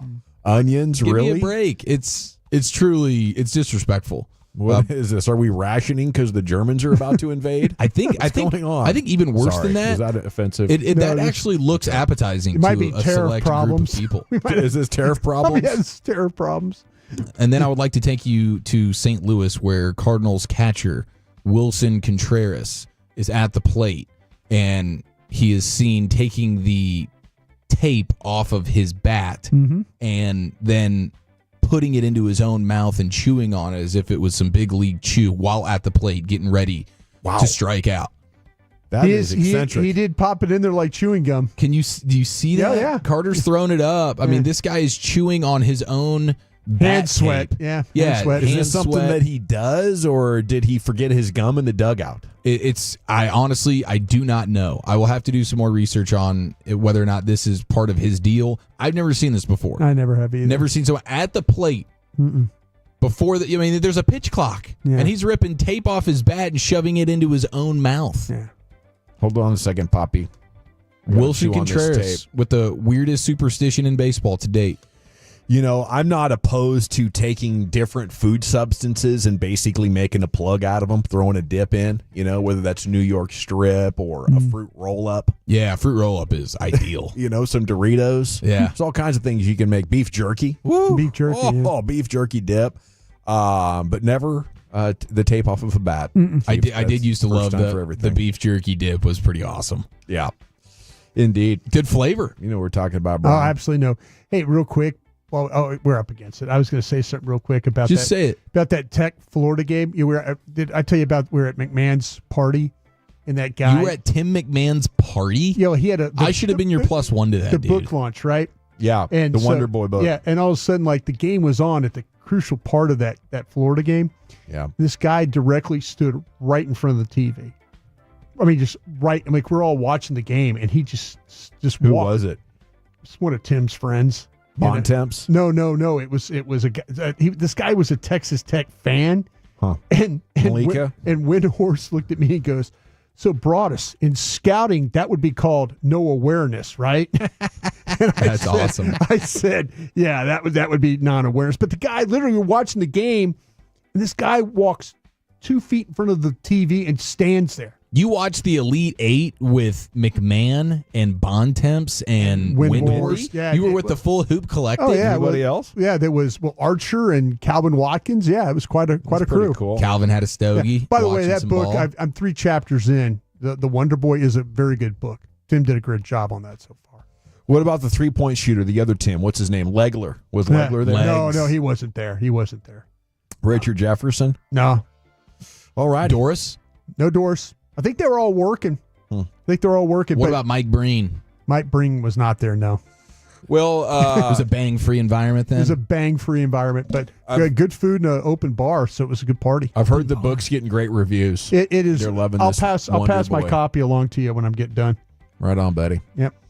All right, C-Note's coming up in about 25 minutes. Cowboys news of the evening. Stephen Jones was talking at the league meetings, and just it was quite a gift of content gold. Okay, and we'll attack all those different angles coming up with you at 3:20. But Chief, what are we doing next? NFL news of the day. We have some great quotes from the owners' meetings, and we also have some great rumors as well. That's next right here in the Nation.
Driven by our D&M Leasing Studios, you're rolling with the G-Bag Nation on 105.3 The Fan. Welcome to the Hour 2, G-Bag Nation 105.3. The Fan. Rangers pregame is coming up at 5 o'clock. They're in Cincinnati to take on the Reds. Okay, so be on the lookout for that. Just a 3-hour show today. It's time for the NFL news today. Here's Chiafalo. Yes, sir. NFL owners meetings, a lot of stuff getting kicked around and talked about, especially when it comes to rule changes. The tush push is seemingly of the utmost importance here. And there was an interesting note from ESPN. So there's obviously the proposal to ban the tush push. There's plenty of support within the competition committee to ban it. During the football operations Sunday session, you had Phillies GM Howie Roseman. You had Philly assistant GM John Ferrari. They had an animated conversation with Rams head coach Sean McVay and Bills head coach Sean McDermott in a side hallway outside the ballroom. After the meeting, Stephen Jones, we don't allow pushing, and we're trying to be consistent with our rules. So Stephen Jones, that's kind of his thoughts on it. Seems like Cowboys are in favor of banning the tush push as well, but the Eagles are clearly trying to do everything they can to sell everybody else around the league that this tush push is a fine thing to keep. McVay, McDermott, both saying heck no. Nick Sirianni's quote, he's talking about former Eagles assistants that have now become head coaches, Jonathan Gannon, Kellen Moore, and Shane Steichen. He says they're all head coaches, and they're head coaches because of that play, the tush push. So I better have those 3 votes right there in the Eagles vote, so I at least know we have 4 voting in favor of the tush push.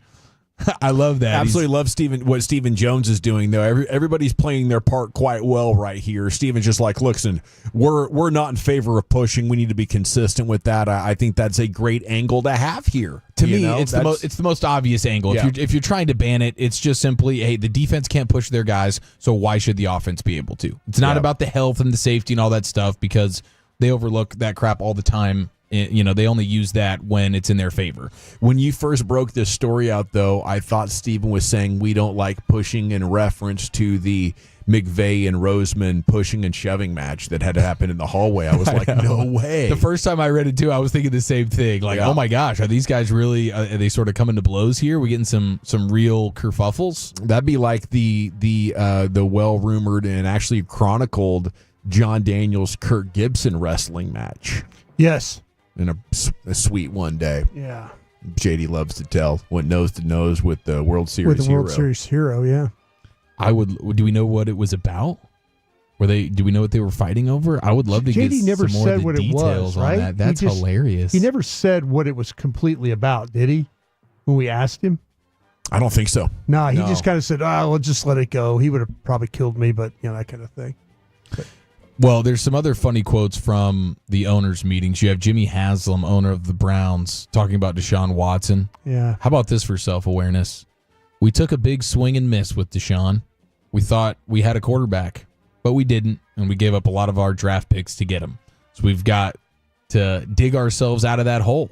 It was an entire organization decision, and it ends with me and D, which is his wife. Mm-hmm. And so they need to be held accountable. But Deshaun Watson is still on their team. Yeah. I love that he's talking about it so matter-of-factly. Deshaun Watson's still on his team, talking about him being on that team, being a giant swing and miss. This is the most depressing year the Cleveland Browns and their fans have ever had, and that's saying a lot. Yeah, I mean, that is their entire franchise is really just synonymous with fan depression. Well, it's a disaster hole. Yeah, but he just knows he has to pay this guy for $48 million for the next 2 years, likely, and then he just gets to move on. Depending on what happens and stuff. But that's... Yeah, Deshaun will never play in a Browns uniform that's what I'm saying. I mean, the guy has just had his second Achilles surgery, and they're not going to get him back likely this year, so... This is why I thought it was clear you should have traded Myles Garrett for a ton of future picks. Make sure these next 2 years are such a brilliant tank job. Yeah. You get a chance at Arch Manning and these other quarterbacks that are coming through. You also... are drafting great tackles and edges and corners and wide receivers along with that. Take your good players now and trade them at this draft. And, maybe you can emerge absolutely on fire. It's what the Cowboys really should do once a decade as well. If you want to go with the draft and develop strategy, you got to commit more fully to it. Yeah, and this was laid out perfectly for the Browns to do it. Like, you had the big swing and miss on Deshaun Watson. Okay, let's recalibrate and let's sell all of our good players for draft picks. Maybe trade down out of the top couple of picks in this year's draft just to accumulate as much as possible, and this is a 2-year plan. I mean, the dead money is actually a gift because it prevents you from being good. Right, so you borrow money when you're actually going for the championship, and then you pay it off when you want to tank. Mm-hmm. And if you pile it all up, you're like, sorry, we can only afford 3 good players. I guess we only won 2 games. Darn guess it. We're picking first. Who's the best quarterback? That, and if you ride that yo-yo a little bit, I think it's terrifying because once you go down and out, your fan base is going to get depressed and maybe disengaged. Can you be confident enough that you're going to rebuild the roster and rehook them within a couple of years? There's no reason you should be paying anybody on your roster $40 million a year to go win 4 or 5 games. Yeah. That's what the Browns are headed for right now. Yeah. It's hilarious. Would suck to be a Browns fan. Also would suck to be a Jets fan. Their owner, Woody Johnson, was asked about receiving an F grade on the NFLPA report card this offseason. And he says, my first reaction, I think it's totally bogus, but we want to improve every day. Yeah. He thinks it's bogus what every one of his players said about the way that organization is run and the day-to-day disasters. Sounds like a powerful guy that can't be held accountable. Well, he wants nothing to do with it. Yeah, this is the unfortunate thing with... This is the guy who's picking players for his team based on Madden ratings. Yeah, his son, Brick, is really the shot caller. We're all fearful of our jobs in these organizations, and you never want to say no or disappoint the ownership. So you never tell him really what's going on. So they live in a delusional world about their organization. They hear yes, and they hear yes, and they hear yes, and they never hear no. In their whole lives. As billionaires, they don't hear no. Maybe a business steward too, but for the most part, they live in a fantasy world. He should say, oh, I think it's bogus, but in reality, your players have spoken up. You run a terrible organization, and you got people in your organization that are telling you that everything's okay, and you believe it's okay. That's I don't blame him so much as the people in his organization that won't step up and tell him, like, yeah, we need to change some of these things, for the fear of maybe losing their jobs. Yeah, but. Well, Aaron Rodgers was seen in Tijuana leaving his hotel a few days ago and then was last seen, how about this, Aaron Rodgers and Steelers wide receiver DK Metcalf throwing the ball around the yard at UCLA over the weekend. Ooh. Yeah, I think that Tijuana is a new ayahuasca hotspot there. Oh, is it really? New retreats going I was thinking the T in Tijuana had to stand for tripping balls. That's right. If Aaron Rodgers is there. Yeah. So he's putting that work in with a future teammate. Yeah, getting enlightened and getting the work in at the same time. Bravo. Maybe DK went to Tijuana with him. Just really bond with his future new quarterback. What team did DK end up with? Pittsburgh. Yeah. Wow. Mike Tomlin says that winning the division is important. And if you win your division, you should be hosting a playoff game no matter what your record is. I know a lot of people want that to go away because you have teams winning 8 or 9 games and winning their division because their division South sucks so bad. Yeah, NFC South is the one most notably as of late. AFC South is another one. Yeah. Both Souths are terrible, and you have a 9-win team hosting like a 12-win team out of whack in the first round. But he's like, I'm a division purist. I love the rivalries that is division play. I love the structure of our scheduling that highlights it. I think the division winners should get a home playoff game, no matter what. That's Mike Tomlin. Well, it introduces a luck factor with too big of a payoff to me that is, not really congruent with what you've done. You basically got lucky that the other 3 teams in your division stunk. Yeah, and you still, it still matters because you're still in the playoffs. Yes. It's not like we're taking away the opportunity for you to go on an awesome run in the postseason, but you didn't earn the right to host a playoff game. Yeah. Just being in is reward enough when there's teams that had more victories than you. Totally. Yeah. And it doesn't take the shine off divisional games or the divisional race throughout the season because that is a token to the playoffs. Yeah. So it's still, I don't think the rivalries or anything will be diminished because of it. So I'm on the train of I would like to see that rule get changed. But I don't think I don't think that one's coming anytime soon. It's unfortunate. How do you say, if I said United Arab Emirates? Emirates. The UAE. The NFL is exploring the possibility of a regular season game in the UAE. Yeah. Now, I don't know how long this would take either, but it's on the table. Probably a 4-year plan. Be pretty cool if you had enough 4 years from now, you think? Yeah, you would have to go in there and, you'd have to find your stadium structure, and you got to make sure that you have everything that you need to host an NFL game. When you start to talk about locker rooms, maybe potentially practice facilities, even your hotels with the beds, communication centers, all these things. A lot of logistics involved. There's a ton of logistics involved. Smelling salts. Yeah. Absolutely, the smelling salts. But you have to, and you also have to figure out the time of year you need to play the game because of how warm it is in that part of the world at certain times of the year. Yeah. So I would think that you would probably need 4 years to completely put a plan together that would do that, to be able to play a game there. If it's the Patriots and Browns, you need a lot of masseuses.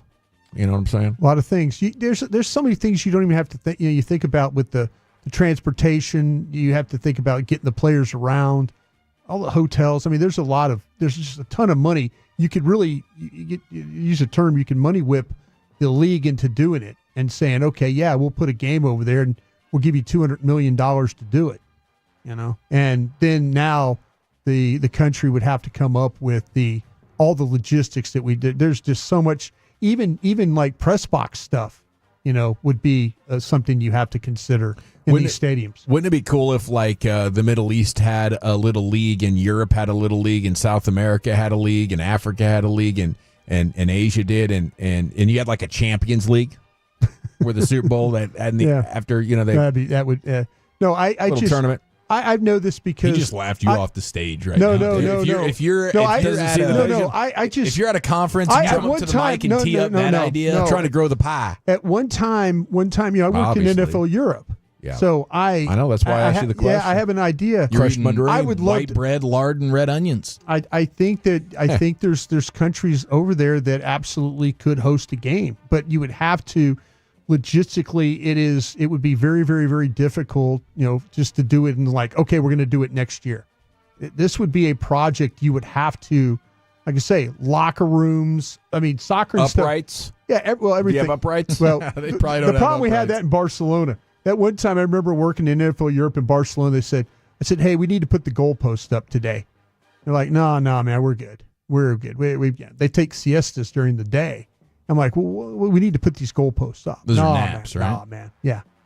Taking naps during the day because they eat dinner like at 11 o'clock at night, which is crazy in itself.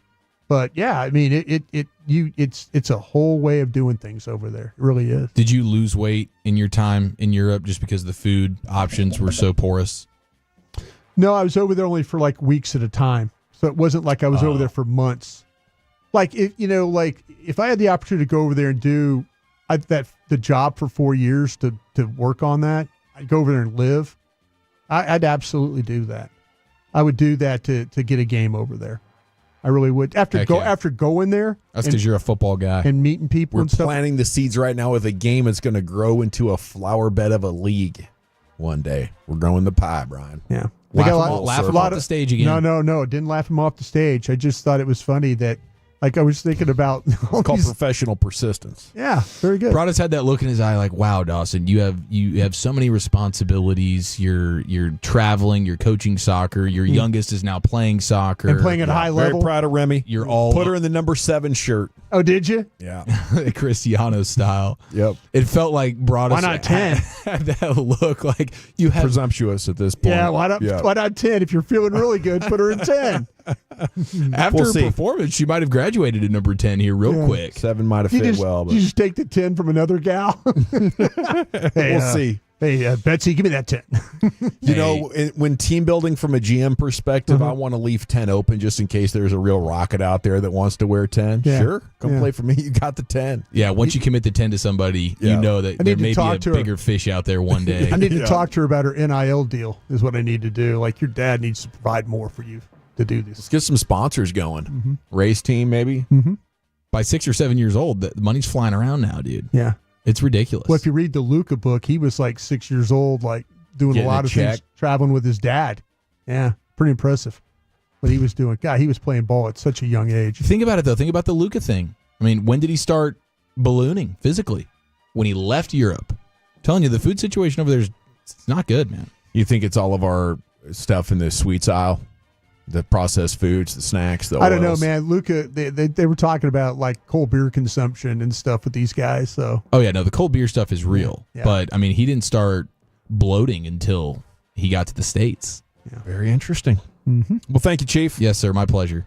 Proper edition of the NFL news of the day is in the books. We'll check back tomorrow. Wolchuk will be back tomorrow. Yes, Right on. unless the official trade goes through. Stephen, oh wow, I'm just kidding. Did not know about this. Yeah, Stephen Jones was just like his daddy at the league meetings today, making topics with every answer in a media session. We'll take a look and update the biggest topics of the Cowboys offseason coming up next year. It's the Gag Nation on the fan. You know, energy costs are out of control, and new windows from Window Nation can save you hundreds.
Uber Eats has low fee products? I gotta remember that. Well, you know, they say in order to remember something, you have to forget something else.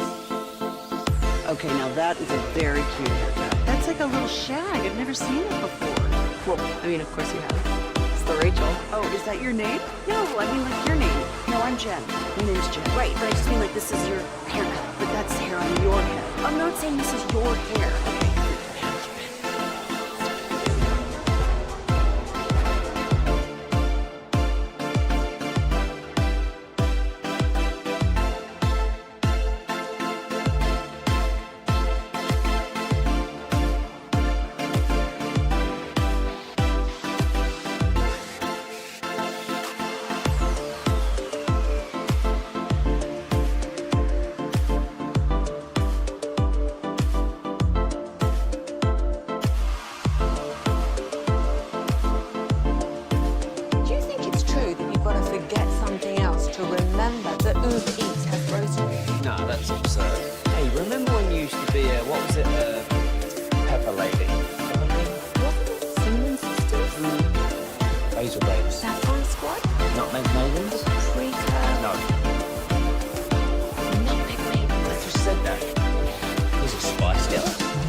Yeah, buddy, welcome back. Couple big women's games tonight. Texas and TCU's coming up at 6 o'clock, then UConn USC.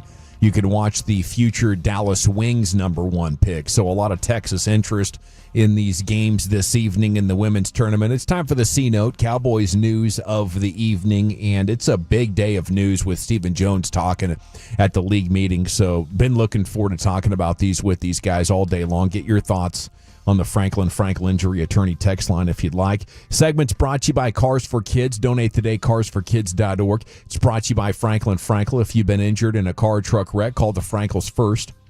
214 or 817-333-3333. There's never an out-of-pocket cost. They only get paid when you win. The Frankels go-to car and truck wreck attorneys in Dallas. Okay, this was weird to me, the Bill Barnwell mock draft, just to get this out of the way. Micah goes to Atlanta. It's a 3-team trade. They get the Falcons' first-round pick at 15, plus the second from Cleveland, but you give up the 12th pick and Micah. You also get a future 3. I don't think it's good work. You know, I think only Nika would make a trade like that here in Dallas, Brian. I couldn't imagine the Cowboys wanting to do something like that. Am I off? What's your read on that? Yeah, it doesn't seem to be the one thing with the 2 from Cleveland. You could then draft Abdul Carter, the edge from Penn State. If you want to draft, saves you a bunch of money on the cap. I just think you could do better by trading Micah straight up in some other deal. I don't want to give up the 12th pick. Yeah, the thing, but you get the 15 is what you get out of it too. Yeah. So you'd be picking at 2 and then also at 15. Boy, that it only the 2 allows you a lot of flexibility if you're interested in, say you're interested in Hunter. Yeah. You know, say you don't want to do anything at defensive end, you know, and maybe if you really, to be honest with you, you could probably get Hunter at 2. And if you liked Mike Green, the edge from Marshall, that could be a possibility at 15. Or you could, you know, if they've talked about Mikel Williams as another edge. So you're open to replacing your edge with a player, probably not the level of Micah. Yeah, that's the tough thing here. We have a transcendent generational type talent. You don't want to be moving off players like that, do you, if you want to win big? Yeah, but you might be in a situation where the same thing could be said about Travis Hunter, you know, an offensive. Me personally, I would play Travis Hunter at wide receiver. The guy that's proven I can be a Hall of Fame player, to me, has a lot more value when you're talking about having a great player than the guy that only did it in college. Yeah, but I'm also looking at how many $200 million there? Yeah, and hey, that's why I'm open-minded to it. Like, if you say we're in such a salary cap situation, we want to trade Micah, I'm good. But similar to Luka, we got to get something better to me. Chief, weigh in. What do you think, buddy? Yeah, I think you want as many first-round picks out of this as possible. And it's nice that in this scenario you're getting the second overall pick in a draft. That certainly brings some value. But that and a third-round pick, I think, was what this netted the Cowboys. That wouldn't be enough.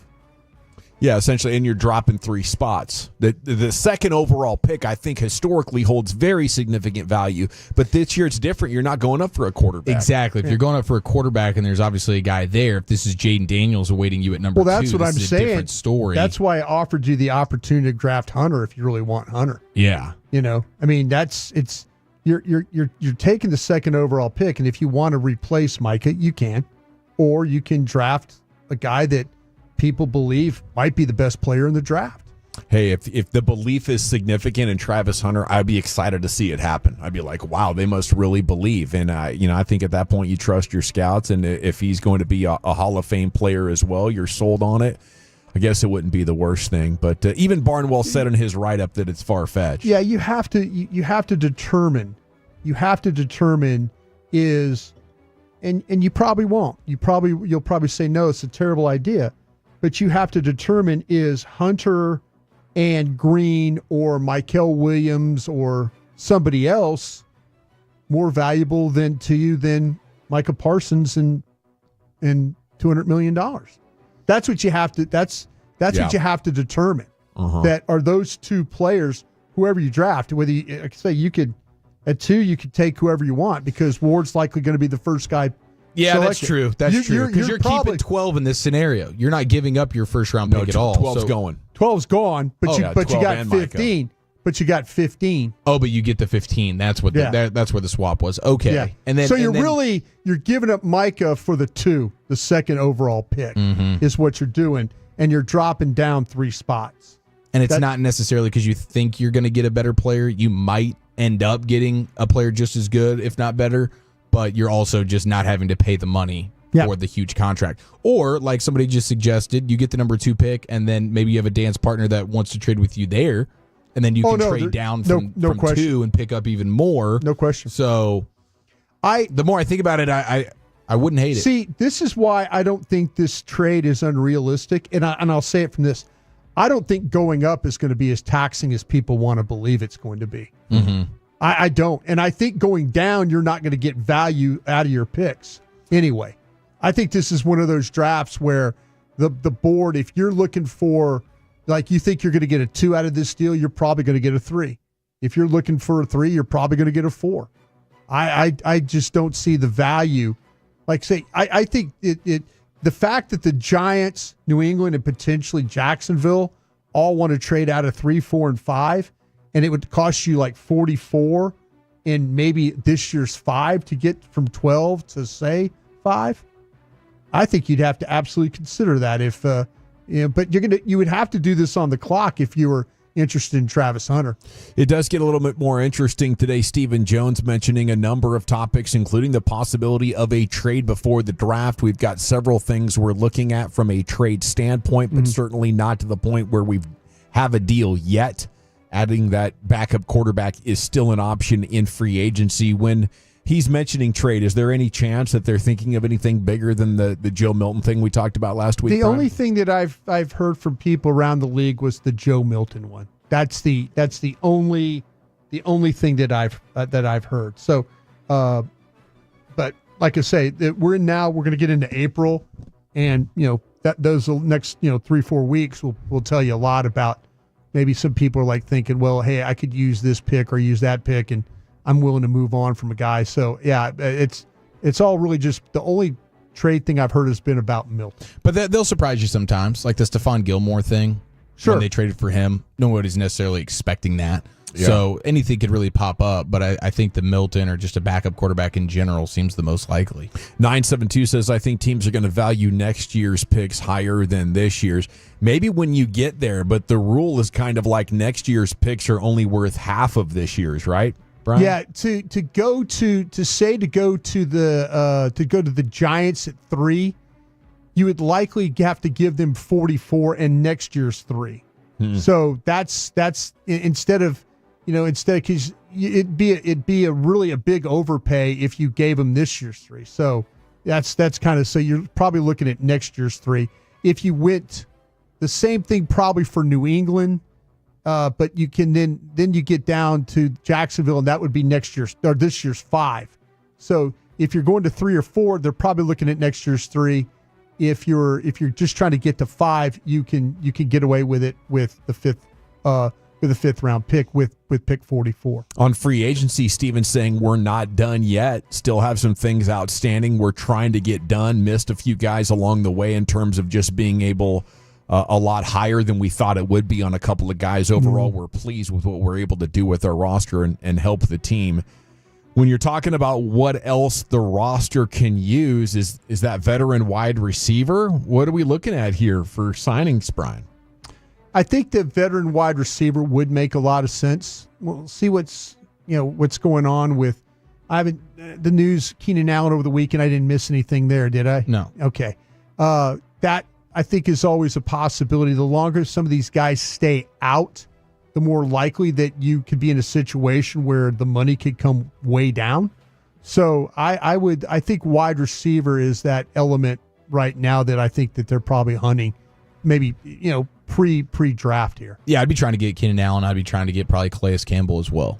Super cheap, just stays healthy and good run defender, good leader guy, like just immediate upgrade to your defensive line. 469 with an idea. You draft Shedeur Sanders with the number 2 pick. Dak will be hurt by week 7, so he'll start half the season. That's something that, that you absolutely, that if you were in a situation where, you're trying to make your team better and you're looking at all possibilities, and if you lose your quarterback again, do you have a capable backup quarterback, or do you have a quarterback you could make a transition into after, a couple of years? You don't want to be up here picking in the top 5 again. So, yeah, I mean, like I say, does it help you right now? No, but it might help you in the season in week 5 or 6 that, your quarterback's out of the lineup again, and you could start your journey with your new guy. That would be exciting. I think it would be unexpected. The fact they're trying to trade for Joe Milton, to me, suggests they're not looking to do that. But heck, there's still plenty of time for an idea, something like that to crystallize. More on what Steven had to say coming up at 4 o'clock, including Dak's health for off-season workouts and what they anticipate Prescott will be ready for here in the coming weeks and months.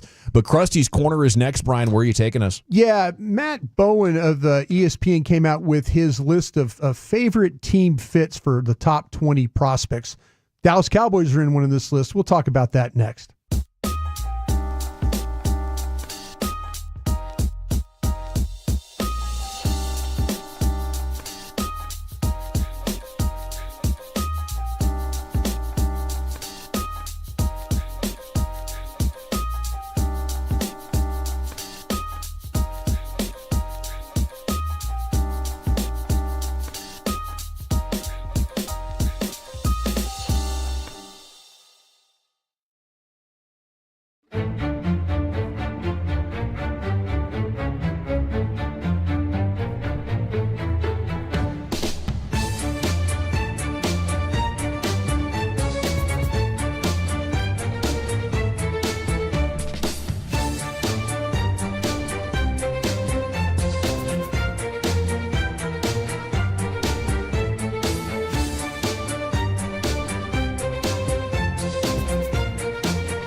has low fee products? You gotta remember that. Well, they say in order to remember something, you have to forget something else.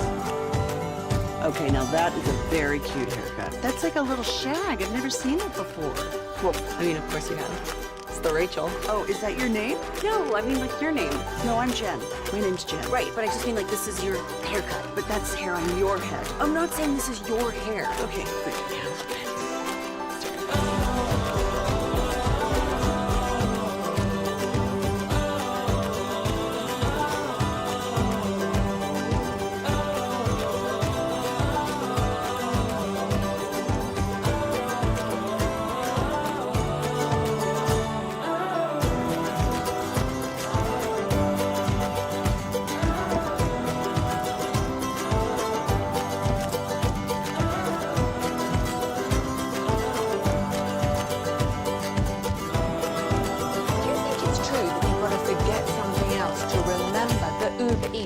clothes. No, that's absurd. Hey, remember when you used to be a, what was it, Pepper Lady? Pepper Lady? Wasn't it Cinnamon Sisters? Basil Babes. Saffron Squad? Nutmeg Maidens? Paprika? No. Nutmeg Maidens. I just said that. Was it Spice Girls? Doesn't sound right. Was it Saffron Squad?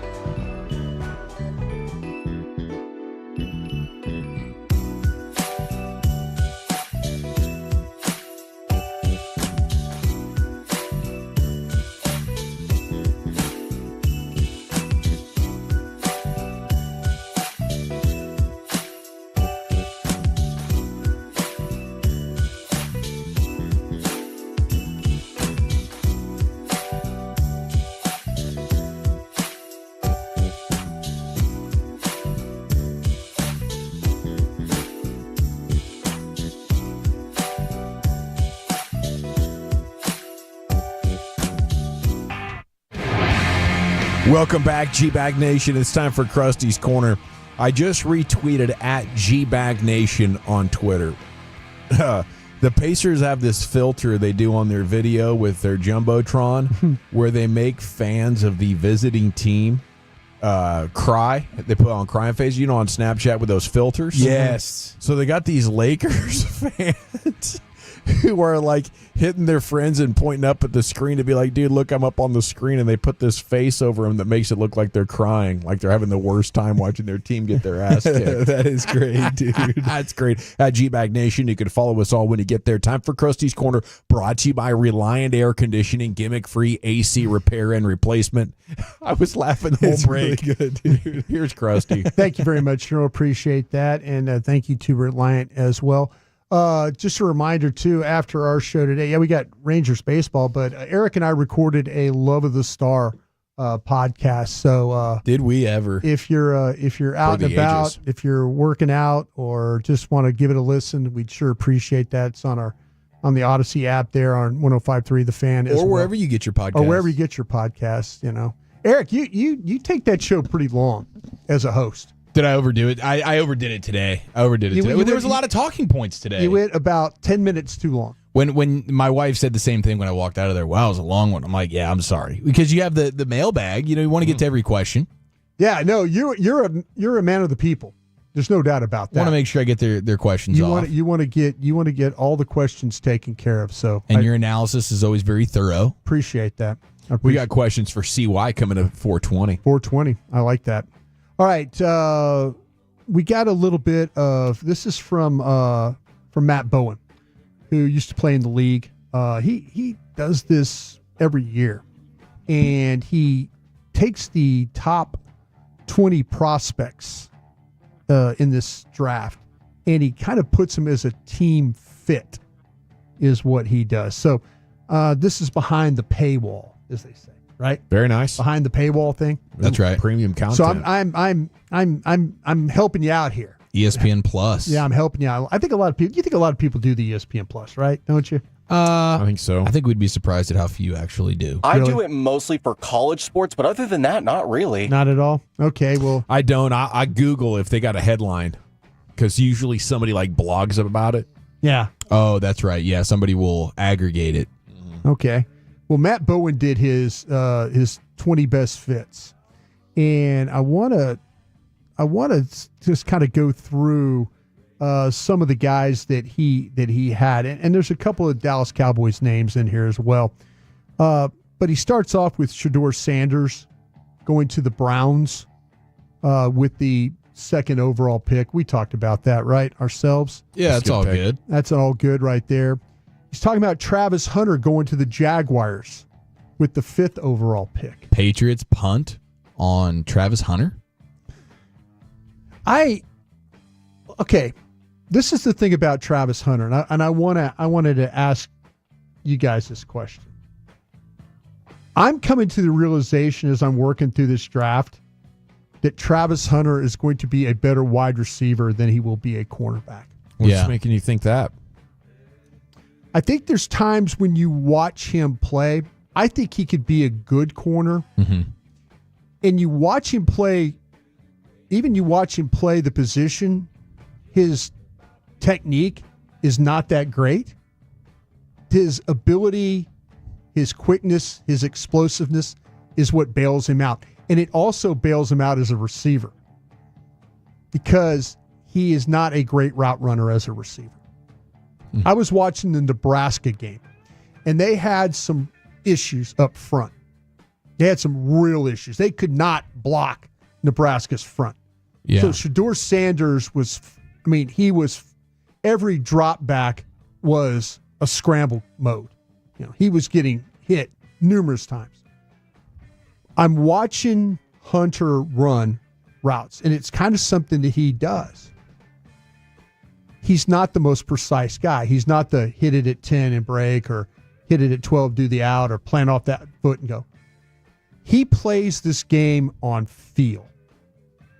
He really, really does. He is one of these guys that even when he plays, like in the secondary, when he plays corner, he plays feel of the route. He's able to have that, and it's not about like pedal, break, jam. He just is not a technician. Not at all. And not at all as a receiver. You're going to get some very, very loose routes with him. Mm-hmm.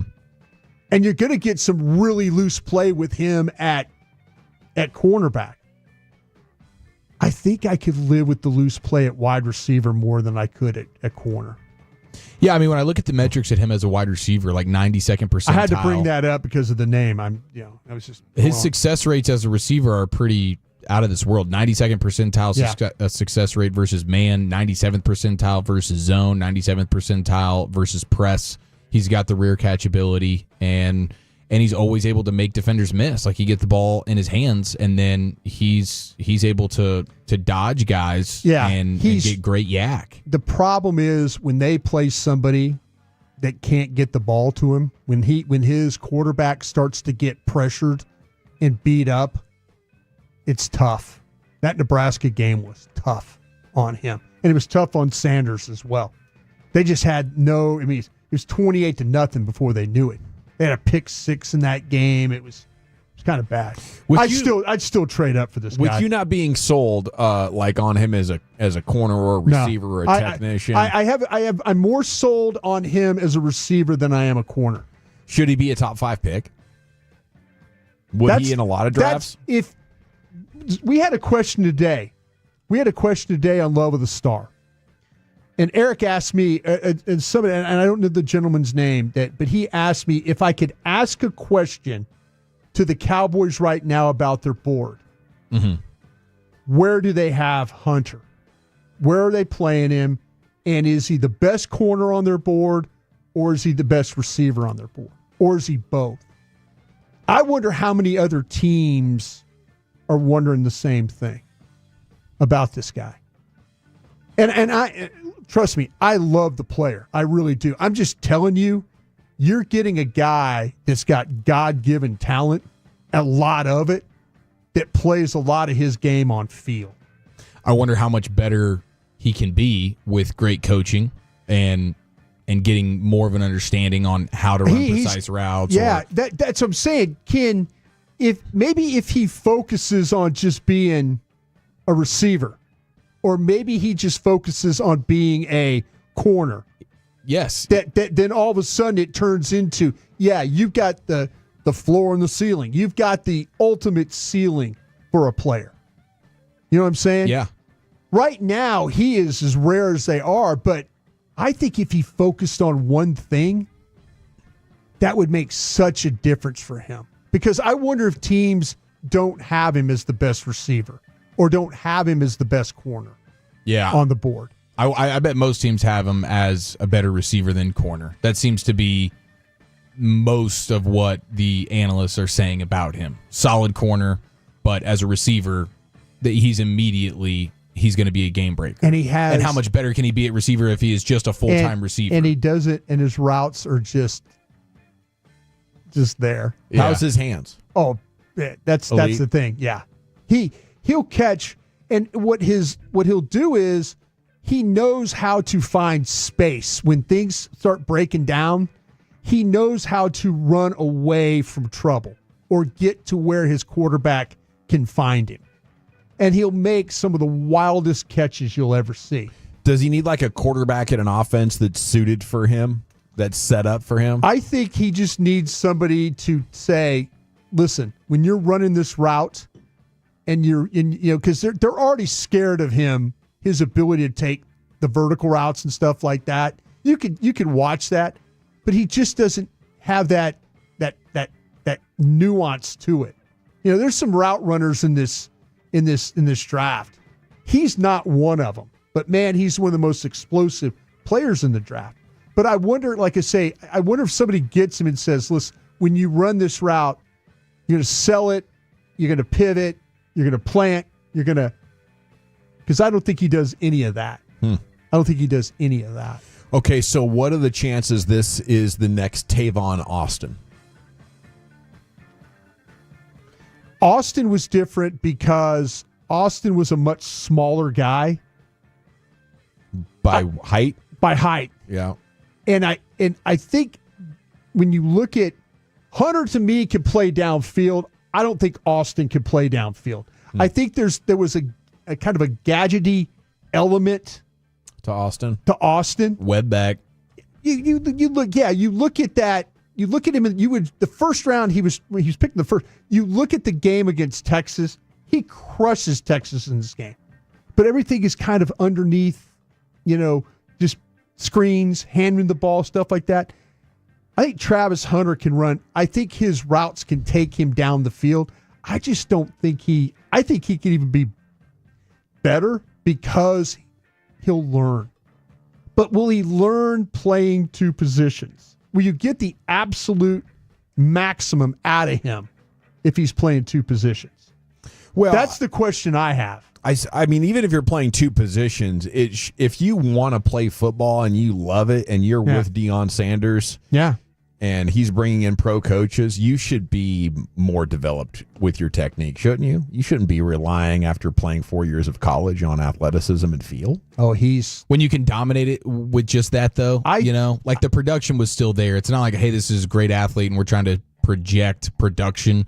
The production is clearly there. Production is there, but now like, it's almost just like, man, if we could refine some of this stuff, how much better could it even be? Yeah, but the way he goes about it, the way that he goes about it is just, it's God-given talent. Right. The way he plays. And I just wonder, in my heart, wonder if I could just make him one player, if I can either make him a corner or make him a wide receiver, I think I could have a great player. I worry about him. Like I said, I worry about him playing two positions and not getting the maximum out of that. Okay, I know I promised you this thing, and here I got into Travis Hunter talk. I'm sorry about that. But okay, I want to tell you, they've got a player here with and Matt mentions with the Cowboys. And so he's got a couple of running backs to other teams. He's got Amario Hampton going to the Steelers at 21. No, that's kind of a fit for him, he's saying for the Steelers. He's got Caleb Johnson going to the Bears in the second round. They think he's going to go pick between pick 39 and 41. I personally have Johnson over Hampton myself. Man, that would be, I would hate that if I'm holding on Caleb Johnson, running back from Iowa at 44, and he goes at 40. Yeah, 41. Ouch. That would hurt. Especially, then I would lose all my backs right there. So, but what he does have is he has Travion Henderson to the Cowboys at pick 44. Buckeye runner, speedster. Yeah. And he said the Cowboys signed Javonte Williams in free agency, but Henderson would split touches with him. I think that's false. I think that Henderson would be the featured guy there. The Cowboys need help. They have a league low 6 rushing touchdowns last season, averages 4 yards a carry, tied for 27th. Henderson is a slasher in the run game with big playability once he gets through the second level, but Henderson would bring a dynamic element to the Dallas offense with his receiving skills too. I totally agree with that. He can operate as a receiver out of the backfield or split out wide to create mismatch advantages. He caught 77 passes during his time at Ohio State, and he will see an expanded route tree as a pro, including third down reps thanks to his refined pass blocking skills. I wouldn't take this guy off the field if it was me. If I drafted him, I think he can be your feature guy. I think he catches the ball super. I agree with Matt on that, and I think he pass blocks very, very well as well. So the guy that might be odd man out is our Carolina guy. That might be. I would keep Williams around and maybe move on from Miles Sanders. Miles Sanders is what I would do. Well, thank you, Brian. Thank you. Krusty's Corner brought to you by Reliant Air Conditioning, gimmick-free AC repair and replacement. More on what Stephen Jones had to say today, including Dak's health for off-season workouts. We'll get a hodgepodge in as well. And then CY is going to join you coming up at 4:20 on your ride home here in the nation. But first, Tolos, it's time to take control of your financial future. And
driven by our D&M Leasing Studios. You're rolling with the G-Bag Nation on 105.3 The Fan. Here we go, hour 3 of the G-Bag Nation. CY is coming up in under 20 minutes. We'll have the Chris Young Show here on your home of the Rangers. Stephen Jones chatting this morning with assembled media at the league meetings in it's Palm Springs, right, Brian? Yeah, the Breakers in Palm Beach. Okay. Not Palm Springs, Palm Beach. Palm Beach. Palm Beach. Okay. Yeah. Important clarification there. Appreciate that from Broadus. One on the West Coast, one on the East Coast. Right on. Okay, so we do have Rangers baseball coming up at 5 o'clock. They're in Cincinnati to take on the Reds. Dak's going to have limitations, apparently. Steven's saying he's doing great. Very thrilled with where he is, and I know trainers are too. I feel like Dak's doing a hell of a job, but we'll have some limitations in the offseason program. Last season, it was the boot. This year, obviously, coming up back from a significant injury. I think it's notable, you're going to be 7 months removed from surgery by the time OTAs are over, and he's going to be limited throughout this deal. I just wonder how much of 2023 near MVP Dak we're still going to get. Probably not a lot. Not a lot. Wow. Well, Okay. I mean, in a way of mobility and stuff like that until maybe, but I physically have seen him with my own eyes here in the last 2 weeks. He looks good. Dak is always going to be in shape, and he looks good, that part of it. But, if there's questions, I know that him and Britt Brown, they will work to the point where it's, they're both exhausted, and, he'll be ready. But I just have questions about the mobility. He physically looks fine, though. Like I said, I'm walking to the studio, I look out on the field, he's out there working with Britt. There's some video out as well, and it corroborates your report. Yeah. I mean, Ernie, the Cowboys fan, he's got a bunch of followers. He tweets a lot. He's a ball sacker. Okay, he's a ball sacker because he tweeted that Dak was down 33 pounds to 205, and I was like, I don't know if he's that lean. He is slim, but we've seen him go slimming down. Yeah, slim way down. He's been slimming down the last few years. There's no way he's lost 30-plus pounds. No, I could see he might be in a 215. situation where to help his mobility, like I was talking with Scherzer Sanders, get as light as possible, not have to carry extra weight around while you're running around. There's nothing that's going to make you 22 years old again. No. But as you get older, that's one thing you can do to mitigate that for sure. Steve also said, talking about Jake Ferguson and Deron Bland, hinting about the possibility of a new deal for these guys. And that'd be cool. I think both are pretty key. I'd like a better tight end, but Jake Ferguson is very sufficient. Pardon me, got a hiccup situation. I was wondering if it was burps or hiccups because you're not doing the Diet Coke thing right now. So I was like, it can't be the burps. Little hiccup situation. The hiccups can really take you down a bad path. Mm-hmm. Yeah, especially they never stop. I don't think it's a repetitive hiccup situation. I think that was just a rogue hiccup. Okay, Steven, on Cowboys contracts, we've done them early before and we've waited till the end. A lot of it is the negotiation itself. Some of them take longer. We put zero credibility or credence into people saying that we wait too long, so this ain't changing anytime soon. We had this discussion today on our show. Love of the Star podcast. Love of the Star. Odyssey podcast went a little bit too long today. No, it's okay. It was good content. Eric and I were talking about this, and tell me what you think, Dawson. The Cowboys have a poor understanding of what's going on around the league when it comes to other contracts. Yes. That they do not have a vision of what potentially. Now, we could say the Myles Garrett one caught us all by surprise. But even to be fair to that, we thought he was going to be traded, and if he did, he was going to get a new deal with that team. Sure. So one way or another, Myles Garrett was going to get an extension, but the amount of increase I think was surprising, going from $35 million to now resetting it at $40 million a year. Yeah, and our guy at the Raiders, Crosby, do we not have a pulse on what's going on around the league, and is that keeping the Cowboys from? Now, they got a favorable agent. They have a great relationship with Osa's guy. Got that done. It was probably below market value. But I wonder if they lack if they lack some understanding of what's brewing with other teams and other agents that they can maybe get ahead of. It's either lack of knowing or lack of caring. You know, Right. They don't have a boss saying, "Hey, you were late on that deal. It cost me $6 million." They are the boss. Yeah. I think two things are true. The Cowboys are not synonymous with being forward thinking in any aspect of their organization, other than maybe like the business side of things. But when it comes to building your football team, building the right coaching staff, what type of players do you want? What philosophies do you want to have? They've been Stone Age for a long time. Yeah. It takes them a long time to get with the times. But then there's also the element of not caring. I think they love the idea that we're still talking about Micah Parsons and his contract right now. Absolutely. They get good value out of it. They love that we talked about CeeDee Lamb's contract all off season. They love that we're talking about Dak's contract all off season. And it's funny for Stephen Jones to be the one saying that, no, that's not us. We don't stand for the narrative that we wait too long, when he's the one who said after the first time they got the first Dak deal done, he was like, yeah, I regret that we waited so long on this one. Yeah, it's tough to watch at times. Let's take just a little bit of a cool down here. CY's coming up in about 10, 12 minutes. Chief has a sports hodgepodge.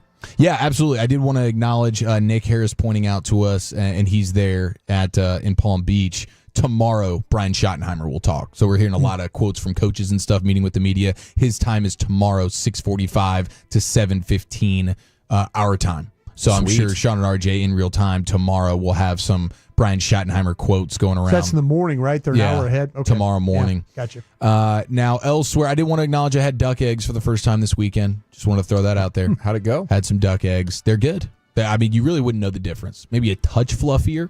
Obviously, you would know the difference when looking at it before you cook it. The actual egg itself, for the most part, is probably like 1.5 to 2 times the size of your run-of-the-mill chicken egg. Oh, cool. But otherwise, yeah, we were at the farmer's market. There was a new little pop-up shop that had all sorts of different, I mean, they had quail eggs, goose eggs. A little bit smaller. Quail a lot smaller, right? The goose eggs were the biggest ones. Yeah. Those things are like really big. But the duck eggs were awesome. What was the one we needed to reenact the Rangers? Ostrich. We're looking for the ostrich. That's like what, six yolks on that thing? Yeah, that would probably make the goose egg look like a chicken egg. The ostrich egg is huge. But duck eggs are pretty tasty, I would say. Just got this news in. The NFL just scrambled. Scramble them up. Way to be heroic there. I'm a scramble them up guy. Way to make it worthwhile. We're a big egg taco family. So the cheesier and the eggier, the better. So we just did the scrambled eggs with the breakfast tacos? Yeah. Was I supposed to do a duck omelet? Is that? I thought maybe you'd want to high end that thing if you're trying to, I'm watchdogging you. You are. I don't know that I've ever actually I don't even know if I could say I've actually made an omelet. Not that hard. I'm pretty much just scrambling. If I got stuff to throw in it, then I'll just throw in it to the scrambled, Yeah, I like that too. Way easier. Yeah. I make omelets every day.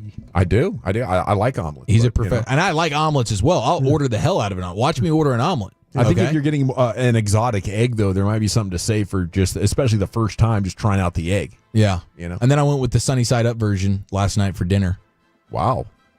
Just tearing it up. Because we overdid it with the eggs. Like my wife had gone to the grocery store, got eggs. Kind of overdid a lot of things I went to the farmer's market and got some eggs. It was like, crap, I'm going to be eating eggs now for every single meal so that we can make good on the fact that we have so many. So you giving up the ground beef for the eggs? It's more of a pairing with situation. Last night, bowl of ground beef with some sunny side up duck eggs. It was nice, dude. Now, the NFL is updating its uniform policy, allowing teams to wear throwback or alternate uniforms up to 4 times per season. I believe it was just at 2. Cha-ching. So the throwbacks are incredible for pretty much every team. Their throwbacks look cooler than their current uniform. So the more throwbacks, the better, I say. Deion Sanders gets the good news with the Fatty Boomba contract, securing him in Boulder for many years to come. But he got the bad news on the spring game idea. He was trying to do the joint spring game stuff. Syracuse was ready to get involved, but the NCAA has said, nope, not allowed to do that. Frowning on joint spring games, huh? Yeah, and honestly, their reasoning, it says like the timing of the... somebody from the SWAC want to play him, though? One of the coaches from one of the SWAC schools want to play? Did you hear that? I didn't hear about the SWAC stuff, but I remember he had beef with one of those SWAC coaches when he was at Jackson State, so maybe the that coach, like a wants first-year to, coach wanted to come to Boulder and play. I forgot which team it was. Dawson, you got it pulled up there? All No, I know don't. is the Oh, sorry. NCAA has said not allowed. Okay. One of the three reasons is the potential academic impact associated with student athletes missing class time to participate in practice activities. So they're still throwing as that we one out just there. roll through the Final Four. That's right. Andrew Luck, the general manager for Yeah. Stanford football, has his interim coach, Frank Reich. Yeah, Frank Reich, former Colts head coach, Panthers head coach, where he was a disaster. He was an offensive coordinator for the Eagles when they won a Super Bowl, though, with Carson, or I guess with Nick Foles. He coached Luck, though, somewhere, right? Colts? Yeah, with the Colts. So they have the familiarity, and I guess Frank Reich, old man, Needs a gig. been there, done that. I don't even think he needs it. I think he's just down to like collect a paycheck 1 year. He knows that he's just kind of setting the table for the next guy to come in. But a couple of people were thinking that might be Mike McCarthy stepping in there to just do the 1 year veteran coach interim. Let's go try out the college thing, because why not? But it ends up being Frank Reich who has the connection to Andrew Luck. Go figure. I love that he's just so willing to be like, yeah, no problem. 1 year deal. I'm cool. We're in, we're out. And now we're off to CY. Yes, sir, we are. Thank you, Chief. Okay, as he said, the Rangers president of baseball operations is set to join us. How is Josh Young's neck, amongst other things, and what was most exciting for CY after a triumphant a series win over the Red Sox over the weekend? That's coming up next year. It's the Gag Nation on the Fan. I have.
Uber Eats has low fee products? I gotta remember that. Well, you know, they say in order to remember something, you have to forget something else.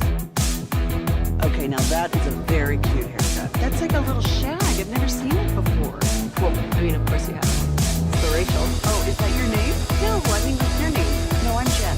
My name's Jen. Right, but I just mean like this is your haircut, but that's hair on your head. I'm not saying this is your hair. Okay.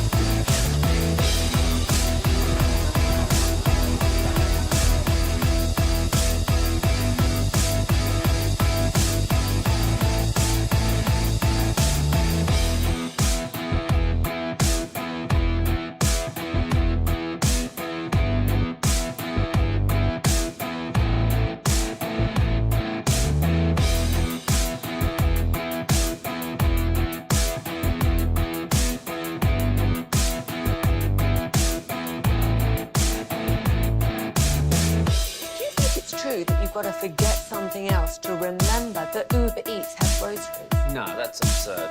Hey, remember when you used to be a, what was it, Pepper Lady? Pepper Lady? Wasn't it Cinnamon Sisters? Basil Babes. Saffron Squad? Nutmeg Maidens? Sweet Herb? No.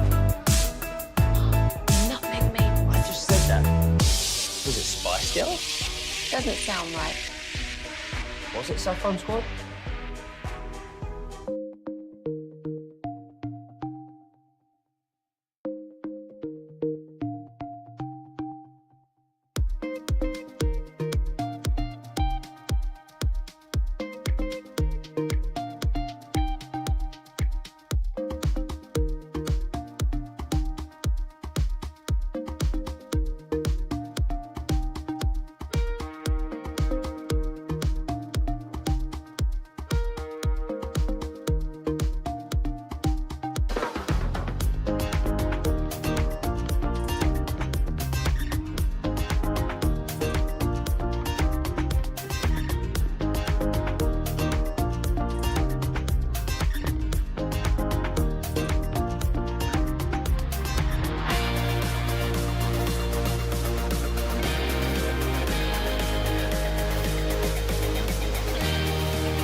you're looking for a refreshing beer, look no further than the king of beers.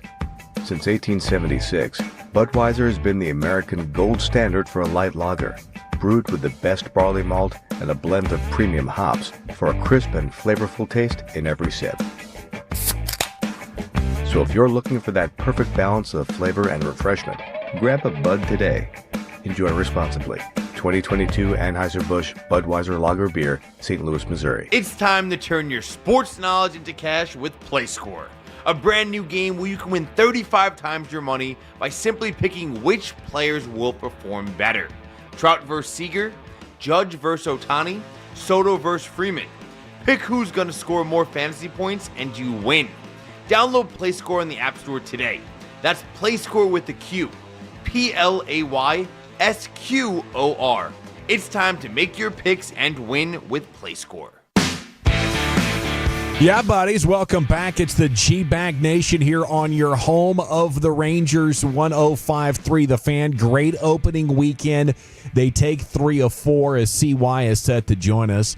Segments brought to you by Cars for Kids. Donate today, carsforkids.org. It's brought to you by the Frankels. If you've been injured in a car or truck wreck, call the Frankels first, 214 or 817-333-3333. With Franklin Frankel, there's never an out-of-pocket cost. They only get paid when you win. The go-to car and truck wreck attorneys in Dallas, it's the Frankels. And the Chris Young Show is brought to you by Anheuser-Busch and by PlayScore. Nice job by Zach Wolchuk today, filling in with the KNC masterpiece there.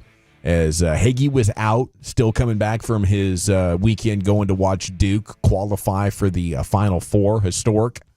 And we got CY here, Ross? We got him yet? No? Okay, CY is going to join you here in just a couple of minutes. Okay, deGrom was so great yesterday. I want to say I think the idea of having him just go 5 innings and 75 pitches, whatever happens first, that's a phenomenal idea if you ask me. You know, I don't know how much they should increase from here. It'll be interesting to see what their plan is. I definitely don't want to go over 100. I'll keep it under 90. I think he's just so efficient with his pitches, though. Yeah, if you can be that efficient, then he just that's fine. 5 innings, get you out of there. He rarely misses. He rarely walks people. I mean, my gosh, you give him a pitch count, he's going to probably come 2 pitches under it. Hasn't thrown many innings the last 2 years. Yeah.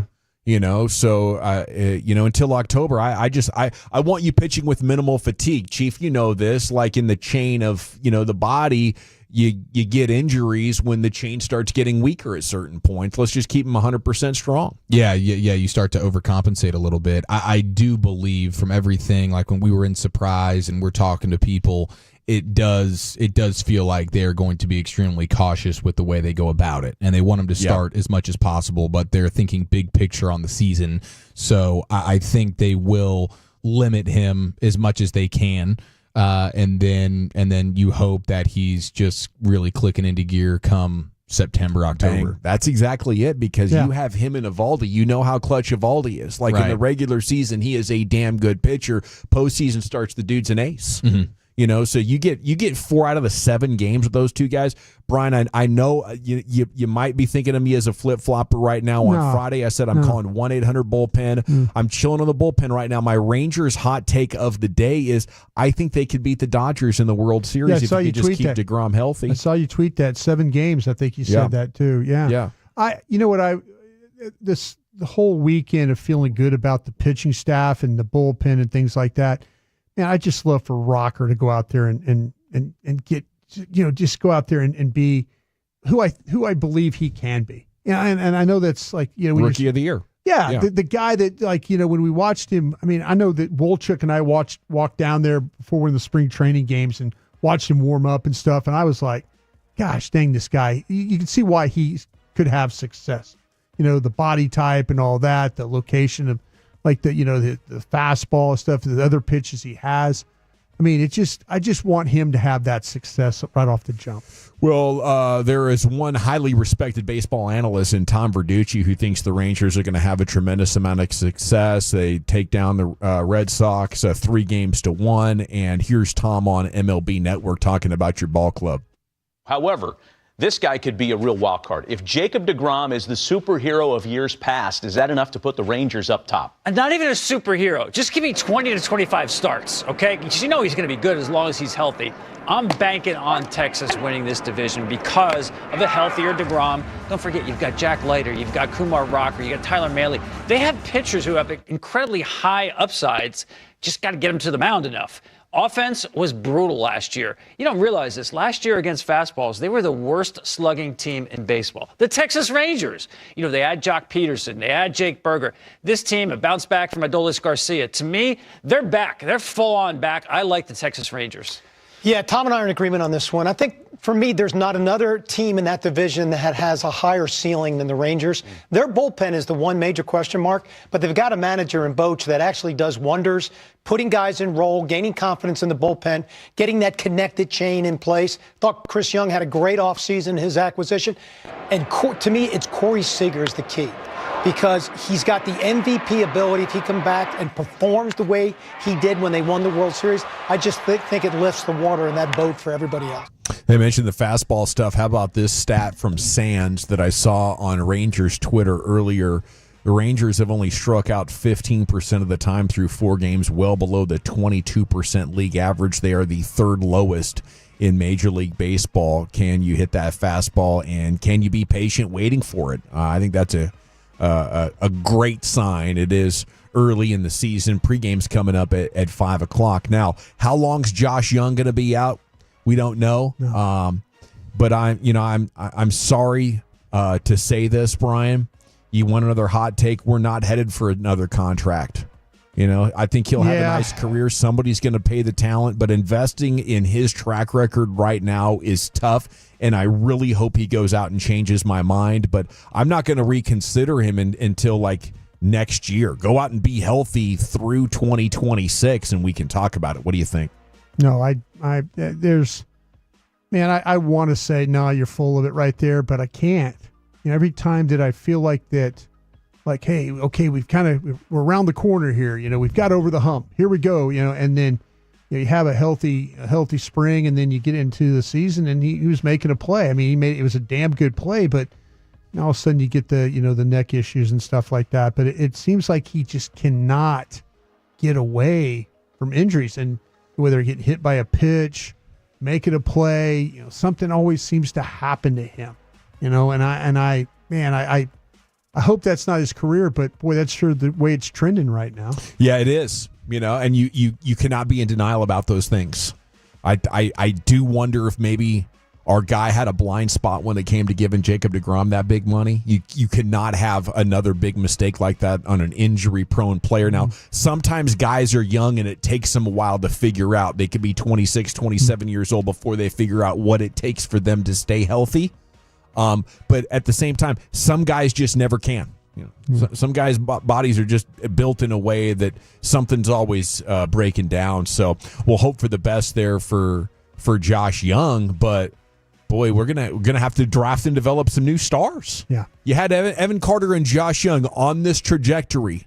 Now you got to be looking at it like you can't be sure month to month really how available two of your best young players are going to be, and that is a kick between the legs here for this entire franchise. It is, because you get the tease from Josh Young too every time he's out there, like he makes an impact. I mean, the glove at third base is really outstanding, and the bat, of course, speaks for itself. Like that was a gaping hole in the lineup last year when he was out. He's got to string together some successful, healthy months here to get that confidence back, because it's not an indictment on the player at all. The talent is so there and in your face. It's just, and some of it's been a little bit unlucky. Yeah. I mean, I think he slept wrong, and that's what started the neck aggravation, and then he ended up straining it more in the game. Yeah. It's just little goofy crap. Hit by a pitch, strained calf last year in spring training. It's nagging crap, though. Yeah, the one saving grace is that you have a silver slugger utility player in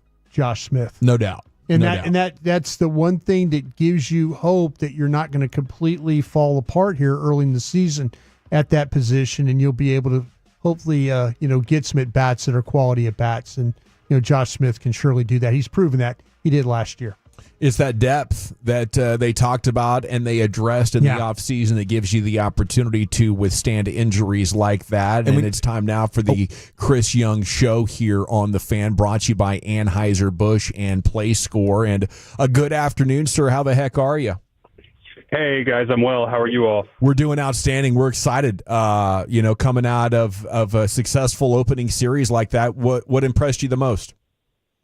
Well, I think just the fight and the determination of the team. I mean, there was some adversity that we faced and some very close games, some tough situations, and the guys found a way to win. And I think ultimately that's a great identity to have. And my hope is that continues, that we go to Cincinnati and we stay hot there and we continue to play good baseball. And at some point the offense will get going. So all in all, I liked what I saw, encouraged by it, and but there are some things we're going to have to clean up. We're going to have to, we're going to have to pitch a little bit better. At least one of those games, one of those starts where Malley struggled a little bit, but we know he's much better than what he showed in that game. And then offensively, I think we're going to score. We're going to score more than we did this series. So all in all, it was a great start. I'm encouraged, but I know that there's a long way to go, and we'll keep moving forward. You mentioned the Malley start and the bullpen coming in and getting a great win. What did you think about the bullpen throughout that first series? Well, really, minus the one pitch from Jackson that led to the 3-run homer, I thought the bullpen was fantastic. I mean, these guys, they picked us up. We were in a difficult situation with Malley and that start, and the guys picked us up. They came in, they weren't afraid. They each did their job, and they took the ball when they were asked in different roles. And you talk about the game where Malley came out early and what Jacob Webb did, and then Hobie Milner, and then Garabito, then turning it over kind of the back end of the bullpen was really, really impressive. There were a number of players in that game that you could argue were the player of the game, and so it was just a great team win.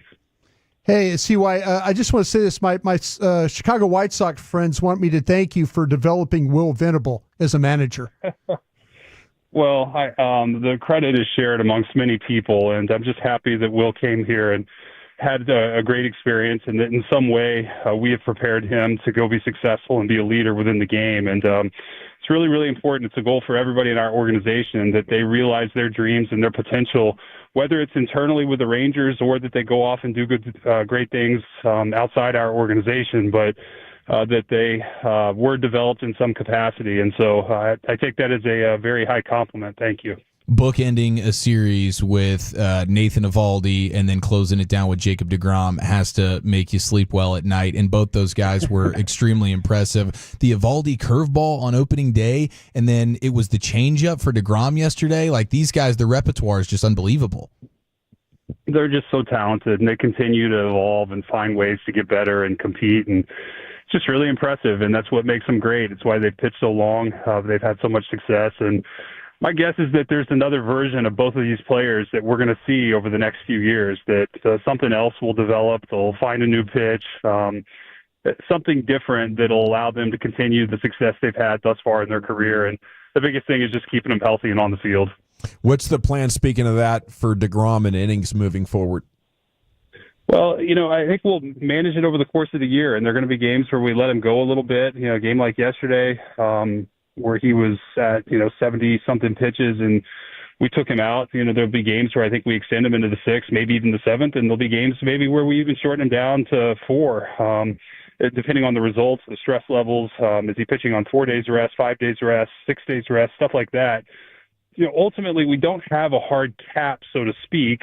Jacob has had a pretty significant workload in the past, so I think that we're confident that his body and his arm and his mind can handle it. It's not like a rookie who's never done it before. However, we just know that he's so important to our team and the success this year that we're going to need to really play it, cautiously over the course of the season. And our hope is that we have him fresh come October, and we're in a position where, we're playing October baseball. CY, can you walk us through, obviously with Jonas struggling last year and then you go out and you get Higgy. Was that something that you made a determination of during the season last year, or was that something in the off season that you said you had to be able to address?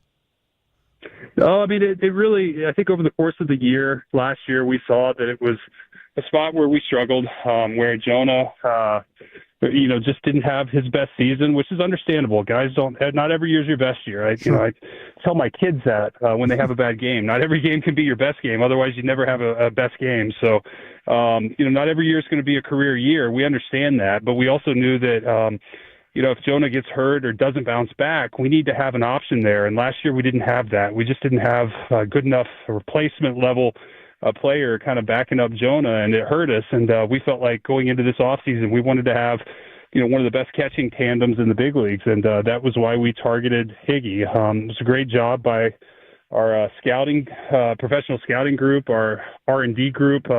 He just fit on a number of levels, and he was a primary target, and I think the first free agent we signed. CY, how quickly can we get one of these Yankees torpedo bats in the hands of Adolis Garcia? Well, I'm not. You could make an argument he doesn't need it right now the way he's hitting, but but he. It's been impressive seeing him come out swinging it like this. I know how hard he worked this offseason. I know how hard last year was on him mentally, and really what he means to our club in terms of his success, his performance, his energy is contagious, and he keeps swinging it like this. We're gonna have a great year as a team. It's really fun to watch. How interested are you in this torpedo bat situation? How familiar are you with it? Because from a fan standpoint, this was pretty surprising with what the Yankees have done with it. Might the Rangers get some of these bats? Yes, the answer is yes, and we have had some. We leave it to our players individually to determine what they feel most comfortable with, and so, but we are on it. We've had conversations with the company that manufactures these, and ultimately we want to give our players every competitive advantage. And if this is indeed one, certainly we're gonna make sure that our players have access to it. Just don't torpedo the batting average, right? We're not quite sure what the torpedo's doing. You only hear about the players across the league that are doing well with them. You haven't heard about the ones who are struggling with them. So we need to research that too. But there was one player that came out and said he went 1 for 8 with it, and I thought, okay, well, all right, not everybody's hitting homers with them.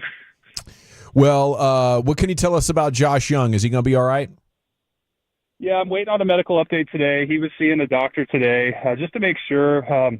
The original exams did not show anything structurally, so we anticipate really that he'll be ready at the end of this 10-day period. You never know. The body's a tricky thing, and we'll certainly continue to monitor him. But I think over the next couple of days, we expect him to turn the corner. We probably just pushed it a little too fast and didn't get it right. And then he had the one diving play, and it kind of jarred it. I think this time it's prudent to get it right and make sure he's 100% before we put him back in competition. See why you have a lot of faith in Josh Smith, and even he was struggling at times. You guys stuck with him, and it has to be just a comfort to know that you have depth like that. If in fact with Young going down, that you can plug somebody in like that, and it's a silver slugger type of a player. Well, completely. I mean, Josh had a tremendous first half last year. A little bit in the second half struggled, but that's normal. But yes, to have that level, that caliber of player to play short or third base when Corey or JJ needs a break. And the hope is that we get Zeke Duran back to his best self too. If you have Zeke and Smitty, playing the left side, it's not too much of a fall off, but from Corey to JJ, and I think that's our goal. Is that we got to get Zeke going. We feel great with Smitty. Over the course of the year, these guys are going to need breaks, much less they're going to get injured, and so we need to make sure that we protect them and have really solid, good depth options behind them. Sounds good. Thank you so much for your time. We look forward to this season in a big way. Give them hell. We'll be pulling for you. Guys, thanks so much. Great first weekend, and thanks for all the support. We'll see you soon. Salute. There he goes. CY Show brought to you by Anheuser-Busch and Play Score. One more segment before the pregame coming up at 5, Eric. Around the bases, let's prep our bodies for rocker versus singer, plus your baseball stat of the day next to the nation. When you're looking...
something, you have to forget something else.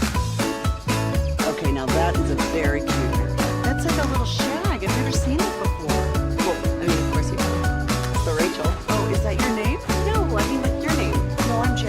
My name's Jen. Right, but I just mean like this is your haircut. But that's hair on your head. I'm not saying this is your hair. Okay, fine.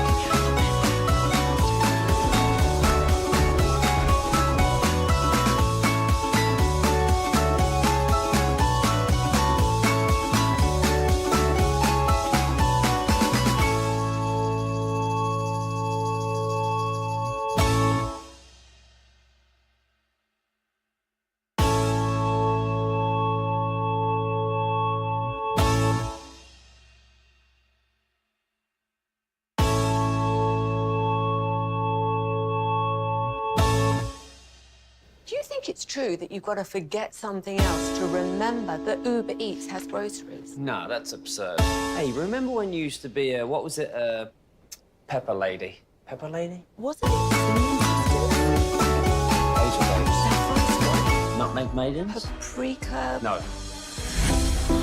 Nutmeg maidens. I just said that. Was it Spice Girls? Doesn't sound right. Was it Saffron Squad?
Yeah, buddy, welcome back. Rangers baseball pregame coming up at 5 o'clock. Here's the Chief with a proper round tripper.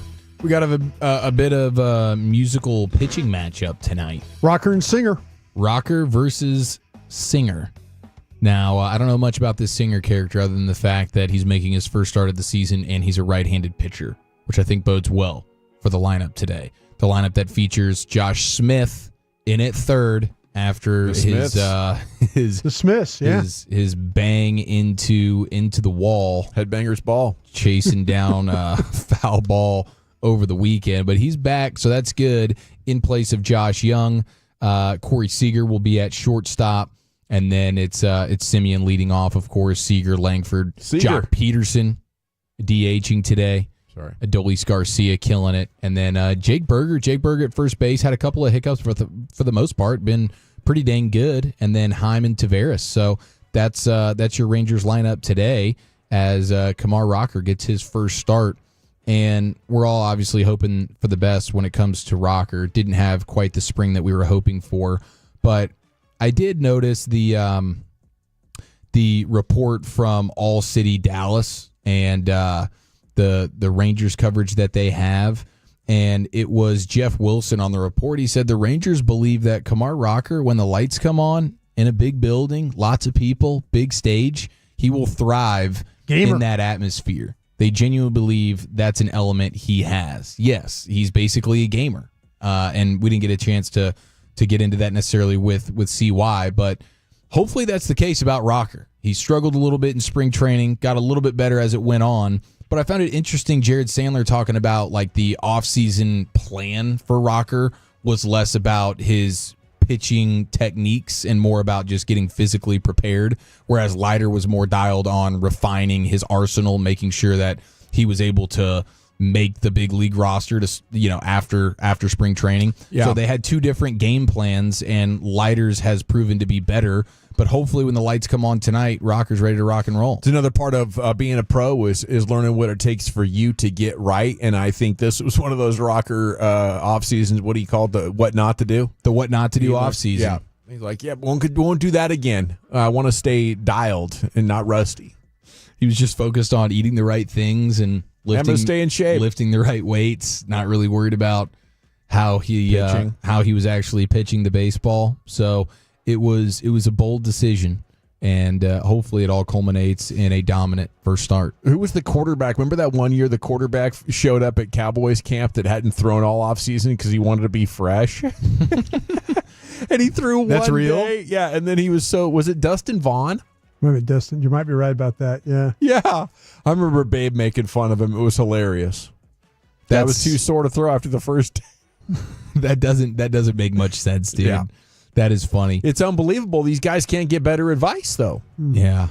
Oh, I know. Yeah. I mean, I guess maybe there is a track record of that working for certain guys, but I don't know that that's necessarily the best play unless you were just so ridiculously out of shape that's like we're starting with square one here. Yeah, I mean, we're a professional operation. Can we give these guys a good game plan and maybe check in with them regularly? The torpedo bats worked. You're fascinated with this, aren't you? I am. I love it, dude. The Yankees. Nobody loves a bit more than you. I still don't understand. A bit. This is real. This is revolutionizing the sport of baseball. This is more homers, man. This is more dongs. This is exactly what you wanted. Our executive vice president of baseball operations just told you, dude went 1 for 8, and you're fascinated by it. It doesn't mean you're going to be able to hit the. It doesn't make you a better hitter necessarily. You still have to be able to know. You still have to be able to hit the ball. Yeah. But when you hit the ball, it should do more physics, damage. Brian. Okay. Physics. Yeah. 32 runs in the last 2 games for the Yankees. They put up a 20 spot on Saturday, a 12 spot yesterday. 9 dongs, a franchise record for the Yankees on Saturday. Everybody's going to have a torpedo bat. It helps your power. Everybody needs a torpedo bat now. My only issue is the name sucks. Why would you want a torpedo anywhere near a hitting operation? We're not trying to pound it into the ground. Okay? We need a ballistic bat. The ballistic bat, okay, something like that. I'm cool. I mean, we're still workshopping these things. We're just getting it off the ground. Yeah. But I'm here for the bat one way or another. The Dodgers Patriot missile bat. Yeah. What was it again? Patriot missile bat. There you go. Yeah. You need to throw it back to Dawson. We got to get out of here. Okay, we got back 40 to, seconds. Back to Gavin Dawson Can you live get in that studio. content in there? It was just a Dodgers stat of the day. More No torpedo bat. team has done what They're the Dodgers cheating. have done. Yeah. In the first 5 games of the season, no team's ever done that. Well, thanks to Ross Lubinsky here in the G-Bag Nation. It was a terrific 3 hours of sports radio production from Lubinsky. Thanks to Eric Chiafalo. Wolchuk, his nosebleed brother, will be back tomorrow to join us for another 3-hour tour here at G-Bag Nation. Rangers baseball up next. They're taking on the Reds. Thanks to Brian Broaddus as well. I'm Gavin Dawson. Till tomorrow at 2. Rangers Player Show 320. You're going home with the G-Bag Nation, Eddies.